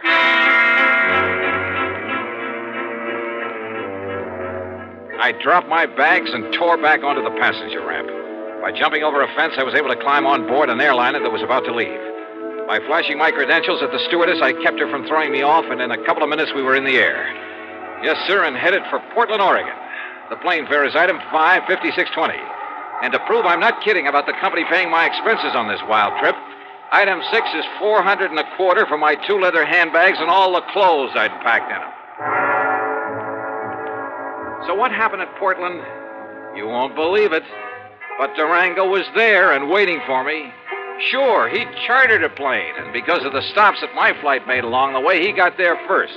But I saw him in time. Johnny, here I am! Over here, Johnny! By jumping another fence and doing 100 yards in something like 9 seconds flat, I managed to find a taxi stand. Item 7, $35 for a wild ride through the streets of Portland, because I knew that somewhere in back of us, Durango was in hot pursuit. We finally ended up at a private airstrip out north of town. Item 8, $200 for the plane I chartered. And I told the pilot just to go anywhere. But according to regulations, he had to report his course and destination. So I knew that sooner or later, Durango, who's nobody's fool, and more important with all his money, would be on my tail again. I racked my brain trying to figure out some way, trying to think of someone who could possibly... Yeah, someone. And then it occurred to me. There was someone. Sure, of course. The one person in the world who was in the same spot I was. Sure, it could be like walking into a lion's den. But item 9, a total of $114. Plane, bus, train, and rental car. First to Enid, Oklahoma, then north to the broken-down little ranch at Bum Spong. And yep, Carol was there. That lovely, loving Carol.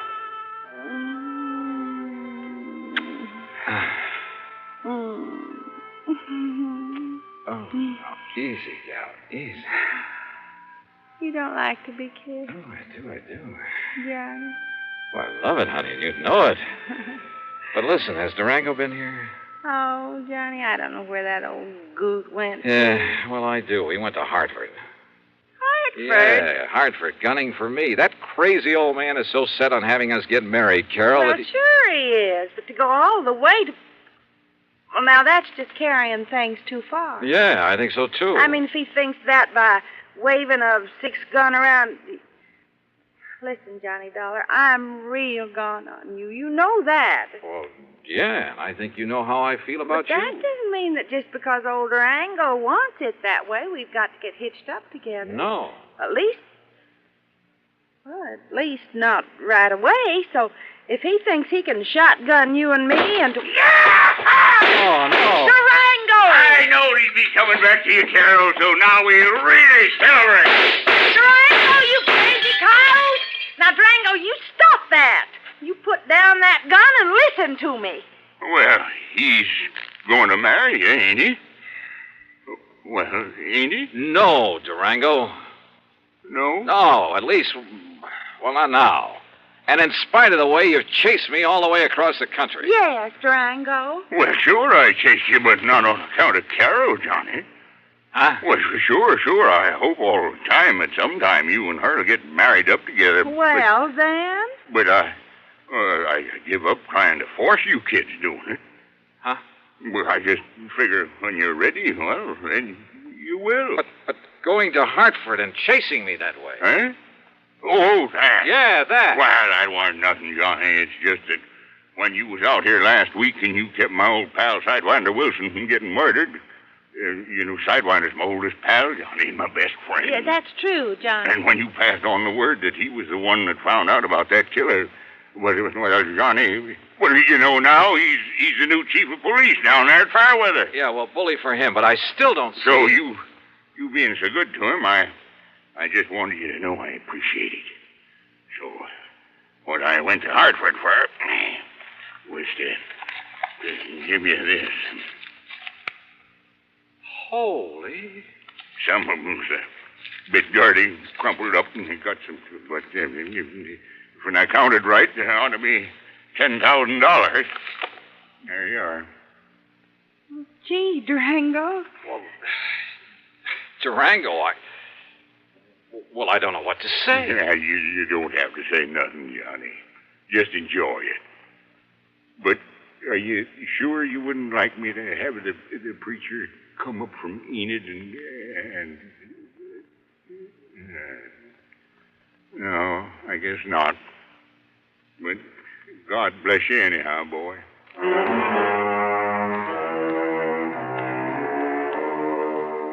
This time I did stay over for a couple of days. Yeah, and if I ever do take the leap... The expense account? Well, George, I'll still argue with you about it, but that's all. And the total? $1,053.45. Yours truly, Johnny Dollar. Here's our star to tell you about next week's story. Next week, a string of holdups, and behind them all is... Well, why don't you listen, find out for yourself. Join us, won't you? Yours truly, Johnny Dollar.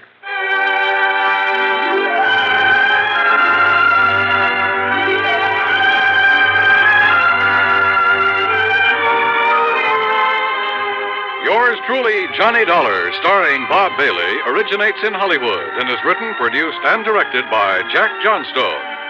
Heard in our cast were Virginia Gregg, Gene Tatum, John McIntyre, and G. Stanley Jones. Be sure to join us next week, same time and station, for another exciting story of yours truly, Johnny Dollar.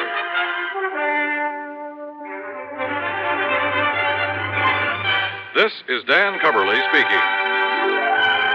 See How He Runs on Suspense is next on the CBS Radio Network.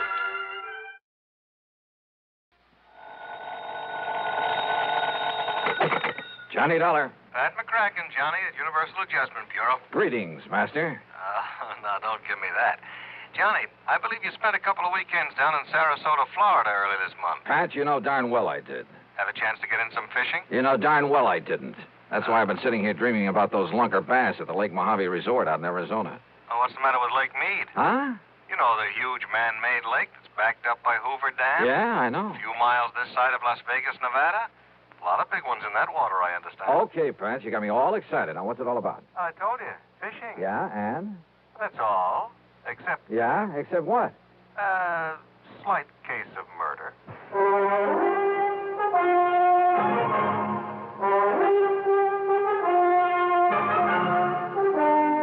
Bob Bailey in the exciting adventures of the man with the action-packed expense account. America's fabulous freelance insurance investigator. Yours truly, Johnny Dollar.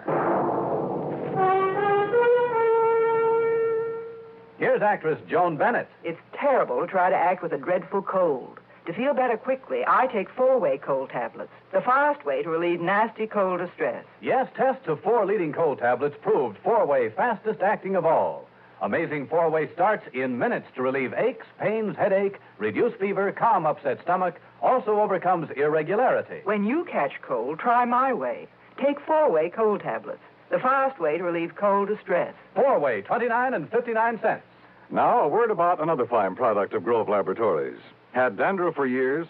Now get rid of it in 3 minutes with Fitch Dandruff Remover Shampoo. 3 minutes with Fitch regularly is guaranteed to keep unsightly dandruff away forever. Apply Fitch before wetting hair, rub in 1 minute. Add water, lather 1 minute. Then rinse 1 minute. Every trace of dandruff goes down the drain. 3 minutes with Fitch, embarrassing dandruff's gone. Fitch can also leave hair up to 35% brighter. Get Fitch Dandruff Remover Shampoo today. And now, Act One of yours truly, Johnny Dollar.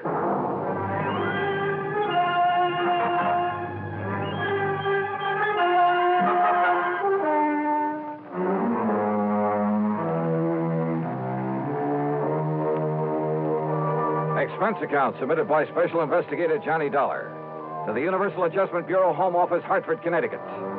Following is an account of expenses incurred during my investigation of the Lake Mead mystery matter. All right, now, Johnny, your contact will be Mr. Roscoe Trimmer. He's head of the local office of Greater Southwest Insurance and Liability right there in Las Vegas. You said murder. Can you give me any details? No, you'll have to get everything from Trimmer. All I know is there's a $20,000 policy involved and double indemnity. So the sooner you get out there, the better. Okay, Pat, I'll grab the first plane I can. Expense account item 1, $2 even for a fast taxi to the airport. Item 2, $6.70 plane fare to New York. Item 3, $145.05, another plane ticket, and I barely made the 12 o'clock noon mainliner, which promptly took off and headed west to Las Vegas, Nevada.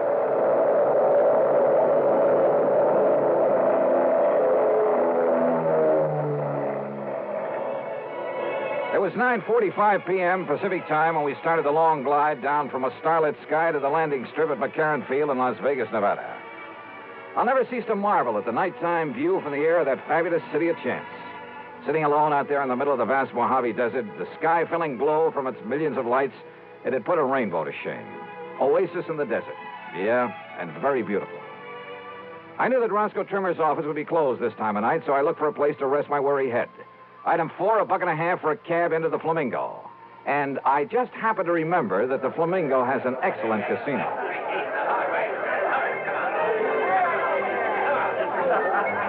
Now, I'm really not a gambling man in the usual sense of the word, but who can resist the lure of the dice and roulette tables, the blackjack, even the slot machines in a setting like this? Sure, the house always wins, and the sucker who forks out his hard-earned money doesn't stand a chance. But you know something? After a few hours of play, I came out so far ahead that I won't even bother to list my food and hotel room on this expense account. I really cleaned up. How much? Well, if I told you, you'd probably want me to absorb the whole thing, so I won't. Then, early the next morning, I met Roscoe Trimmer at the office of Greater Southwest Insurance and Liability. Dollar, I'm glad you could make it. I don't like this one at all. Howard. Hiya, Rosk. Sit down, will you? Yeah, But sure. not for long. Huh? I've arranged a drive-it-yourself car for you. And the sooner you can get over to Lake Mead, the better. Well, just where, Roscoe? That's a pretty big lake. Overton. A little town 50, 60 miles north and east of here. At the upper end of the lake. So what's happened up there? Johnny, a client of mine, Thomas Mayfield Thomas, came out here from Chicago last year. Retired here. I don't know much about him except that our Chicago office sent me his file when he came and asked me to look out for him. Uh-huh. Go on. About a week ago, Thomas and a friend went fishing together out of Overton Landing. They went out with Hob Fulton on his charter boat. Incidentally, if you ask me, Hob's the best guide on the whole lake. Good, I'll remember that. Only you're here on a case, remember? Oh, sure. But go on. Well, the fishing must have been pretty good because they stayed on at the Overton Motel. Then the next morning, they went down to the landing, rented a little Arkansas Traveler and a 10-horse Johnson, and went out fishing on their own. Rosk, I may try that very thing myself. But about the middle of the afternoon, a big east wind came up. You know what that means? I know that when a big Easter hits one of those desert lakes, there's only one thing you do. Get off it quick. Well, they didn't, Johnny. At least not quick enough. The following morning, when the blow had died down, Hob Fulton went out to look for him. And? He found the boat, all right. Beached on a point down near Goat Island. And Mr. Thomas's friend. What about Thomas?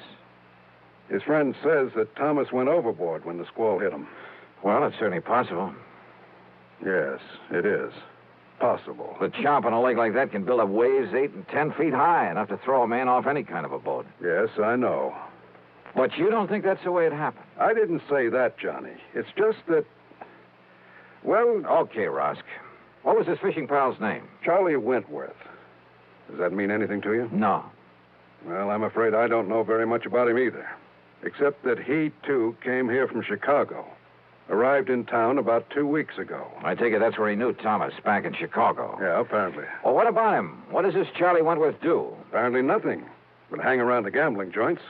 Oh, he does a little dealing and shilling for some of them now and then. There's talk he's been making illegal book on the races, though nobody's pinned it on him. So, in your book, he's an undesirable character. That's right.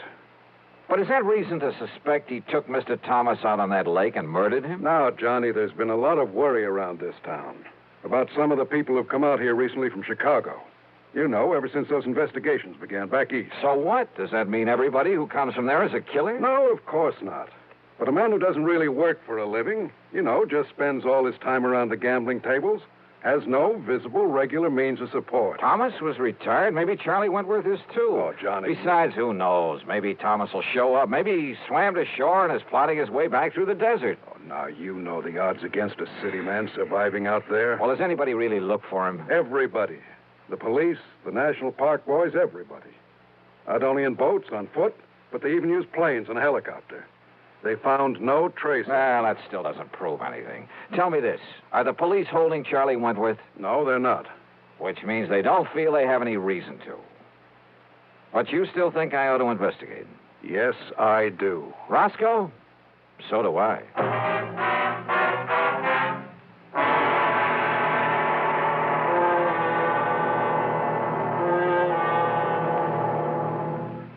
Act two of yours truly, Johnny Dollar, in a moment. Hey, Dad, did you check your car filters today? No, son, I didn't. Why? Because it might pay you $1,000. $1,000 for a car filter? That's right, folks. You may have a filter under the hood of your car worth $1,000. A regular filter change is important to today's cars. So important that Fram Corporation is paying $60,000 to get you to check your filters now. Last year, in preparation for Fram's silver anniversary, 10,000 secretly numbered Fram filter cartridges were distributed all over the United States and installed in cars during regular servicing. These filters are worth from $1 to $1,000.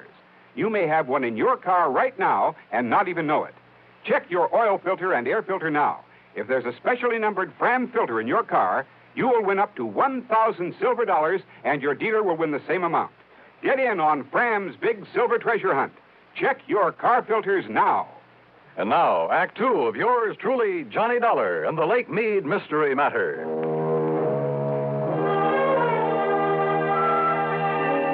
Neither the police nor anybody else in Las Vegas seemed to think Thomas was murdered out on Lake Mead. But what Roscoe Trimmer told me made me suspicious, of Thomas's fishing pal, a man named Charlie Wentworth.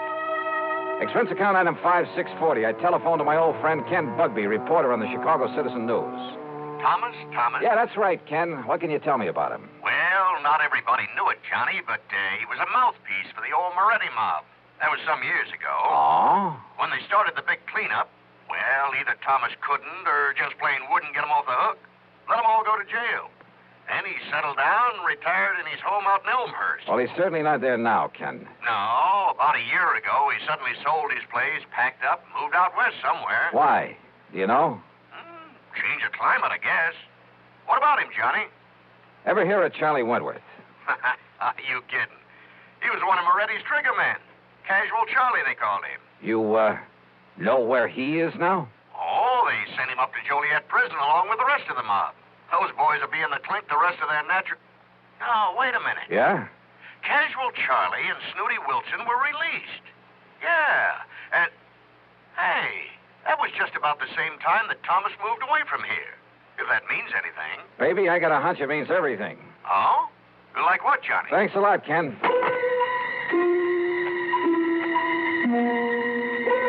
Next stop was the public library, the old newspaper files. Getting some info on the almost forgotten Moretti mob was a lead pipe cinch, especially about the time when the gang was broken up. And apparently, when Lawyer Thomas saw the jig was up for his boys, having made his pile, and to keep himself out of trouble, he left them flat. He'd let them get sent to the pen without raising a finger in their defense. So don't tell me that a mobster wouldn't want to get even with the guy who'd let him down. Sure, Charlie had killed Thomas. I was sure of it without even seeing him. But to prove it, without the corpus delicti, I spent item $632 even on some equipment at a sporting goods store. Then I drove north on Highway 91 to the quiet little town of Overton. There I learned that for once, Hob Fulton, the fishing guide, had a free day on his hands, that he was down at the lake some 12 miles east of the town. I met him at the dock, and within a few minutes, we were on board as Higgins went about and heading south. Lake Mead is a tremendous thing, something like a 550-mile shoreline, the biggest man-made body of water in the world, I believe. Just thinking about the record-breaking largemouth bass that have come out of that lake fairly made my mouth water. I carefully checked out the equipment I'd brought along.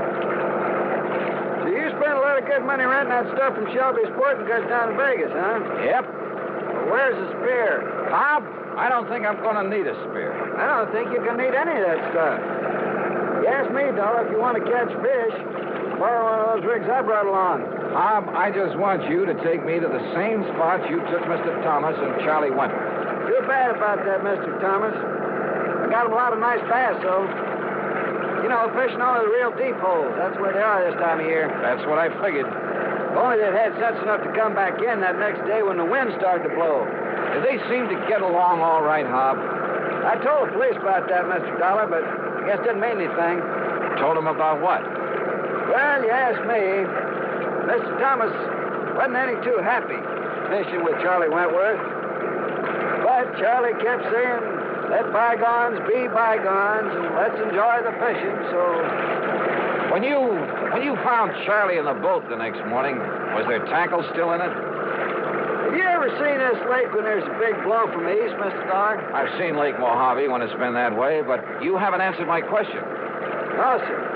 Their tackle boxes got thrown overboard along with everything else. Even that big one of Charlie's. Dollar, he had enough stuff in that thing to sink the Queen Mary. He did, huh? Like what, Hob? Well, I didn't poke around in it. When I heisted on board. Oh, look, there's the glory hole. First place to stop for him. So if that's what you want, that's where we'll start. How deep is it? Oh, I'd say about a 3 1/2. A 3 1/2? Well, you know how high a fair-sized tree is. Glory hole's about a 3 1/2. Oh, I see. Johnny, if you're going to use that rig you brought along... I'll just pull up to the same spot you showed them where to fish.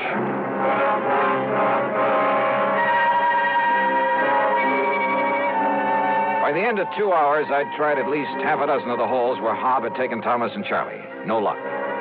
Then we went 4 or 5 miles further down the lake and pulled up just below Goat Island, just below the big rock slide. Deepest hole in this part of the lake, Dollar. Must be near the 5 trees. A lot of ledges down there on the sides of it, so you better go kind of easy. I covered every inch of that hole, and with the aid of a powerful waterproof headlamp I brought along. Then finally I came back up to the surface. That's right, I said came back up to the surface. Here, Johnny, let me give you a hand back in the boat. No, thanks. I'll rest you in the water for a minute. That's a pretty deep hole.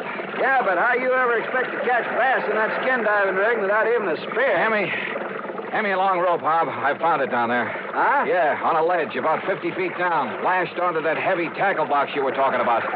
That's what made it sink. Wait, what are you talking about, Johnny? The body of Thomas Thomas. What? Yeah, and there's a bullet hole right between the eyes. Act 3 of yours truly, Johnny Dollar, in a moment.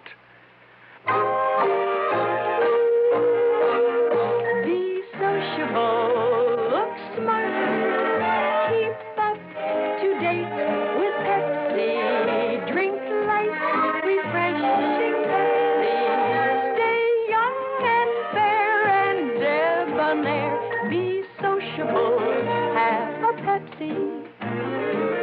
When friends drop in, let your hospitality show you're sociable in the modern manner.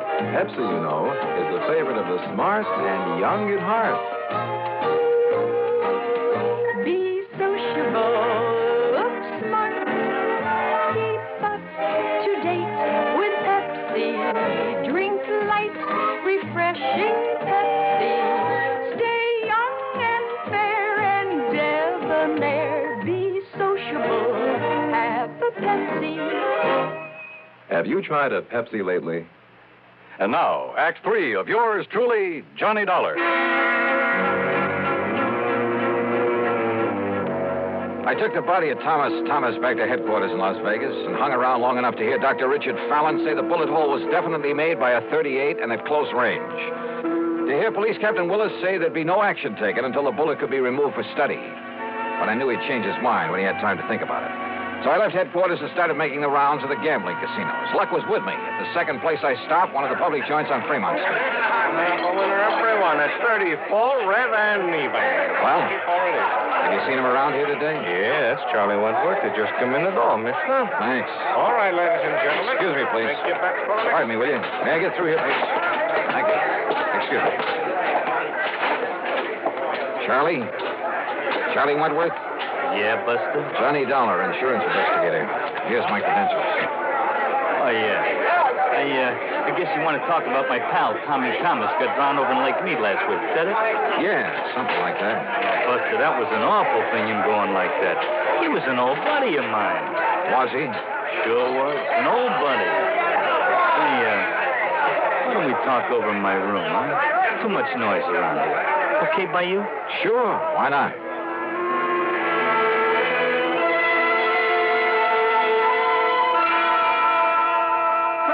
Are you kidding? I'm not kidding. No. Listen, Dollar, I haven't packed a rod since the old days of the Moretti mob back in Chi. I'll bet. That's a fact. It's the truth. You think I want to get in trouble again? Well, you're wrong, see? Maybe. Look, I did my stretch, and it learned me a lesson. I'm all through with that kind of stuff. I'm all through with it. Oh, sure. It's a fact. It's the truth. I'm strictly legit now. You understand? What about making book around town without a license? Who said that? Well? You can't prove it. You or nobody else. And what's that got to do with Tommy Thomas and the poor guy getting drowned? Tell me that, huh? What is this Dollar anyhow? You really hated his guts, didn't you? Well, sure, wouldn't you if... Well... Sure. Because when the chips were down, he didn't give you a hand. He let you and the rest of the mob take the rap. Kept his own skirts clean at your expense. Listen, what are you trying to do? Get me excited? Say something I shouldn't say? I don't mean... Keep talking, Charlie. Sure I hated him. I could have killed him. At first, that is. Only at first. Anybody would have felt that way. But, you know, after a few years in the clink, you learn better. What good's it do you? Those things don't matter. You've learned your lesson. I know I did. Oh, you became a paragon of virtue, I suppose. I don't know what you're talking about, but that's all over. You hear me? When I just happened to find him living here in Vegas, that was all over. Let bygones be bygones. I mean it. We was pals. Charlie, there's about as much truth in that. That's a fact. That's the truth. Then why did you kill him? That's a lie. You can't prove it. That's where you're wrong. Huh? I have absolute proof. Oh, yeah? Yeah. I found it on his body. His body? I fished it out of Lake Mead this morning. Now, listen. You had Harv Fulton show you all the deepest holes when you went out fishing with him. Then the next day, you took Thomas out there alone. You killed him, tied that weighted tackle box to his body, and let him sink down in the deepest hole of all, down below the rock slide. That windstorm. Yeah. Gave you the greatest excuse in the world for coming back alone, didn't it? You couldn't have had it better if you'd planned that storm yourself. But it didn't excuse the bullet hole in Tommy Thomas's head from your gun. From my gun? Yeah. No longer packing a rod, huh? Dollar, maybe I sort of, kind of... Well, maybe I forgot about this one.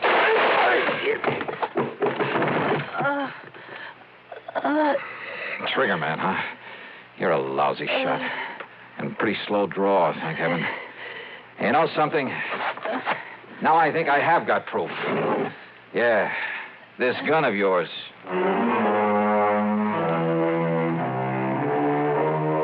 Down at headquarters, the ballistics team took less than an hour. Yep. The bullet they'd found at Thomas's body came from the same gun Charlie had tried to kill me with. So it's back to prison for him for a long, long time. Oh, and the company will not have to pay double indemnity for accidental death. Expense account total, including a couple of days of excellent fishing with Hob Fulton and the trip back to Hartford, $196.45. Yours truly, Johnny Dollar.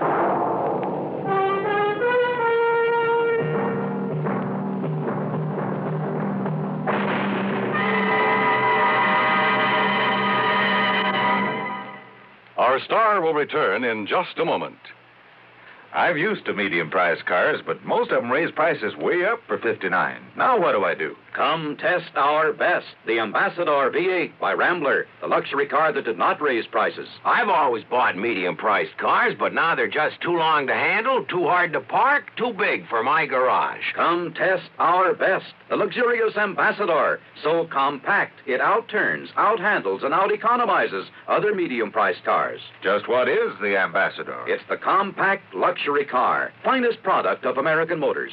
Ambassador has generous shoulder room, hat room, and leg room, and no awkward hump in the middle of the floor. Ambassador offers personalized luxury, individual front seats that adjust to each person's exact leg room, adjustable headrests, 270 V8 horsepower, best power-to-weight ratio in the medium-priced field, air coil ride. It's the finest car ever priced so close to the lowest. Come test our best, the luxurious Ambassador V8 at Rambler dealers.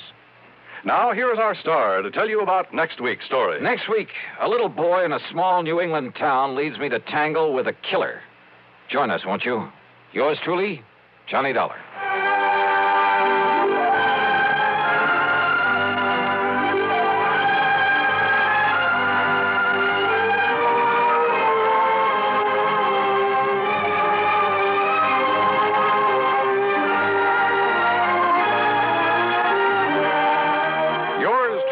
Johnny Dollar, starring Bob Bailey, originates in Hollywood and is written, produced, and directed by Jack Johnstone.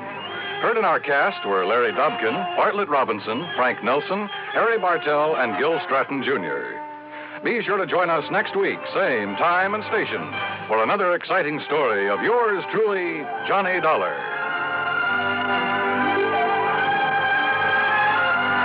This is Dan Coverly speaking. By far, radio's outstanding theater of thrills, Suspense, next on the CBS Radio Network. 59 on your dial, WROW Albany. If it happens to you, and I think it might, that now and then your cigarette doesn't taste right, that's the tip-off, man, and you'd best begin on the new kind of filter that's known as Spin. Old Gold's new Spin filter. This new Spin filter is the best you've seen, does more than reduce tar and nicotine. It improves smoke and taste so that you can get the best taste yet in a filter cigarette. Old Gold's new Spin filter. Test for taste, try your present brand against Old Gold. Test for taste, and it's 10 to 1 that you'll be sold. Test for taste with a cigarette, a carton, or a pack. Test for taste, find the flavor all the other filters lack. Old Gold's new Spin filter. That's the story, boys. That's how you can get the best taste yet in a filter cigarette. Old Gold's new Spin filter. 5:30. Johnny Dollar. St. Clair, Mr. Dollar, and Kennett, Missouri. Would it be possible for you to come out here right away? Kennett, what did you say your name is? Charles Kingsley St. Clair.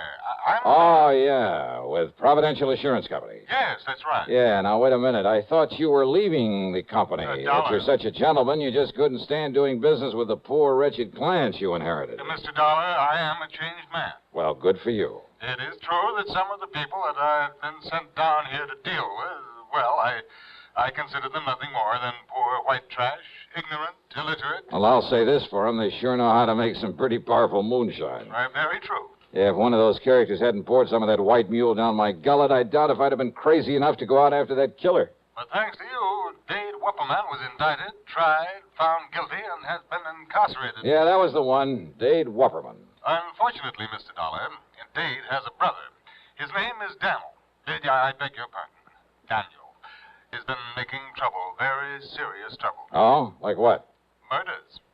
there. I see. So if you take a plane to Memphis, I shall be more than glad to meet you there. Oh, now look, mister, I was lucky once. Got out of that swamp country alive. But I'd be nuts to stick my neck out again. And since those people already know who I am, what my job is... Okay, St. Clair, I'll grab a plane.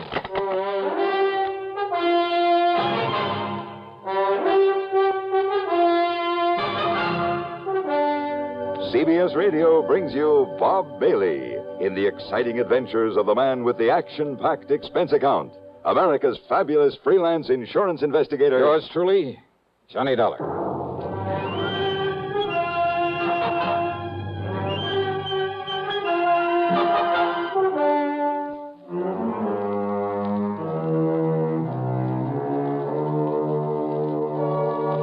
Expense account submitted by Special Investigator Johnny Dollar to the Providential Assurance Company office in Kennett, Missouri. Following is an account of expenses incurred during my investigation of the deadly swamp matter. Item 1 is 7645 plane fare, Hartford to Memphis. Charles Kingsley St. Clair met me as promised, and apparently the man had changed considerably from the snooty, better-than-thou stuffed shirt I'd found him to be on my first trip. Yes, Mr. Dollar, in spite of my earlier feelings about the clients my predecessor had left me. Yeah, I know, Mr. St. Clair. But those moonshiners and such existing in that 20-mile swamp are hardly typical of the folks living around Kennett, where your office is. Oh, I realize that now, and I shall stay in Kennett, try to justify the company's confidence in placing me there. Very good. Nevertheless, when I came to this part of the country, the swamp people were the only ones with whom I had to deal. They were the only ones to whom he had sold insurance. And when I saw the horrible, dirty, squalid way in which they lived in those broken-down shacks full of vermin... Kind of turned your stomach, huh? Quite frankly, it did exactly that. That's why I requested transfer to our New England offices. But now, of course, I plan to stay down here. Now, when you came here before, you taught me a great lesson in how to deal with them, how to understand them. Yeah? By having my car wrecked for me, by getting shot at and nearly drowned in that swamp. But you succeeded in enlisting the help, the cooperation of the good ones among them, earning their respect. Well, I had to do something to get out of there alive. The point is that you did. You have friends among them now, and you'll be willing to help you again. Yeah, well, that's something that... Oh, now, wait a minute. Yeah. You mean these murders you call me about? They're back in that swamp country, too? Oh, great. Oh, no, Mr. And I thought that maybe for once... Okay, St. Clair, let's have it. What's it all about? As I told you, a series of murders. So you're having to pay out a lot of insurance. No. And you think that I can somehow, miraculously, put a stop to... Huh? Did I hear you say no somewhere along the line? Oh, the victims of these murders have, they've been, relatives of some of my clients. Up in the swamp country? Up in the swamp country. Well? Clients whom you know, whom you met when you were here before. Go on. And thanks to you and what you did for them, they regard the company, and therefore me, and you, as a kind of, as a protective agency. A protection for them, with only their best interests at heart. That sort of thing is very good for the company. Yeah. Shall we stop for some lunch? Yeah, sure. Go ahead and stop if you like. But if you think you can talk me into meddling into these murders when it's a job for the law... But it's not for the law. What do you mean by that? Well, as I told you before, these people living far beyond any town or city limit, they're pretty much a law unto themselves. Well, yeah, that I know. And the local police leave them alone. They have no jurisdiction. So what about the state authorities? Well, that region of the big swamp pretty much straddles the state line. Oh? Neither state wants it. And I can't blame them. In any event, when a murder occurs, by the time jurisdiction is established... Miss Dollar... Well? Do you remember the beneficiary of the policy you came down here to pay off with the insurance money? A Eupha Crump. That's right. Yeah, real sweet, pretty young kid. Yes. St. Clair, I'll never forget the look in her eyes, the almost childish, unabashed gratitude when I gave her that money. Yes. Now she can have pretty clothes for a change, good food on the table. Oh, she can fix up that little house she and her kids live in, buy some lace curtains for the windows, and... Oh, what do you mean, no? Eupha was the latest victim of this killing. What? Come on, St. Clair. Tell me what you know so I can get to work on this thing.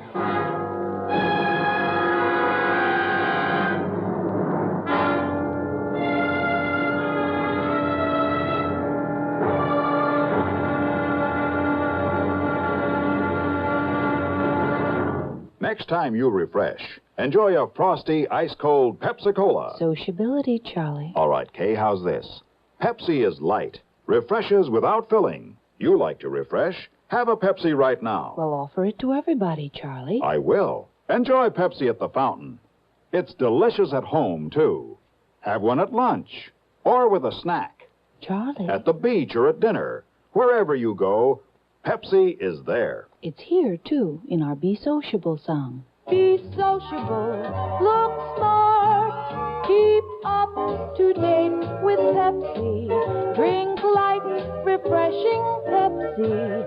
Stay young and fair and debonair. Be sociable, have a Pepsi. For the weekend, have plenty of Pepsi around. Pick up an extra carton today. CK, I'm sociable. With Pepsi, everyone is. And now, Act Two of yours truly, Johnny Dollar.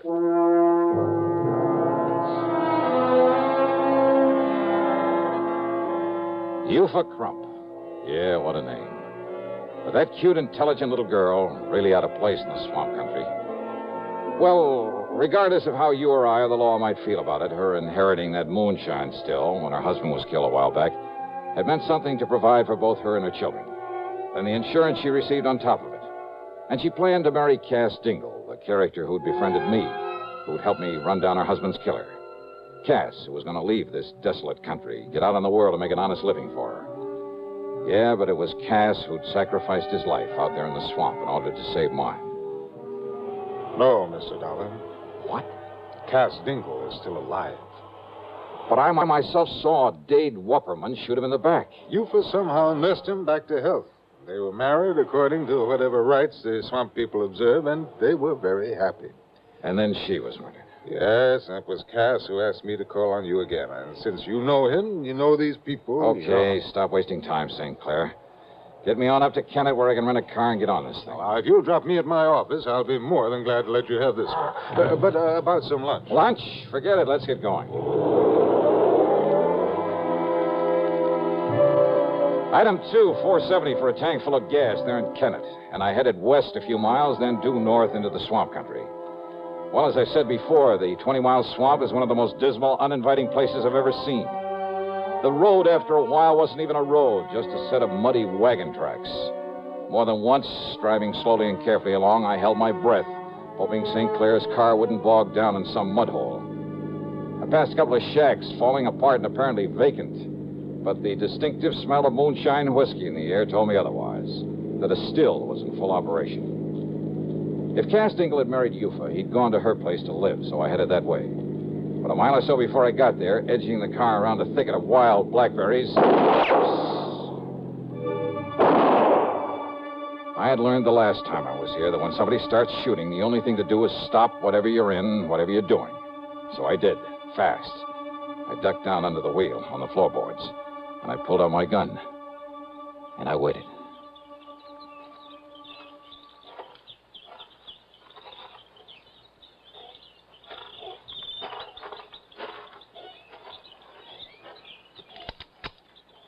Miss Johnny?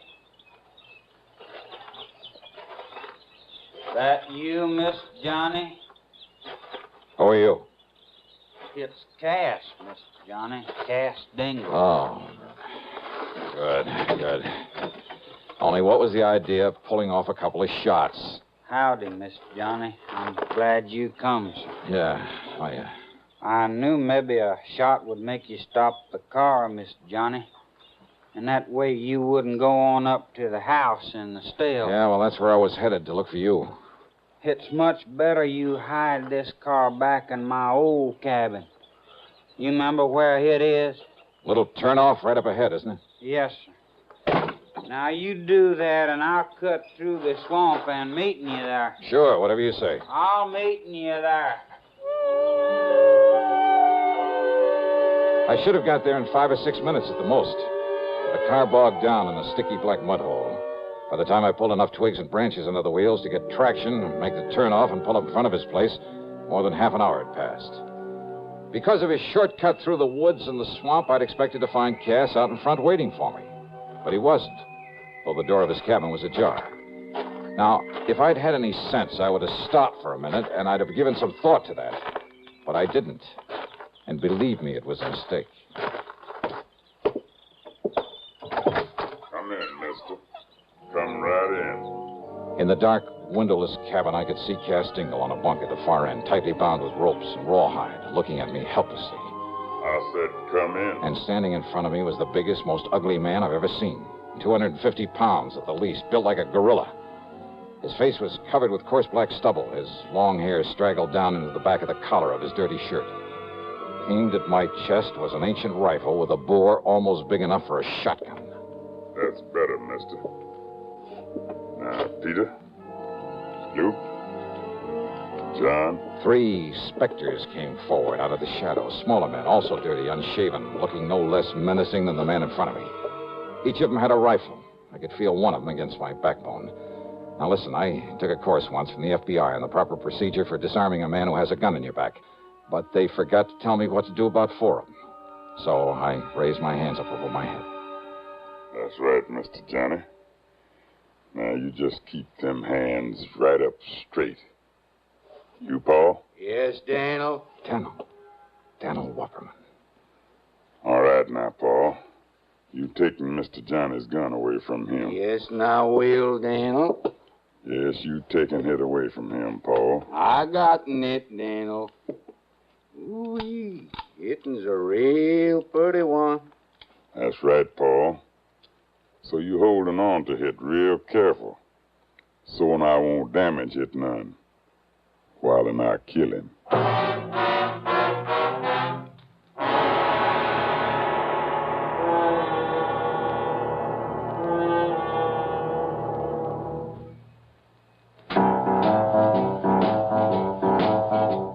Talk about best-selling records. Here's a familiar tune about America's best-selling filter cigarette, Winston.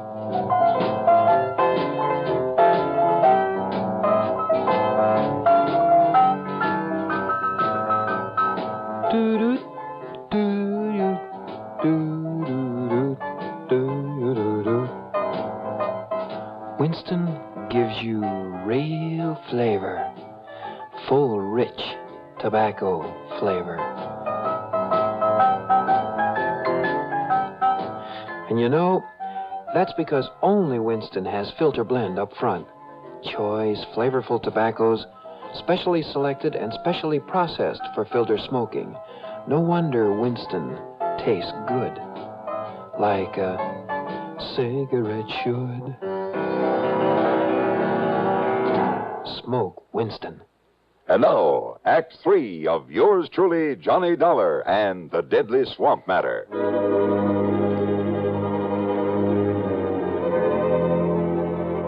I've been in some pretty tough spots in this crazy job of mine, but nothing ever quite like this. 4 men, like 4 vicious animals who crawled up out of the muck of the 20-mile swamp. Armed with ancient rifles I was sure they knew how to use and use well. For a man living and moonshining in this godforsaken country depended on his gun for survival. Survival. It was obvious by the way the guns were aimed that survival was the one thing they didn't plan for me. Like 4 vicious animals, I said. Stupid, maybe? Enough to be tricked somehow? Yeah, but how? And there wasn't anyone within miles to give me a hand. Except for Cass Dingle, tied down on the bunk at the far end of the cabin, helpless. If only he were bright enough to... Then the ugly giant in front of me talked again. That's right. Daniel Wupperman, and I'm going to kill you, Mr. Johnny. Right now, for it being that you sent my brother Dade up into prison. He was a killer, Daniel. The same as you are. That's right. So one more killer, namely you, it ain't going to make me no worse than I am. Why, Daniel? Because you had no business to come here to begin. We don't like that here in the swamp. No, I mean, why these other killings? Why murder Yufa, Cass's wife? Why you do that, Daniel? Because it was her insurance money, Mr. Johnny, brought you here the first time. Then you put my brother in jail. So you murdered her, a harmless young mother, just to get me back here. That's right. Now I'm gonna kill you. You stand away from him backing him. This charge gonna go right on through him. Yes, Daniel. But now you no, should. Daniel, no. It's all wrong you killed Mr. Johnny. You shut up, Cass. Maybe, Cass, he thinking what I thinking, Daniel. Mr. Johnny, he from the outside. You kill an outside man. Maybe the police, they moving in on us. They coming here in the swamp because he from the outside. You stop thinking, Paul. Move away now so I can kill him. No, Daniel. Shut up, Cass. Now, Mr. Johnny. No, Daniel, you kill me instead. Now you kill my wife, I don't care. You kill me instead, Daniel. I'll kill you, Cass. Soon I kill Miss Johnny. Miss Johnny? It's all right, Cass. No, Miss Johnny, that ain't... What? I mean, I talked long enough. What can you say, Cass? Must be nearing to 5 o'clock by now, Miss Johnny. 5? Shut up, Cass, and what do you mean by that? Miss Johnny, no. Oh, yeah, you're right. What do you mean about 5 o'clock? Yeah, Cass, they ought to... I mean, it's about time. What do you mean, Mr. Johnny? What, nothing, not a thing, Daniel. I just whistled. That's all. I mean, what do you mean about 5 o'clock? You tell me. Tell me. Tell me. Because it's nothing you can do anything about. Because if it is 5 o'clock, then by the time you can pull that trigger... You tell me. All right. If I'm not safely out of this swamp by 5 o'clock, this place will be so full of state police. Well, would you like to look at my watch? No, you keeping your hands up over your head. Oh, sure. Because you lying, Mr. Johnny. Am I? You lying to me. Just keep on talking, Daniel. You'll give more time. But if I were you... I said I gonna kill you, Mr. Johnny. And no scheming words out in your mouth gonna... You, Paul. I ain't heard nobody out there, Daniel. You go out, you go look out along the slough and the bayou. Yes, Daniel. You see anybody, any boat, you shoot off that gun. You, Peter, you go on back the road and look. And you, John, you go look up by Cass Still. You don't see no one, you come back here and help me bury Cass and Miss Johnny in the ground. Now you go. Yes, Daniel, come on, you. And the three of them, like so many shadows, slipped off into the growing darkness. Cass Dingle Stalling is talking as though something would happen at 5 o'clock. It gained time for us. And more important, had reduced the immediate enemy to 1. But Daniel's rifle was still aimed at my midsection. Then, after plenty of time for the others to have looked around. You see, Miss Johnny, you trying to bluff me is all. But that's no good. Because you haven't heard from them, Daniel? That means the police have taken them. Without them getting off a shot? No, Miss Johnny. And I tell you that by 5 o'clock, and it must be 5 o'clock by now. It's getting dark, Miss Johnny. Yeah. Let me look at my watch. You keep your hands right up straight. It's long after 5 o'clock. Me, I prove it. I look at your little watch. Oh, yeah? You think I can't tell the time? Oh, I'm sure you can, Daniel. But don't you move, Mr. Johnny. Because I'm keeping this right in the middle of your belly. And you try and grab and I pull the trigger. Okay. Easy. Easy. Slowly. And see. Cautiously. The barrel of the gun still in my belly. He looked upward toward the watch on my wrist. And I turned my wrist ever so slightly away from him so that he had to twist his head a bit. Just a little. Long about 10:15, maybe. Then I brought up my knee with everything I had. I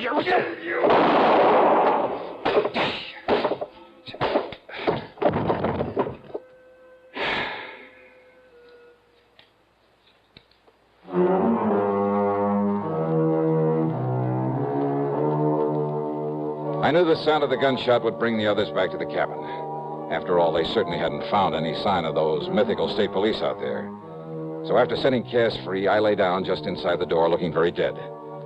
And then when Paul and John and Peter came in one at a time, Cass, who was standing back at the door, quietly and carefully took care of them with the help of the butt of Daniel's gun. So now 4 more of the swampers have left that region to spend a long, long time behind the bars. Expense account total, including the trip back to Hartford, $161.60. Yours truly, Johnny Dollar.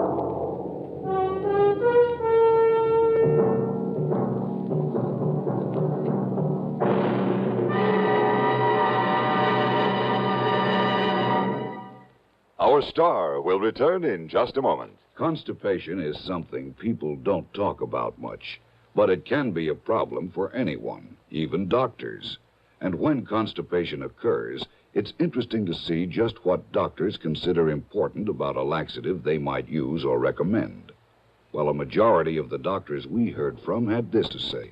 A laxative should be effective, gentle, close to natural acting. A medicine that can be used with complete confidence. Now, X-Lax has been popular with many doctors and millions of people over the years because pleasant-tasting chocolated X-Lax is effective. Overnight, it helps you toward your normal regularity. X-Lax is so gentle, so close to natural acting, there's no upset. That's why many doctors and millions of people use X-Lax with complete confidence. X-Lax, the laxative that helps you toward your normal regularity gently, overnight. Now, here is our star to tell you about next week's program. Next week, a thrilling, hair-raising chase out on the open sea. Join us, won't you? Yours truly, Johnny Dollar.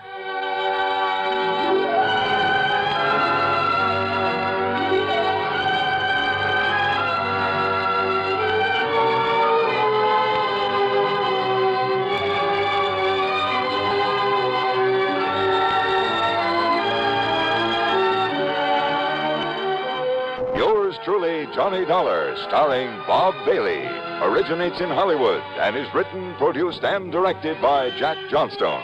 Heard in our cast were Ben Wright, Sam Edwards, Roy Glenn, and Vic Farron. Be sure to join us next week, same time and station, for another exciting story of yours truly, Johnny Dollar.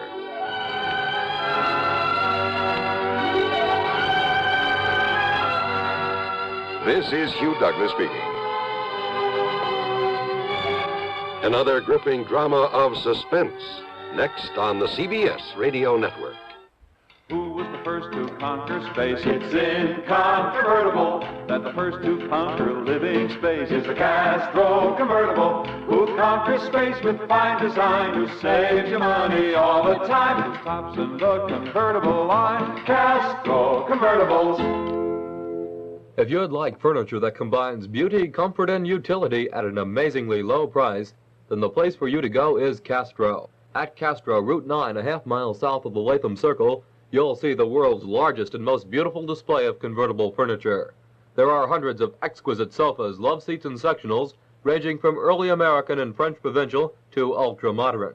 Each converts to the most comfortable bed, and each is priced amazingly low because Castro is America's largest manufacturer of convertible furniture, selling direct to you. Dollar, I understand you're probably the best private eye in the business. Well, I try to make a living as an insurance investigator, if that's what you mean. Well, what I have in mind does not exactly come under the heading of insurance investigation. Oh, then if you'd like me to recommend somebody to you. But then again, it might. What? Does the name of Sarah Balderston Barling mean anything to you? Yeah, wait a minute. The old dowager who owns about half of the Southern Connecticut Water and Power Company? That's right. She's a very important client of ours. I thought you said this matter doesn't involve insurance. It doesn't. Yet. I hope you can keep it from doing so. Oh, now look, if this is one of those bodyguard assignments... No, it isn't. And incidentally, in addition to your expense account, there'll be a sizable fee for your services. Oh? Well, why didn't you say so in the first place? How much? $5,000. $5,000? But if you think perhaps I'd better get... Don't even think of it, Mr. Wakely. I'll be right over.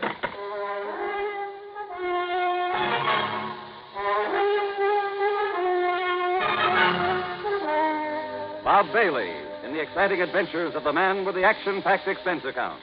America's fabulous freelance insurance investigator. Yours truly, Johnny Dollar.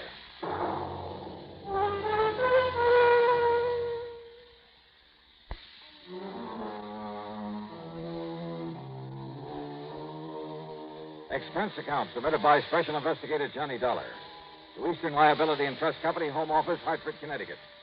Following is an account of expenses incurred during my investigation of the only one but matter.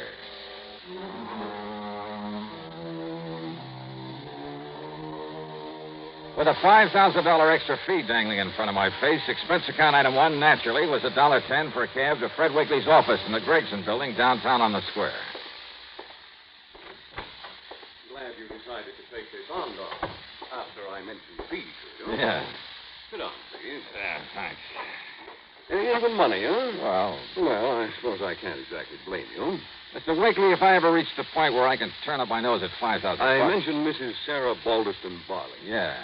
And as I understand it, she's one of the wealthiest people we Well, have. it's really her daughter that we're concerned about, that she is concerned about. Oh, I Her don't know. name is Truda Lynn Barley. Truda.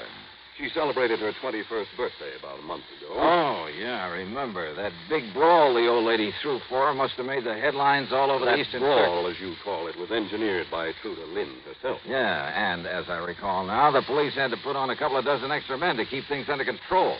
Champagne flowed like The water. cost of that party, including damage to the hotel where it took place, must have run to $30,000 or $40,000. Then this Truda Lynn must be quite a gal. I'd like It to was meet typical of many such incidents in the life of Truda Lynn Barling. Young, wealthy, completely spoiled, and completely rebellious against her mother's recent attempts at discipline. Well, to put it mildly, she's been quite a problem. Life at home with her mother has been one continuous battle. There's been about as much love between them these past few months. And believe me, Dollar, it's been as much her mother's fault as it has been Truda Lynn. You mean for spoiling her so badly in the first Yes. place? You see, her mother's only interest in life has been in adding to the fortune her husband left her. Well, what has happened, Fred? 5 days ago, Truda Lynn simply packed up and left for parts unknown. Oh? And I'm certain it was more than mere coincidence that young Harvey Howard also left Who's Harvey Howard? Harvey is a worthless young playboy who's been trying for some time to marry her, and very obviously only to get his hands on her money. Also, Lucy Taylor left town about that same time. Who is she? One of Truda Lynn's playmates. A young social climber who's been practically living off her for the past 2 years. Over Mrs. Barling's strenuous objections, of course. So the three of them have just cut loose to run off and have a fling, huh? Any idea where they might have Dollar, gone? you've got to find the girl. Somehow bring her back here. Yeah, well, now, Mr. Wigley, if she's 21. Otherwise, my company stands a good chance of losing the literally millions of dollars worth of insurance policies of her mother's. Yeah, but look, even for a $5,000 fee. We'll make it 10. And must I remind you that it's hardly your place to question the reasons for an assignment given you by one of the companies you agreed to serve? 10,000, huh? Yes. Okay, I'll see what I can do.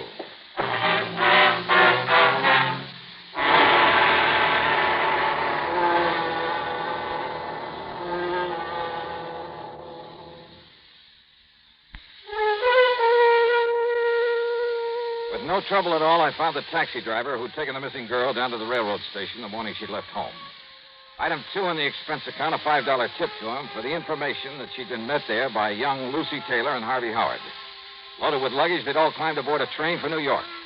Item 3, 45 cents for a phone call to my old pal, Lieutenant Randy Singer at the 18th Precinct, New York Police Department. What do you mean, do I know who Truda Lynn Barling is? Well, do you, Randy? Listen, she and a couple of her little buddies blew into town less than a week ago. And they've been raising so much cane around the nightclub circuit. Well, for a while there, we were thinking of putting on a flock of extra men. Well, do you know where she's staying? Yeah, Johnny, an expensive little apartment house over at 727 East 51st Street. Thanks, Randy. When I get down there, I'll buy you a drink.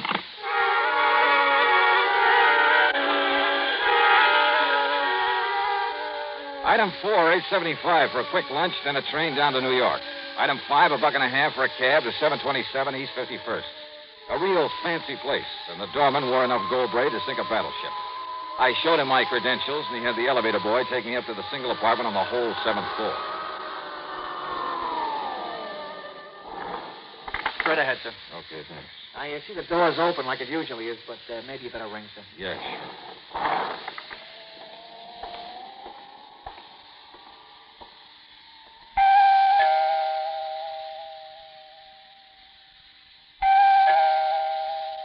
Miss Barling? Miss Barling? Hello? Anybody?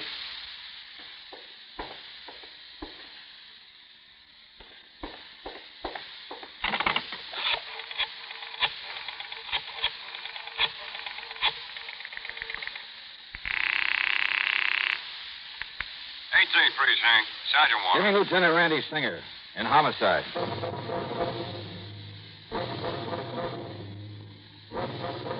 I told Randy what I found. Yeah, it was the body of Trude Lynn Barling, lying there in the middle of the floor. She may have been very pretty once, but the blows from a heavy bronze candlestick had changed all that. A half-finished cigarette with a touch of lipstick on it was still smoking in an ashtray, so it must have happened within the past few minutes. Quickly, I searched the apartment. I found nothing. Then, purely on a hunch, hoping he hadn't yet left headquarters, I made another call to Randy Singer. I was just about to grab Doc Winters and hop into a prowl car. Now, be sure you don't touch anything, Yeah, John. sure. Now, listen, Randy. Yeah? Trude Lynn came down here from Hartford with a couple of playmates. Yeah, Harvey Howard and a washed-out blonde named Lucy Taylor. You know where they're staying? Yeah? Then if I were you, I'd pick them up and bring them along with you. You think one of them did it? Just a hunch. Uh-oh. One of your famous hunches, huh? Just bring them along, will you? Okay, Johnny, okay.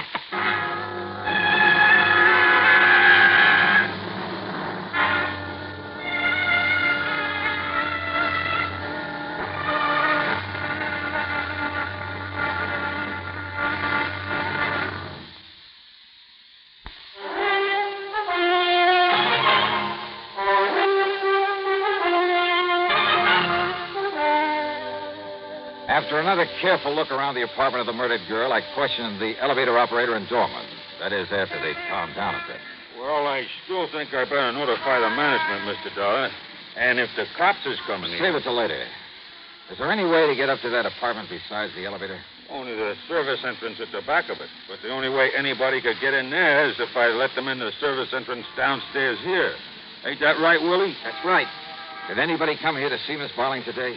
Yes, sir. 2 people. Yes, sir. Who? Well, you see, about 2 hours ago, Miss Barling went over to see a doctor in that building across the street. Ain't that right, Willie? That's right. Dr. Thorson. Been seeing him a couple of times every day. I see.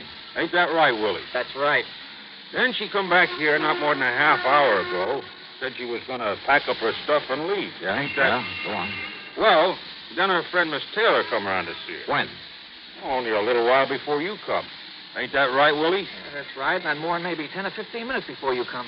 How long did she stay? Oh, maybe 5, 6 minutes. Yeah, maybe less. Maybe less. Yeah, it seemed to me I no sooner come down and got settled, and I had to go up there when she rung the buzzer again. You said that 2 people were up here to see Miss Barling. Who was the other? It was a man. Yeah, Him and Miss Taylor both been here a lot of times. You know his name? For sure. Nobody ever gets in this building without giving their name unless we know him. Ain't that right, Willie? That's right. Well, who was he? Name is Mr. Harvey Howard. When was this? Right after Miss Taylor left. And they didn't come together? No, sir.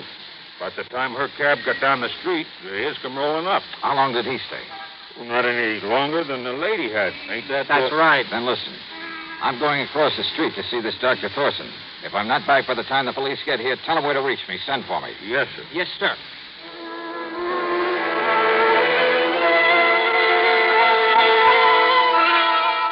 Yes, Mr. Dollar, from the first day that she moved into the apartment across the street.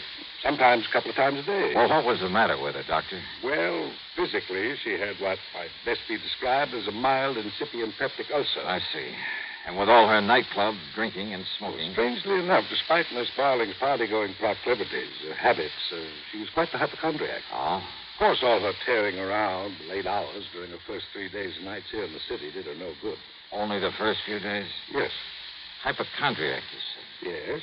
And as is often the case, Mr. Dollar, to someone like that, the doctor suddenly finds himself a close confidant, even on rather short acquaintance. Go on, Doctor. Well, in spite of telling me it was only to say goodbye and thanks, I think her visit today was more than anything else to boost her morale, her self-confidence. Why? she'd suffered a considerable change of heart since running away from her mother.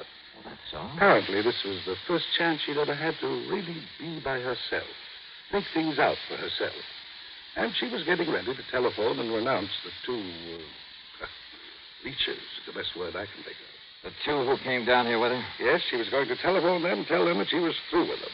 And then go back to Hartford, square things with her mother, and then possibly get a job, do something to make up for all the time she'd wasted just playing around. Maybe you don't know it, Doctor, but what you just told me indicates that if she did suddenly throw them over, either Harvey Howard or Lucy Taylor, either one of them may have killed her. Mr. Dollar, I believe you're right. But which one? And how to prove it?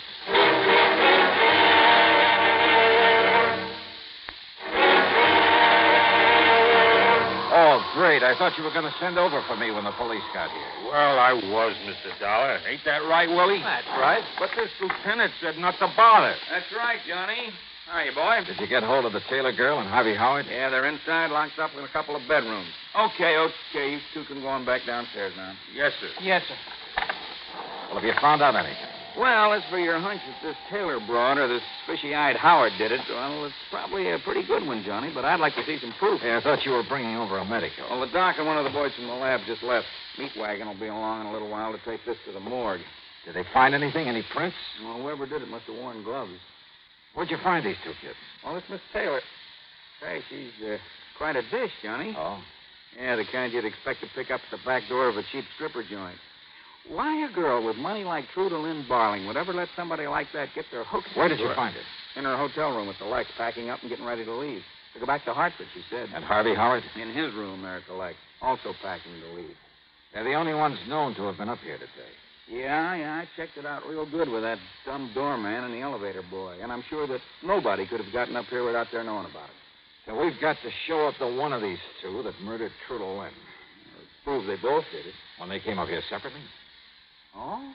I didn't know that. Now, let's talk to them. Yeah. Just unlock that door beside you. Right.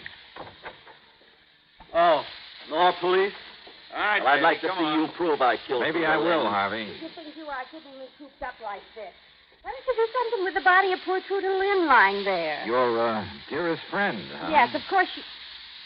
Who are you? This is Johnny Dollar, you two. He's a special investigator. Oh?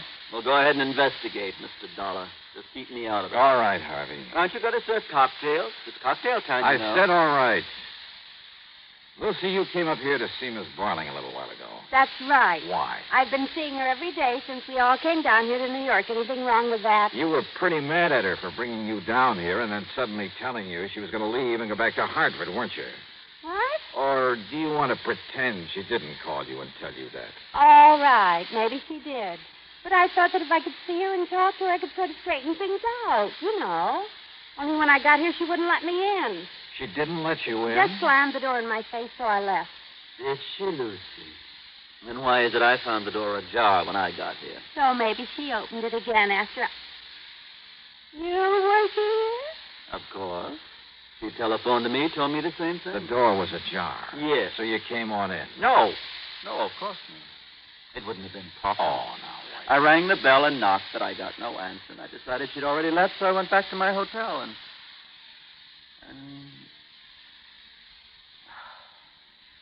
why lie about it? Yeah. That's why, Harvey. Well, Harvey. I did come in. I found her body lying here. I knew I'd be suspected of killing her. The only thing I could think of was getting away. That's a lie. You came in here and killed her. No. You found her sitting here in the chair, and you sneaked up No. on her and... You know something? I think she's right. Got a pair of gloves on you, Harvey? Why, yes. I always carry gloves. Even in the summer? Of course. So you put them on to avoid leaving fingerprints. Miss Barling was sitting here in the chair, her back to the door, quietly smoking a cigarette. Yeah, I found the ashes, and the ashtray was still warm. No, please, listen. Wait a minute. Huh, Johnny? Brother, how stupid can I get? Well, what do you mean by that? Lucy, you swear you didn't come in here? Yeah, I'd be struck down if I did. Maybe you will. I told you. Truda Lynn slammed the door in my face when I came here to talk to her. She wouldn't let me in. Okay. Randy, that cigarette. Yeah, what about it? It was still burning when I got here. It had lipstick on it. And you didn't save it, Johnny? No, but it turns out I didn't need to. Don't you see? What the lieutenant said was true. too. She was sitting right here with her back to the door. That lipstick was yours, Lucy. The cigarette was yours. I tell you, I swear I didn't come in here. Not Miss Barling, Johnny? Suffering from an ulcer, seeing a doctor a couple of times a day about it. Smoking. No, you're right. She didn't smoke. Yeah. Want to let the lieutenant have your gloves, Lucy? No, why? And, Randy, you want to bet the lab will find microscopic traces of bronze on them from that candlestick she used to kill Truda Lynn? All right, Miss Taylor. Hand them over.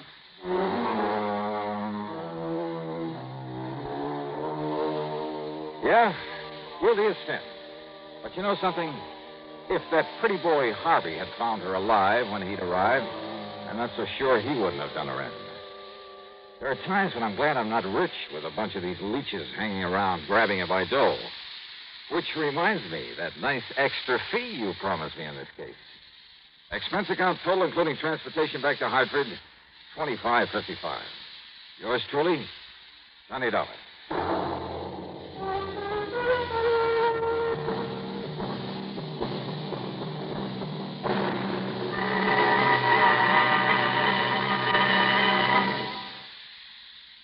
Our star to tell you about next week's story. Next week, a frantic fisherman who proves to be the key to a murder. Join us, won't you? Yours truly, Johnny Dollar.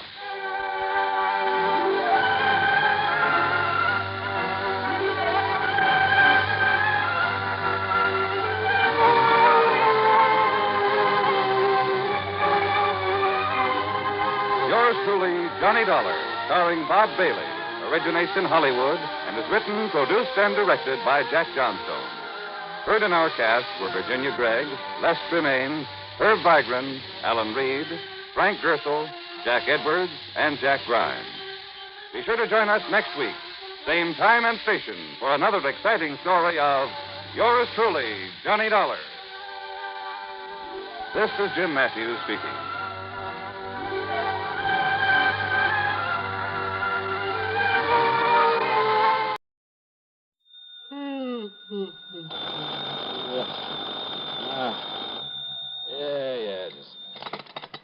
Johnny Dollar. We're all clear, Johnny, because I've assured them that you have more than adequate federal security clearance. After all, you were permitted to investigate that missing missile matter. No, wait a minute. What? So, in spite of the fact this sort of thing isn't exactly covered by the insurance we've written for them, well, I wish you'd go over there right away. Wait a minute, will you? Who are you? Oh, I'm sorry. This emergency and all. This is George Reed, Floyd's of England, here in Hartford. Now, Johnny, if you're free... George, don't tell me you're in your office at this ungodly hour. Johnny... It isn't even 9 a.m. yet. I know. I just got here a few minutes ago. What's the big emergency? A phone call I just received from Dr. Paulus Rayburn. Do you know him, who he is? Rayburn? No. He's the head of Nuclear Processors Incorporated. Where's that? Out on Woodland, beyond the north end of town. You know, that large group of concrete buildings at the edge of Piney Woods? Nuclear processors, huh? Yes, that's right. Now, we handle all the insurance on the place and its equipment, though I understand there's no actual coverage in this specific instance. Nonetheless... What do you mean? Nonetheless, because they're a client, in view of our reputation for extraordinary service at all times, plus the sizable premiums we collect from them, well, I hardly think we should let this call... Yeah, well, what's bothering this Dr. Rayburn out there? Something very important has been stolen, he tells me. Like what? I don't know, he wouldn't say. But he did imply it's something vital to the outer space rocketry program. Okay, George. So, in view of the fact you have security clearance... Yeah, I said okay. And the fact it'll take some hours for an investigator to come up from Washington... Yes, George. Plus the fact he made it plain the time element is George. most important. And since you're right here within a few miles... George, stop yammering and hang up that phone so that I can... Okay, baby. Oh.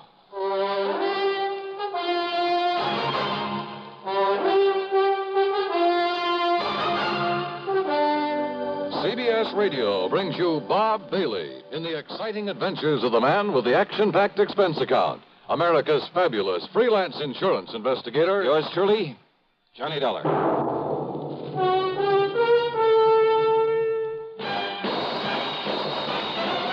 Are you smoking more now, but enjoying it less?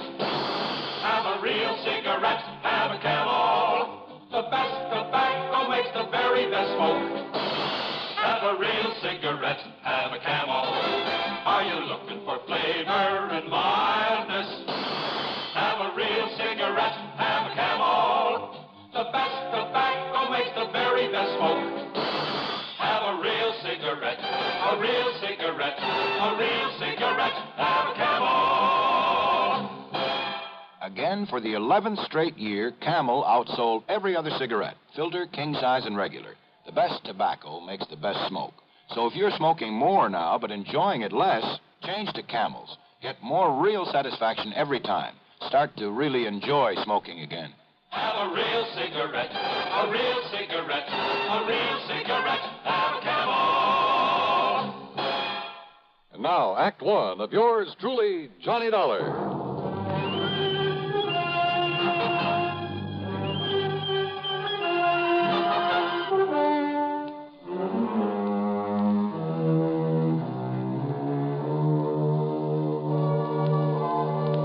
Expense account submitted by Special Investigator Johnny Dollar to Floyd's of England, North American Office, Hartford, Connecticut. The following is an account of expenses incurred during my investigation of the nuclear goof matter. Expense account item 1, 40 cents for some coffee and a couple of soggy donuts along the way during my drive out to nuclear processors. A tall, heavy wire fence surrounded a group of squat, windowless buildings, partially hidden by the huge oak and fir trees of piney woods. At a sort of glorified sentry box beside the gate stood not one, but 3 armed guards. One of them was chewing out the other 2. But he stopped long enough to look over my credentials, make a phone call from inside the sentry box, then open the gate for me. He directed me to a big steel door in the otherwise unbroken face of one of the nearby buildings. There, after I'd parked my car, another guard took me inside. He led me through a perfect maze of long, narrow corridors with heavy wooden doors at the sides, all of them closed. From somewhere in the building came the almost ominous hum of machinery. Big, powerful machinery. Or maybe I felt it rather than actually heard it. Finally, we came to a door with a single name Rayburn on it.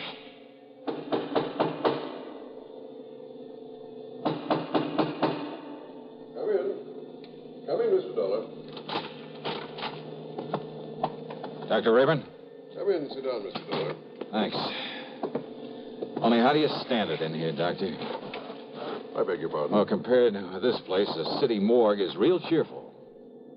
I'm afraid these buildings were put here not for decoration, but to carry on the very important scientific work we have undertaken. Yeah, something to do with rocketry, I understand.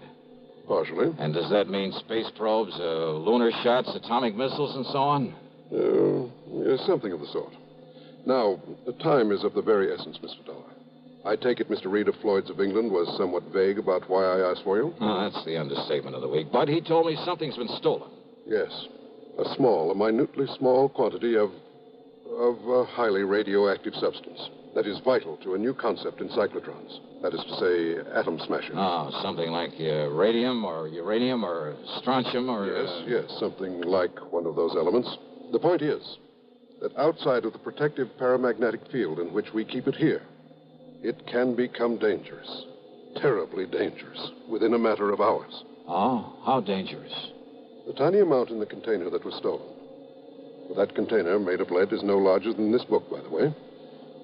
Well, Dollar, although its chain reaction is limited, there's enough in that container to wipe out a small city. But you said within a matter of hours, Doctor. The chain reaction could begin in anywhere from 4 to 6 hours from the time it left here, depending on temperature and whatever shocks and vibration to which it might be subjected. Then unless it's found and brought back here... Exactly. That is why I was afraid to wait for the men to get up here from Washington. But you have told them about this. I've told them everything. They promised to have men up here immediately. Do you know exactly when the stuff was stolen? It's now 9:34. Yeah. Dr. Rallinoff left here with this material at exactly 7:46. Rallinoff? Dr. Igor Rallinoff, the man who stole it from us. But if you know... If only he knew the potential, the terrible potential destructive power of this thing he's carrying about with him. You must find him, Mr. Dollar. It must be returned to us before it's too late. Here's Hollywood star Mona Freeman. Who feels like acting with a miserable cold? I relieve cold distress the fast way with 4-way cold tablets. Yes, tests of all the leading cold tablets proved 4-way fastest acting. Amazing four-way starts in minutes to relieve muscular pains and headache, reduce fever, calm upset stomach, also overcomes irregularity. When a cold strikes, do what I do. Take 4-way cold tablets. It's the fast way to relieve nasty cold distress and feel better quickly. Four-way, only 29 cents. Now, here's a word about another fine product of Grove Laboratories. Does dandruff dull your hair, leave scalp itchy? Get Fitch Dandruff Remover Shampoo and get rid of unsightly dandruff in 3 minutes. 3 minutes with Fitch regularly is guaranteed to keep embarrassing dandruff away forever. Apply Fitch before wetting hair, rub in 1 minute. Add water, lather 1 minute. Rinse 1 minute. Every trace of dandruff goes down the drain. 3 minutes with Fitch, unsightly dandruff's gone. Fitch can also leave your hair up to 35% brighter. Fitch Dandruff Remover Shampoo. And now, Act Two of yours truly, Johnny Dollar and the Nuclear Goof Matter.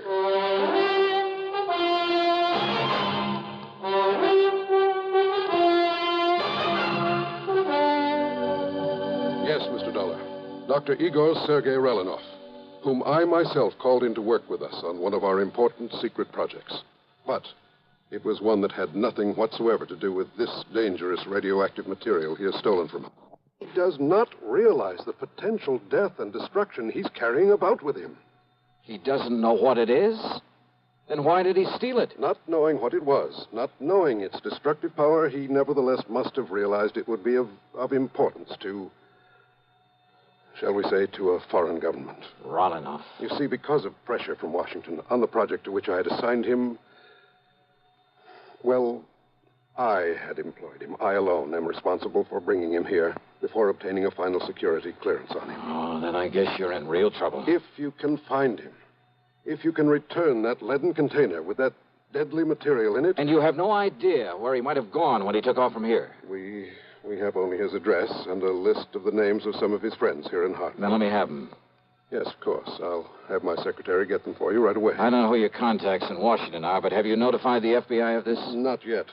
After all, Mr. Then do Dollar... it right away. Call the New York office. If nothing else, they'll at least be able to tell you if this Relinov is a spy. I'm afraid he can be nothing else.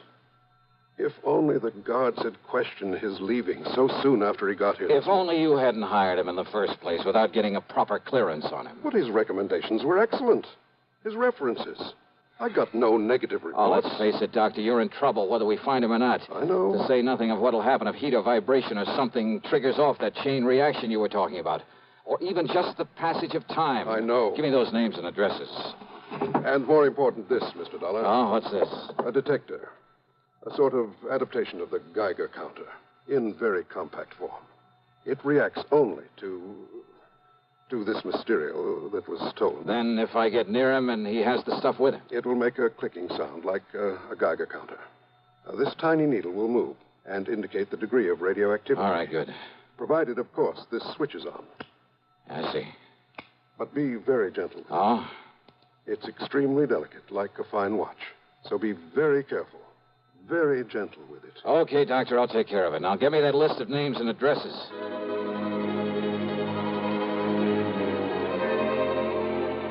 Expense account item 2420 for a tank full of gas, and I really stepped on it getting back to town. The delicate little instrument on the seat of the car beside me. Simple-looking device. A tiny metal box with a switch on the front, a dial on the face of it with a needle pointing at 0, even when I turned on the switch. Even the radium on the dial of my wristwatch got no response from it. I decided to go first to Relinov's address, way the other side of town, south of Colt Park. Then it suddenly occurred to me that in all the rush, I'd failed to get a description of the man I was looking for, or even a photograph of him. Oh, sure, with a name like Relinov and a scientist, it wouldn't be too hard to picture him mentally in a general sort of way. And if there was a landlord or landlady at the place he lived, even a neighbor, I could get all the description of him I'd need. Nonetheless, within a few blocks of the place, I decided to stop somewhere and telephone Dr. Rayburn. You know something? That decision got me nothing but trouble and delay. At the next corner was a drugstore. I knew there'd be a phone booth. I watched a bus pull away from the corner, then drove in to park, not seeing the young fellow who just stepped off the bus until it was too late. Good Lord, I've killed him.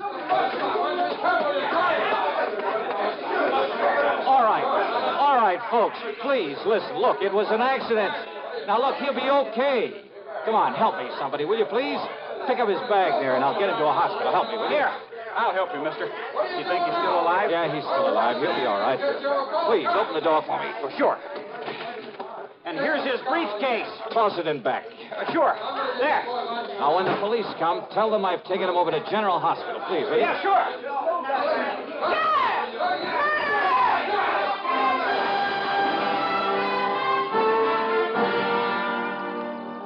The nice-looking young blond fellow I'd struck down was still unconscious when I got him to the hospital, but apparently had no broken bones or internal injuries. I showed my credentials, told them to notify the police of what had happened, that I'd be available whenever they wanted to question me. I told them to give him the best possible care, that I'd foot the bill. Then I went back to my car and took off again, cursing the delay that my own carelessness had brought about, because I knew the terrible danger to wherever Runenoff might be because of the deadly package he was carrying, because of the... And then I saw it, where the shock and impact of my sudden stop had knocked it to the floor when I'd struck the young blond fellow. The delicate device that could have been the one, the only way of detecting that radioactive material. My one sure way of spotting Runenoff. It was ticking merrily away. Switch on or off, it didn't make any difference. Ticking away. Broken. Utterly useless.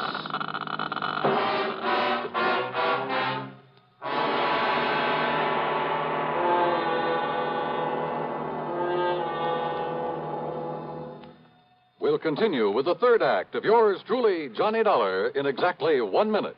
Constipation can be a problem for anyone, even doctors. And when constipation occurs, it's interesting to see just what doctors consider important about a laxative they might use or recommend. Well, a majority of the doctors we heard from had this to say. A laxative should be effective, gentle, as close to natural acting as possible, and a medicine that can be used with complete confidence. Now, X-Lax has been popular with many doctors and millions of people over the years because chocolated X-Lax is effective. Overnight, it helps you toward your normal regularity. X-Lax is gentle. Next morning, it gives you the closest thing to natural action. And that's why many doctors and millions of people use X-Lax with complete confidence. X-Lax, the laxative that helps you toward your normal regularity gently, overnight. Is X-Lax in your medicine cabinet?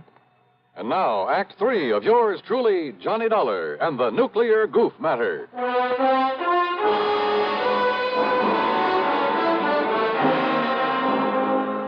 Driving fast, but a lot more carefully, I went to Runenoff's address. On a nondescript sort of side street, it turned out to be a rather cheap-looking rooming house. Hardly the kind of place you'd expect to be the residence of an important scientist. But it was the address Dr. Rayburn had given me. And if I could find there some clue as to where he was, where he'd gone. Come on. What's the matter with you? This door ain't locked. Listen, ma'am. You Mr. Parker, the man that telephoned? Parker? No, listen. Dr. Runenoff's room. Room? Oh, he's got 3 of them, regular apartments. Yeah, where? Only you won't find him there. Not him, anyway. Where, I said. Please, come on.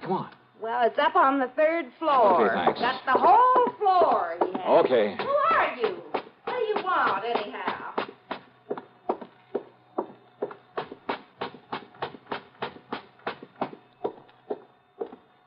Oh, great. I didn't get the key from her. Well, there's no time for that now. Here you get. The shades and drapes were tightly drawn. The room was dark.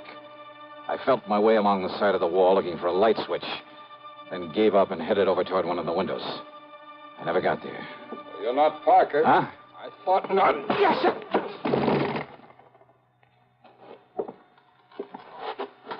No bag with you, so you weren't Runenoff either. Okay, then, buddy, let's have some light in here and see who you are. If you're one of his pals, come here to... What? No, you can't. Oh. Brother, you certainly look like... Well, maybe you got some identification. This card case of it. Holy smoke, it is. Now, you just look at here, mister. Come here. When I let you in here, you Sir, didn't say will you anything listen to like me? this was going to happen. I haven't got time to explain. Just get me some water and a towel and a washcloth, please. Go ahead. You listen here. Will you mister. please do as I tell you? Now, go ahead. Sir. Johnny, Johnny. Hi. Look, I'm sorry, old man. I had no idea it was you that you'd be coming up here. Johnny boy, can you hear me? Johnny. Here. Stace. That's right. Now, come on. Take it easy now. Stacy Ringler. That's right, Johnny. Look, I'm sorry. FBI. No, Johnny, I'm with Nucleonic Investigation Department now. Easy, baby. Then it's you I gotta thank for this. Yeah, Johnny, and I'm sorry as the devil. I had no way of knowing it was... You all right? All right, now listen to me, Johnny. Yeah, Stacy. Listen. You're working on that stuff that was stolen from nuclear processing? Yeah, that's right. Harry Parker and I came up from Washington on it. Yeah, We Parker came in by jet. Now listen. Ralanoff must have thought he had plenty of time, that they wouldn't miss that stuff until tomorrow when they planned to work on it. Uh-huh. Well, rather than arouse suspicion by galloping out of town, he was taking his time. But we got here in a big hurry. All right. I holed up here in his rooms, and Parker was checking on how he'd get over here from that plant in case he came back here. Are you listening to me? I'm listening. Go ahead. He was there in the drugstore at the bus stop. He was about to close in on Ralanoff when you ran him down. When I what? You ran him down, Johnny. Ralanoff, with your car. That young, good-looking blonde guy? Yes. That was Ralanoff? That was Ralanoff. And Stace. Parker couldn't get through to him with that crowd around him. He didn't have time. He just saw you pile him into your car and take off. And I, not knowing who he well, was. Thanks to a couple of traffic cops where you tore through some red lights, he traced you to the hospital. You'd left, but he put the cuffs on Ralanoff. And you didn't know who he was. Oh, I was kicking myself for my goof and well, running baby, him that's down. the greatest goof you ever pulled. Well, now, wait, Stace. Yeah? The radioactive material. Well, that we haven't got yet, or any sign of it. Then somebody in that mob That's right, Johnny. But don't you see, unless we can find that stuff. I know, and there isn't much time. Come on, Stace. The only thing we can do is start the search for it there at the bus stop.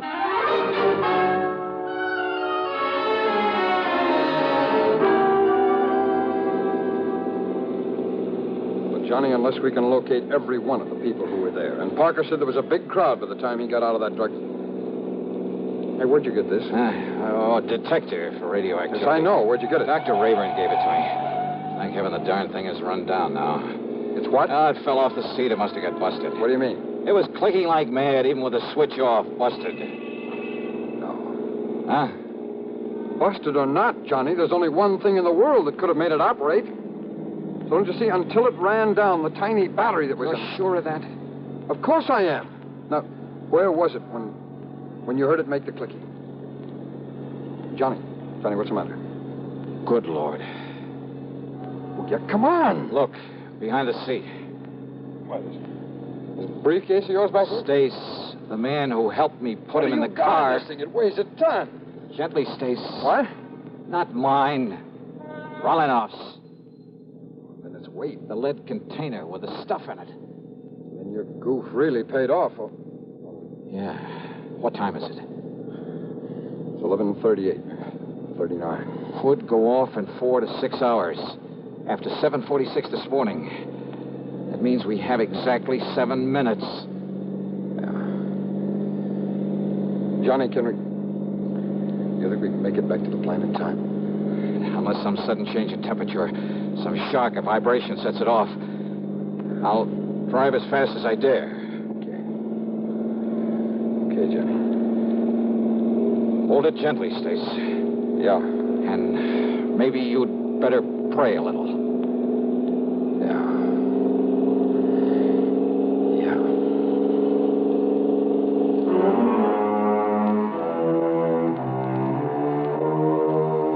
So, by some miracle, we made it. But only seconds before that tiny mass of nuclear destruction was due to become critical.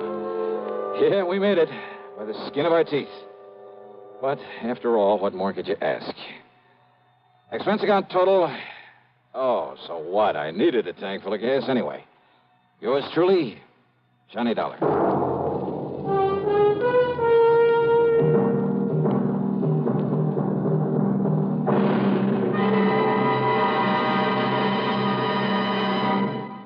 Now our star has a word or two for you about next week's show. Thank you, Daniel. You're a good man. Well, thank you, Johnny. We're going to miss you. Next week, well, let's face it. The case I have to work on has more twists and turns and angles than anything you can imagine. It's called the merry-go-round matter, and believe me, the name fits.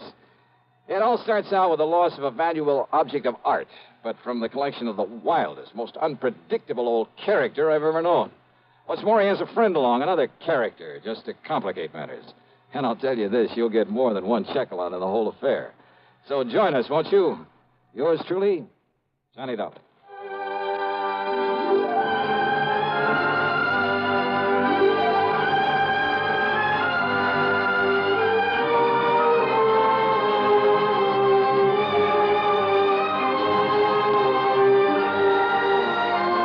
Yours truly, Johnny Dollar, starring Bob Bailey, originates in Hollywood and is written, produced, and directed by Jack Johnstone.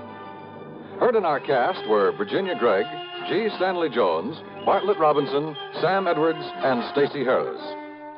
Be sure to join us next week, same time and station, for another exciting story of Yours truly, Johnny Dollar.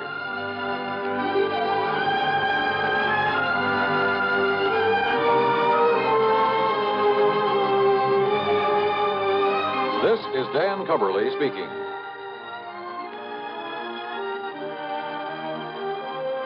This is the CBS Radio Network. Better buys are your reward at Orange Motors for a Ford. Get your orange guarantee from the largest dealer in Albany. In the heart of Auto Row, Orange is the place to go. Orange Motors has the parts it's true, plus 44 years of experience too. Orange Motors, if you're wise, for better service, better buy. Talk about service. Do you know about Control Tower service? Come to Orange Motors, 799 Central Avenue, and see the most efficient automobile service department in eastern New York. 44 years of experience. Get quality work and get it fast at Orange Motors, 799 Central Avenue, Albany. Better Ford buys, used or new, at 799 Central Avenue. Orange Motors, if you're wise, for better service, better price. Radio 59, WROW, serving Albany, Troy, and Schenectady. From Hollywood, it's time now for... Johnny Dollar. Peter Hanley at Western Maritime and Property. Oh, yeah, Mr. Hanley. I found this message to call you. You're still in town at the Beverly Hilton. Yes, that's right. I thought you'd be back in Hartford by now. When I can enjoy a spot like this on expense account? What? This California weather, the swimming pool here at the hotel? Wait. Wait. You say on expense account? Why, sure.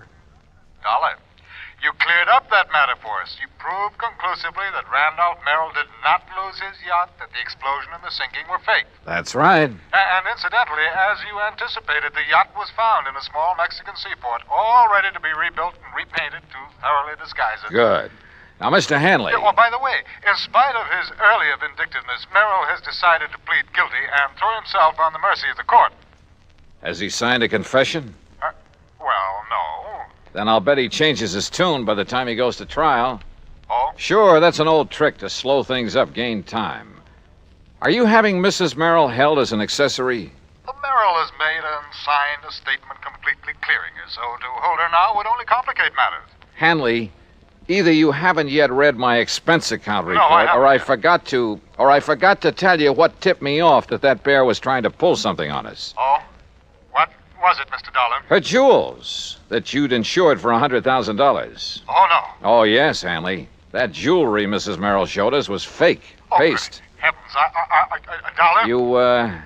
You still think I ought to go back to Hartford? No, not until you found out where the real jewels are. Can you come down to the office, Mr. Dollar, right away? Sure, if you like. No. I'll drive out there to your hotel. Whatever you say. Yes, I'll drive out there. I'll be there right away. Scotch and soda be all right? Yeah, what? You suddenly sound as though you could use a drink.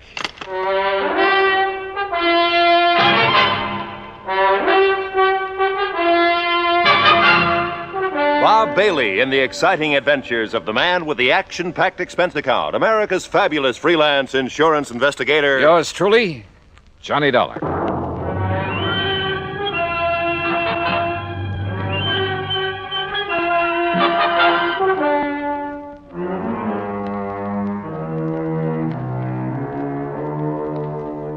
Expense account submitted by Special Investigator Johnny Dollar. to the Western Maritime and Property Insurance Company, Los Angeles, California. Following is an account of expenses incurred during my investigation of the Wayward Diamonds matter.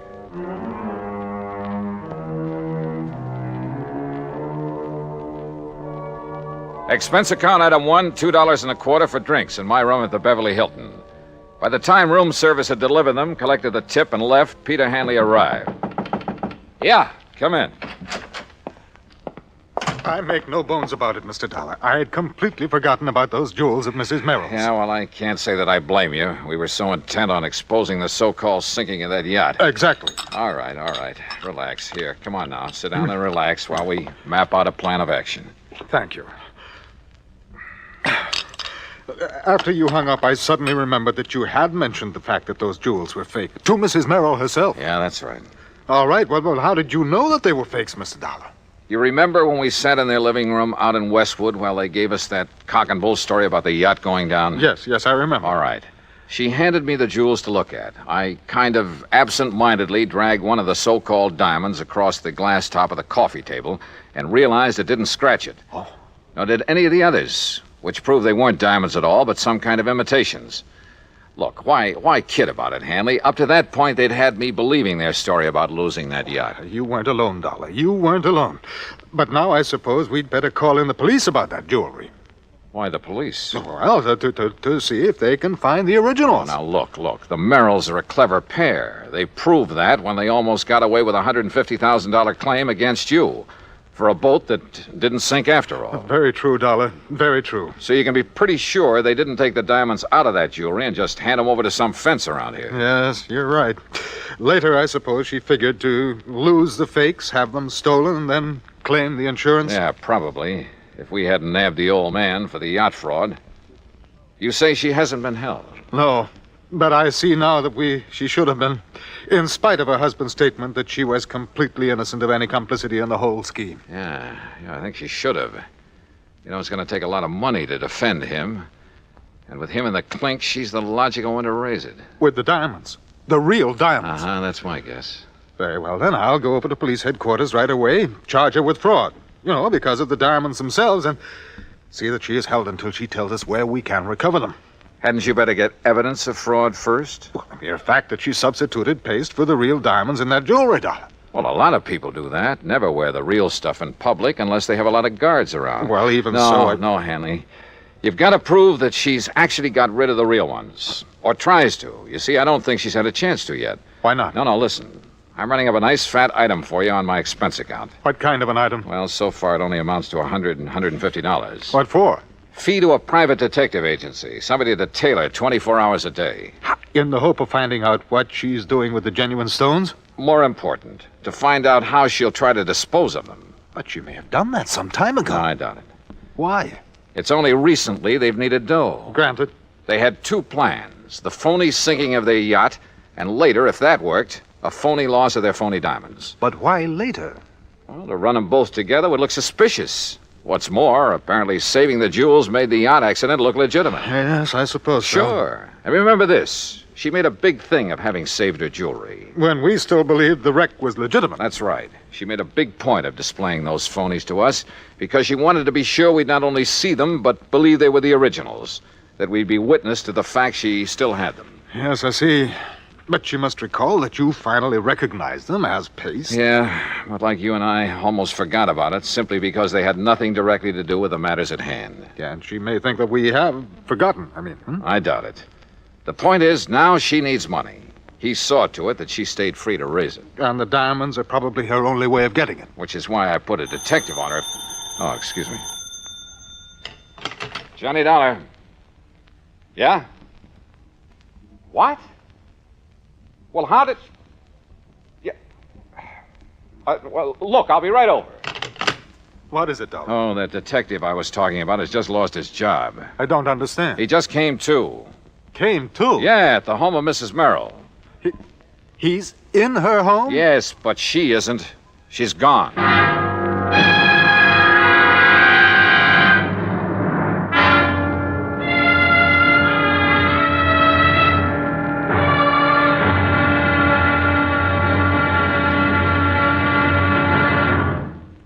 Act Two of yours truly, Johnny Dollar, in a moment.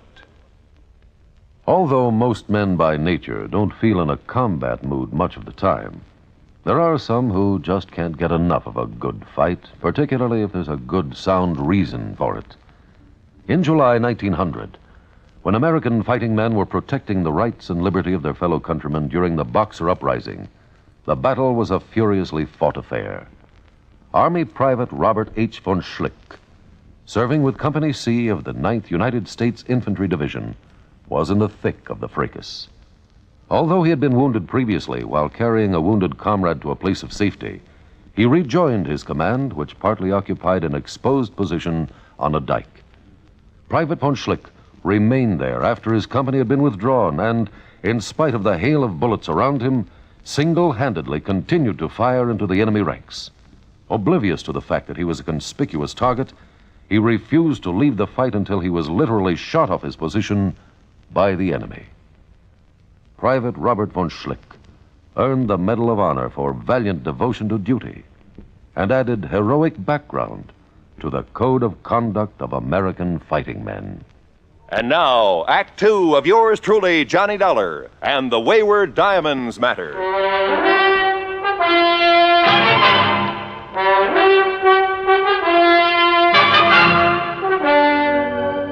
In separate cars, I still had my rental job. Pete Hanley, the insurance man, and I drove out to Westwood, just beyond Beverly Hills.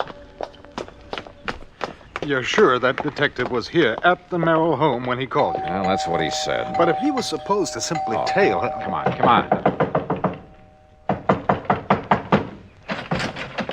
Mr. Dollar? Yeah, that's right. And I take it you're Sam Bench... Holy smoke, what happened to you? Where's Mrs. Merrill? Well, like I told you on the phone, Mr. Dollar, she's gone. Any idea where? Oh, sir. Hey, you mind if I sit down? I don't feel so good. No, go ahead. Go on, sit down. All right, you all set? Yeah. Now, what happened? Well, I was walking up and down the street. Huh? You know, real casual, so as not to rouse no suspicion. You've been walking up and down in front of this house all morning? Oh, yeah, all morning. But like I say, real casual, so Where did you ever learn to be a detective? Some correspondence course? Oh, now, look, Dollar, you shouldn't talk like that. I resent it. Okay, all right, go ahead and resent it. But prowling up and down in front of the house... Well, my brother runs a very good detective Your brother? agency. Yeah, and if he didn't think I was a good operator, if he wouldn't... Okay, all right, what happened? Well, I see her come out the back door. You know, Miss Merrill? Wow. And I see her go out and she opens up the garage. Where were you? Well, by good luck, I just happened to be in front of the driveway about then. So, real casual, I lean over and I start tying up my shoelace, Yeah. you know, so she won't get suspicious of me, you see? Go on. Well, when she gets in the car and she gives me a look, but that's all. So I figures me being so casual and all, she's not wise to what I'm doing around here, you know? I bet she wasn't. But that's where you're wrong, Dollar, because somehow she must have figured it out, even with me being so casual. All right, what happened? Yeah. Well, Dollar, she comes barreling out of that garage so fast, I didn't have hardly And time she to maybe even... casually ran you down. So I was casual about it. By the time I pick myself up and I find out I got any busted bones, she's down the street and around the corner. What kind of a car was she driving? Gee, no. What was the license number? I don't know. You don't know? Well, then how it happened so fast? Hey, look, whoever assigned you to this job ought to I have told you, their... my brother. And don't you go say anything about my How brother. did you get into this house? Well, my order said if she made any move, I was to phone you. I figured nearest phone was in here. How did you get in? Well, I looked around to see one of the back windows was open. You have so any authority to enter this house? A warrant, maybe? No, but I have my orders to phone you just as soon as I could. And like I say, I figured the nearest phone... You want to see my orders? No, I don't. Well, look, see here. Now, you Here. look. You can take those back to your office and shove them in your darling brother's face. Oh, And now when you're saying things do, against my just brother. don't forget Shouldn't to tell him you're fired. Oh, now look, Dollar. Anybody can make one little mistake. You asked me, you made them all. Now, go on. Get out of that chair and get out of here. Oh, now listen. Oh, will and you... I suppose that car that's parked right across the street, I suppose that's yours. Well, sure. Oh, no. So as if she made a move, I could follow without wasting no time. Real casual, huh? Sure. So she wouldn't know you were following her. Of course. All right, go on. Get out. Oh. Now, look, you wasn't really serious About what you being said about... fired? You bet I was. And you can tell your brother he and his agency are... Oh, go on. I'll settle with him later. Look, I'm not used to being treated like this. And when I told my brother... Oh, brother. Well, Hanny, it looks like I called in the wrong detective agency. I'm sorry. I'm afraid so. And I suppose you and I have no more right to be in this house than that Idiot has, so perhaps we'd better leave. Yeah, sure. But not until you get on the phone and call the Department of Motor Vehicles. Oh? Find out from them the year, make, and model of Mrs. Nancy Merrill's car. Oh, better still, I can call my office. Your office? Well, yes, we issued the insurance on that car. Well, good. Meantime, rather than just sit here and twiddle my thumbs, I'm going to have a look around. But, Dollar, if our simply being here is illegal... Will you stop worrying about it and get on that phone? In the bedroom, I found the jewel box, all right, but no sign of the jewels. However, in a desk, I did find a receipt. A receipted bill for some work done by a jeweler in Westwood Village. The amount of the bill? Yeah. It was more than enough to cover the substituting phonies for the diamonds in that jewelry. So when Hanley got the description of Nancy Merrill's car, I sent him over to West L.A. Police Headquarters to have my pals over there put out an APB on it. Then I hopped into my own car and headed for the jewelry store in Westwood. And you know something? If I'd had any idea of what was waiting for me there, believe me, I'd never have gone alone. Act 3 of yours truly, Johnny Dollar, in a moment. Our flag now numbers 50 stars, and behind each star there stands yet another flag representing one of the 50 states. Kentucky's state flag is dark blue, with the seal of the Commonwealth encircled by a wreath of goldenrod, the state flower. Within the seal, two friends embrace, their right hands clasped, their left resting on each other's shoulder, their feet on the verge of a precipice, which illustrates the motto beneath them. United we stand, divided we fall. Kentucky's state flag, the flag of the 15th state to enter the Union, was adopted on March 26, 1918. And now, Act 3 of yours truly, Johnny Dollar, and the Wayward Diamonds Matter.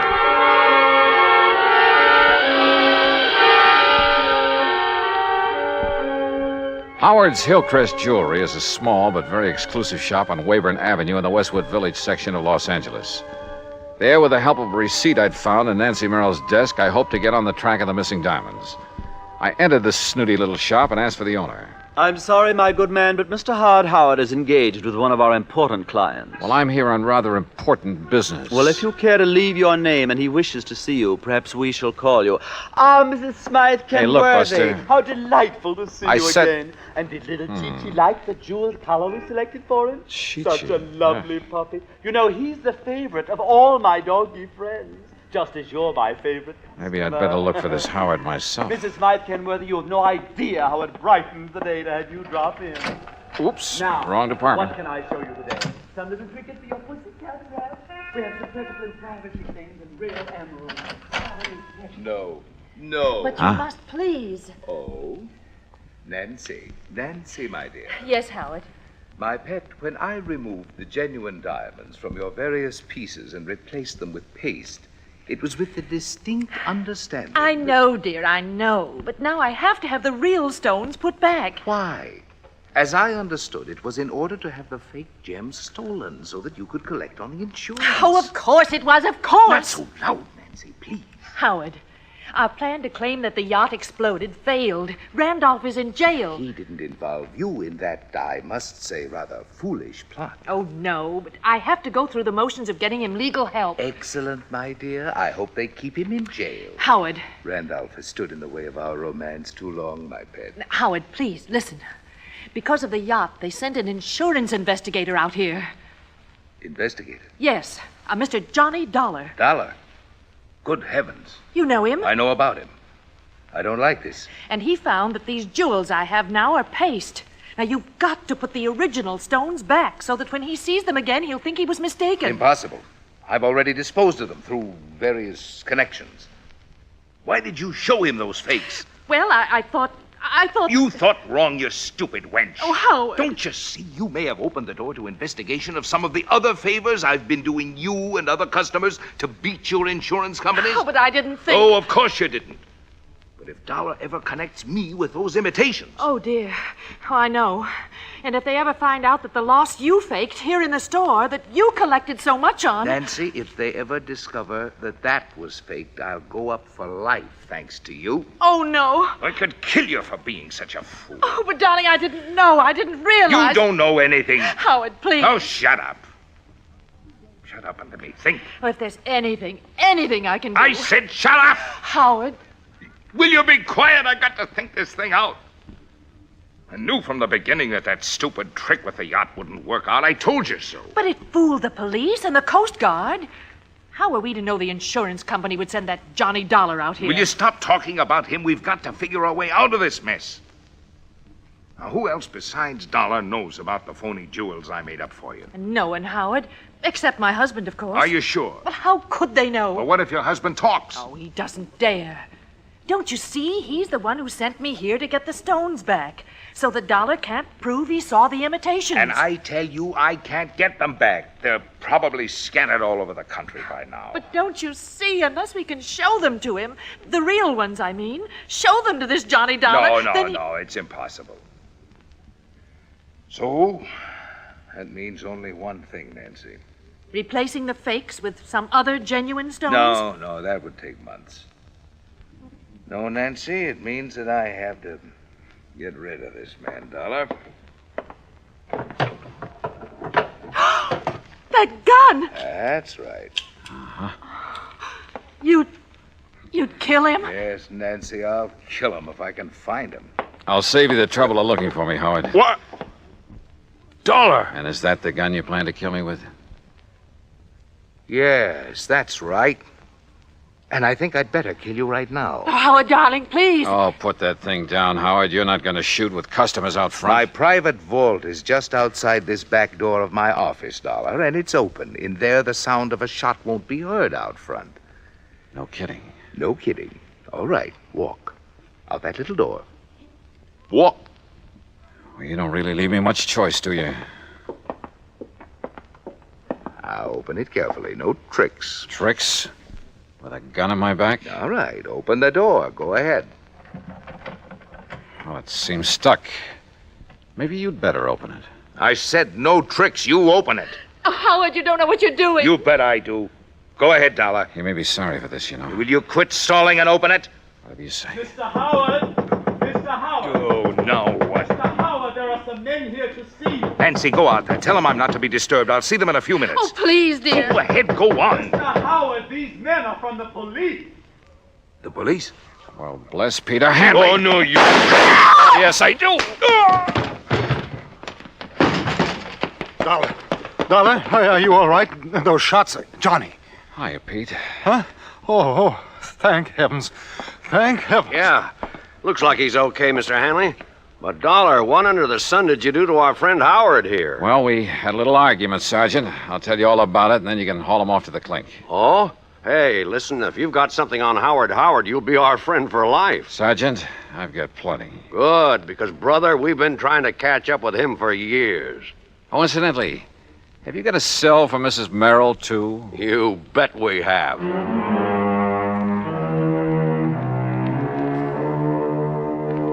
Expense account item 2, $50 in legal fees to make a deposition so I won't have to hang around for a trial or 2 or 3. And I have a sneaking suspicion that Howard and Merrill and his wife are going to have a long, long time to think things over. Expense account total, including additional mileage on my rental car and the trip back to Hartford, $218 even. Yours truly, Johnny Dollar.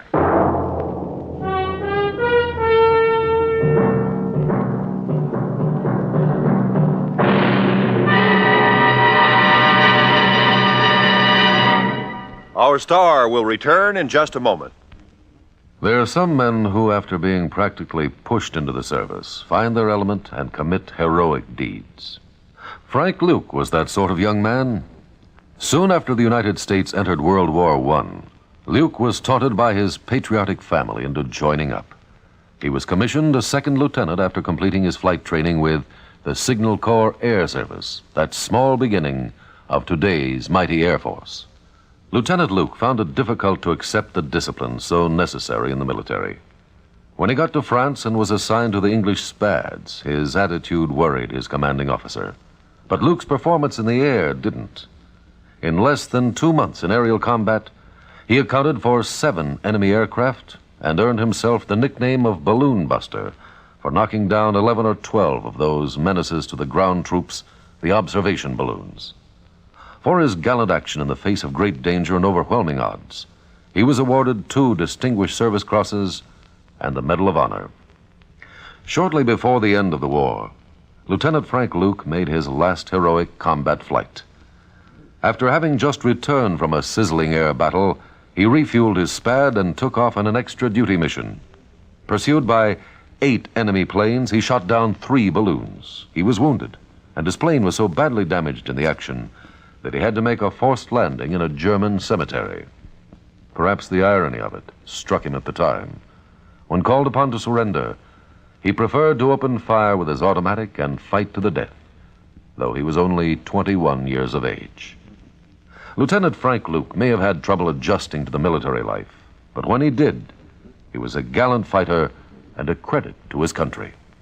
Now, here's our star to tell you about next week's story. Next week, a quiet little fishing pier on the coast of California. Only they call it the Pier of Death. Join us, won't you? Yours truly, Johnny Dollar.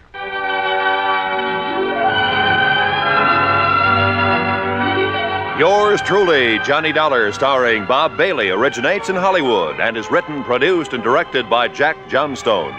Heard in our cast were Paula Winslow, Ben Wright, Jack Crucian, Jack Edwards, Marvin Miller, and Joseph Kearns. Be sure to join us next week, same time and station, for another exciting story of yours truly, Johnny Dollar. This is Roy Rowan speaking.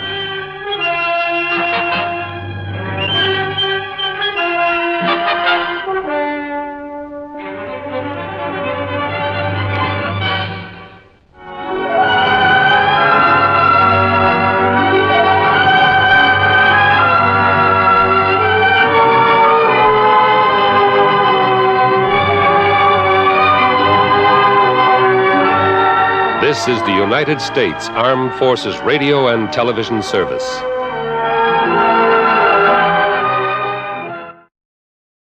From Hollywood, it's time now for Johnny Dollar. Oh, good. Huh? Johnny, this is Ben Pringle. Ben, how are you? Still selling insurance for Star Mutual? No, not anymore. Oh, that's right. You were talking about retiring. And I have retired. Yes, year ago I quit the insurance business and bought myself a poultry farm. Well, good for you. Where is it, Ben? It's right here in Vineland, New Jersey. And how's it going? Oh, terrible, Johnny. It's terrible. Oh? When I think of all the pretty chickens that I've lost. Well, what seems to be the trouble? Johnny, somebody's trying to put me out of business. Well, I don't know who or why or how, but Ben, if I can be of any help to you. You can, Johnny, you can. I was going to call Star Mutual because everything I have is insured pretty heavily, but first I thought I'd make sure that you're available. For you, anytime. Well, then come on down here, will you? In the meantime, I'll notify the company that you're on the way. Just give me your address and I'll be on my way.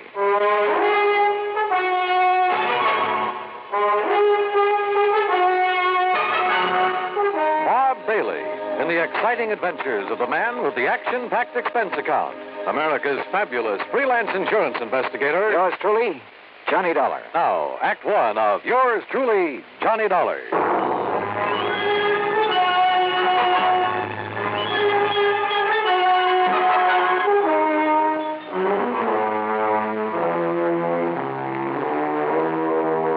Expense account submitted by Special Investigator Johnny Dollar to the Star Mutual Insurance Company, Home Office, New York, New York. Following is an account of expenses incurred during my investigation of the sick chick matter.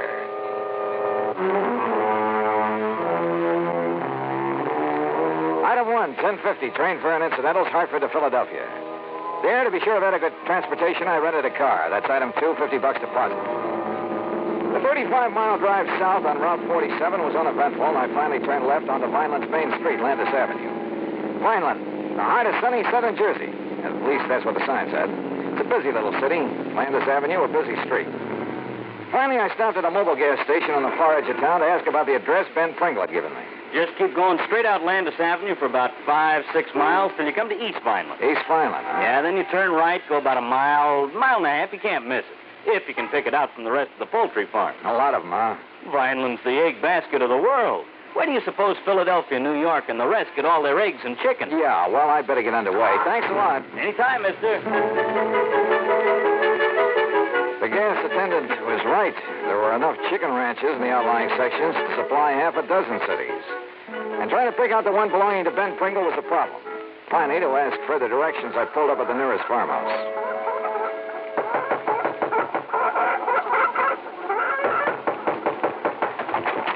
Yeah? What do you want? I'm looking for Mr. Ben Pringle's place. Oh, Ben Pringle. He's right next door. Oh. Ah, the poor man. Poor man? Yes, he's coming down here from New York. He'll spend all his money, and what happens? He's going to lose his flock. Doesn't know much about raising chickens, huh? He don't know nothing. Joe, my old man, he's try to tell him when he come here. It's take more than the money to raise the chickens. So why don't he get out? Why don't he sell out before he spend all his money and lose everything? You think that's what he ought to do, Mrs. Me? I'm Lucia Renzulli. My older man, he's Joe Renzulli. What's your name? Johnny, darling. Well, then if you know him, you tell him. He's like all the rest. How do you mean? Oh, they make some money in the big city. They want to do what you call retire on it. So? So they're coming down here, buy a nice piece of farmland. We got a plenty nicer farmland here. I can see that.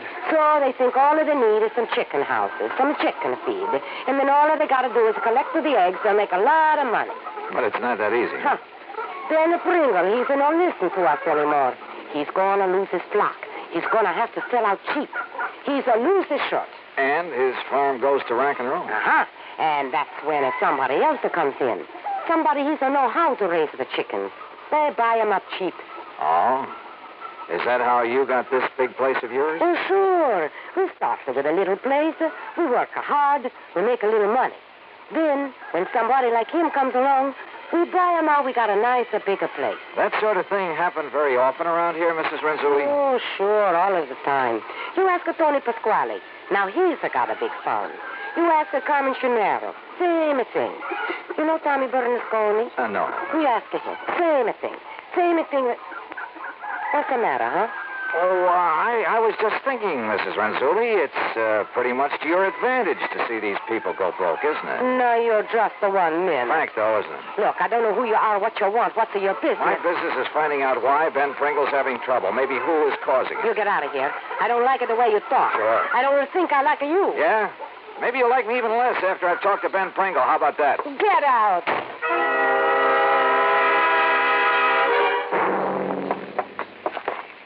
By golly, I'm glad you could make it, Johnny. Yes, sir. Sit down. Yeah. Well, for what I hear, Ben, you're having a pretty rough time of it. Oh, I suppose it's my own fault, Johnny. Walking into a project like this without knowing more about it. Well, how deep have you gone into this lately? Oh, my, too deep, Johnny, too deep. All in all, I've spent nearly $40,000. That's just about all I have.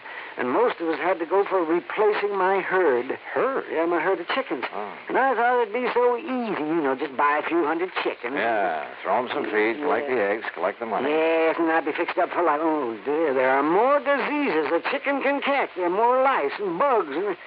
Oh, and now this. Hey, Ben, you said something about somebody's trying to put you out of business. That's right, Johnny, and I'm sure of it. But why, I don't know. I didn't know I had an enemy in the world. Well, what's going wrong? Well, just wait till you see my herd of chickens. And if you don't agree with me that... Oh, I'm sure you'll agree with me. About what? That they're being poisoned, What? that's what. By whom? I think I know. Oh, yes, sir. Well? By somebody who'd like to see me go broke. So that he could buy you out cheap. Who, Ben? I'll tell you who. Because he wants to add my property to his. And he's right next door. And his name is Joe Renzulli. Act 2 of yours truly, Johnny Dollar, in a moment. And now for another episode in the life of Sergeant Donald Bellwether, my husband.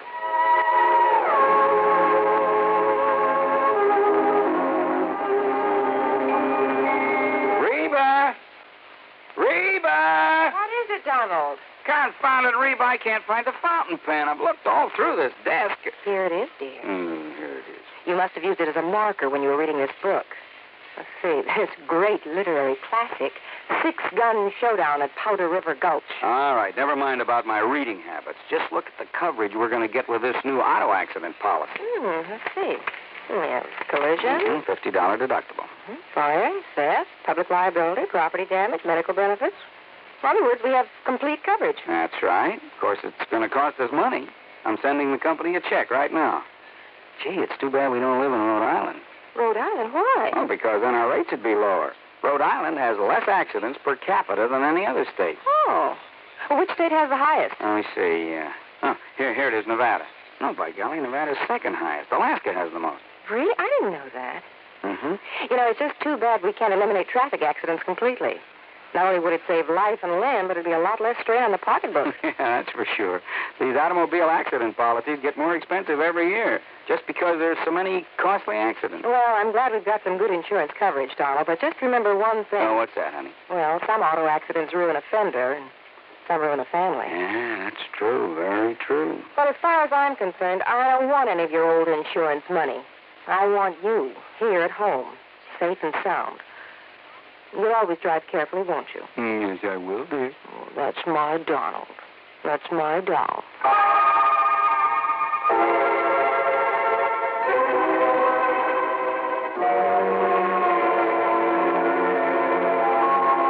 And now, Act Two of yours truly, Johnny Dollar, and the Sick Chick Matter.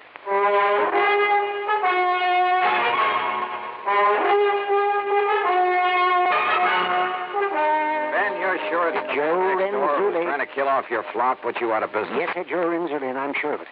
But just wait till you see him.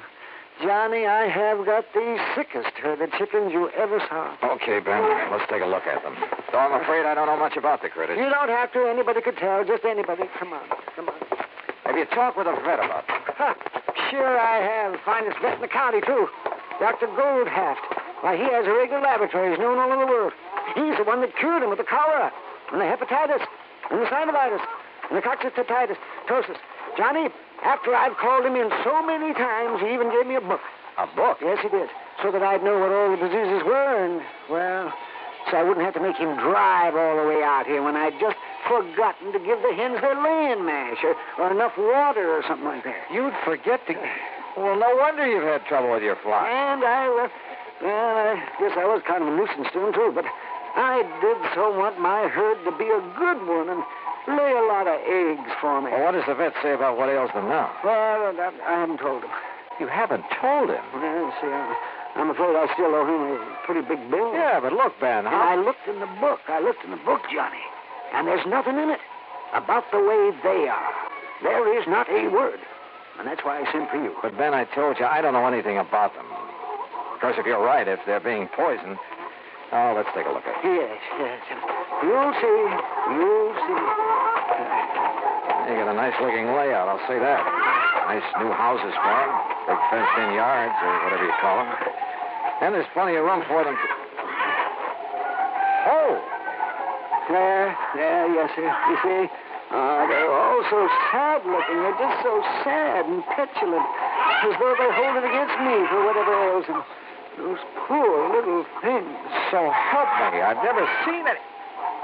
Do chickens ever suffer from the blind staggers? You mean the blind staggers? Would it mean like horses get? Oh, no, sir. No, I'm sure. Because it isn't in the book. And if it isn't in the book... Ben, you're sure you haven't been spiking their drinking water with some of your private stock? Oh, why, of course not, Johnny. You know, you were my one insurance contact that always suggested the nip of that bottle you kept in your desk. Oh, now, Johnny. Boy, these chickens sure look... Hey, you said you feed them a laying mash. It's right here in the shed. Here, come along. But, what are you thinking of? Well, if any of that stuff should get good and wet and ferment. Oh, no. It's as sweet and dry as the day I bought it from Jake Rubinoff. There. See that? You see what I mean? Who's Jake Rubinoff? He's the biggest feed dealer in town. Yeah, it certainly smells all right. Yeah, it is all right. Oh, no, Sir Johnny. My herd has been poisoned. And you suspect Joe Renzulli on the next farm? Of course I do. Wasn't he one of the people who tried to help you get started when you first came down Oh, here? sure. Yes, he pretended to. But I can see now is just to look over my nice place and see how much he can get his hands on when I go broke. Well, if you had some concrete reason for thinking he might be poisoning your flock... I've seen him. Yes, I have. I've seen him with my own eyes. Come right over here at night, several times. What? And scatter something over the fence into my pens out of a big sack. What was it? By the time it was daylight and I could see, the chickens had eaten it all up. You sure it was Renzulli? Of course I am. Okay, Ben. I'm going over and talk with him.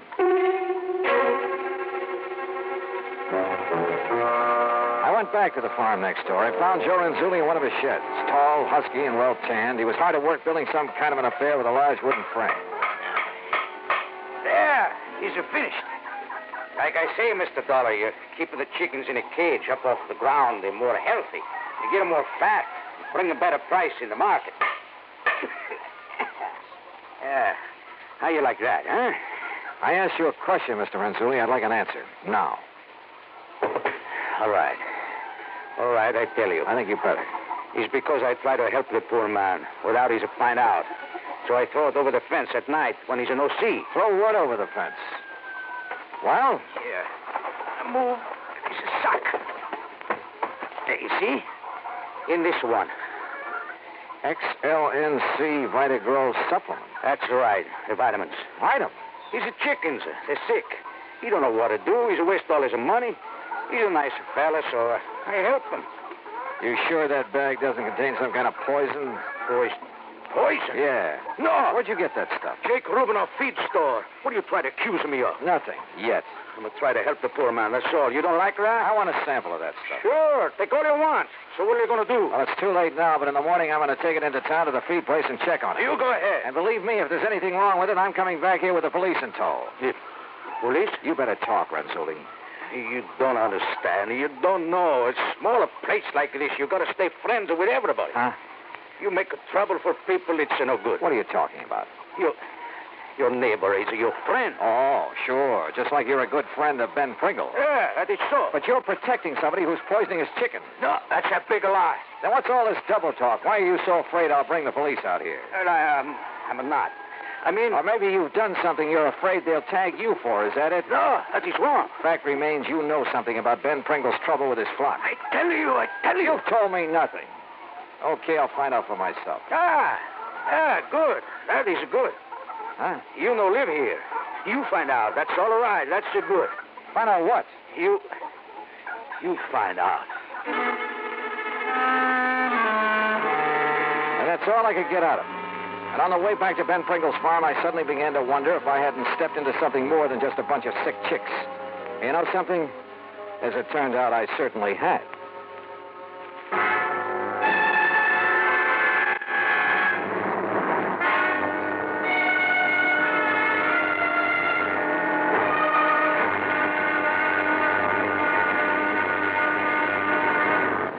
Act 3 of yours truly, Johnny Dollar, in a moment. Do you know who said, absolute freedom of the press to discuss public questions is a foundation stone of American liberty? Those words were said by former President Herbert Hoover. Mr. Hoover was well aware of the important role that freedom of the press had played in the creation and growth of the United States of America. He realized that without freedom of the press, no democratic form of government could exist. One of the first steps in the path toward totalitarianism is the creation of a controlled press. A free press hampers the work of a potential dictator. When the press is free, the people of a country are free. When the press is not free, the people of a country are in danger of slavery. Remember the words of Herbert Hoover. They are part of your American heritage. Freedom of the press is a foundation stone of American liberty. And now, Act 3 of yours truly, Johnny Dollar and the Sick Chick Matter.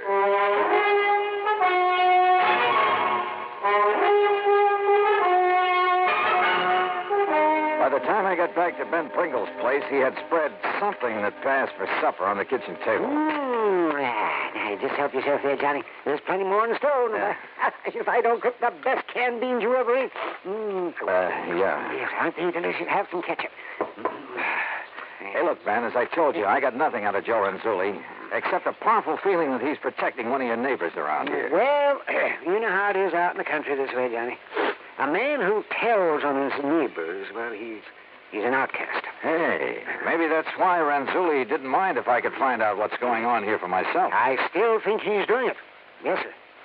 Whose place is that on the other side? I noticed a brand new Lincoln out front. Oh, right, yes. Well, he's a nice young man. He's real nice. Yeah, what's his name? John Culpepper. He came up here from the South. I can tell that by the way he talks. Well, what's he do? Oh, he just lives there, yes. He has some of the gayest parties, though. Young men, young women, all he wants to drink. Oh, no wonder you like him. If you can scrounge drinks from him. Oh, well, I have tried to drop one arm now and then, but he's always just shoved a bottle in my hand and told me to come back here and enjoy it by myself. And who am I to refuse a nice gesture like that? That barn in back of this place. Horses? Cows? Oh, no animals of any kind. It's a funny thing, though. Yeah? Well, I'm a very sound sleeper, you know, Johnny, very. But I'm sure that I've heard some big trucks pulling in there at night, and I've often wondered about it. But then I just went right back to sleep. Ben, have you got a flashlight I can use? Well, sure, Johnny, I have. I'll get it for you, too. Why? What are you going to do? Let's, call it a little exploring. The night was warm, and some of Ben's chickens were still out in the yard.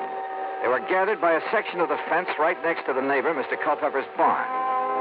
And I noticed something else, a well-worn path from that barn to the fence. Funny. Quietly as possible, I climbed over the fence and worked my way to the barn. There was a light on somewhere inside of it. And then I caught it. A faint, piercing odor that I hadn't smelled, so help me, since I'd worked on a case down in the hillbilly country of Kentucky. I sneaked over to a crack in one of the barn doors. Inside, I could see cases and cases of bottles and the outline of a huge copper still. Moonshine. Stand still, mister. Huh? Don't you move, sir. I'll blow your head off. Revenue, huh? Revenue? I seen you poking around Renzuli's and Pringles today, and I figured you might be dropping in. No, keep your hands up. Oh, now look, Culpepper. No, you look. If you'll reach inside the pocket of my jacket, you'll find a card case that'll show you who and what I am. You know, I might just do that now. But don't you try to think funny. Keep 'em right up over your head. If you'd like this flashlight. Don't move. There's enough light coming through the crack in this door. Now, you stand still while I... Johnny Dollar. Insurance investigator? That's right. Well, then what are you doing here? Culpepper, the only interest I have in your still is what it's doing to Ben Pringle's chickens. What's that? Yeah, and in getting this gun away. No, I'll shoot you. No, you don't. Look, I'll make a deal with you. Say, a couple of $1,000 to keep your mouth shut about my still? I told you, I don't care about your still. Then I don't get it. That's out of my bailiwick. All I care about is... Wait a minute. You make whiskey out of mash. Have you been dumping sour mash over Pringle's fence? Oh, sure, to destroy the evidence. Holy smoke. Then all that's wrong with Ben's chickens is that they're drunk. Boiled to the gills. You mean to say that old used... Yeah, I mean to say. Now, come on. I think you and Ben had better have a little talk.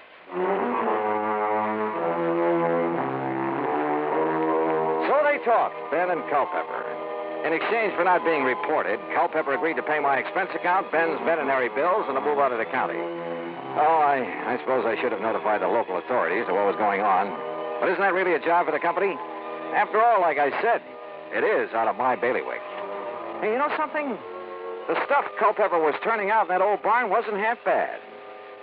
Expense account total to the company, nothing. Yours truly, Johnny Dollar.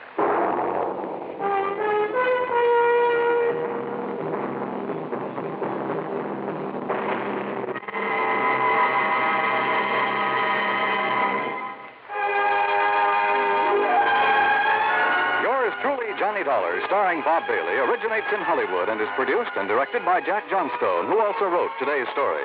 Heard in our cast were Lucille Meredith, Howard McNear, Gil Stratton, Jack Moyles, and Sam Edwards. Be sure to join us next week, same time and station, for another exciting story of yours truly, Johnny Dollar. This is Dan Cubberly speaking.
truly, Johnny Dollar has been a presentation of the United States Armed Forces Radio and Television Service.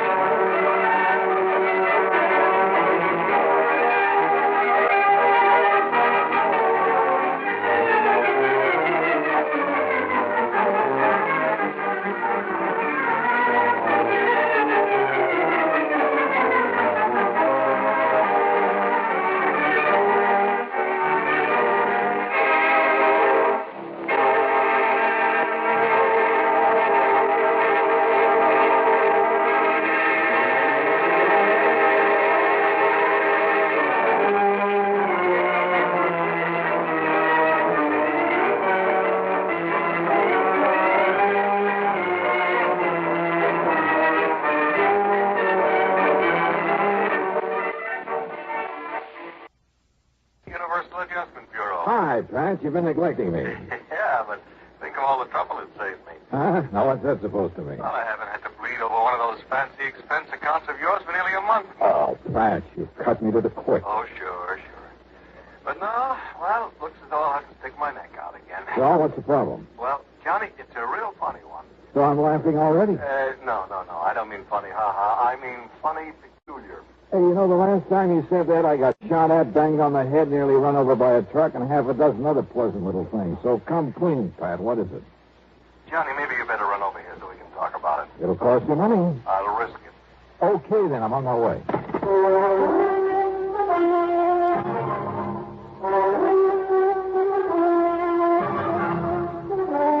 Bob Bailey in the exciting adventures of a man with the action-packed expense account. America's fabulous freelance insurance investigator. Yours truly, Johnny Dollar.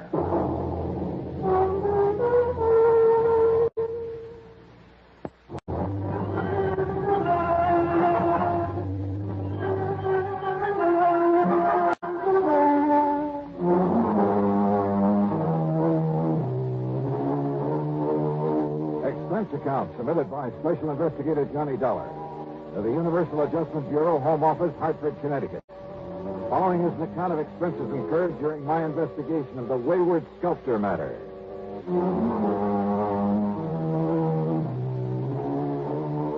Why kid about it? Pat McCracken has handed me some pretty wild cases from time to time, but they've always paid off. So expense account item one, $1.20 for a cab to his office at Universal Adjustment Bureau.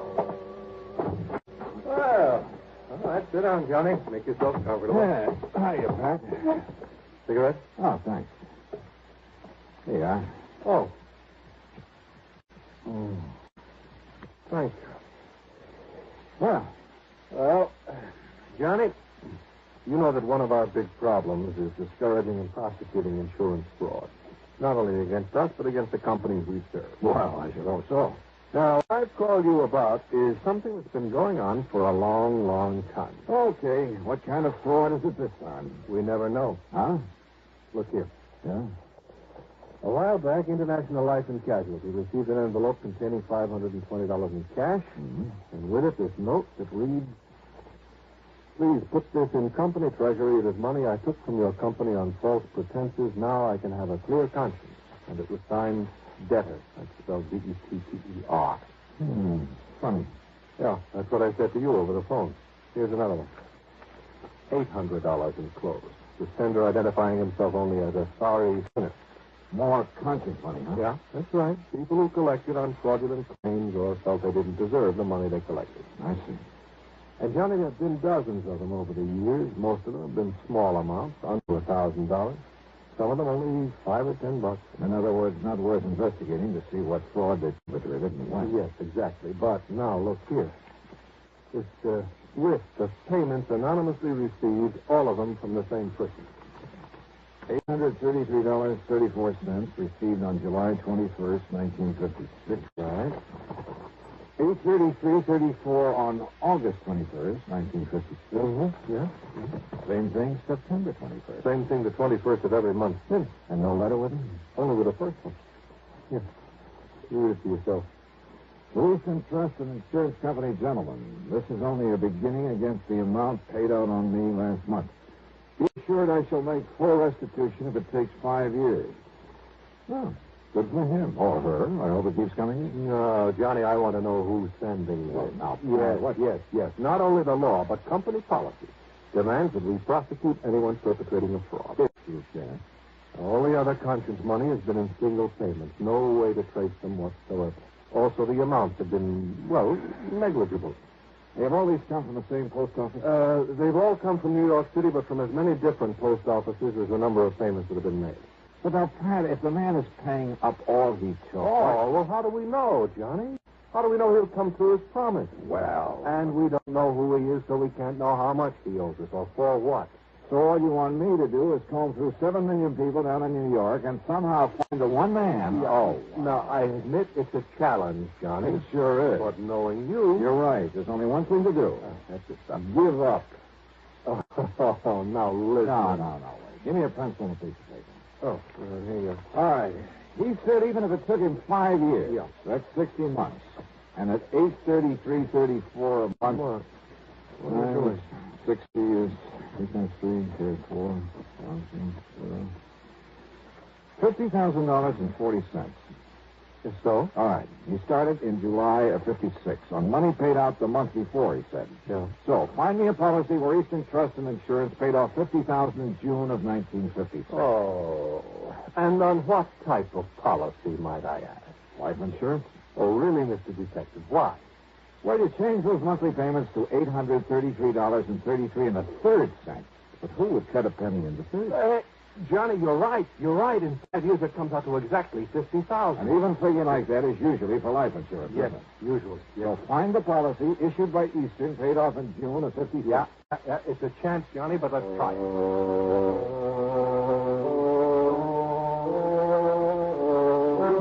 And then suddenly it all began to look too easy. In June 1956, the total number of $50,000 benefits paid came out to just exactly one. On the life of Henry Davidson Pollock, a once famous sculptor.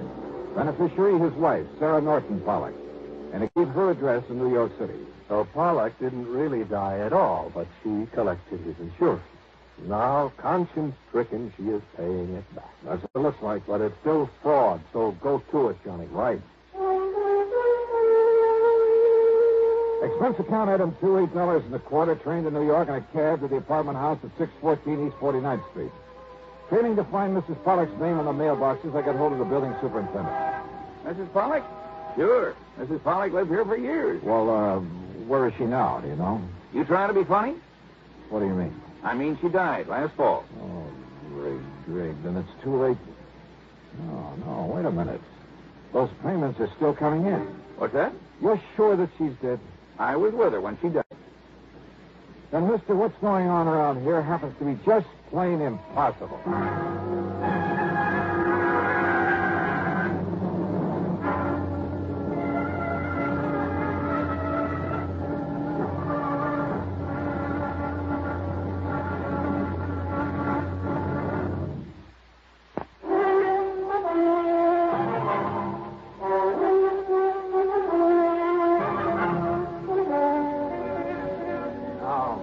Wait a minute. Are we talking about the same person, the same Mrs. Pollock? Mrs. Henry Davidson Pollock. That's it. The widow of the sculptor. That's the one, all right. And he lived here in this apartment, too. That is, before he died. That was back in 56. Left all his money, all his insurance to his wife, though goodness knows why. How did he die? In that big plane crash out over the desert. Don't you remember? Not a single survivor. What kind of a man was he? Oh, kept to himself. Didn't like people much. And his wife? Okay, I guess. She was a lot younger than him. Spent all his money all the time, and he didn't like it. Man like that shouldn't be married. Oh, but he must have thought a lot of it to leave her everything. He just didn't like being married, tied down. Let it interfere with his work. So his death got him out of it and give her some money to spend before she died. But somebody's been paying that money back. Well, now, you think maybe she suffered a change of heart? Something like that? You think she realized she never deserved what he left her? Is that what you're thinking? Well, sure, that might have been a possibility. Except for one thing. The money's still coming in. Oh? Hey, is there anybody to whom she might have turned over that insurance? Her give anything to anybody else? Not her, mister. And you're absolutely sure that she's dead? I carried her in off the street after the car hit her. You don't believe me? Ask a doctor. Dr. Jules Maitland over on Park Avenue. Ask the police. Yeah, maybe I will.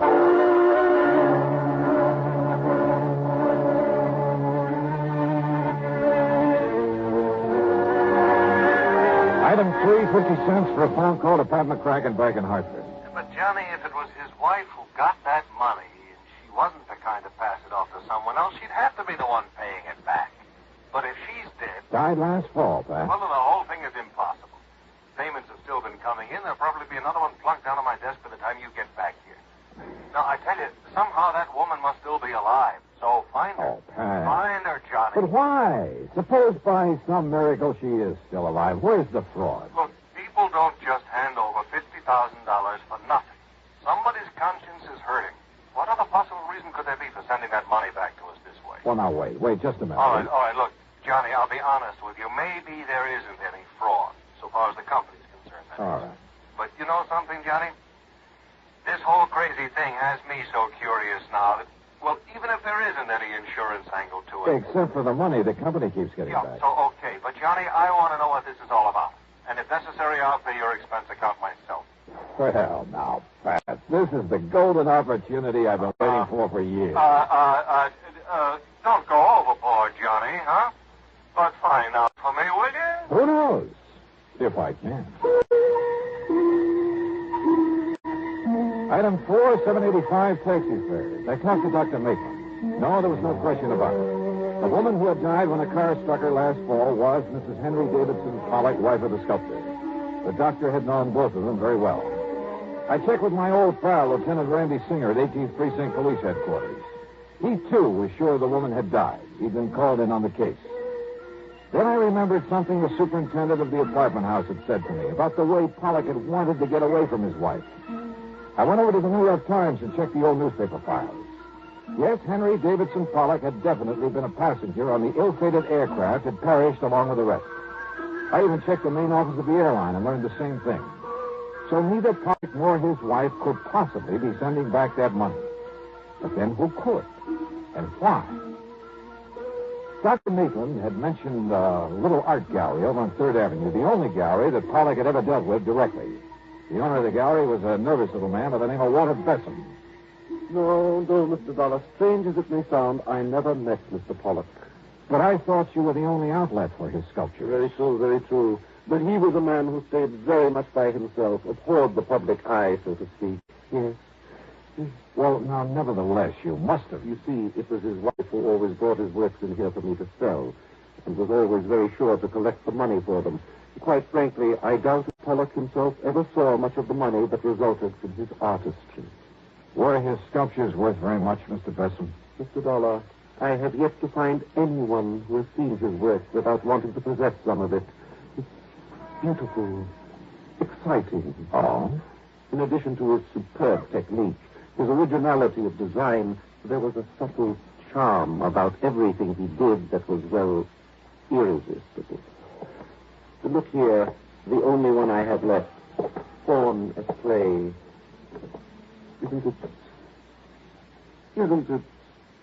Yeah, I see what you mean. Yeah.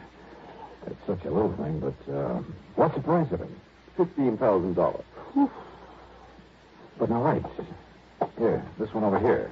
It is not a Pollock, Mr. Dollar. What? Well, look, I'm not an expert on these things, but it seems to me as though it has the same, well... Yes, the same style, the same charm, the same delicacy of line. It, too, is a fine work of art. And if I chose, I could pass it off as a genuine Pollock. But it isn't. Then who did it? And this one over here? John Wesley Collins. He so admired Pollock's work that he felt the style, at least, should not be allowed to die. Therefore, he has subjugated whatever style he himself might have had to that of the man he worshipped. Fortunately for him, his works, too, command a good price so that... Oh, please, don't touch... Oh, sorry. How long has this man Collins been doing this? Well, something over 2 years. Thanks, Mr. Besson. I think you've just helped me solve a $50,000 insurance fraud. What? Mr. Besson, I'll see you later.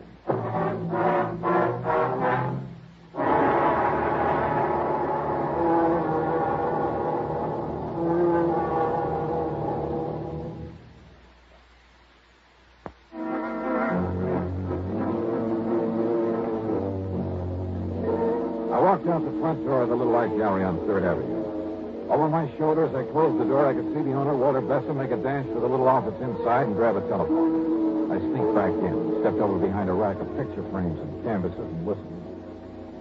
Henry, this is Walter Bessel. Listen. No, listen. Something has just happened that... Well, there was a man here, Johnny Dollar, some kind of insurance investigator, so you... No, you mustn't. But if he comes back here... Very well, I'll unlock the back door for you. But are you sure you...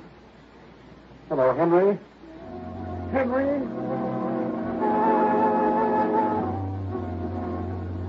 While Besson went to the back door, I quietly slipped out the front. I found a telephone booth at the drugstore on the corner. Item 5, a dime for a phone call to Dr. Jules Maitland. Yes, Mr. Dollar. As I told you when you were here, they were both patients of mine for several years. All right, Doctor, tell me this. Did Henry Davidson Pollock have a scar, a deep scar on the thumb, one hand, the right hand? Yes. He told me that when he was a child, he cut through the tip of that thumb very deeply, all the way down to the bone. That's all I wanted to know. Well, now, tell me, Thank sir. you, Doctor. Thanks a lot. The trip to the corner and that phone call couldn't have taken me more than 5 or 6 minutes. And when I went back to the art gallery, Besson was coming out of the little office, careful to close the door of it behind him. Well, Mr. Dollar, I didn't expect you to return, at least not so soon. Have you decided to buy one of the sculptures by John Wesley Collins, perhaps? No. Of course, insofar as the one remaining genuine Pollock is concerned. What's the matter, sir? Besson, would you like to sit down and write a statement for me? Statement? I'm afraid I don't understand. Or would you rather I call in the police? What are you talking about? I told you before, Mr. Besson, fraud. What? And since it's pretty obvious that you're an accessory... Fraud, an accessory? You mentioned the great similarity between the sculptures of Henry Davidson Pollock and John Wesley Collins. Yes, and I told you the reason for it. Did you? Of course. All right, look here. This one. Fawn at play, you called it. It's a Pollock, the genuine Pollock. You'd swear to that? Of course I would. And how could you prove it? Well, there's one way. The marks left by the artist's right thumb. Here. And here, for instance. Because that thumb was split on the end, left its imprint on the clay. Now, Mr. Dollar. And I can prove that these recent things done by the man you call John Wesley Collins were done by the same person. They all bear that same mark.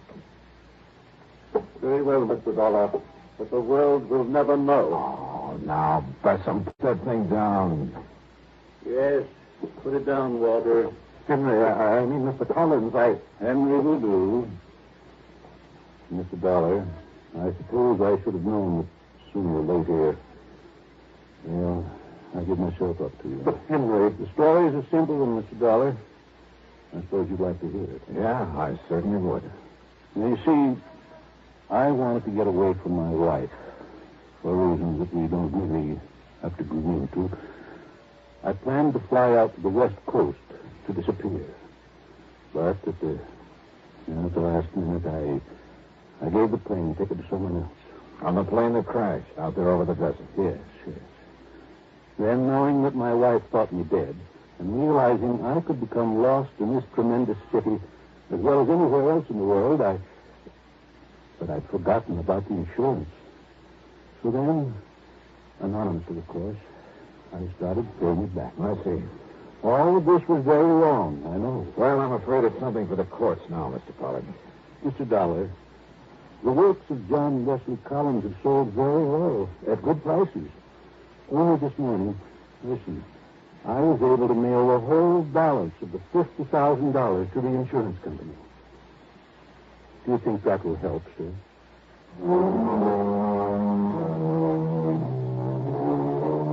So, Pat, there you have it. And you can take whatever action you may think is necessary. Pollock is waiting for the company or the courts or whoever.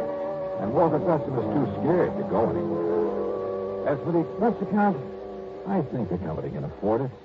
The total, including the trip back to Hartford, is $26.15.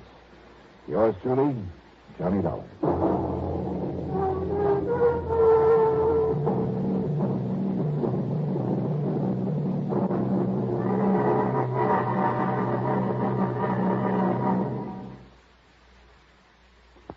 Now, here is our star to tell you about next week's story. Next week, one of my oldest and wildest friends in one of my rarest and wildest adventures.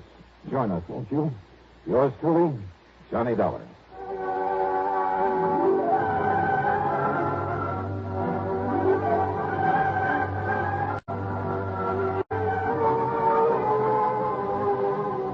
Yours truly, Johnny Dollar, starring Bob Bailey, originates in Hollywood and is written, produced, and directed by Jack Johnstone. Heard in our cast were Herb Vigran, Edgar Barrier, Carlton G. Young, Will Wright, and Lawrence Dobkin. Be sure to join us next week, same time and station, for another exciting story of yours truly, Johnny Dollar. This is Dan Coverly speaking.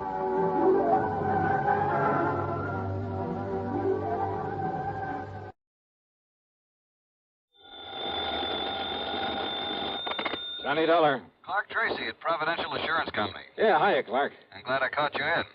Are you free to take an assignment? Sure, why not? Did you ever hear of Kennett, Missouri? No. It's a small town about 100 miles south of Memphis, Tennessee. So what goes?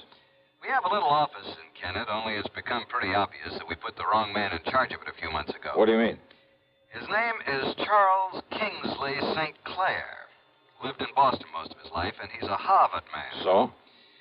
He doesn't have the least idea how to deal with those people when it comes to any problems or adjustments. In other words, he simply doesn't belong. Well, the answer to that ought to be easy enough. Transfer him. Give him a job somewhere up here in New England. Exactly what we plan to do, and close up the office there in Kennett. Okay, then why call on me? Because of the death of one of the few remaining policyholders down there, a man named Casper Crump. Yeah? His widow, Eupha Crump, has to be paid the $5,000 as due her and, of course, sign for it. Well, what's so tough about that? St. Clair says that he can't do it. Why not? If you must know the truth, he sounded somewhat scared of the whole idea. Oh, now listen. So, Johnny, will you go on out there and take care of this thing for us and get us off the hook? What, on the strength of what little you've told me? I know, but I'm sure St. Clair will be able to make it all perfectly clear to you. So I'll wire to him that you're on your way, okay? Oh, now, look. Johnny, I promise I'll okay your expense account without question, even tack on some kind of a fee. Well, now you're talking a language I understand. If the fee is big enough? Then you'll do it, fine. Now take it easy until we settle I'll wire him right away. Clark! Then wait to get your report. Wait a minute, will you? Thanks a million, Johnny. Bye. Clark! Hello.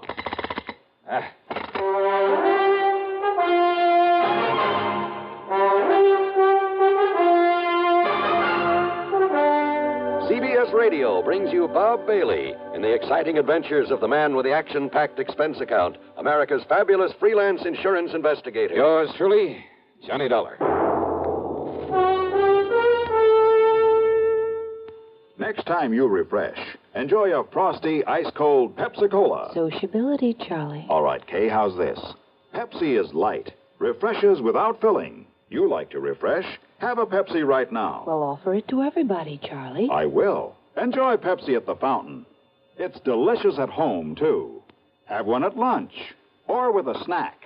Charlie. At the beach or at dinner. Wherever you go, wherever you're thirsty, Pepsi is there. It's here, too, in our Be Sociable song. Be sociable, look smart, keep up to date with Pepsi.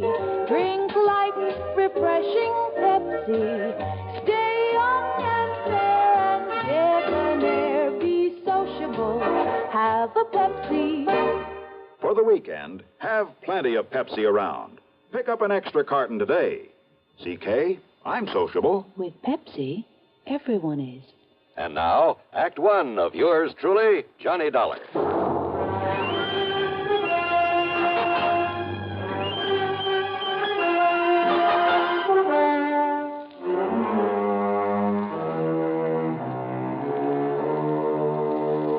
Expense account submitted by Special Investigator Johnny Dollar to the Providential Assurance Company, Home Office, Hartford, Connecticut.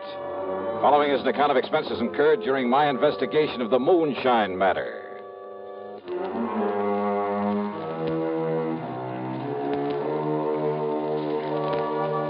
Expense account item 1, $75.45 plane ticket from Hartford to New York to Memphis, Tennessee. Item 2, $301 for a bus to Kennett, Missouri. I arrived shortly after noon. Yes, Mr. Dollar, I shall be glad to get away from here and get back to civilized country again, where I won't be looked at askance because I choose to dress for dinner. I see. I must admit that some of the natives living here in town are fine people, intelligent people. Oh, I'm sure they must be. This looks like a nice town. But the ones out in the country to whom my predecessor sold insurance, life insurance. Yeah, what about them, St. Clair? Poor white trash is all they are. Ignorant, illiterate, moonshiners for the most part. Oh? Only half a dozen of the policies he issued even have signatures on them. The rest are signed with an X. The people didn't even know what they were buying. Your predecessor must have been quite a salesman. Hardly a fit representative for a large insurance company, which, of course, is why the company got rid of him. Yes, Mr. Dollar, I shall be glad to get away from this, but until the insurance payment can be made to Mrs. Euphor Crump. Well, any reason why you just can't call her in here and hand her a check? Call her? How? What do you mean? She lives in the swamp, Mr. Dollar. In the swamp? 20-mile swamp up north of here. It's terrible country. It's hardly fit habitation, even for the wildcats and coons and otter and the cottonmouths that infest it. A treacherous, swampy jungle. Ah, I see. A veritable nest of moonshiners, too. And if you think a gentleman would dare to simply walk in among those people... So I'm no gentleman, so you sent for me. And don't forget that Caspar Crump died under, shall we say, questionable circumstances. Oh, now, what do you mean by that? The natives all say it was murder. What do the police say? The police have sense enough to leave these people alone. They stay away from them. Oh, great. But, Mr. Dollar, if you can somehow clear up this one remaining account, get this money in to Mrs. Euphor Crump, and I have it here in cash all ready for you. Stick my neck out to save yours, huh? To be honest about it, yes. Okay. Let's say I'll try. How do I get to this 20-mile swamp?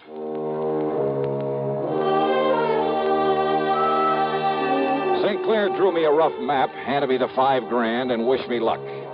Item 3 is $20 deposit on a rental car from one of the local garages. And what a car. It should have hit the junk heap 15 years ago and was actually held together in spots with baling wire. The left-hand door was closed with the help of a piece of rope. But it was transportation of a sort. I headed west a few miles and then north into some of the wildest country I've ever seen. It reminded me of the Everglades in Florida.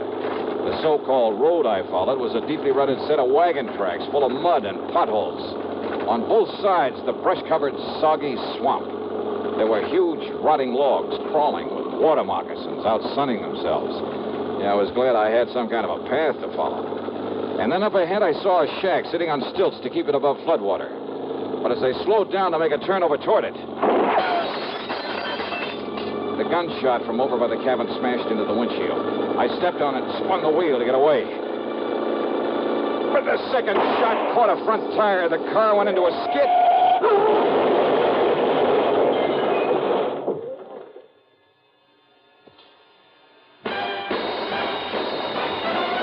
Are you smoking more now, but enjoying it less? Have a real cigarette, have a Camel. The best tobacco makes the very best smoke. Have a real cigarette, have a Camel. Are you looking for flavor and mildness? Have a real cigarette, have a Camel. The best tobacco makes the very best smoke.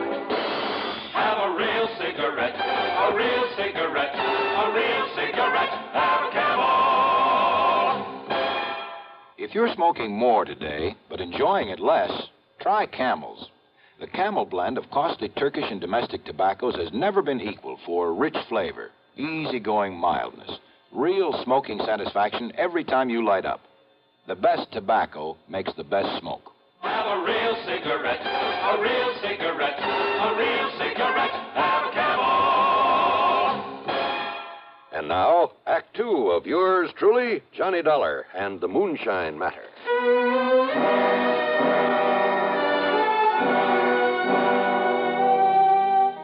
When I came to, I was lying beside the car at the edge of the muddy wagon tracks. As for my gun, well, it must have been thrown out of the holster into the swamp. I started to rise to see how much damage had been done to the car. But then I saw them. Two lanky, hard-faced men dressed in tattered jeans. One of them, the taller of the two, carried a long rifle, a vintage I'd seen only in museums. The other had picked up a piece of a tree limb for a club. And so as they came warily over to where I lay, I decided wisdom is the better part of valor. I played possum. I tell you, you made a mistake, Morphy. He ain't no revenue. Can't you see that? Maybe Cass and maybe not. Of course he ain't. I know every revenue in these parts, Morphy, and he ain't one of them. You think I killed him, Cass? He didn't hit that there tree hard enough to hurt his car none serious. And who is he, Cass? First we finds out if he's still alive or if he's dead. Well, I'm keeping this here gun onto him. You still alive, mister? Oh. See that, Morphy? Ian's still alive. What happened? Now, you watch him, Cass. Who are you? Me, my name's Cass Dingle, and this here is Morphy Teed. Now, you put down that gun, Morphy. You ask him who he is, Cass. Who are you, mister? Name is Dollar. Johnny Dollar. What you doing out here, Mr. Dollar? Well, I've come with some money.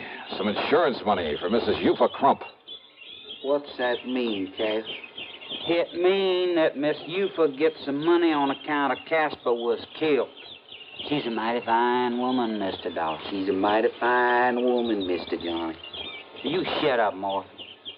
Just 'cause I got a fancy for taking care of Miss Eufa now that Casper's gone, it's none of your business.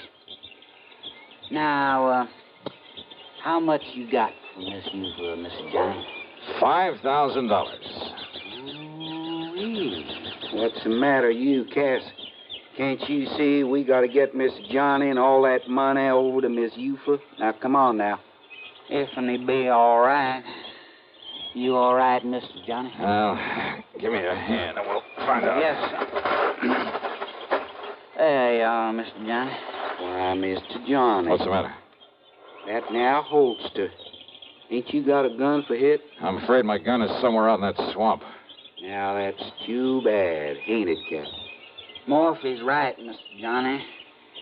There's some folks around here liable they'd shoot first and find out about you after. Some folks, huh? Now, I made a mistake, Mr. Johnny, and I'm real sorry. But Cass, he meant somebody like Dade Whopper. Yeah, who's Dade Whopper? Why, he's the one that killed off Casper Crump. You sure of that? Yes, sir. Dade Whopper. But no matter who you are, you better look out for him, Mr. Johnny. Why do you say that? No matter who you are, he ain't gonna believe it. He's gonna think you come in here after him. Even if you tell him different? Even if the good Lord himself told him different. But now I got a jug in that cabin, Mr. Johnny. It'll fix you up real good. Then me and you can take the money to Miss Eufa. And then you better come back here and find your gun in case Dade Whopper shows up. Oh, don't worry about it. As soon as I turn over that money to Eufa Crump, I'm on my way.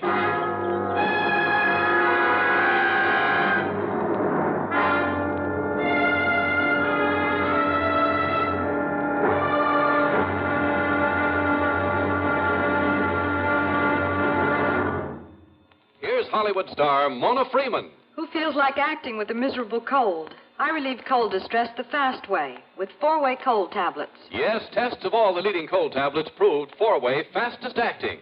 Amazing 4-way starts in minutes to relieve muscular pains and headache, reduce fever, calm upset stomach, also overcomes irregularity. When a cold strikes, do what I do. Take 4-way cold tablets. It's the fast way to relieve nasty cold distress and feel better quickly. 4-way, only 29 cents. And now, here's a word about another fine product of Grove Laboratories. To get rid of embarrassing dandruff in 3 minutes, change to Fitch Dandruff Remover Shampoo. 3 minutes with Fitch regularly is guaranteed to keep unsightly dandruff away forever. Apply Fitch before wetting hair. Rub in 1 minute. Add water, lather 1 minute. Then rinse 1 minute. Every trace of dandruff goes down the drain. 3 minutes with Fitch and embarrassing dandruff's gone. At the same time, Fitch can brighten hair up to 35%. Get Fitch Dandruff Remover Shampoo today. And now, Act 3 of yours truly, Johnny Dollar.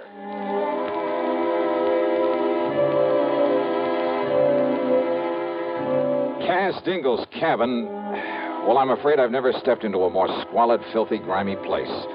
How a human being could ever live in it, much less call it his home. After I join up with Miss Eufa, maybe she'll make it even nicer. Maybe even hang up some of them lacy curtains. Anyhow, on the excuse I needed all the fresh air I could get, I sat on the doorsill. As for the jug of corn liquor that Cass dug up, brother. Right out of Casper Crump's big still. That's Miss Eupha's now. The best there is. The first gulp had me gasping for breath. I felt like I was on fire inside. So Cass strained the tadpoles out of some branch water for a chaser.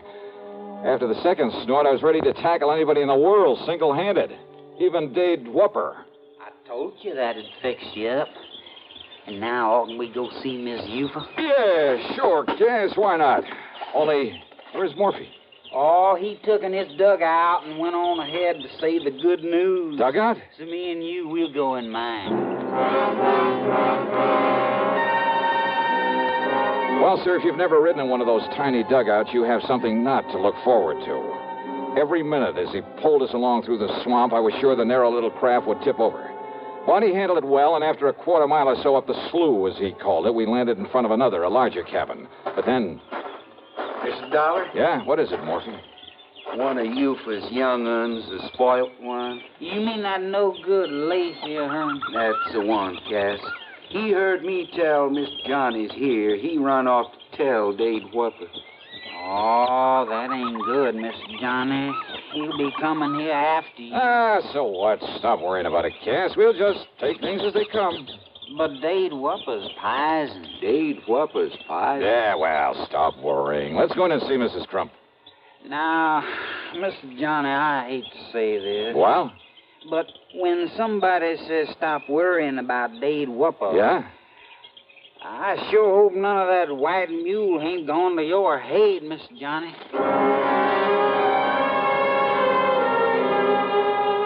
Mrs. Eupha Crump, much to my surprise, turned out to be a rather nice-looking girl of about 20, despite the fact she was the mother of 4 kids. Her cabin boasted 4 separate rooms, a couple of worn-out rugs on the floor, some lace curtains. With almost childish delight, she put her ex on the receipt for the insurance and stuffed the money into a hiding place under the floor, then made no bones about the fact that most of it would go to improving the moonshine still her husband had left her with. And with Cass here helping me, it's going to be the best still in all these here now parts. Well, good for you, Mrs. Crump. And, Cass, I'm going to see that you get yourself a nice suit of clothes, a whole suit. Oh, now, Eupha. And, Mr. Johnny, I thank you very much, sir. My pleasure, Eupha. Only now, you two better get on your way. If that brat of mine, that Lacey, has found Dade Whopper and told him... Dade Whopper. What, Morphy? Dade Whopper. He's a-coming down the slough in his dugout. He's gotten that shotgun with him, too, that he loads up with slugs, and he's coming after you, Mr. Johnny. Mr. Johnny, me and you, we better get out of here. Oh, now listen to me, Cass. He's all liquored up, and he ain't going to stop to argue with nobody. Then, Cass, you and Mr. Johnny get on out of here real fast. With 3 of us here? Now listen, all of you. No, sir, Mr. Johnny. Now you come on with me.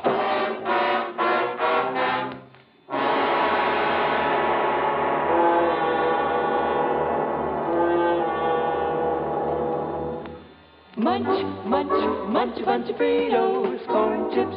It's not polite to smack your lips, but you can't help it with Fritos corn chips. Munch, munch, munch a bunch of Fritos, corn chips. Whenever you have a party or friends drop in, serve a bowl of crisp Fritos corn chips and watch your guests dig in. They're golden chips of corn just made to munch. Serve them plain or with your favorite dip.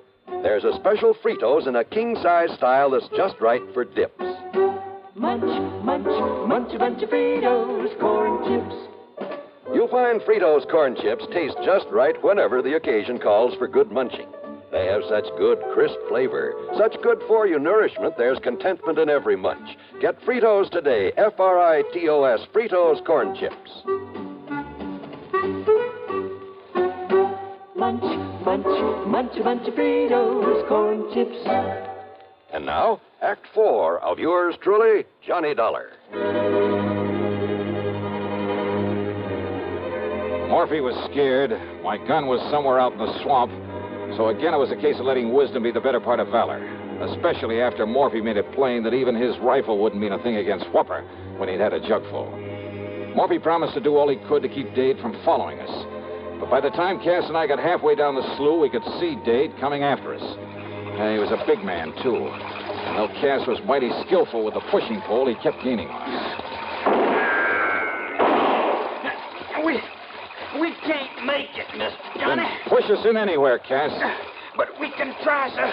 We can try. Morphy say that he keeps that thing loaded with slugs? Yes, sir. Drunk or sober.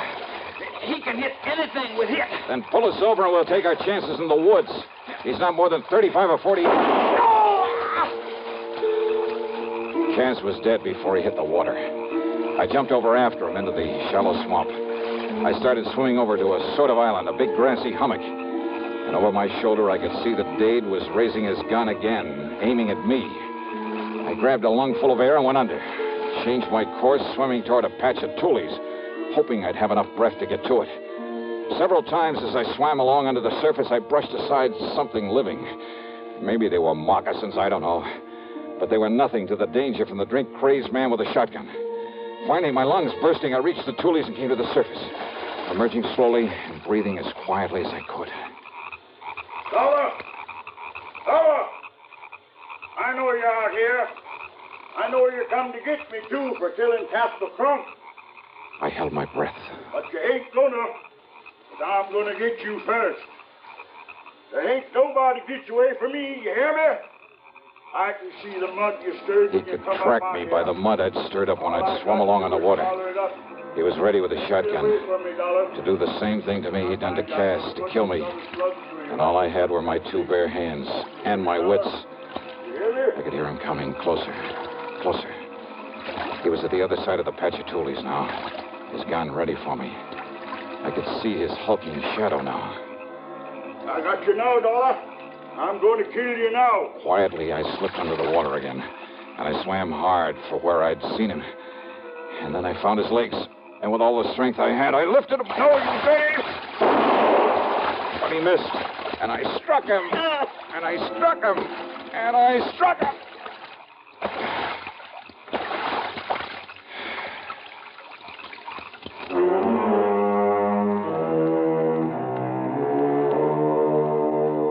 So maybe those people were pretty much a law unto themselves. But Dade Whopper went back to Kennett. There he'll stand trial for 2 murders. And I'll just continue to poke along in this soft, cozy little job of mine. Yeah. Expense account total, including some new clothes and a trip back to Hartford, $340 even. Yours truly, Johnny Dollar.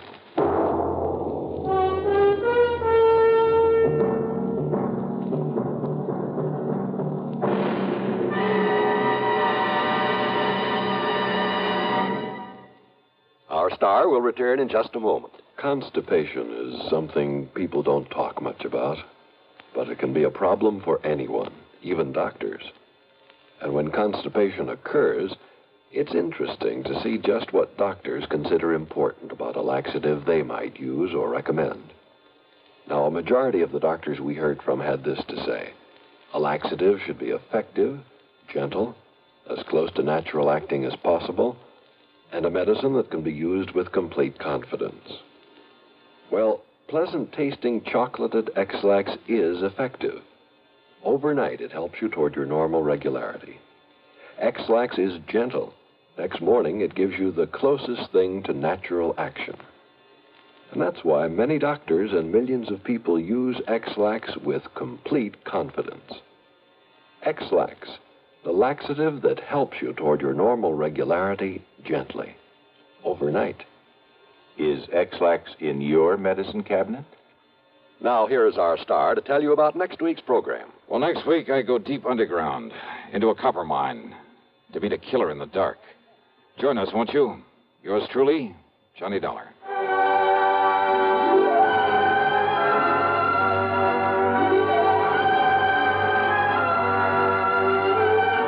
Yours truly, Johnny Dollar, starring Bob Bailey, originates in Hollywood and is written, produced, and directed by Jack Johnstone. Heard in our cast were Virginia Gregg, Harry Bartell, Ben Wright, Sam Edwards, Vic Perrin, and Ralph Moody. Be sure to join us next week, same time and station, for another exciting story of yours truly, Johnny Dollar.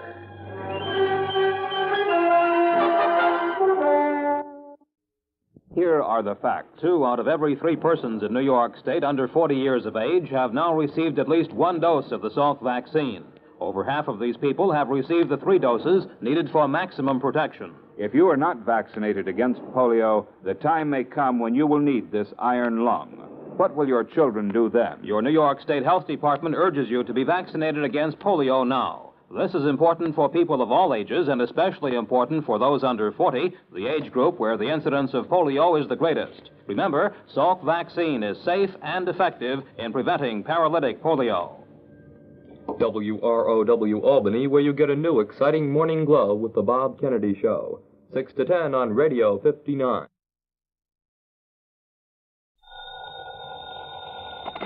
Johnny Dollar. Earl Poorman, Johnny, down here in Sarasota. Earl, so how's the insurance business down in Florida these days, to say nothing of the fishing? Well, why don't you come down here and find out for yourself? But now listen. I'm listening.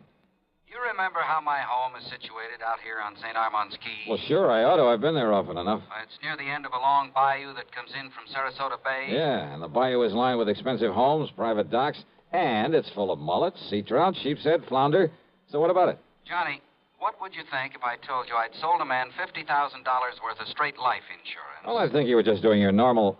Huh? Did you call to talk fishing or business? Listen, will you? Okay. What would I think if you sold a man a $50,000 policy? And then, 3 days later, just this morning, as a matter of fact, found his body floating under my dock. Oh, okay, Earl. I think I'd better grab the first plane I can. That's what I think. And not to go fishing.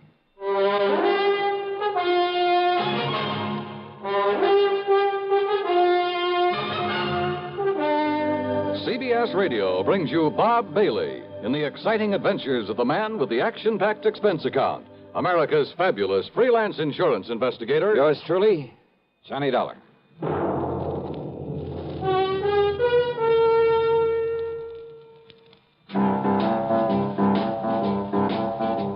Talk about best-selling records. Here's a familiar tune about America's best-selling filter cigarette, Winston.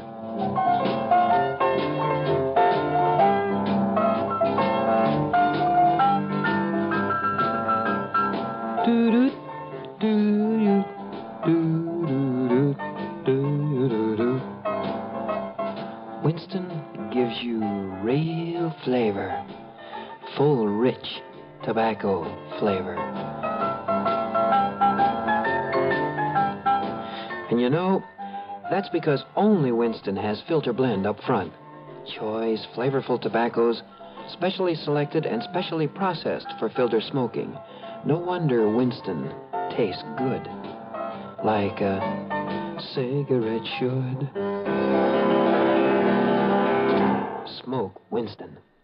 And now, Act One of yours truly, Johnny Dollar.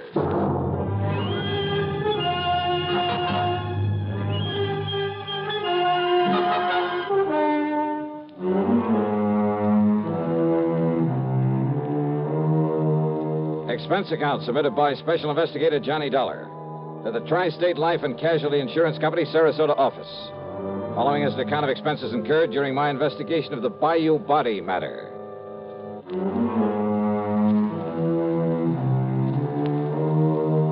Expense account, item 1, 7350, plane fare and incidentals, Hartford to Tampa, Florida. There I'd figured on getting a ferry plane to Sarasota, but instead Earl Poorman met me at the international airport with his car. Oh, Johnny, I'm glad you got down here so quickly. You realize I only phoned you about 5 hours ago? Yeah, Earl, I just finished my breakfast. Matter of fact, I called you before I even contacted the police. Then you probably aren't sure whether it was natural death or suicide or what, huh? We'll find out what the police have found out when we get to Sarasota. You ask me, though, I think the old man simply went out on his dock this morning, had a heart attack, keeled over, and by the time he floated down to my place, he was dead. Who was he? Well, his name, Johnny, is Ralph P. Carter. He lived in the fourth home up the bayou from mine. That new place that was just being built the last time I was down here? That's the one. He was a man of 64. Used to live in New York, where he had a business of some kind. But he had some heart trouble, so he quit and came down here to live and take it easy. Pretty well to do. Considering the house he put up, the way he and his wife lived, I'd say he was loaded. Matter of fact, I happen to know he was. Fancy car, private dock, Has nice a wife, speedboat. you say? Yes. Uh-huh. How old is she, Earl? About 50. You know what I was thinking, of course. What? Oh, if he'd been married to some much younger gal and having money and some insurance, but you know. Huh? You were thinking his wife had knocked him over to collect on this policy I sold him? Such things have happened, Earl. Well, it didn't this time for several reasons. One. He already owned a couple of other policies issued by some company up north, big ones, totaling over $200,000. Two, both he and his wife have so much in blue chip stock, so much in the bank that, well, that $200,000 won't mean a thing to her. Funny, And third- then, that he should buy $50,000 more from you. Third, Carter's wife never knew about this policy I sold him. Oh? No. Nor is she named as beneficiary of it. Who is? Hold your hat, Johnny. This is right out of the pulp magazines. What do you mean? The beneficiary happens to be a former stripper. Stripper? You mean from burlesque? That's exactly what I mean. Her name is Mitzi Taylor. She lives up in New York. I see. You know the connection, Earl? Well, from what he told me when he bought the policy, well, I guess he'd known her pretty well in the old days, before he and his present wife got married. They were only married about 3 years ago, incidentally. Incidentally, huh? Well, what's that mean? Earl, I got a kind of funny idea cooking in the back of my head. About his wife, I mean. About his wife? Yeah, let's get on down to Sarasota and find out what the police have learned.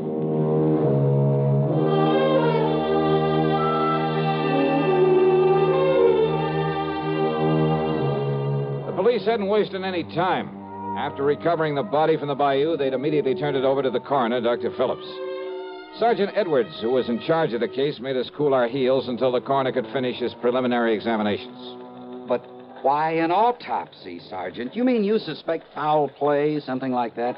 He was alone. He was unattended when he died, Mr. Pullman. That means an autopsy is mandatory. Oh. Hey, tell me this, Sergeant. Do you yourself have any reason to be suspicious of how Mr. Carter may have died? You don't mind, sir. I'd rather wait until Dr. Phillips is through before we talk about it. Which means you did find something suspicious. I didn't say that, sir. Well, you might just as well have. Did you talk to Mrs. Carter? No, sir. What? It happens she isn't home. Then she doesn't know her husband is dead? Looks that way, doesn't it? Oh, come on. Now, wait a minute. Sergeant, that's a pretty evasive answer. Truth is, Mr. Dollar, it was meant to be. Oh, great, great. Then I can expect a lot of cooperation from this department. All we can possibly give you, sir. When we find out what we have to go on. Yeah. Earl, do you know if Carter had a regular physician? Yeah, Dr. Theo Foote, Johnny. We've checked with him, Mr. Dollar. And? Mr. Carter's heart condition was such that he was ready to go at any moment, and without warning. What if you're suspicious of something else? Have I given you any real reason to be suspicious? Now, look, Sergeant, let's not be... Dr. Phillips. Johnny Dollar. Hiya, Doc. I might have known you'd be called in on this, Johnny. You certainly got down here in a hurry. Mr. Pullman. Hello, Coroner. Did you find out anything, Doctor? You were right, Sergeant. I've got a lot more work to do, of course, before making out my report on this case, but there's no question about it. Mr. Carter died neither from a heart attack nor from drowning. Oh? What did kill him, Doc? He was struck so hard at the base of the skull that death must have been instantaneous. Murder, Johnny. And without question, the murder weapon was the wrought iron poker that you found there in his home. No reason for suspicion, Sergeant? Thanks, Doctor. I'll get out an APB on Mrs. Carter right away. I think you'd better. And, Mr. Dollar, I'm afraid you'll just have to wait around until we pick her up. You, want to bet on that?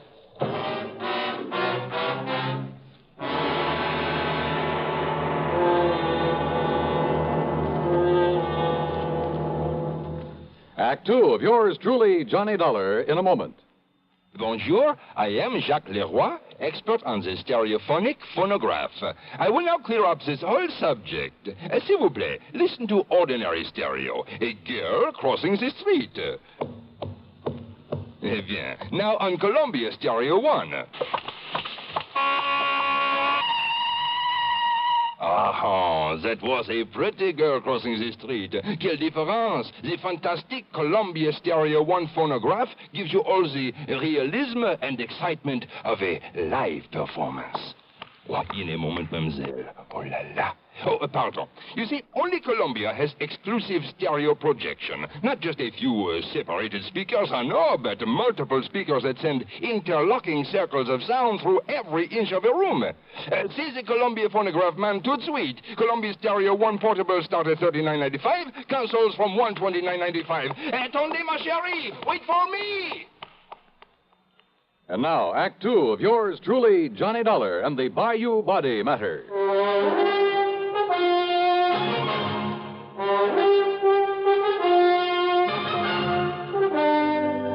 The machinery is in operation, Mr. Dollar, and as soon as we get any word as to the whereabouts of Mrs. Carter, we'll let you know. Yeah, thanks a lot. Earl, just how much did you know about Carter and his wife? Well, you know how it is, Johnny. There was some talk about their not getting along too well, but... I've thoroughly investigated, Mr. Dollar. They fought like cats and dogs. Well, now, I wouldn't go so far as to say that. At times, that is. At times. According to the people next door, they had quite an argument just last night. Oh? At one time, according to these people, she hollered at him, "I could kill you, Ralph. I could kill you." Yeah, well, that's not proof that she did. No? Then why would she say it? Haven't you ever told somebody you'd like to kill him? Well, saying I'd like to, or saying I could or would are two different things. And look here, sir. If she didn't do it, then why would she hightail it out of town early this morning? All those neighbors reported that she did? Yes, sir.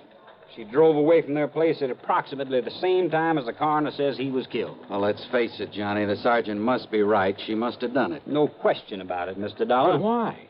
What could her motive have been? Who knows? Could have been most anything. Now that we know there was friction between them... And what about his money? She stands to be worth an awful lot with him out of the way. And don't you forget for 1 minute she's much younger than he was.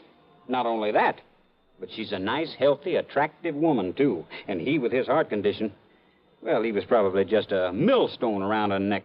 Makes sense, Johnny. Sure it does. Did you or the coroner find any fingerprints on that poker that was used on him? No, sir.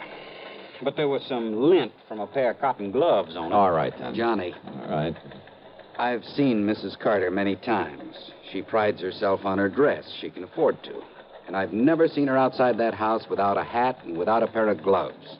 And, of course, a lot of people wear gloves when they drive a car. Okay. Now, don't you worry, Mr. Dollar. The APB is out, and every highway north of Bradenton, south of Venice, and east of Arcadia is being watched for her. When we get her, I'll let you know. Yeah, you do that. Come on, Earl, let's have some lunch. Sure. Nothing more we can do here. Reach you at Mr. Pullman's house, I take it. Don't bank on it, Sergeant. So Earl drove me to his home on St. Armand's Key, and by then I was beginning to wish I'd made the trip to Florida solely for purposes of fishing the blue waters of the Gulf with him. But then, after saying hello to his charming wife and having a drink and a good lunch with them, I walked over to the Carter place, 100 yards or so up the bayou. Much to my surprise, there was no policeman there to keep an eye on things in case Mrs. Carter should return. I was even more surprised to find a side door standing wide open. So, needless to say, I walked in and looked around. One of the first things that caught my eye in a den off the living room was a desk. It was locked, but I managed to pry it open without too much difficulty. And there, among other things, kind of half hidden away in a folder, I found some canceled checks, a whole series of them, written twice a year for a period of over 3 years. They were made out to Mitzi Taylor, the ex-Burley Queen. Pretty sizable checks, too, all for the same amount of money. No wonder he'd kept this desk locked. But during one period of time, well, 3 checks that should have been there were missing. It gave me an idea. Out in the living room was another desk, a tambour, obviously Mrs. Carter's.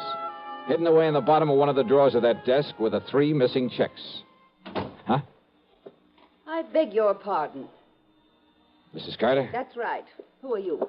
Johnny Dollar, special investigator for one of your husband's insurance companies. Special investigator? Yeah, here. My credentials. I see. And has my husband sent for you? Your husband? Of course. Where is he? You mind telling me where you've been since early this morning, Mrs. Carter? I don't know. Why not? I was somewhat upset this morning, and, well, being a woman, I chose to do something a man probably wouldn't understand. I've been at a beauty parlor. Where? Just this side of Bradenton. All right, now, Mrs. And Carter. if this is some kind of inquisition, I had a shampoo, a set, and a manicure. Tell me just one thing. Did you leave this house before or after your husband died? I don't believe Ralph was even up by the time. Ralph, dead. His body was found in the bayou this morning. Or did you know that? Oh, I am shocked, Mr. Dollar. Terribly shocked. I am not sorry. Go on, Mrs. Carter. I married Ralph 3 years ago. It was my second marriage. My first husband, though very wealthy, was a... I don't know why I'm telling you this. Go on, please. I thought that Ralph, because he was older than I would... Well, I thought that with my money he'd be content to settle down to the quiet sort of home life I'd owe... Don't you see, it was only for my money that he married me. The only woman he ever cared about, whom he continued to support with my money, was a horrible... See, you've been through my desk. Yes. I'd known about her for some time, Mr. Dollar. But yesterday, when I found those checks in his desk... Would you call them motive for murder, Mrs. Carter? I told him I would divorce him. I told him last night. I'm afraid it was quite a scene, but I... Good heavens. All right, now listen carefully. I want you to answer my questions carefully, regardless of how absurd you may think they are. Well, all right. You always wear gloves, don't you? What? Well, of course. This kind of gloves, like you're wearing now? Only this kind. I have them made for me in France and sent to me on special order. Even when you're working in the garden, say? Of course. I save the old ones for that kind of thing. Any other kind of cotton or wool or domestic leather I'm allergic to. But, Mr. Dollar, I don't understand why... Such a little thing, and yet... What? And yet murder cases have been solved on a whole lot less. Murder? Did you say murder? So you found her for us, Dollar. Oh, Sergeant Edwards. So maybe you private dicks do have some value after all. All right, Mrs. Carter. Yes, Sergeant. I'm arresting you on suspicion of murdering your husband. You what? Now, just a minute, May as young well man. go along with him, Mrs. Carter. Mr. Dollar, But I'm glad you threw that word suspicion in there, Sergeant. What's that? Yeah, it may save you from being sued for a lot of money. Huh? Yeah. For false arrest. Act 3 of yours truly, Johnny Dollar, in a moment. Welcome, recording star Mel Torme. It's terrible trying to sing with a bad cold. So I always take 4-way cold tablets to relieve cold miseries fast. Good idea. Tests of all the leading cold tablets proved 4-way fastest acting. 4-way starts in minutes to relieve muscular pains, headache, reduce fever, calm upset stomach, also overcomes irregularity. When you catch cold, try my way. Take 4-way cold tablets. The fast way to relieve cold distress and feel better quickly. 4-way, only 29 cents. Now, here's a word about another fine product of Grove Laboratories. Had dandruff for years? Now get rid of it in 3 minutes with Fitch Dandruff Remover Shampoo. 3 minutes with Fitch regularly is guaranteed to keep unsightly dandruff away forever. Apply Fitch before wetting hair, rub in 1 minute. Add water, lather 1 minute. Then rinse 1 minute. Every trace of dandruff goes down the drain. 3 minutes with Fitch, embarrassing dandruff's gone. Fitch can also leave hair up to 35% brighter. Get Fitch Dandruff Remover Shampoo today. And now, Act 3 of yours truly, Johnny Dollar. After getting the address of Missy Taylor from him, I persuaded Earl Pullman to drive me in a hurry to the airport up at Tampa. Item 2, $67.95, plane fare to New York. It was very late by the time I arrived there, but item 3, $6 for a taxi to the neighborhood of Mitzi's apartment. Item 4, 10 cents for a phone call. And then I crossed my fingers. This was hardly the scientific approach to the solution of a murder case. I wouldn't get to first base if I had to identify myself over the phone. But she gave me a break. Hello? Mitzi? Yeah, that's right. This is... Louis? Yeah, Louis. What's the matter with you? Why are you talking like that? Gotta keep my voice down. Listen, didn't I tell you not to call me from down there in Florida? Come right back here. Louis, are you back here in New York already? Took a plane.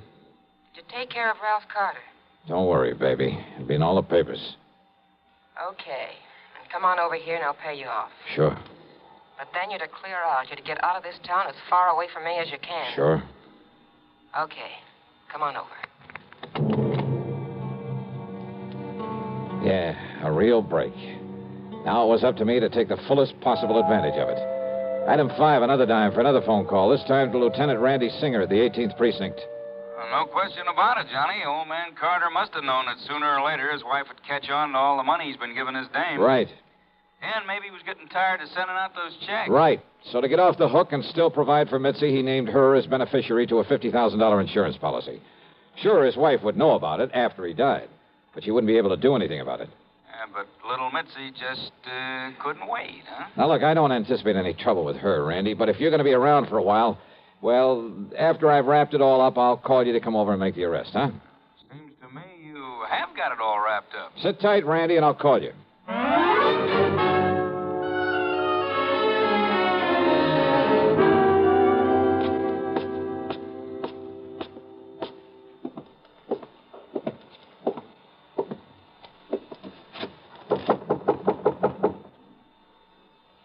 Yeah, who is it?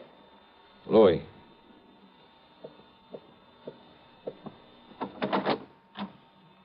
Louis, huh? Do you mind if I come in, Mitzi? Now, who are you? Johnny Dollar, special investigator. Yeah? For who?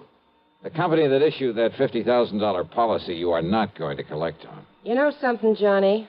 That's where you're wrong. Oh, you think so?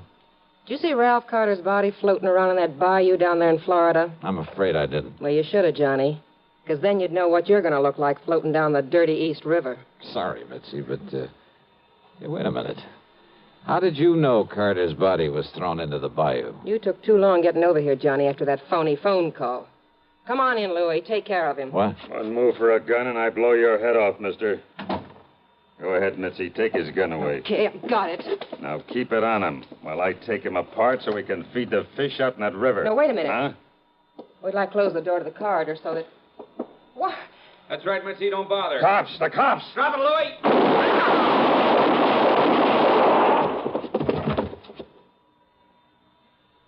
Okay, boys. Take what's left of them out of here. Right, Lieutenant. Maybe you better put some cuffs on the dame. Right. Come on, baby. Hiya, Johnny. Fancy meeting you here. Very funny. And, hey, what happened? I thought you were going to call me back. Oh, stop hamming it up, will you, Randy? But, thanks. Think nothing of it.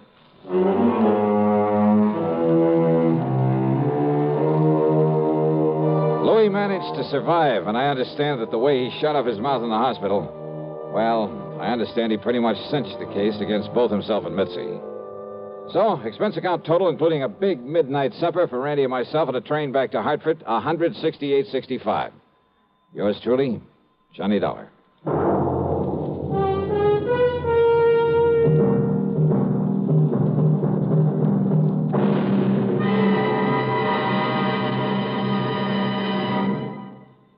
Our star will return in just a moment. This is the cold season. What do medical authorities say about the common cold? Doctors tell us there is no known drug which will cure a cold. There are effective medications for treating complications, accompanying or following a cold. If you've been taking sensible precautions and still have one cold after another, it's best to see your doctor. And here's more good advice.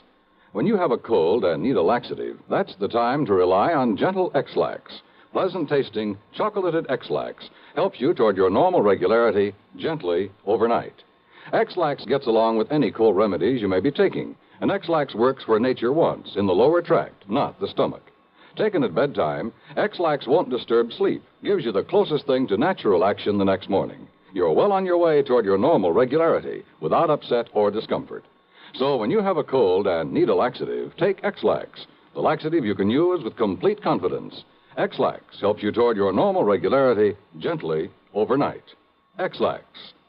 Now, here's our star to tell you about next week's story. Well, next week I take another trip to Florida, and I still don't get a chance to go fishing. Instead, a lesson in how not to commit a murder. Join us, won't you? Yours truly, Johnny Dollar.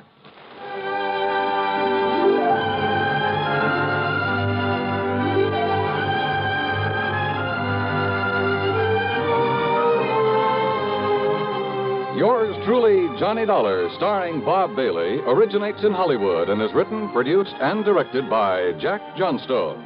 Heard in our cast were Virginia Gregg, Lillian Bayef, Vic Perrin, Sam Edwards, Barney Phillips, Herb Vigran, and Frank Gerstle. Be sure to join us next week, same time and station, for another exciting story of yours truly, Johnny Dollar. This is Dan Cubberly speaking.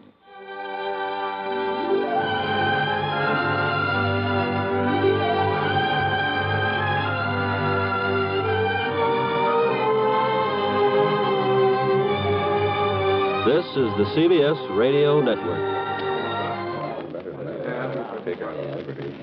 Gentlemen, your attention, please. Now, here's the problem. Your pilot is flying a 400,000-pound, 650-mile-per-hour B-52D Stratofortress. Now, with the weather, wind, and bomb load information provided on your test sheet, I want you to figure your estimated time of arrival at point X on the map, 2,109 miles away. Quite a knotty problem, isn't it? But not for the fledgling navigators in U.S. Air Force aviation cadet training. You see, these men have a firm background in astronavigation, electronics, engineering, and allied fields. They are eminently prepared to cope with the most intricate navigational situations. College men between 19 and 26 and a half. Find out today if you can qualify as an Air Force navigator. If so, you're in for a prestige position with a brilliant future. See your local Air Force recruiter today for complete details. WROW, Radio 59. From Hollywood, it's time now for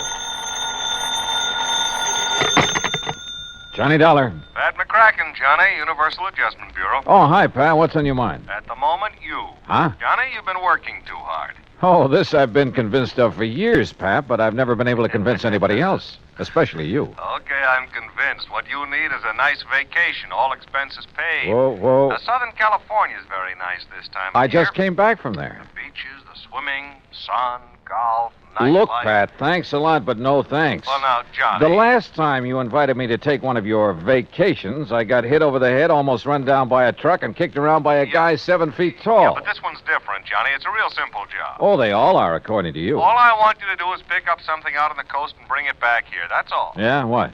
$100,000. Oh. I'll be right over.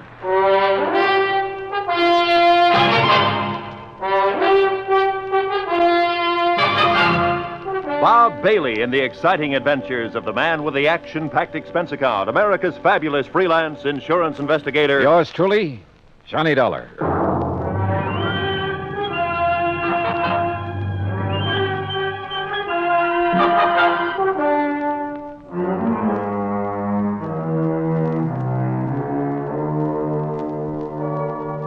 Expense account submitted by Special Investigator Johnny Dollar to the Universal Adjustment Bureau, Hartford, Connecticut. Following is an account of expenses incurred during my investigation of the Johnson payroll matter.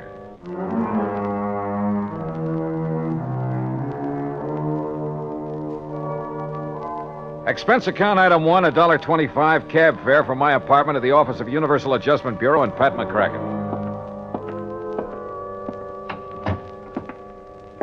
Well, $100,000 made you prick up your ears, Johnny. Sit down. Okay, Pat. What's the deal? You hear about the Johnson payroll robbery last week down in New York? I read about it, but there weren't too many details. They got $100,000, and the payroll was insured by one of the companies we represent. How many in on the robbery, do you know? Oh, we're not sure. There were several. One of them was fatally wounded. Was he able to talk before he died? Yeah, just enough to tell us the plan was to split up after the robbery, meet in another city to divvy up the loot. Uh-huh. And you think it's out in California now?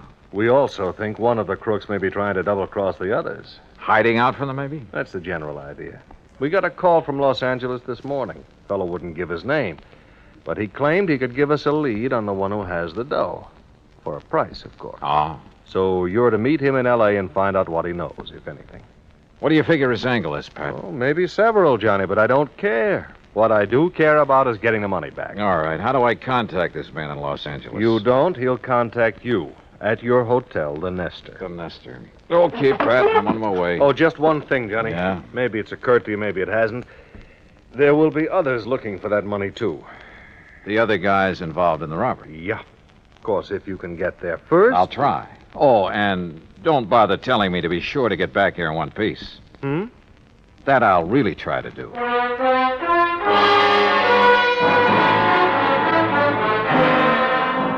Expense account item 2, $187 even, air transportation and incidentals to Los Angeles. I've been told to stay at the Hotel Nestor, so I took a cab. That's item 3, $5.50 from the airport. It was just getting dark as my cab pulled up in front of the place. Before I could get out, somebody got in. Oh, I'm sorry. I didn't know this cab was occupied. Well, that's okay. Welcome aboard. Here, I'll get out and... Oh! It's okay. I've got you. Sorry, I lost my balance. Must have got my heel. You may be sorry, but I'm not. I can't think of a better way to arrive in a strange city than with a beautiful girl in your arms. If you'll let go of me. Oh, yeah, well, if you insist. Thanks. I'm sorry. Oh, wait a minute. You can have this cab as soon as I get my stuff out. Oh, that's all right. I'm in a hurry. I'll get another one. Goodbye. Oh, wait a second. I mean, after all... Oh, well.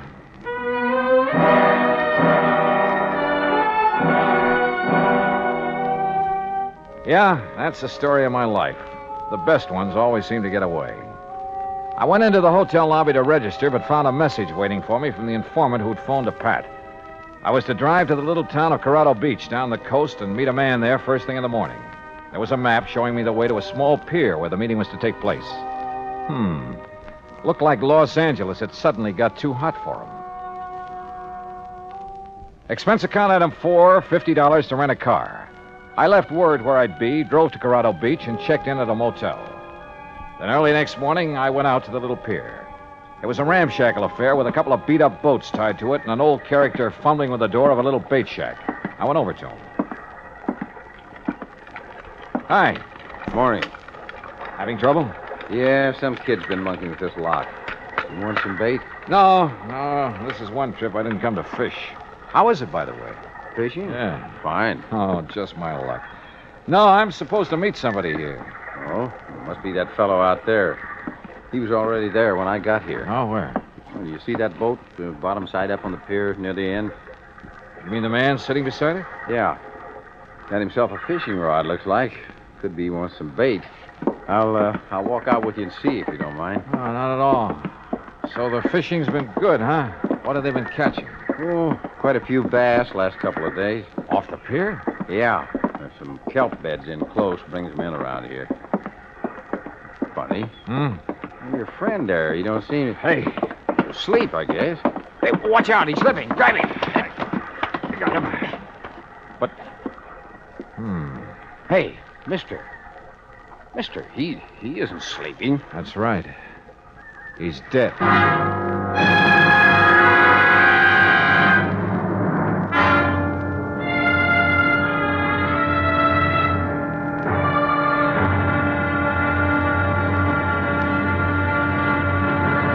Act 2 of yours truly, Johnny Dollar, in a moment. Our flag now numbers 50 stars, and behind each star there stands yet another flag representing one of the 50 states. Georgia's state flag displays the state seal on a strip of blue. The seal symbolizes the fact that constitutional government rests equally on the three major branches of government, legislative, executive, and judicial, and that all three must be guarded equally if a sound government is to be maintained. The greater portion of Georgia's flag is crimson. On it is superimposed the blue cross of St. Andrew, bearing 13 white stars for the original 13 colonies. This cross, made in the form of saltire, or X, was adopted from the national flag of Scotland. Georgia's state flag, the flag of the fourth state to enter the Union, was adopted in 1956. And now, Act 2 of yours truly, Johnny Dollar, and the Johnson payroll matter.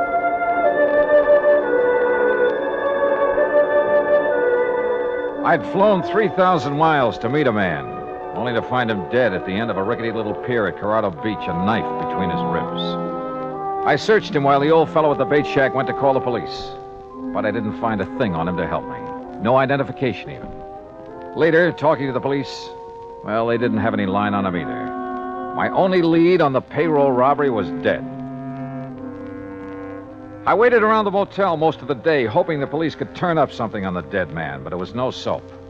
Item 5, $2 for drinks in the town's only bar while I tried to figure out my next move. And my next move was to the phone booth in the corner to call Pat McCracken back in Hartford. Collect. Oh, tough luck, Johnny. But are you sure the dead man is our informant? There was no identification on him, but he was right where he told me he'd be in the message he left for me in L.A. Probably not much doubt about it, then. Oh, incidentally, I sent some mug shots out to you. Some men who Yeah. might have been involved in the Johnson payroll job. Send them airmail special. Yeah, I got him about an hour ago. We're not sure if any of them are the ones or not, and we don't have any line at all on the leader of the gang. Well, what's your next move, John? Search me. Right now, I'm right in the middle of nowhere. I guess I... Hey, wait a minute. What's the matter? Maybe I'm not out of leads after all. What do you mean? Pat, I'll call you later. What pulled me off that phone in a hurry was a glimpse of somebody over near one end of the bar. I slid out of the booth and went over. Well, hi. What? Imagine meeting you here. I'm afraid I don't know what you're talking about. You're the girl who got into my cab in Los Angeles. I'm afraid you're confusing me with somebody else. I'm sorry. I have to go. No, just a minute. I'm beginning to think it wasn't just coincidence you got into my cab. Maybe we'd better have a little talk. Please, let go of my arm. You've made a mistake, and there's nothing to talk about. Is he annoying you, lady? Now, look, bartender, I'm just trying to find... Yes, he is annoying me. Take your hands off her, buddy. Now, look, Joe. I mean it, and my name ain't Joe. I got you outweighed by about 40 pounds, buddy. You don't understand. Just let go of her, and we'll talk it over. Okay. Thank you. Now, just what is it I don't understand, buddy? Skip it, buddy. So she got away from me. I grabbed my top coat off a hook and stepped outside the bar. It was damp and foggy out there. I put on the coat and started looking around for her, but it was too late. She was just plain gone. Then, walking along with my hands in my coat pockets, I realized there was something in one. A key to a motel room, but not mine.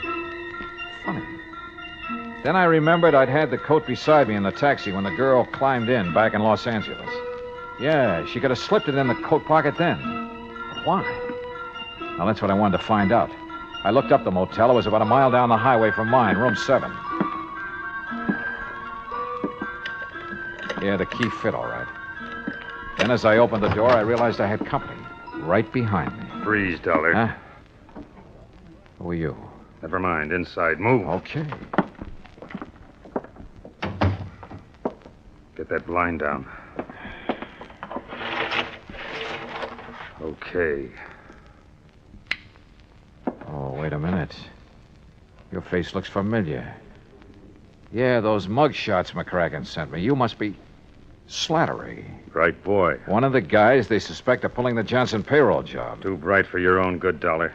You must be the one who killed the man out on the pier. The man who was going to tell me where the payroll dough is. That's a nice stall, Dollar, but it won't work. What do you mean, Slattery? Blake killed him, and you know it. Yeah?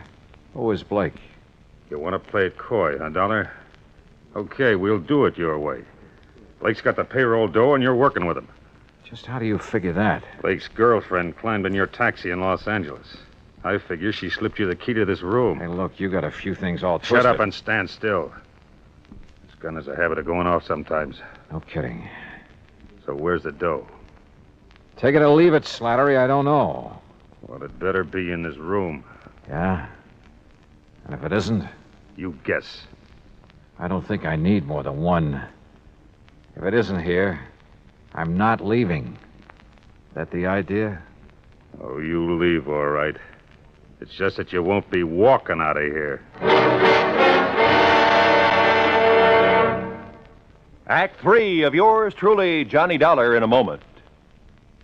Over 150 years ago, the Swiss poet Henri Amiel wrote, "Heroism is the brilliant triumph of the soul over fear. Heroism is the dazzling and glorious concentration of courage." During the Korean campaign, Corporal Ronald Rosser was attached to the heavy mortar company of the 38th Infantry, 2nd Division, United States Army. Rosser, a veteran of World War II, rejoined the Army and shipped to Korea when he heard that his brother had fallen in the winter assault of the Chinese Communists. One day, Rosser's company moved into enemy territory. At the time, the corporal was a forward observer and carried a radio.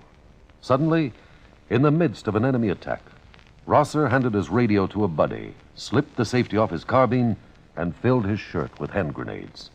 He charged at the enemy through fierce mortar and artillery fire, shooting from the hip. Straddling a bunker, he riddled its occupants. Still advancing, He accounted for 2 more of the enemy, shooting one through the head and clubbing another to death.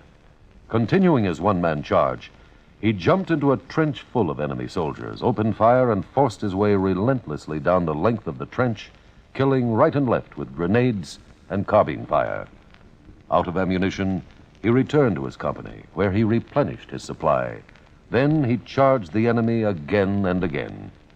Finally, he returned to his own area, and taking the radio back from his friend, he moved out with his company. Corporal Ronald Rosser was awarded the Medal of Honor for his action.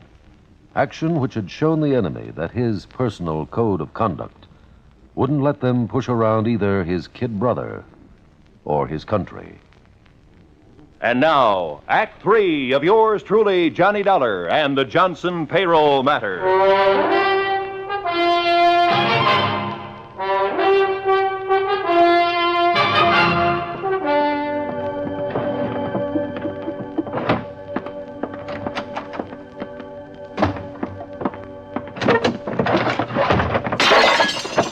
Now look, Slattery, you've torn this motel room completely apart. Obviously, that payroll money isn't here. That's right, Dollar. So now you're going to tell me where it is. Oh, brother, you take a lot of convincing. I told you I don't know.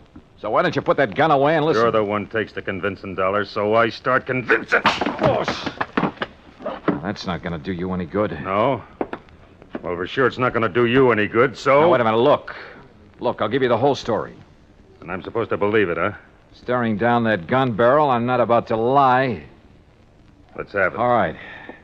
A guy called us from Los Angeles, said he could give us a lead on who had the dough from the Johnson payroll job. It was Hollis. He was hoping you'd lead him to it. Hollis? Yeah, the guy you found out in the pier dead. And you said a man named Blake killed him. You know Blake killed him. You know Blake engineered the holdup and then ran out on Hollis and me. Do I? Sure, because you're in with him. I seen his girl get in your cab in Los Angeles. Okay, so she got in my cab, but I didn't know her. I'd never seen her before. She slipped you the key to this motel room, didn't she? Yeah, now I think I know why. She was trying to sidetrack us. Lead us to think the dough was here so it would take the pressure off Blake and her. That part of your story I don't buy, Dollar. I think you know where that dough is, and I want it. Now, look. Talk! If you think I'm going to take any more of this. This gun says that's exactly what you're going to do until you decide to talk. I roll with this next one, and let my eyes droop when my knees sag. He reached out to steady me, and I gave him a left hook in the stomach that flattened him. By the time he got to his feet, I was out the door. I dove behind some bushes down the road, and I waited. He pounded right on past me, gun in hand. I waited until he was out of sight, then doubled back to my car. Apparently, Slattery didn't know Blake's girl was around here somewhere. One thing was sure, I had to find her, but fast. There were only 3 motels in town. The one I was staying at, the one where Slattery had been playing patty cake on my jaw, and a third off the highway near the beach.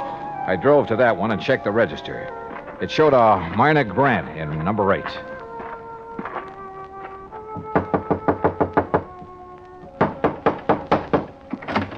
Oh, Hello, Myrna. no, please get out. Oh, no, sorry. But we're going to have that talk right now. I tell you, you've made a mistake about me. Oh, come on. Drop the act, Myrna.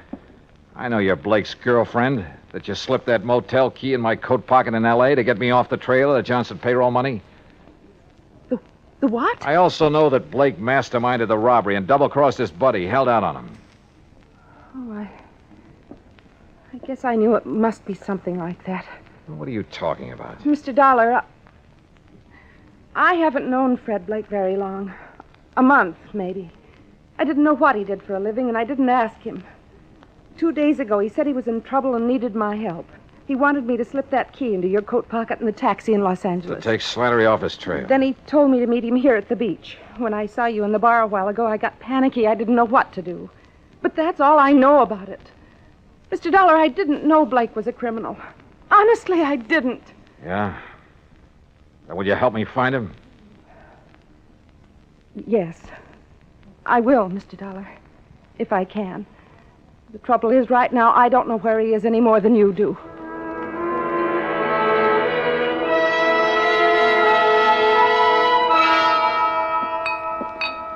What'll it Godspeed, folks.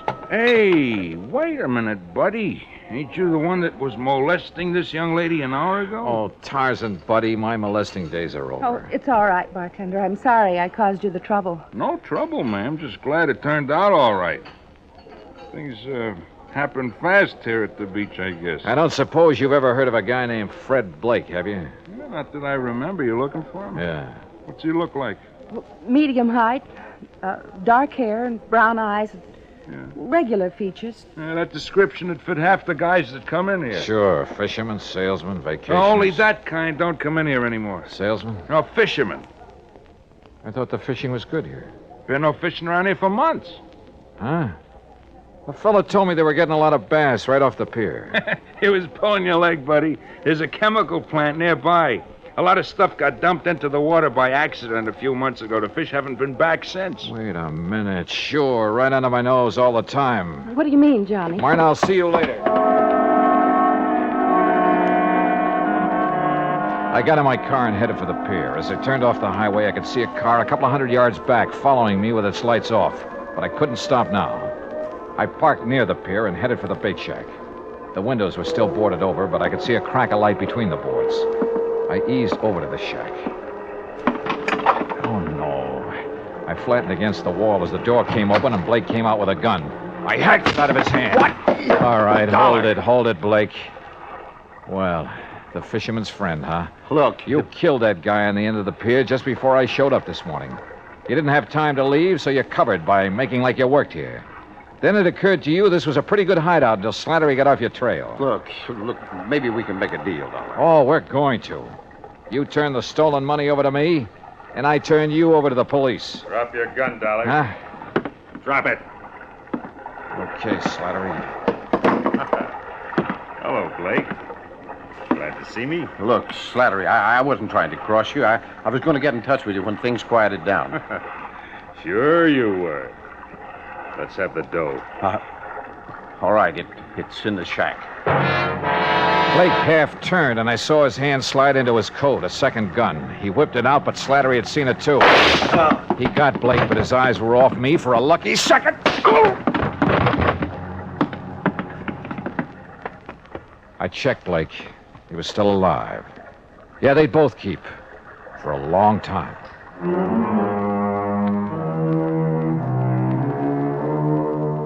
Item 6, $174 even, air transportation and incidentals back home. Expense account total, $526.50. Remarks?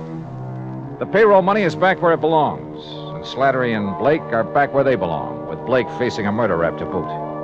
Funny, I probably wouldn't have nailed him if he hadn't told me that phony story about the fish biting near the pier. Teaches me a lesson, Pat. I'm not going to tell any more fish stories. They can kill you. Yours truly, Johnny Dollar.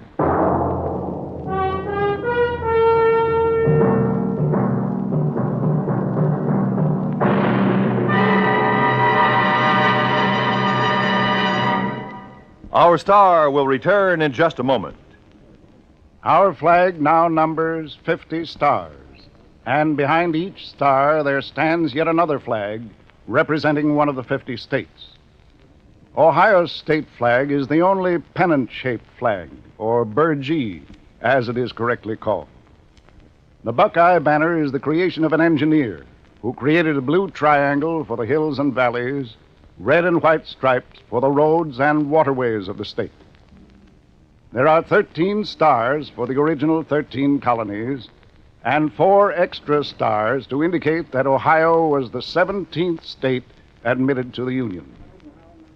A white circle with a red center represents the initial letter of Ohio and suggests its nickname, the Buckeye State. Ohio's state flag, the flag of the 17th state to enter the Union, was adopted on May 9th, 1902. Now, here's our star to tell you about next week's story. Next week, a pair of common, ordinary glasses solve a case for us. The gruesome spectacle matter. Join us, won't you? Yours truly, Johnny Dollar.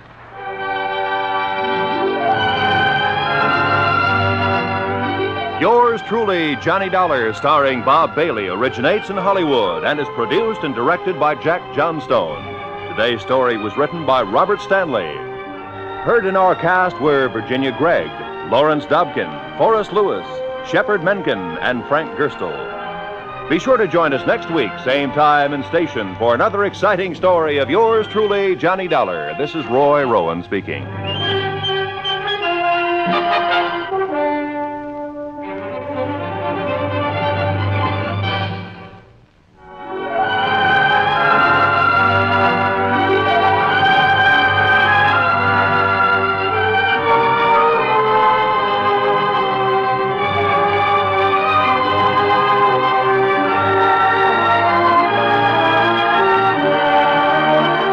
This is the United States Armed Forces Radio and Television Service.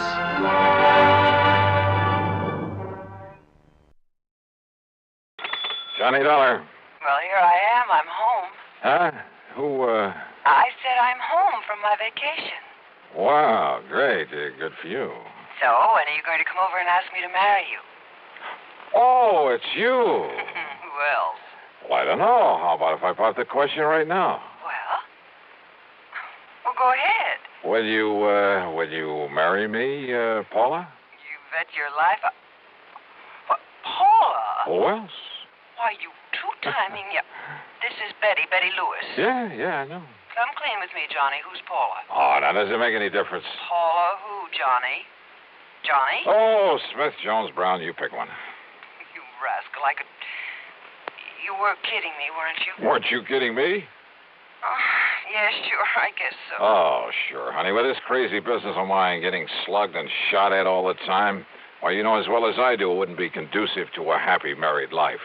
Not for either of us. Yes, I know, honey, but someday... Yeah, someday. Anyhow, I'm home again for my extended vacation, so... So, how about dinner and a show and a big night all around? I'd love it. Say 7 o'clock? Make it 6:30 and I'll have cocktails ready and waiting, right here at 11325. Betty, my love, it's a deal. Good. I'll see you in exactly 7 hours and 31 minutes. On the nose. Bye, honey. Yeah. Well, let's see now. Yeah, honey. Huh? Don't give me that honey stuff. This is Randy Singer. Randy, how's the old New York Police Department these days? Johnny, I gotta see you. Okay, I'll run on down there first thing in the morning. No, I mean now, right now. Oh, well, now, look, Randy, I got a date tonight, important one. And I gotta go out of town with the chief on a murder case, leaving in a couple of hours. Maybe gone a week, maybe longer, so grab a train, will you? Well, if I could be sure of getting back here by early this evening. Back there in Hartford is where you should be, as quickly as possible. Huh? After I've talked to you. So if this timetable I have means anything, you can grab a train in about 20 minutes. Well, now listen, Randy, I'll have the boys in the prowl car pick you up at Grand Central Station. Listen, will you? Grab your hat and come on. See you, Johnny. Randy!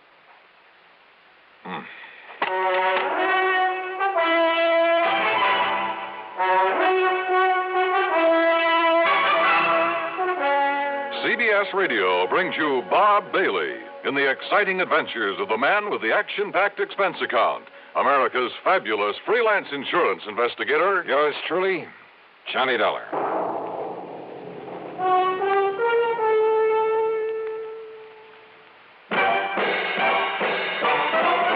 Are you smoking more now, but enjoying it less? Have a real cigarette, have a Camel. Are you missing the smoke the nation likes best? Have a real cigarette, have a Camel. Are you looking for flavor and mildness? Have a real cigarette, have a Camel. The best tobacco makes the very best smoke. Have a real cigarette. A real cigarette. A real cigarette, have a Camel. If you're smoking more today, but enjoying it less, try Camels. More people smoke Camels than any other cigarette. Any filter, any king, any regular. The Camel blend of costly tobaccos has never been equal for rich flavor and easygoing mildness. The best tobacco makes the best smoke. Have a real cigarette. A real cigarette. A real cigarette, have a Camel. And now, Act One of yours truly, Johnny Dollar.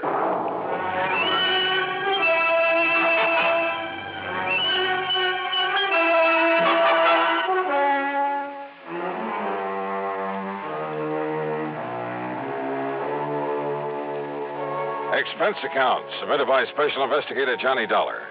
To the Universal Adjustment Bureau, Hartford, Connecticut. Attention, Mr. Pat McCracken. Following is an account of expenses incurred during my investigation of the double identity matter.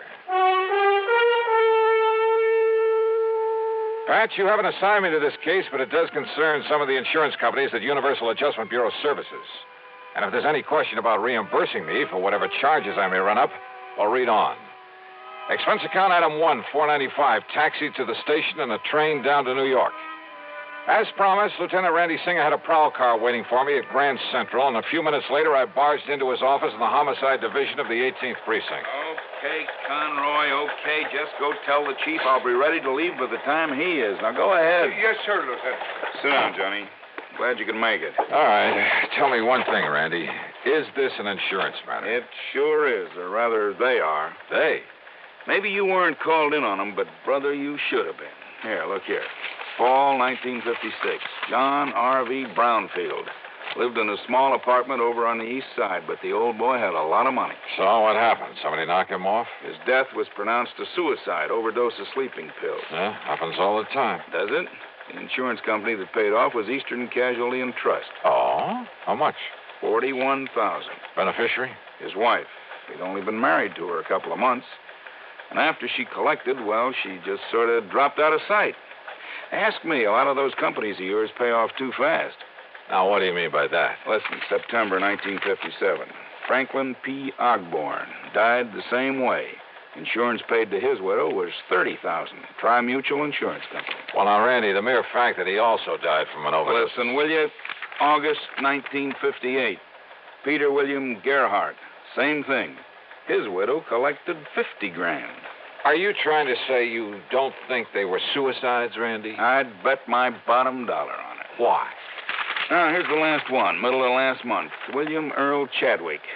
$25,000 to the widow. I said, why? Johnny, in every case, the marriage was only a few weeks old. A good-looking young girl and a wealthy old man. Also, circumstances of death were exactly the same. Exactly. You investigate them all yourself? No, they all occurred in different precincts. So until I started digging through these files, until I realized that all these men had been married, and for only a short time, mind you, had all been married to the same girl. What? Yes, sir. You're sure of that? She used a different name every time, and we have no pictures of her, but, Johnny, according to the description by all the people who'd seen her, well, Johnny, it's one and the same gal. Okay, Randy, as long as there was insurance paid by some of the companies I work for. Right. Now, so far, I've been running this down alone on my own hook until I could really spot her. So what happens when I finally do locate this dame? I'll bite. What happens? She turns up outside my bailiwick. Also, I suddenly got to go out of town for a week, maybe longer. But you, being right there. Yeah, right where? Hartford. That's where I've traced her to. Oh? You know her name? Sure do. So I'm handing it over to you, Johnny. You've done me a lot of favors over the years, so... Well, maybe you can collect yourself a nice commission. Oh, what is her name, Randy? She lives at 11325 East Maple Drive. 11325. That's right, and she goes by the name of Lewis. What? Yep, Betty Lewis. What's the matter, Johnny?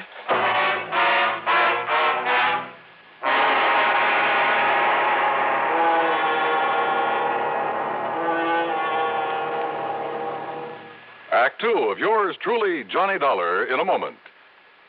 Are you looking for a career with a lot of bright job opportunities and a chance to be someone? Then by all means, look into professional nursing. Young women between 18 and 35 who are high school graduates in good physical condition can qualify for nurses training. There are many fascinating outlets for nurses' talents. They can work in hospitals, private homes, doctors' offices, in research, industry, or the armed forces. There's a great need for women to teach nursing, too. Women under 50 are also needed as practical nurses. Practical nurses require less training than professional nurses. They assist in hospitals and perform countless valuable services in private practice. This message is also addressed to men because there's an increasing number of men going into both professional and practical nursing. So, find out if you can qualify for a nurse's career. Inquire at your nearest hospital or inquire at your nearest school of nursing. And now, Act Two of yours truly, Johnny Dollar and the Double Identity Matter.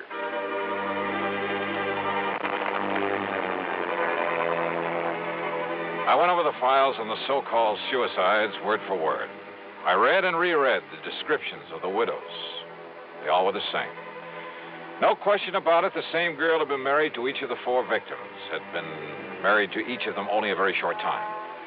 Then after death, from an apparent overdose of sleeping pills, she had collected the insurance and quietly dropped out of sight.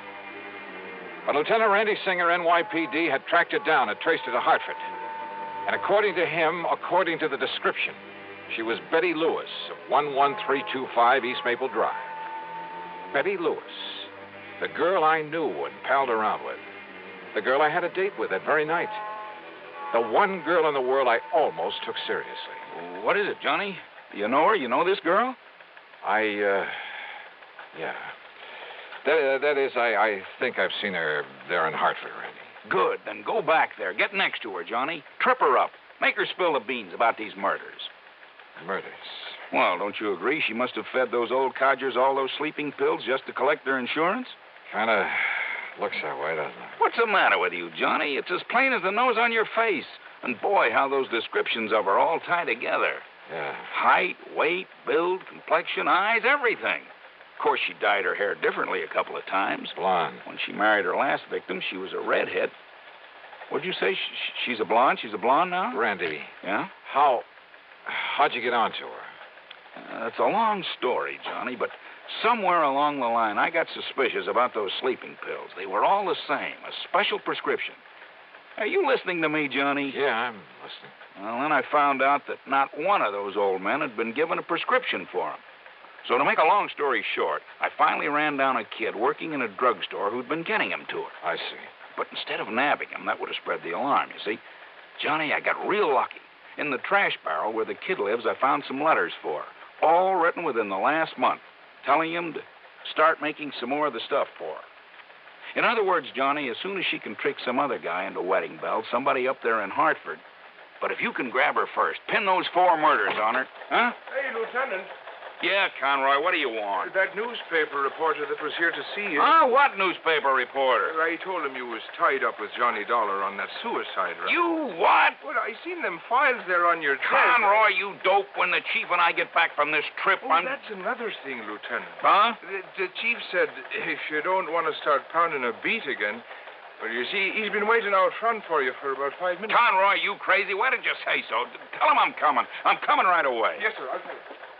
Johnny, will you take it from here? Down. Sure, Randy. Attaboy. It's truly Johnny Dollar in a moment. Meet star Stuart Irwin. Nothing's worse for an actor than a nasty cold. To feel better quickly, I take wonderful 4-way cold tablets, a fast way to relieve cold distress. Right. Tests of all the leading cold tablets proved 4-way fastest acting. 4-way starts in minutes to relieve muscular pains, headache, reduce fever, calm upset stomach, also overcomes irregularity. Take my advice. For your next cold, take 4-way cold tablets, the fast way to relieve those cold miseries. 4-way, only 29 cents. And now here's a word about another fine product of Grove Laboratories. To get rid of embarrassing dandruff in 3 minutes, change to Fitch Dandruff Remover Shampoo. 3 minutes with Fitch regularly is guaranteed to keep unsightly dandruff away forever. Apply Fitch before wetting hair, rub in 1 minute. Add water, lather 1 minute. Then rinse 1 minute.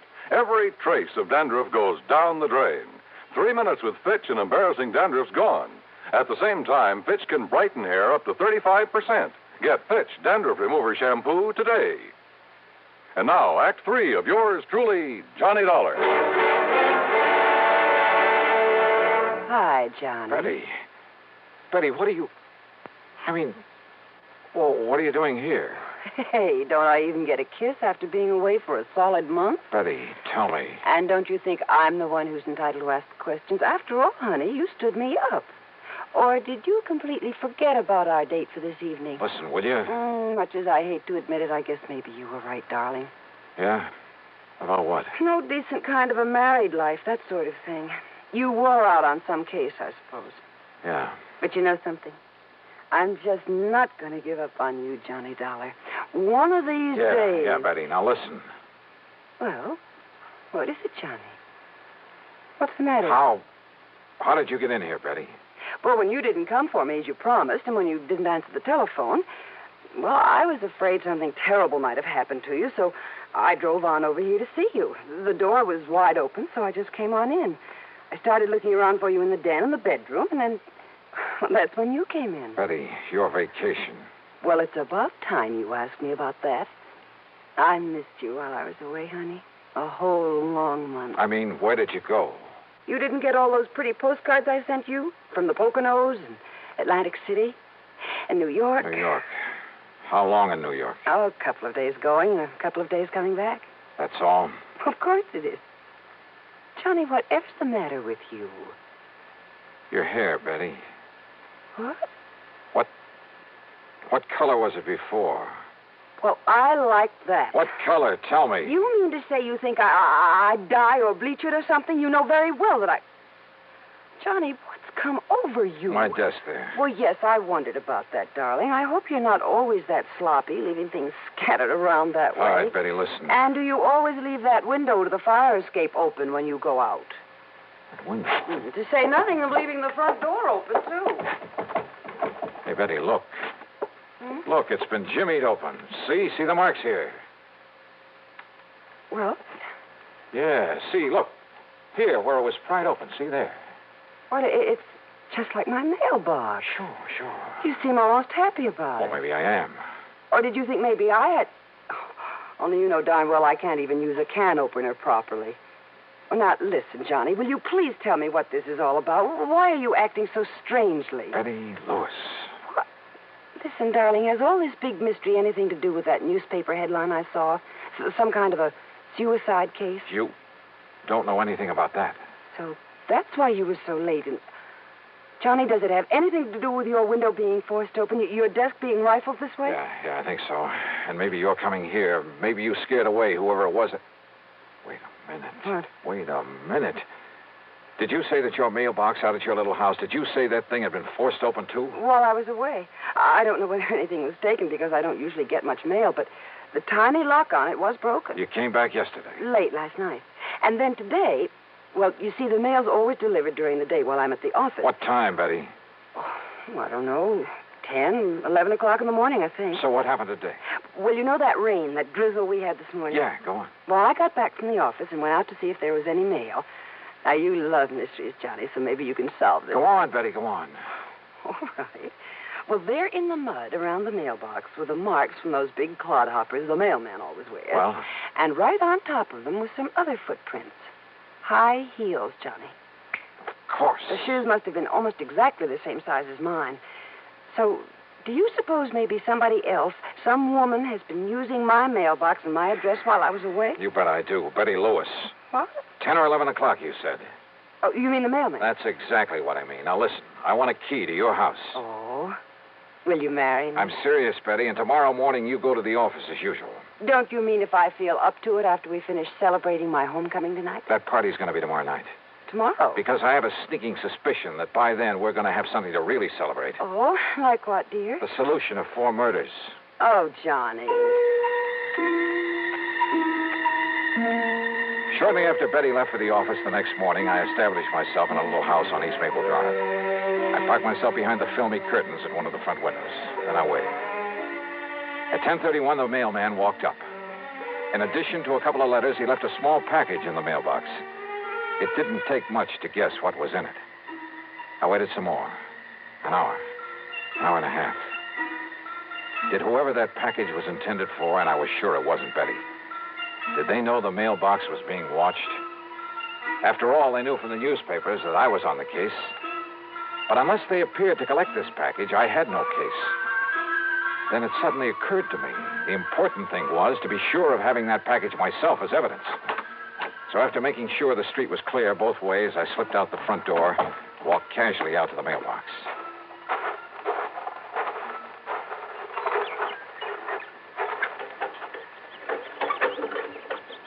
Aha. Miss Betty Lewis, 11/3/20. Huh? Just a minute there, you. Yes? Just what do you think you're doing poking around my mailbox that way? By golly, you do look like her. What are you talking about? The real Betty Lewis. Well, I'm Betty Lewis. Now, if you don't mind, that package you just took out of the mailbox. Sorry, miss, whatever your name is, but I need it as part of the evidence. Evidence? Yeah. That'll pin the murders of 4 husbands on you. Johnny Dollar. That's right. All right. Give me that package. Oh, put that thing down, I'll lady. pull the trigger, Johnny, if you don't give me that package. Give it to me. Okay. Whatever you say. You dirty... Maybe you're a lousy shot. No, you're hurting me. Oh. Okay, now back in your car. Now, listen. Johnny, listen. Get in. Listen, Johnny, I'll make a deal with you. And you're driving, lady. Right straight to police headquarters.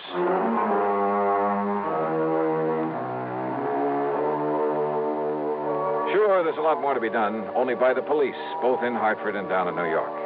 But there's not much doubt about the outcome, especially since the kid who supplied the drugs broke down and said plenty. The insurance companies, well, the money she had left can be prorated among them, and that'll be that. My problem, of course, will be explaining things to Betty. But you know something? That may have its pleasant aspects, too. So expense account total, well, call it $20, provided there's also a fee on this one. Yours truly, Johnny Dollar.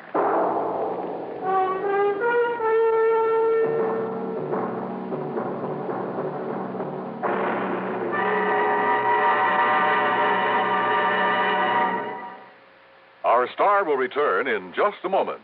Constipation is something people don't talk much about, but it can be a problem for anyone, even doctors.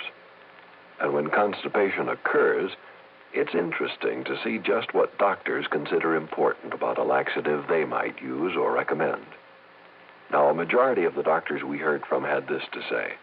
A laxative should be effective, gentle, as close to natural acting as possible, and a medicine that can be used with complete confidence. Well, pleasant-tasting chocolated X-Lax is effective.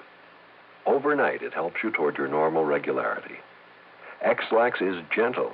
Next morning, it gives you the closest thing to natural action. And that's why many doctors and millions of people use X-Lax with complete confidence. X-Lax, the laxative that helps you toward your normal regularity gently, overnight. Is X-Lax in your medicine cabinet? Now, here is our star to tell you about next week's story. Next week, the wildest bunch of crooks I ever tangled with. Join us, won't you? Yours truly, Johnny Dollar.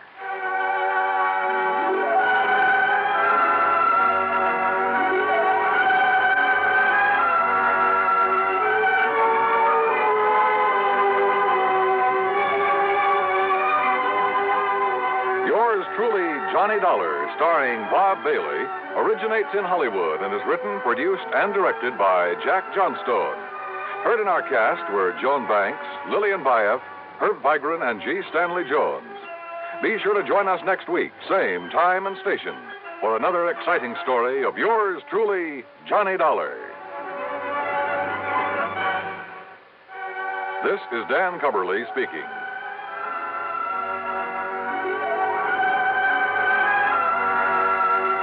Fate stacks the cards against a jittery gamble in suspense. Next from the CBS Radio Network.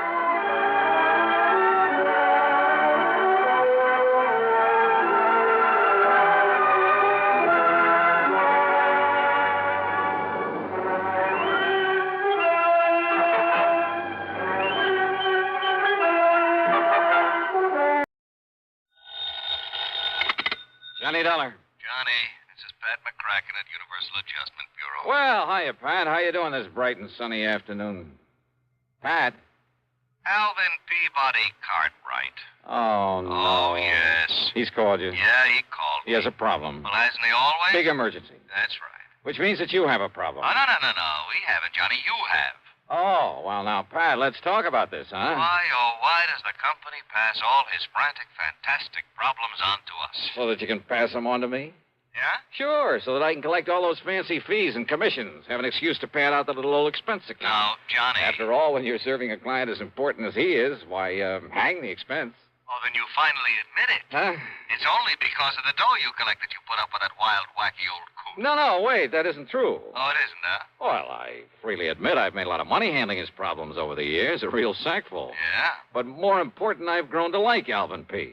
And I feel kind of sorry for him and all the messes he gets himself into. Uh-huh. So, if he's having trouble again, if I can give him a hand... The heck with the expense account. Right. Good. That'll save the company a lot of money. No, wait a minute. I didn't mean that. Oh, well, I wish you did. Cartwright's cost us plenty. More than any other client of any other company we act for. Would you rather he took his insurance somewhere else? Right. Maybe I can arrange it. No.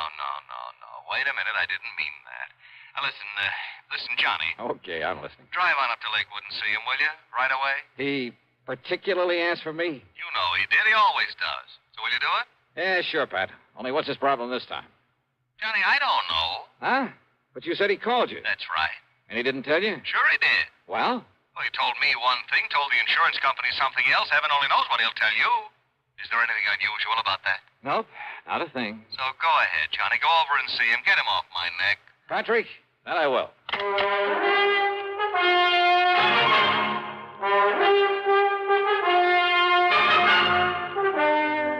CBS Radio brings you Bob Bailey in the intriguing adventures of the man with the action-packed expense account, America's fabulous freelance insurance investigator. Yours truly, Johnny Dollar.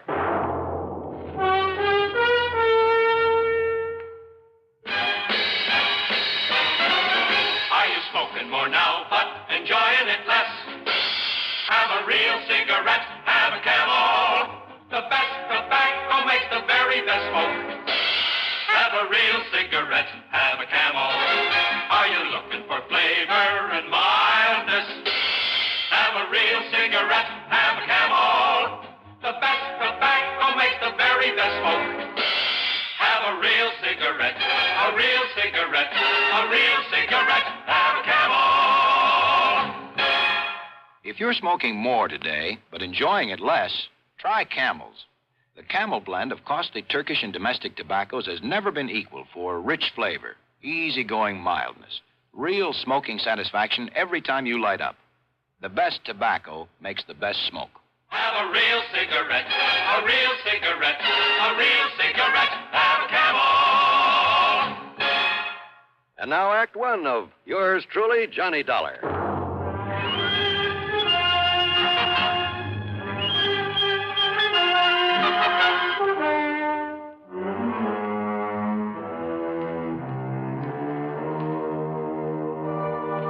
Expense account submitted by Special Investigator Johnny Dollar to the Universal Adjustment Bureau, Home Office, Hartford, Connecticut. The following is an account of expenses incurred during my investigation of the merry-go-round matter. Doing a job for Alvin Peabody Cartwright was like riding a merry-go-round, a shoot-the-chutes, a roller coaster, and a razzle-dazzle all in one. Anyhow, expense account item 1, $4 for a tank full of gas, and hoping the snowplows had cleared off the highway, I headed north to Lakewood.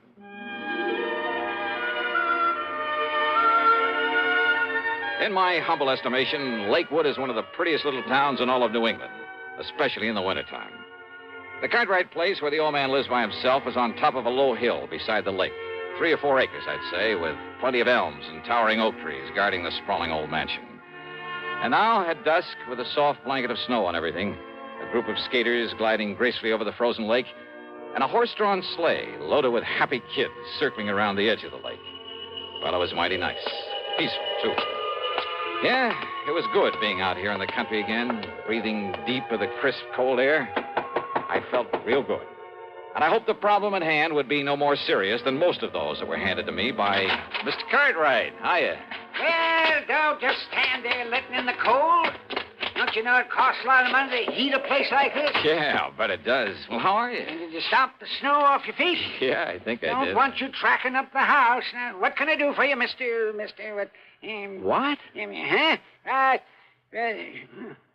Why, it's Johnny Dollar. Oh, and I know it's a little late, but Merry Christmas, Johnny. Merry Christmas to you. Well, thanks, Mr. Cartwright. The same to you. I knew you wouldn't let me down, boy. Just throw your things here in the hall rack, will you? Yeah. Yes, sir, I knew you'd come. And so I saved it for you. Right in here, Johnny. Yeah, save what, sir? Saved what? Saved what? Why, your Christmas present, of course. You mean to say that's why you... Here you are, Johnny. Oh, well, now, listen. Go ahead. Open it up and see if you like it. Oh, okay, but now you shouldn't. Holy smoke. Well, do you? These are diamonds on this Of thing? course they are. What do you think it is? A piece of junk? Oh, hell no. This is too much, Mr. I don't Cartwright. see why, Johnny. Everybody should carry his money in a bill clip. Everybody. Just think how it will impress the folks. But a bill clip studded with genuine diamonds. Well, you like it? Well, sure. Well, I don't know how to thank you, You don't sir. need to, boy. You don't need to. If you like it, that's all that counts. So, Merry Christmas. Use it in good health. And before you go, yes, let me wish you a Happy New Year, too. Belatedly. Yeah, well, thanks. You mean this is the only reason you call me up here? Oh, of course not, John. Can't you see I'm in trouble? Terrible problem. Terrible. Better tell me all about it, then. Come, Johnny, and I'll show you. And I hope to heaven you can help me with this.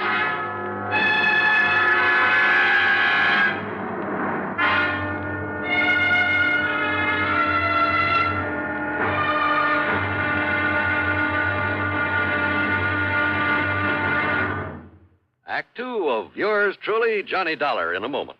Welcome, recording star Mel Torme. It's terrible trying to sing with a bad cold. So I always take 4-way cold tablets to relieve cold miseries fast. Good idea. Tests of all the leading cold tablets proved 4-way fastest acting.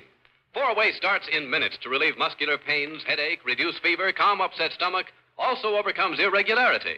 When you catch cold, try my way. Take 4-way cold tablets. The fast way to relieve cold distress and feel better quickly. 4-way, only 29 cents. Now, here's a word about another fine product of Grove Laboratories. Had dandruff for years? Now get rid of it in 3 minutes with Fitch Dandruff Remover Shampoo. 3 minutes with Fitch regularly is guaranteed to keep unsightly dandruff away forever. Apply Fitch before wetting hair. Rub in 1 minute. Add water, lather 1 minute. Then rinse 1 minute. Every trace of dandruff goes down the drain. 3 minutes with Fitch. Embarrassing dandruff's gone. Fitch can also leave hair up to 35% brighter. Get Fitch Dandruff Remover Shampoo today. And now, Act two of yours truly, Johnny Dollar, and the merry-go-round matter.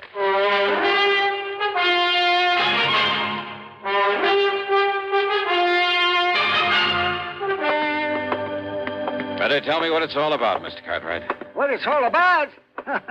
My nice new art gallery. What else? Now, come along.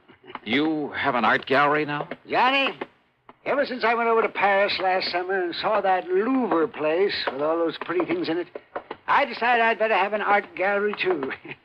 Maybe not as big, but with everything just as good. Well, the Louvre has some pretty valuable things. And by spending a bit of money, I have some things that even the Louvre couldn't get. Here, I'll turn on the light. Now then, how do you like it? Wow. The gallery was 50 or 60 feet long, maybe 30 feet wide, with a high vaulted ceiling. A floor of solid marble. The tall, narrow windows were all of beautiful stained glass. Around the walls were some of the finest paintings I've ever seen. That's a Romney, Johnny. A genuine Romney. And you see this Matisse over here?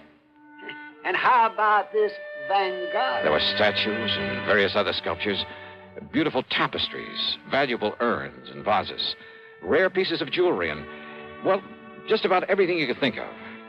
Cartwright must have poured millions into this place, and all within the space of only a few months. Isn't it nice, Johnny? Unbelievable. And when I get tired of it, it's showing it off to people. Then I'll give all these pretty things to that big museum over in Hartford. I think they'll like them, too. Don't you? Oh, sure. But I can see your problem, all right. Problem? What problem? The reason you asked for me to come here. Well, of course I did. Because of the possibility of theft. Theft? It was robbery. And, Johnny, you've got to solve it for me. You mean it's already happened? Of course it has. Why do you think I sent for you? What's been taken? One of the most valuable things in my whole collection. A sacred painting, a holy picture. Only it was more than just a picture. It was an icon, Johnny. It was encrusted with emeralds and rubies. How big was it, Mr. Cartwright? It was 9 inches high and about 4 inches wide. Very heavy. It was hanging on the wall under that light, right there. Johnny, it was worth over $90,000. A thing as valuable as that hanging right out in the open? So that people could see it? Yeah, and small enough to be hidden away under an overcoat. Well, yes, that's why. So I hadn't thought of that. Oh, I'm afraid you had it coming, Mr. Cartwright. You're lucky that Moore isn't missing. Now, what do you mean by that? Well, I mean you alone in this place with all these valuable objects of art. Yeah, but and letting John, all sorts of people in to see them. Well, pretty things like these have to be seen to be appreciated. Well, did you ever screen any of the people you let in here? You think for 1 minute the kind of people who would come to admire these nice things would ever steal anything? Somebody did. Oh, yes, it did. Yes, I guess you're right, but you were wrong about my being in here alone when it happened. What do you mean? Every day, Johnny, during the hours people were allowed to come in and look at my things, I had a guard on duty all the time. Oh, a registered peace officer? Well, no, he just happened to be the first man who answered my ad. Oh, great. Where is he now? Well, after this happened yesterday, I suppose it was unkind of me, but I let him go. I telephoned him this morning, told him not to bother coming back, and I sent him a check for a couple of $100. Just severance pay. In other words, you paid him for robbing you. You know where he lives? Anything about him? Yeah, you know, I have his address in town. Okay, then you better give it to me. And he wasn't the only precaution I took, you know, sir. You see, I never let more than one person come here into the gallery at a time. And I always stayed with him. Always. So? Man, it was getting late. The guard was about to leave. But there was a knock on the door. And so I answered it. Uh-huh. And who do you think was there? I'll bite. Who? A sweet little old man. He was all dressed in rags. Oh. He said he'd heard about the icon and he'd like to see it. Yeah. So I showed him in here. And did you stay with him? Well, no, because just then there was another knock on the door. And who do you suppose it was? Okay, who this time? Johnny! It was Jonathan. Jonathan? Yes, Jonathan Peebles. Oh, yeah. My oldest and dearest friend. He lives down in New York. Oh, yes, I remember him now. Yes, he's the oldest, most loyal friend I have. Yeah, sure. He was the one who gave me a hand that time we all thought you were lost at sea. A bit of an eccentric, though. Aren't we all? Well... Yes, but anyhow, it was Jonathan. And, of course, he gave me the usual lecture. Lecture? Oh, you know, the sort of thing that you would. I'm afraid I don't understand. You know, about it being wrong for me to have all these valuable things here in my home and being alone at night and maybe somebody might break in and try to kill me and get at them and, that sort of nonsense. Nonsense, huh? Now, you listen to me, Mr. Cartwright. Anyhow, as we were about to come in here to the gallery, I saw that the old man was leaving. So naturally, I stayed out there at the front door to say goodbye to him.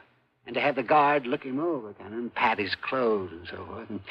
But then, Johnny, Johnny, that poor old man. What happened?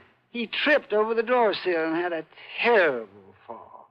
Well, the guard helped him up and made sure he wasn't badly hurt. And, well, I just gave him a few dollars just in case. And I had the guard drive him back to town. Uh-huh.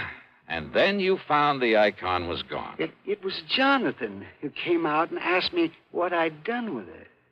And, Johnny, when I looked and it wasn't there, and I was so upset, well, the first thing this morning, I put in that call for you. Well, that's probably too late to do any good, but give me the address of that guard you had on here and tell me what he and the old man look like. Yeah, right. Well, the guard's name is Gummy.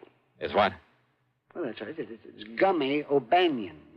Gummy O'Banion? What's the matter with you, anyhow? Well, Don't you remember? Gummy O'Banion was mixed up in more rackets down in New York in the old days. Of course I remember then that. Why under the but sun he would you... assured me that he's through with all that he's gone straight and he's retired. And he's the one you picked for a guard? Oh, brother. Surely you don't think that Gummy... No. You want to bet? You know something? I'm glad that Mr. Cartwright didn't want to bet. As I said before, any case where he's involved, well, you can bank on just one thing. The solution isn't going to come from any logical process of deduction or series of sensible clues. It's going to come from way out in left field. And believe me, that's exactly what happened on this one.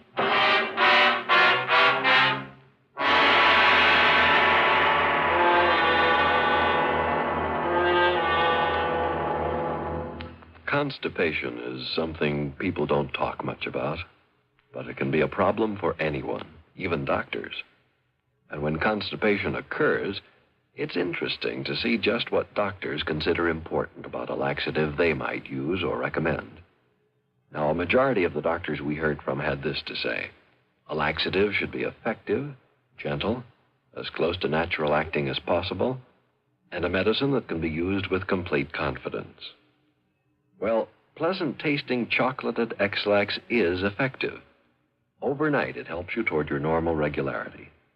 X-Lax is gentle. Next morning, it gives you the closest thing to natural action.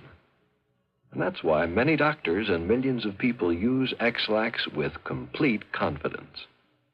X-Lax, the laxative that helps you toward your normal regularity gently, overnight. Is X-Lax in your medicine cabinet? And now, Act 3 of yours truly, Johnny Dollar.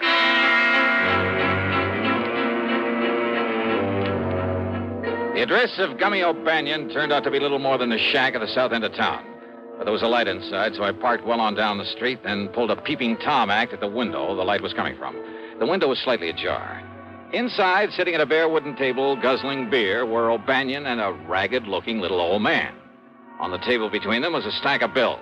Not only 10s and 20s, but I spotted several 50s among them as they poured them over. I didn't know they could have picked up easy money like this. I would have went legit long before I did. Yeah, Gummy? And you know what? What, Gummy? Old Cartwright says he's sending me 200 severance, too. What do you think of that, Doc? 200? That's right. So, with that and all this dough the other guy gives us for that act we pulled at the front door... Other guy?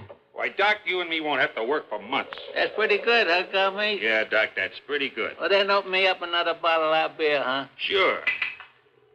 There. But, Doc, I still don't get it. Why that other guy wanted us to make all that fuss for him there at the front door. You falling down and me helping you up and all. A diversion, they call it, whatever that means. Diversion. Diversion? Yeah, and what'd you say his name is, the one that give us the dough, huh? Oh, crazy kind of name. Reminds me of a church like steeple, only it wasn't. I didn't wait to hear that name. I didn't need to. Because things had suddenly begun to add up the wrong way. Instead of disturbing the two lucky gentlemen, I got back into my car and drove hard. And I didn't stop until I got all the way down to New York, to a fancy apartment building on East 52nd Street. It was well after midnight, and the uniformed doorman was half asleep and a little grumpy about it all. Look, what do you think I am, your brother's keeper or whatever it is they say? And that crazy old man... And you have no idea at all where he might be, huh? Your name ain't Dollar, is it? What'd you say? I asked, is your name Dollar's all? Yeah, that's right, Johnny Dollar. Why? Well, why don't you say so? Here, old Coot left this note for you. He what? Here you are. Dear Johnny, I have tried all day to reach you by phone. But with no success. Knowing you, I'm sure that sooner or later you will come to look for me here at my apartment. I can only ask your indulgence. My indulgence? And beg that when you return to Alvin Cartwright's home, you speak with me before you talk further with him. What? The icon, incidentally, is safely ensconced in the bottom of one of the large Roman urns there in the gallery. Sincerely, Jonathan W. Peoples. But now, will somebody please tell me? Huh? What's the matter, mister? Here's a 5-spot for your trouble. Well, thanks, Johnny. You're okay.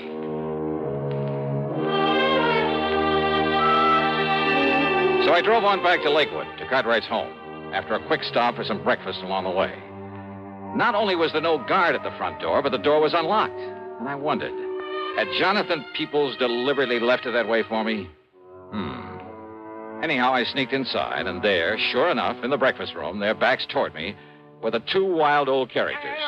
Or maybe just one such, and his really good friend. You listen to me. Oh, fool, huh? That's right, I'm convinced of it. Oh, you are. Unless you'll solemnly promise me two things. Promise? Promise? Oh, what are you talking about? That you'll immediately, mind you, that you'll turn this whole collection over to a museum. The way you plan to do sooner or later anyway. But, Jonathan, I haven't got tired of it yet. No. Well, by the time you do, somebody will come here and bash in that silly head of yours. Or at least come here and steal some of those things. Oh, with me around there? I'd just like to see anybody try to...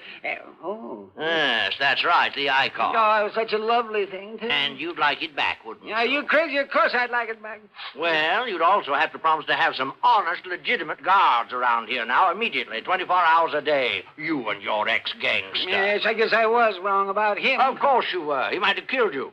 Unless you make those promises, Alvin, somebody will, you stupid, incompetent old... Don't you talk like that. But it's true, isn't it? Of course it is.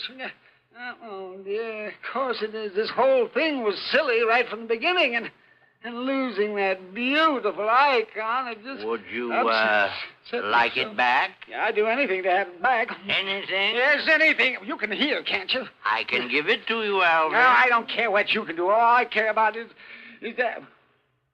You? That's right. I have it. I'll be glad to give it to you. Jonathan. Jonathan If you keep your word. You're a crook. That's what you are. I am not a crook. But if you have the icon, it's because you stole it. I did not. You're a thief. That's what you are, a thief. I am not. There's only one way you could have gotten it. No. By stealing No, it. you silly old fool. Don't you see? Don't I see what? All I did was to hide it away from you in the hopes of knocking some sense into that thick skull of yours. Well, has it? Has it made you realize that you have no business keeping a valuable thing like that around here? All right, Jonathan. I'll admit you did the right thing. You brought me to my senses. But now give it to me. Oh, come on, give it to me. Only on condition you make those promises to me. Didn't I say I would? Then do so. I do. Cross your heart? Yes, I cross my heart and I hope to die for there now.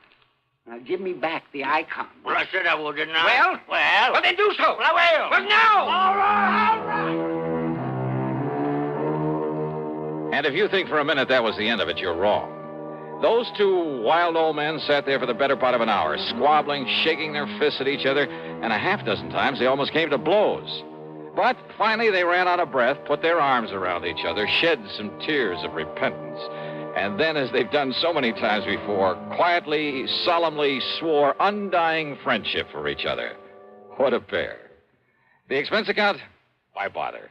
After all, by now, Alvin Peabody Cartwright has probably forgotten he even sent for me. So, yours truly, Johnny Dollar.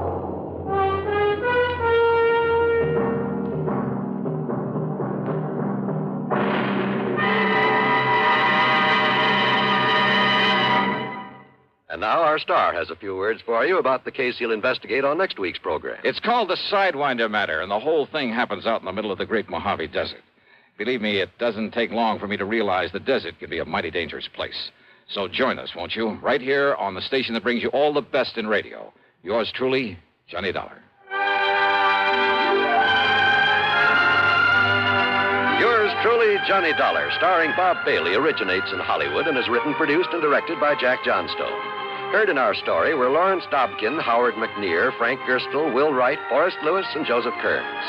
Be sure to join us next week, same time and station, for another exciting story of yours truly, Johnny Dollar.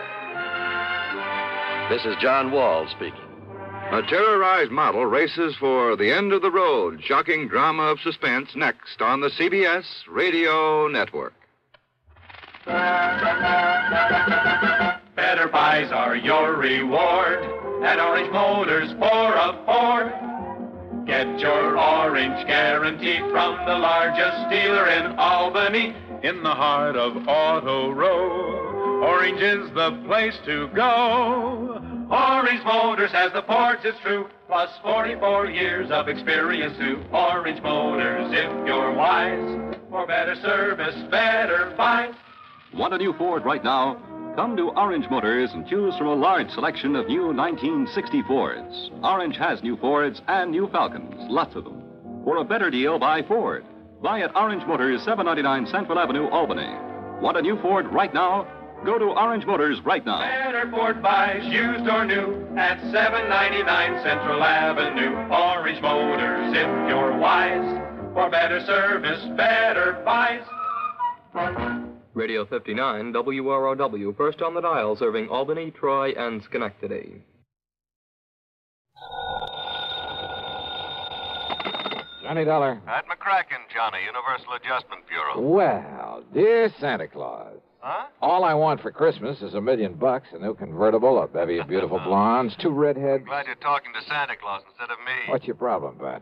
Plain old-fashioned greed. Greed? Plus a no-good Samaritan. You want to go to work on it? What's the fee look like on this one? I can always use a few extra bucks this time of year. As who can't. But you know something? What's that? When you find out what this is all about, Johnny, well, believe it or not, even you may suddenly decide to make like one of Santa's helpers. Oh, now, wait a minute. If that means no fee. Come on over. Let's talk about it, huh? Yeah, I think I'd better.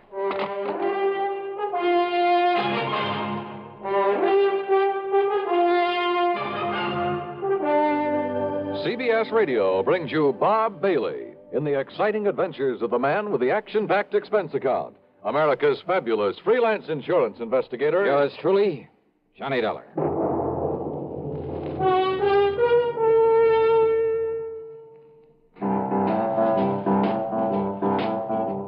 Talk about best-selling records. Here's a familiar tune about America's best-selling filter cigarette, Winston.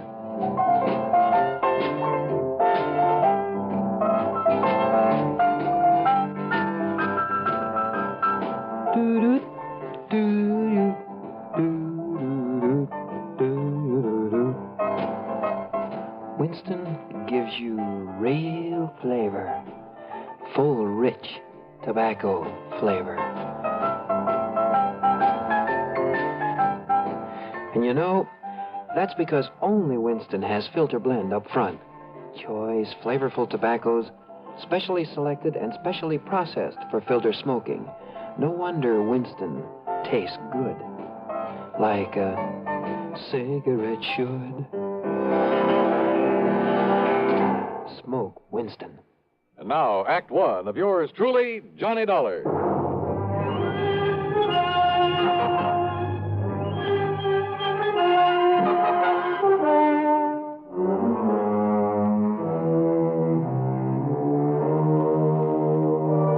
Expense account submitted by Special Investigator Johnny Dollar to the Universal Adjustment Bureau, Home Office, Hartford, Connecticut. Following is an account of expenses incurred during my investigation of the Sudden Wealth matter.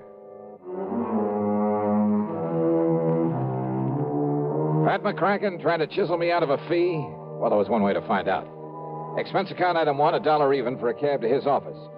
On second thought, just in case, let's call it $1.50. When I got there, Pat got straight to the point. Johnny, as you know, we adjust insurance claims, do a lot of other services for a lot of small companies. So? Well, a good many of them cater to the farming communities. Not only home and property insurance, but they push endowment, the retirement type of policies. Companies like, Amalgamated Life, Trinity Mutual, New Britain Mutual, and so on. I think I've worked for all of them. Well, then you know the sort of clientele they cater to. So what's happened? Well, 2 years ago, out in South Dakota, in a big agricultural area. Just a few days before Christmas? Wow. Now, listen, Pat, huh? We suddenly got notice that a lot of people in a town near Sioux Falls were cashing in their insurance. Well? Well, then a little over a year ago, the same thing happened in a farming section near Fayetteville, Tennessee. And about 6 months ago at a small town near Macon, Georgia. And these people are not only cashing in their policies, but they were borrowing on their land, hawking their furniture, raising cash any way they possibly could. For what purpose? To invest in the stock market. Oh, well, maybe you can't blame them. Johnny. Own a few shares myself, some AT&T, Sure. GE, some Union Carbide. Yeah, but you buy those blue chips, and through a legitimate broker. Well, doesn't everybody? Not these people. They were handing their dough over to some guy who moved into town and promised to double any money they gave him inside of 3 weeks. Oh, no. That old racket? That old racket. They'd give him $100 to invest for them, and 3 weeks later he'd return them $200? Yes. And when the word got around, everybody in town would start handing him his life savings. Yes. And out of the money coming in, he'd pay off the early suckers. Pay them 2 for 1. So they and all the rest of the pigeons would keep handing him more and more. And then, of course... Oh, sure. As soon as he got a really big bundle in his hands, he'd disappear. Exactly. Oh, brother. One of the oldest, dirtiest, meanest rackets in the world. And the poor, greedy people are still falling for it and getting burned. And the authorities haven't been able to catch up with this guy? By the time they have, he's been gone. But now the latest series of policy cancellations started coming in only a few weeks ago from a town called Enterprise, New Jersey. Well, then, Pat, there may be time to nab him. I hope so. But why aren't the local authorities doing something about it? The man is still paying off, Johnny. You know, the early investors. You can't nab him for that. Oh, well, what he's really doing, though, is setting up the later suckers for a big killing. Of course. But isn't anybody wise to what he's up to? Who knows? Maybe there are a few who are smart enough to get in at the beginning during the big build-up. Yeah, but they'll get their money back. Why, sure, doubled. But then, when he gets enough new money... Well, aren't the police wise to him? Suppose they are, Johnny. What can they do so long as he keeps paying off as promised? Oh, brother. Of all the dirty, rotten... Well, you want to go look? I sure do, Pat. And you can pay my expense account, but that's all. You know, on account of Christmas or something. I kind of thought you'd feel that way about it. Yeah. I'll be in touch.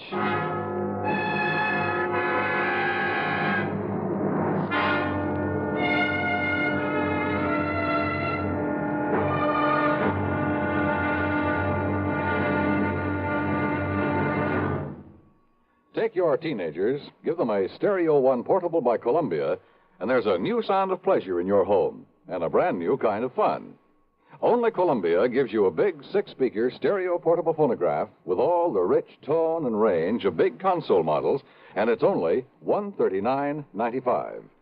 Columbia has a wide selection of portable phonographs, and they're all flawlessly engineered by CBS Electronics. They all play any and all records, 45s, 78s, and the new LP and stereo records, and play them better with true big sound. You just can't buy a better portable than a Stereo One portable phonograph by Columbia. You can't find a better buy either. Portable prices start as low as $39.95. Christmas is the time to give your youngsters a gift they'll get fun and pleasure from all through the year. Time to give them a Stereo One portable phonograph by Columbia, #1 in the wonderful world of sound. And now, Act 2 of yours truly, Johnny Dollar and the Sudden Wealth Matter. Expense account item 2, $62.50. And it includes a plane to Philadelphia, and there in the city of brotherly love, a $50 deposit on a rental car. I drove south on 47 into the farm country, through Vineland, then Millville, and finally to the little town of Enterprise. It had a main street a few blocks long that looked a bit run down at the seams. There was a food, clothing, and a variety store, a drugstore, a movie, and a couple of gas stations. There was a railroad station for shipping out the farm produce, but the lot around it was overgrown with weeds. A block east of the station was well, it was an old, somewhat nondescript sort of building, but over the front door was a weathered wooden sign that told the world it was the city hall. Inside, at the end of a corridor, I found a door that bore the legend Police Headquarters. Police Headquarters? That's right, son. I'm the chief of police, Chief Walters. What'd you say your name is? Well, I didn't, but it's Johnny Dollar. Well, pull up a chair and sit, Mr. Dollar. Okay, thanks. Yeah. Now, what can I do for you? Chief Walters, I'm an insurance investigator. Huh? Oh, sure, Johnny. Sure, I know all about you. I hear all about them cases you investigate on the radio. Yeah, I catch it on WCAU in Philadelphia. Good. Well, now listen, I hope you didn't bother coming down here just on account of I took some cash out of my policy. You did? Well, tell you the truth, Johnny, a lot of people did. Oh, you know how it is. Something special comes along, you can use some extra cash. Oh, but now don't you give it a second thought. Oh, why do you say that? Well, a few more weeks from now, the folks in this town will be buying up more insurance than ever. They'll be buying more of everything. Uh-huh. You mind telling me why? Well, because we'll all have a lot more money, that's why.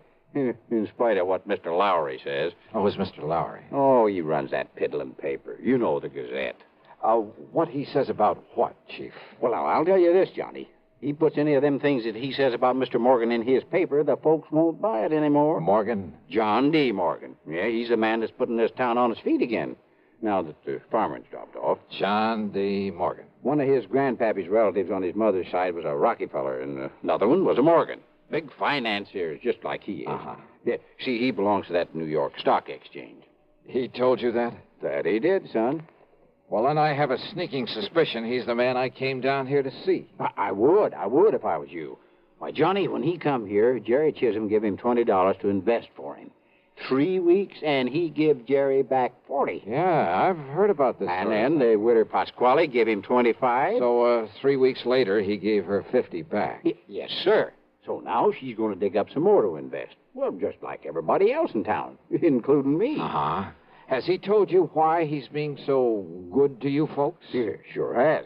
And it's a mighty fine thing. Why? Well, because it was right here that one of his ancestors got his start. His name was Josiah Morgan. Josiah Morgan? Yes, sir. Back in 1800 something. I see. So he's come here to show his gratitude for the town that give his family a start. That's what. Oh, yeah.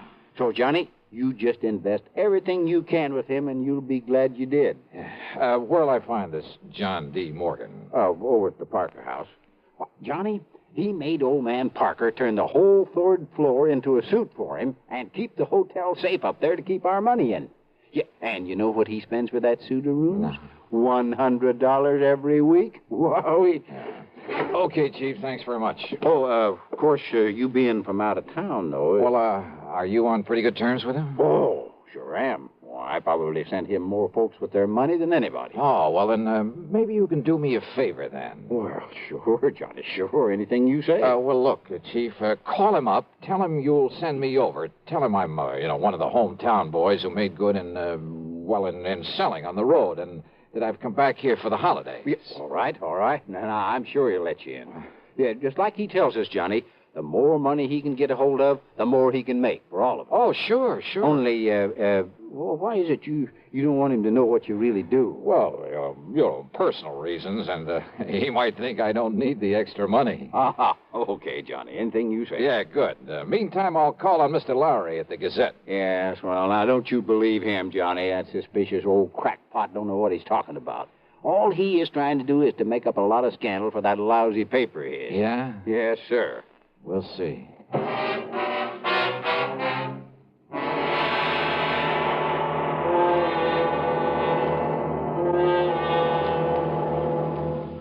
Act 3 of yours truly, Johnny Dollar, in a moment. Meet star Stuart Irwin. Nothing's worse for an actor than a nasty cold. To feel better quickly, I take wonderful 4-way cold tablets, the fast way to relieve cold distress. Right. Tests of all the leading cold tablets proved 4-way fastest acting. 4-way starts in minutes to relieve muscular pains, headache, reduce fever, calm upset stomach, also overcomes irregularity. Take my advice. For your next cold, take 4-way cold tablets, the fast way to relieve those cold miseries. 4-way, only 29 cents. And now here's a word about another fine product of Grove Laboratories. Does dandruff dull your hair, leave scalp itchy? Get Fitch Dandruff Remover Shampoo and get rid of unsightly dandruff in 3 minutes. 3 minutes with Fitch regularly is guaranteed to keep embarrassing dandruff away forever. Apply Fitch before wetting hair, rub in 1 minute. Add water, lather 1 minute. Rinse 1 minute. Every trace of dandruff goes down the drain. 3 minutes with Fitch, unsightly dandruff's gone. Fitch can also leave your hair up to 35% brighter. Fitch Dandruff Remover Shampoo. And now, Act 3 of yours truly, Johnny Dollar.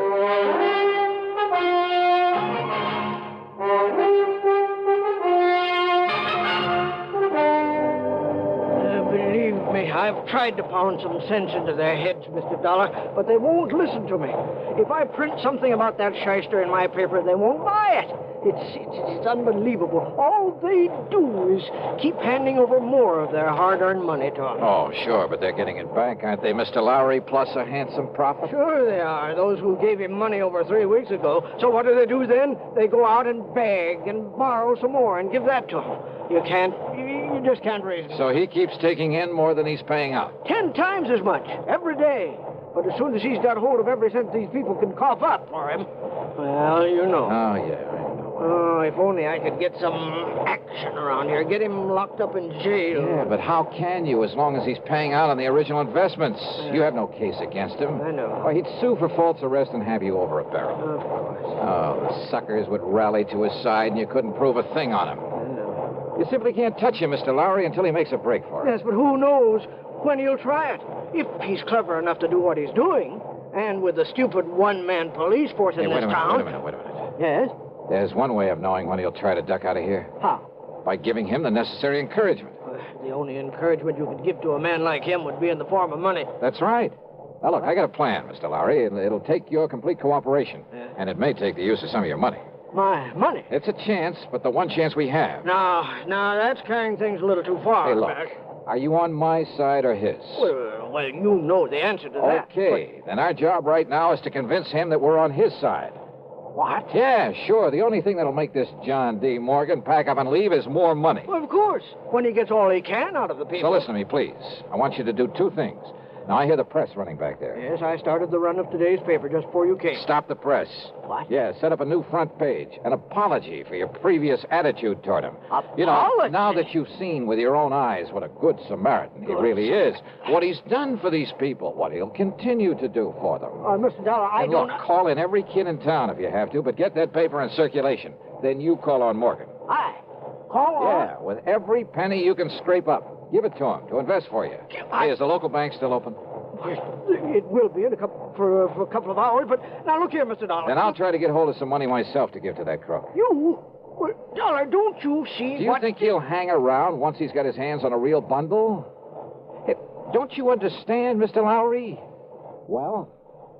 Why, Yes, of course. Sure. It's the only way to make him try to leave town with it. Yes, it's a chance, though, Mr. Dollar. Have you got a better idea?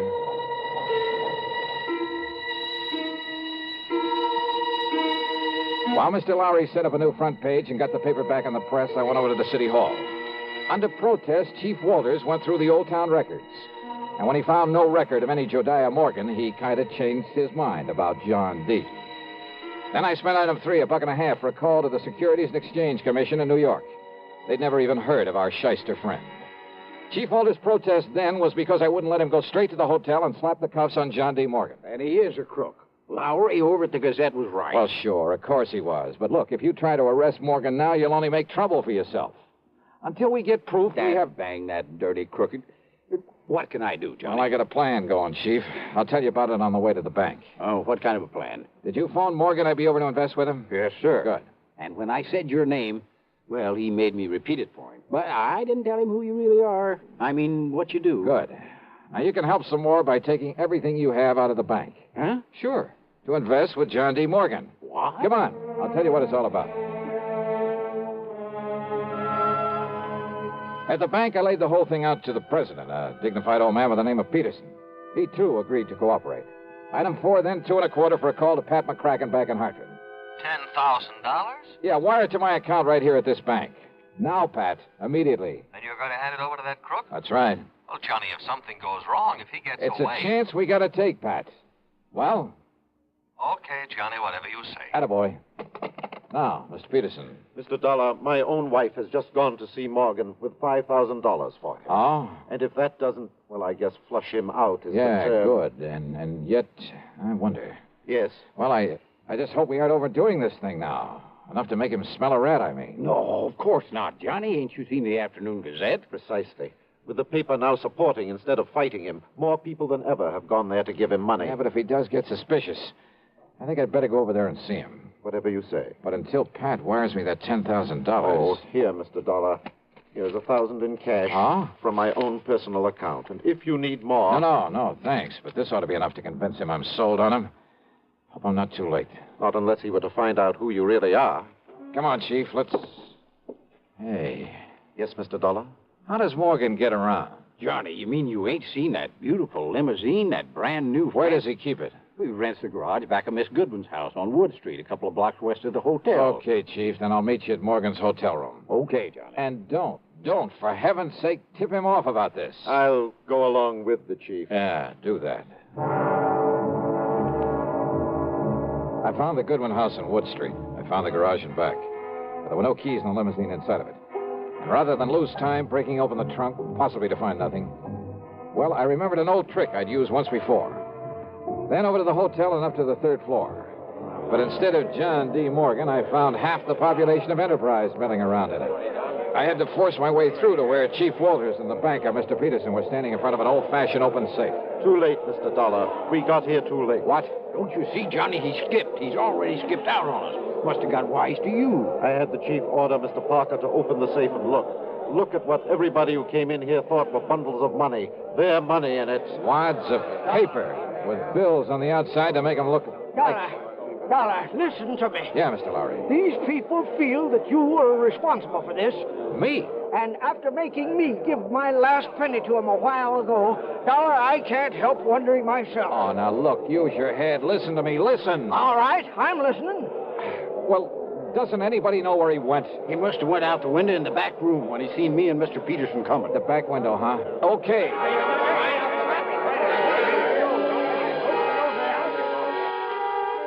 The very eagerness of that crowd to stop me was the only thing that let me get away and safely down the fire escape. For they jammed so tightly into that back room, into the window itself, that it was a long, precious second before the slow, clumsy old police chief could start down after me. I tore on over to the garage again. And there, sitting in the car, was John D. Morgan. One hand on the starter key, the other with a Colt 38 leveled at my head. You, huh? I might have known you'd done something to my car when I saw you leaving this garage for the hotel a few minutes ago, Dollar. Yeah, that's right, Morgan. I took the rotor off the distributor. Then put it back quickly, or so help me, Dollar. Sorry, old man. It stays right here in my pocket. And you give me no choice. I'll have to kill you and take it away. All right, wait a minute, Morgan. Look out there on the street.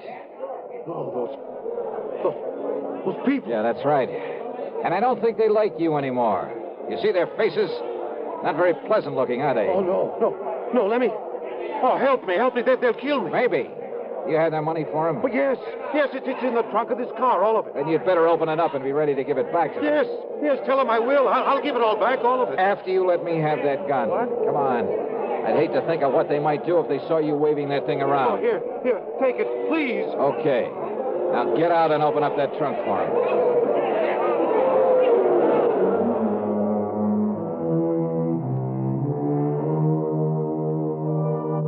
That mob, slowly, menacingly moving in on us, was something I won't forget for a long, long time. Matter of fact, it was Morgan tossing out the money, shrieking out a confession, promising to pay them all back that saved me from them.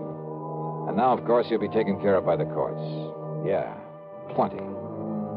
Expense account total less the $50 deposit on my rental car, $38.25.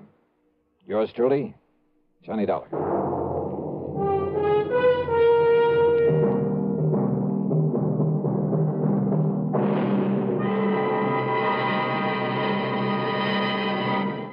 Our star will return in just a moment. How's your Christmas shopping coming? Not leaving everything for the last minute, we hope. Remember, as a practical gift-hunting matter, the best selections usually go to the earliest shoppers. Another thing, last-minute men compete with the biggest crowds in the stores and streets and face greater accident danger. CBS Radio suggests shop early and safely for a healthy, happy holiday season. And here's a suggestion for Christmas buying that's really giving the best. Almost Christmas, no time to lose. Lots and lots of gifts to choose. Give him, Give her a gift set by Yardley. For her, an array of all-new Yardley gifts, $1.50 to $13.50. A Yardley Red Roses Spray Mist and Soap Set, $3.50. All prices plus tax. Yardley. Give him, Give her a gift set by Yardley. Now, here is our star to tell you about next week's story. Next week, the strangest disappearance I've ever been called on to investigate. Join us, won't you? Yours truly, Johnny Dollar. Yours truly, Johnny Dollar, starring Bob Bailey, originates in Hollywood and is written, produced, and directed by Jack Johnstone. Heard in our cast were Lawrence Dobkin, Forrest Lewis, Junius Matthews, Edgar Barrier, and Russell Thorson. Be sure to join us next week, same time and station, for another exciting story of yours truly, Johnny Dollar. This is Dan Cubberly speaking. Time once again for another tale of suspense as this popular weekly drama follows on the CBS Radio Network.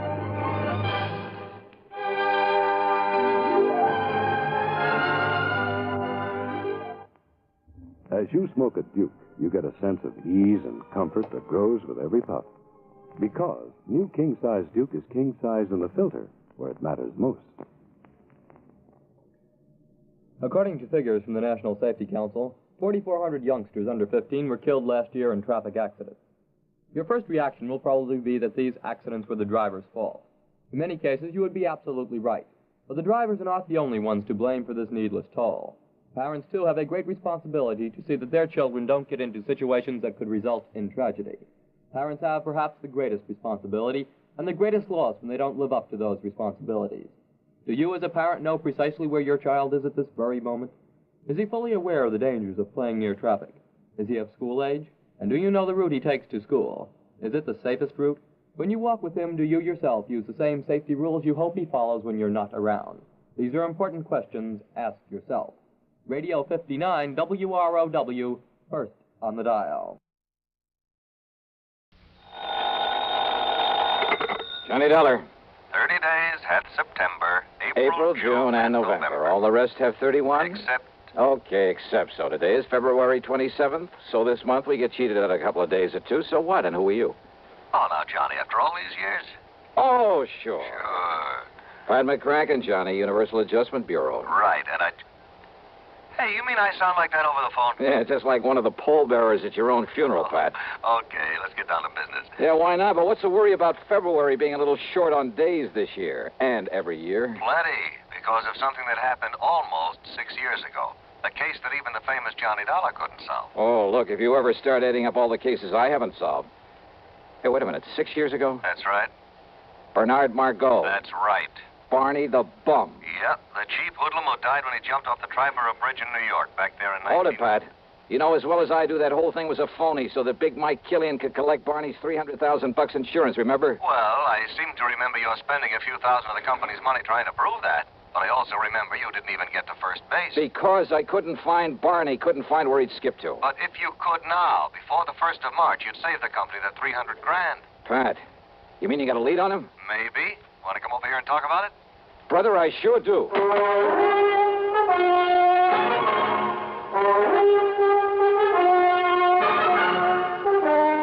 CBS Radio brings you Bob Bailey in the exciting adventures of the man with the action-packed expense account, America's fabulous freelance insurance investigator. Yours truly, Johnny Dollar. Munch, munch, munch a bunch of Fritos, corn chips. It's not polite to smack your lips, but you can't help it with Fritos, corn chips. Munch, munch, munch a bunch of Fritos, corn chips. Next time you want something to munch on, try Fritos. They're so crisp, so tasty, so good. You'll see right away why we say Fritos are the corn chips made to munch. Fill a big bowl with Fritos next time you settle down to watch your favorite TV program. Boy, there's contentment in every munch. Munch, munch, munch a bunch of Fritos, corn chips. Fritos are golden chips of corn, as nutritious as they are delicious. So full of good, crisp flavor, such good-for-you nourishment. They're the ideal snack for grown-ups and children alike. Get a bag of Fritos corn chips today and munch a bunch. Fritos, Fritos corn chips. Munch, munch, munch a bunch of Fritos, corn chips. And now, Act One of yours truly, Johnny Dollar.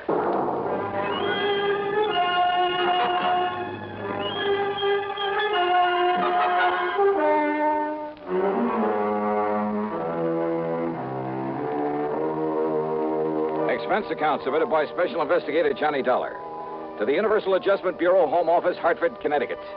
Following is an account of expenses incurred during my investigation of the Look Before the Leap matter.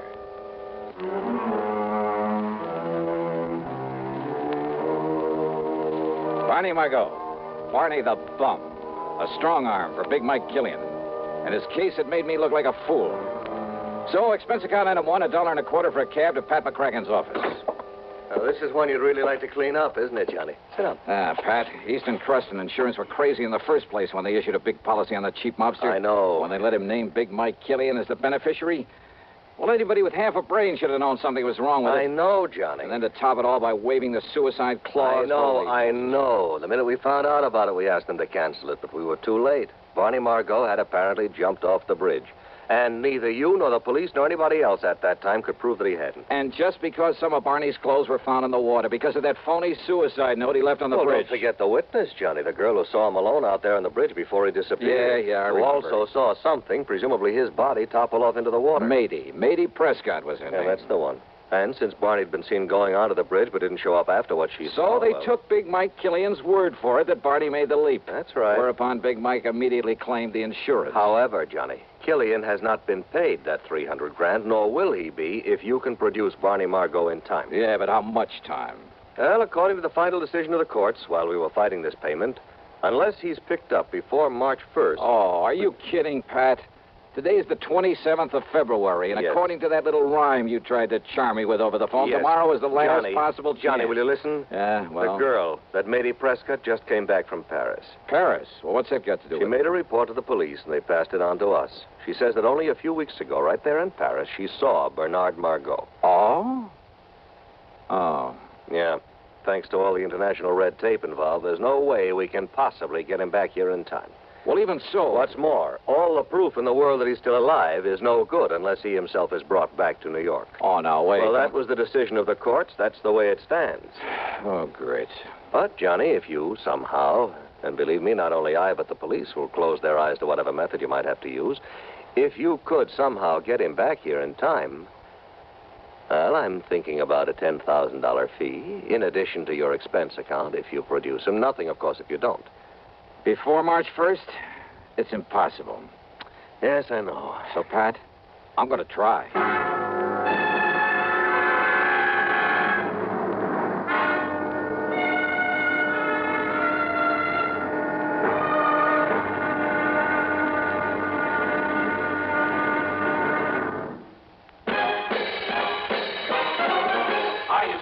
more now, but enjoying it less. Have a real cigarette, have a Camel. The best tobacco makes the very best smoke. Have a real cigarette, have a Camel. Are you looking for flavor and mildness? Have a real cigarette, have a Camel. The best tobacco makes the very best smoke. Have a real cigarette, a real cigarette, a real cigarette, have a Camel. If you're smoking more today, but enjoying it less, try Camels. The Camel blend of costly Turkish and domestic tobaccos has never been equaled for rich flavor, easygoing mildness, real smoking satisfaction every time you light up. The best tobacco makes the best smoke. Have a real cigarette, a real cigarette, a real cigarette, have a Camel. And now, Act Two of yours truly, Johnny Dollar, and the look before the leap matter.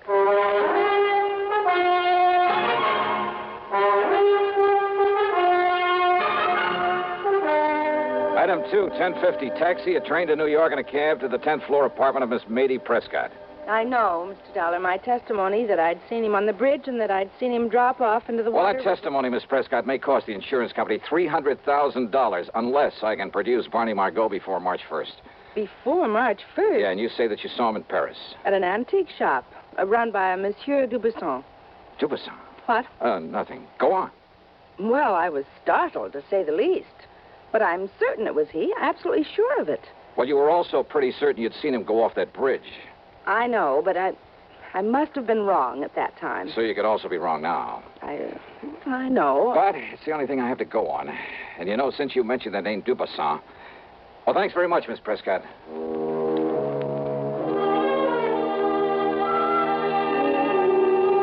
Dubuisson's a fence. They're in Paris. Exactly the sort of character Barney the Bum might tie up with. Perhaps even as a contact for Big Mike Killian.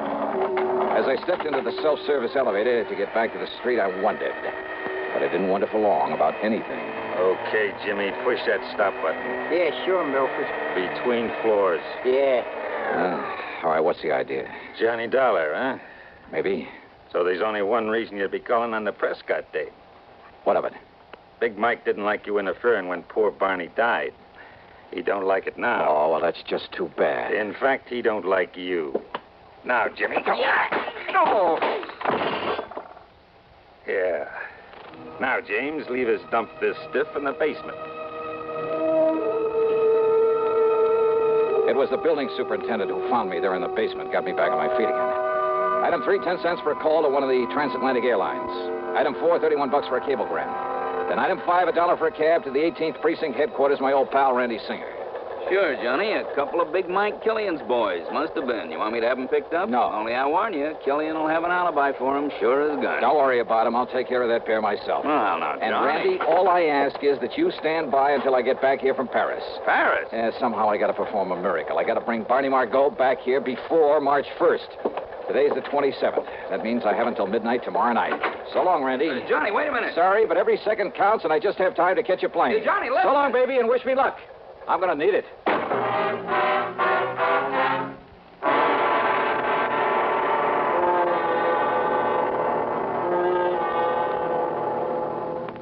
Act 3 of yours truly, Johnny Dollar, in just a moment. Meet star Stuart Irwin. Nothing's worse for an actor than a nasty cold. To feel better quickly, I take wonderful 4-way cold tablets, the fast way to relieve cold distress. Right. Tests of all the leading cold tablets proved 4-way fastest acting. 4-way starts in minutes to relieve muscular pains, headache, reduce fever, calm upset stomach, also overcomes irregularity. Take my advice. For your next cold, take 4-way cold tablets, the fast way to relieve those cold miseries. 4-way, only 29 cents. And now here's a word about another fine product of Grove Laboratories. Does dandruff dull your hair, leave scalp itchy? Get Fitch Dandruff Remover Shampoo and get rid of unsightly dandruff in 3 minutes. 3 minutes with Fitch regularly is guaranteed to keep embarrassing dandruff away forever. Apply Fitch before wetting hair. Rub in 1 minute. Add water. Lather 1 minute. Rinse 1 minute. Every trace of dandruff goes down the drain. 3 minutes with Fitch. Unsightly dandruff's gone. Fitch can also leave your hair up to 35% brighter. Fitch Dandruff Remover Shampoo. And now, Act 3 of yours truly, Johnny Dollar.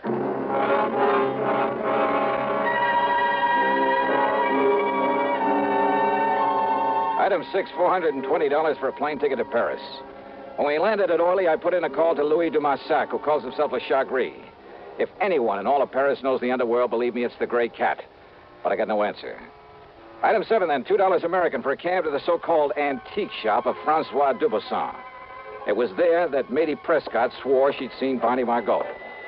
I knew better than to expect any real help from him, but he was my only chance, and time was running out. Ah, bonjour, monsieur. Qu'est-ce que vous devez... Ah, Monsieur Johnny Dollar, the meddling American. That's right, Dubosson. And to what does the fair city of Paris owe the honor of your presence, eh? Bernard Margot. Margot? That's right.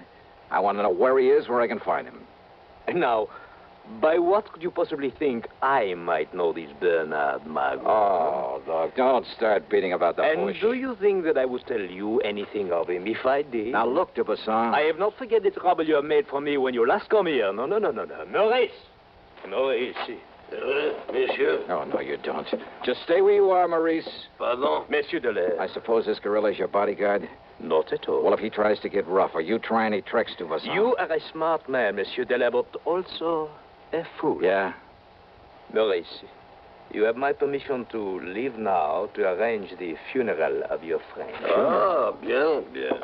You see, your alarm was for nothing. Okay. But now, about this Barney Margot. I told you I knew nothing of him. And even if I did, do you forget, monsieur, that you have no authority here in France? Now, you listen. In other words, why do you waste your time when you know that all you will learn from me is nothing? Threats, even the promise of a bribe got me nowhere. So I left him, and again I put in a call to Louis Dumassac, my underworld contact. This time the line was busy. At least it meant he was home. So item 8, $3.20 American for a cab to the dingy little apartment at the far end of the Rue de Pas de la Mule. It's one of the most disreputable-looking buildings in the whole city. Dirty, squalid, falling apart at the seams. And, of course, Le Chagris had to live at the top of 4 long flights. When I finally got up there, feeling slightly winded, I noticed that his door at the end of the gaslit hallway was half open. And I could see him inside, lying on the floor, the telephone dangling beside him. Hey, Louis. Dumassac. Ah. Huh? Bien. Maurice. Vous, monsieur. Oh.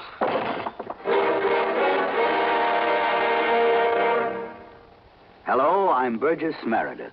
Did you know there are over 3 million persons in America who are hard of hearing and not doing anything about it? Maybe you or some member of your family is hard of hearing.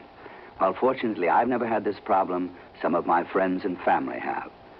Now, a few years ago, your excuse might have been that you didn't want to wear a bulky hearing aid. But today, it's a different story.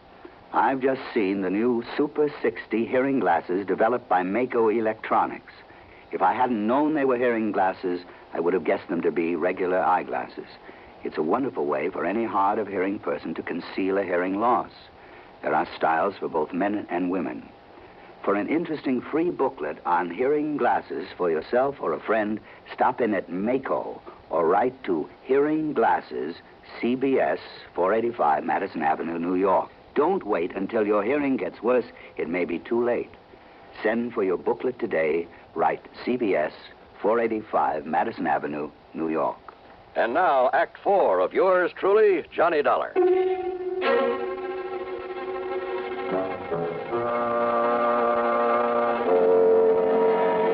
Only my sudden arrival had kept Maurice from killing Louis Dumassac. It got me that cloud on the head. But Maurice was gone now.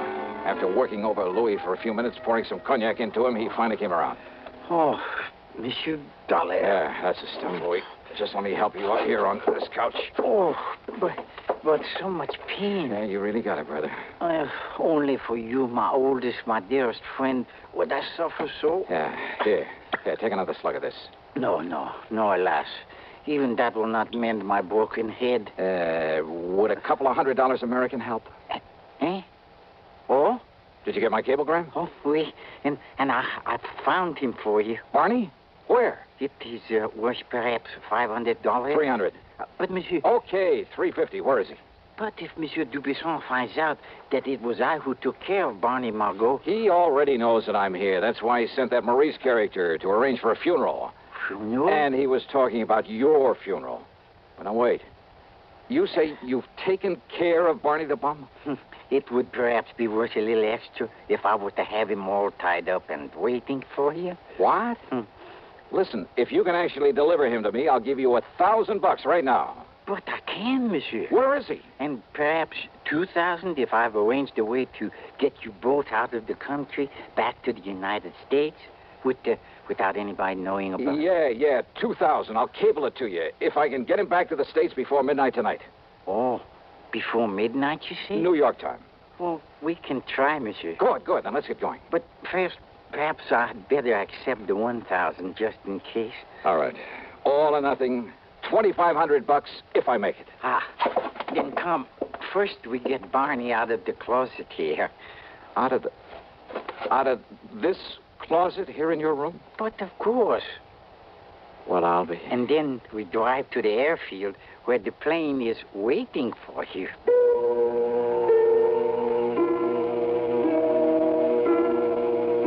Believe me, we'd never have gotten away with a thing like this back in the States, or anywhere else I can think of, or without the help of the Chagris. After making sure that Barney was securely bound and gagged, we piled him into a car that DeMarsac said was his, only I doubt it. We headed westward through Versailles to the city of... Well, maybe for diplomatic reasons, I better not mention the name of it. Anyhow, there at the little airport was an old amphibian plane waiting for us. This time it was the pilot I had to haggle with. $7,000 for the trip. But there were $300,000 at stake. Item 9 for a transatlantic call to Randy Singer in New York. No, listen, Johnny. This is too wild, too crazy. You got the ID for this plane? You've written it down? Sure I have, but Johnny... And all you have to do is get us a clearance to land, if we make it. You're out of your mind. This stunt could cause an international incident that even the United Nations couldn't... You want Barney the Bum, don't you? Well, of course we do. Then I'll lay him right in your lap if you'll hang up the phone so that we can make our takeoff. Johnny, listen to me. Randy, I haven't got any more time to talk, because if I don't get Barney back there before midnight tonight... No, Johnny, no, listen... See you in New York. I hope.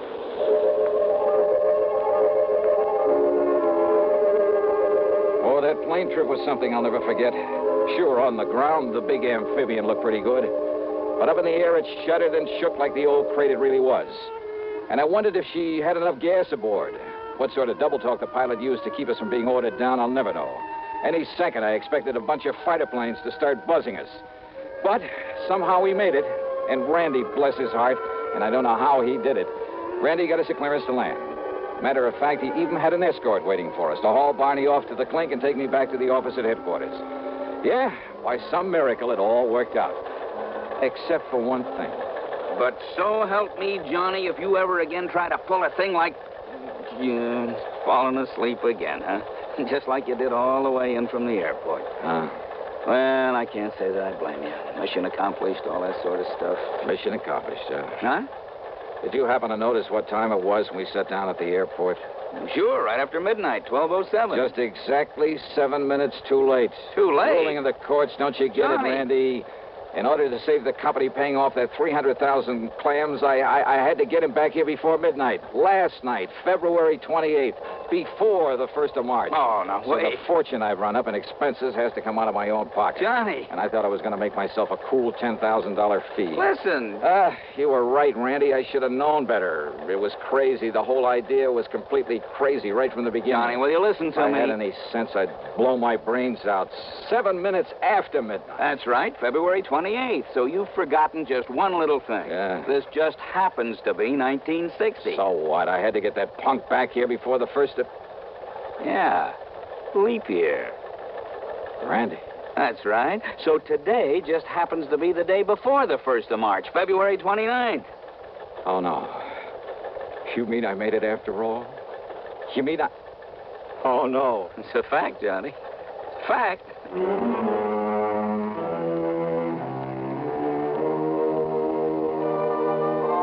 You know something? I should have blown my brains out for forgetting that extra day this month, this year. But instead, I'll just take that $10,000 in fees. As for the expense account, hold your hat. $9,571. Yours truly, Johnny Dollar.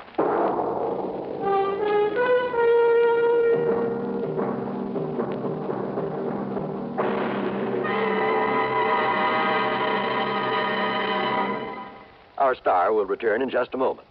Constipation is something people don't talk about much, but it can be a problem for anyone, even doctors. And when constipation occurs, it's interesting to see just what doctors consider important about a laxative they might use or recommend. Well, a majority of the doctors we heard from had this to say. A laxative should be effective, gentle, as close to natural acting as possible, and a medicine that can be used with complete confidence. Now, X-Lax has been popular with many doctors and millions of people over the years because pleasant-tasting chocolated X-Lax is effective.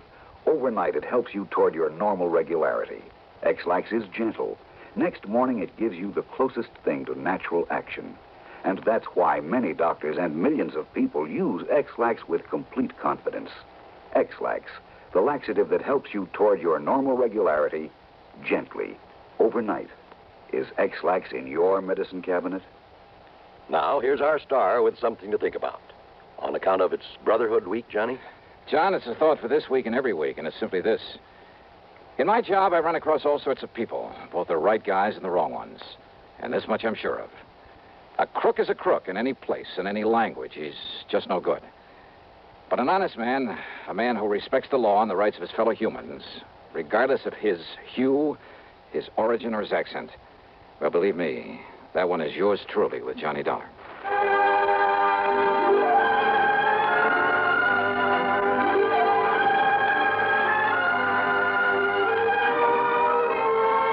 Yours truly, Johnny Dollar, starring Bob Bailey, originates in Hollywood and is written, produced, and directed by Jack Johnstone.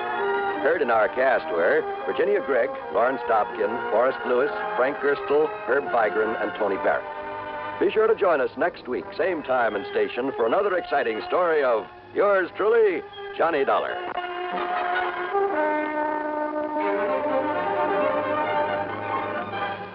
This is John Wall speaking. Listen next to Suspense on the CBS Radio Network. Hiya, folks. Jimmy Durante, in person. And I'd like to tell you about some of the things that's close to my heart. Well, Jimmy, I'm sure one thing that's close to everybody's heart is the Heart Fund. And that's especially true today, Heart Sunday. Hey, that voice sounds very familiar. Well, it should, Jimmy. It's me, Gary Moore. That's who that is, Junior. Yeah, I thought I'd help you tell the folks how important Heart Sunday is. Everybody wants to get into the act. Well, I certainly hope you're right, Schnoz. We want everybody to get into the act to help fight our nation's #1 health enemy, heart disease. And the best way to do that is by supporting the Heart Fund, our #1 defense.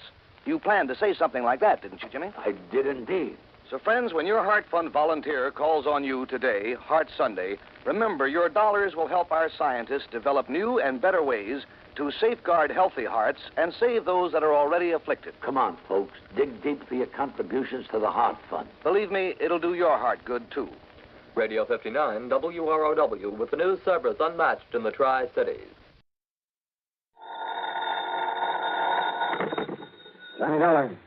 Johnny, you better come right on back out here. Yeah, back out where, and who are you? Johnny, this is Red Barrett. The fishing guide out there at Lake Mojave Resort? That's right. Red. The best fishing guide west of the Rocky Mountains. Yeah, I'll go along with you on that, and I should have recognized your voice. But where were you last week when I was out there? Over to Kingman, Arizona for a couple of days. That's where I ran into some trouble, Johnny. Bad trouble. Oh, what kind, Red? Well, when Avery Nicolette died... Avery Nicolette? Yes, sir. Well, I went over to bury him on account I was the only real friend he had. Yeah? And also to attend to his money and things. He left them to you, Red, huh? Well, you see, Avery showed me his will a couple of months ago. He wrote it all out himself, real legal, from some kind of a book he bought. Yeah? And he said he was leaving everything to me. Insurance and money and everything. So? But when I dug that will out of its hiding place, well, Johnny, somebody changed it. Well, weren't the police and the insurance company able to see that? They claim that I'm all wrong, Johnny, but I know better. You're sure? Only trouble is, well, Johnny, if you ever expect to see me again... You mean that somebody's threatening you? If you ever expect to see me again, you better come out here. Red. And if I was you, I wouldn't waste any time. Johnny. Okay, Red, I'm on my way.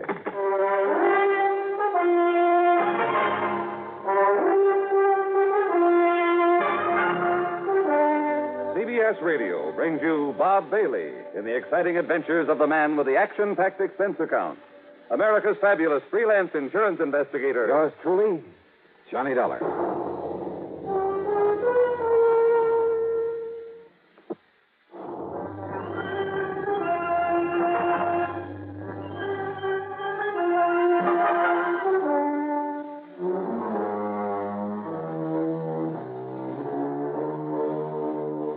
Expense account submitted by Special Investigator Johnny Dollar.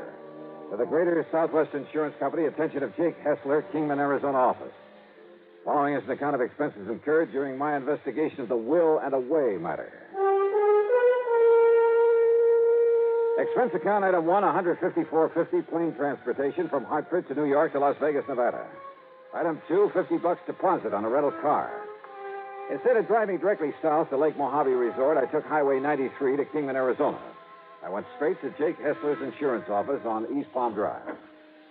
Johnny Dollar. Well, sit down, Johnny. Tell me all about you.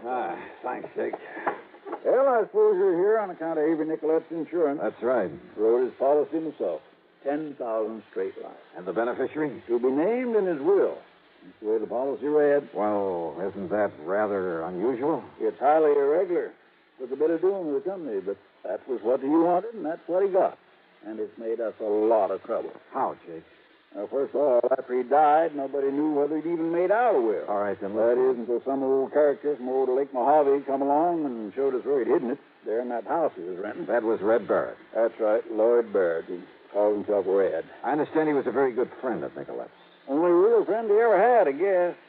They used to do some prospecting or cattle raising or something together. And Red was named to get everything Avery had except insurance. Well, what was there besides the insurance? Oh,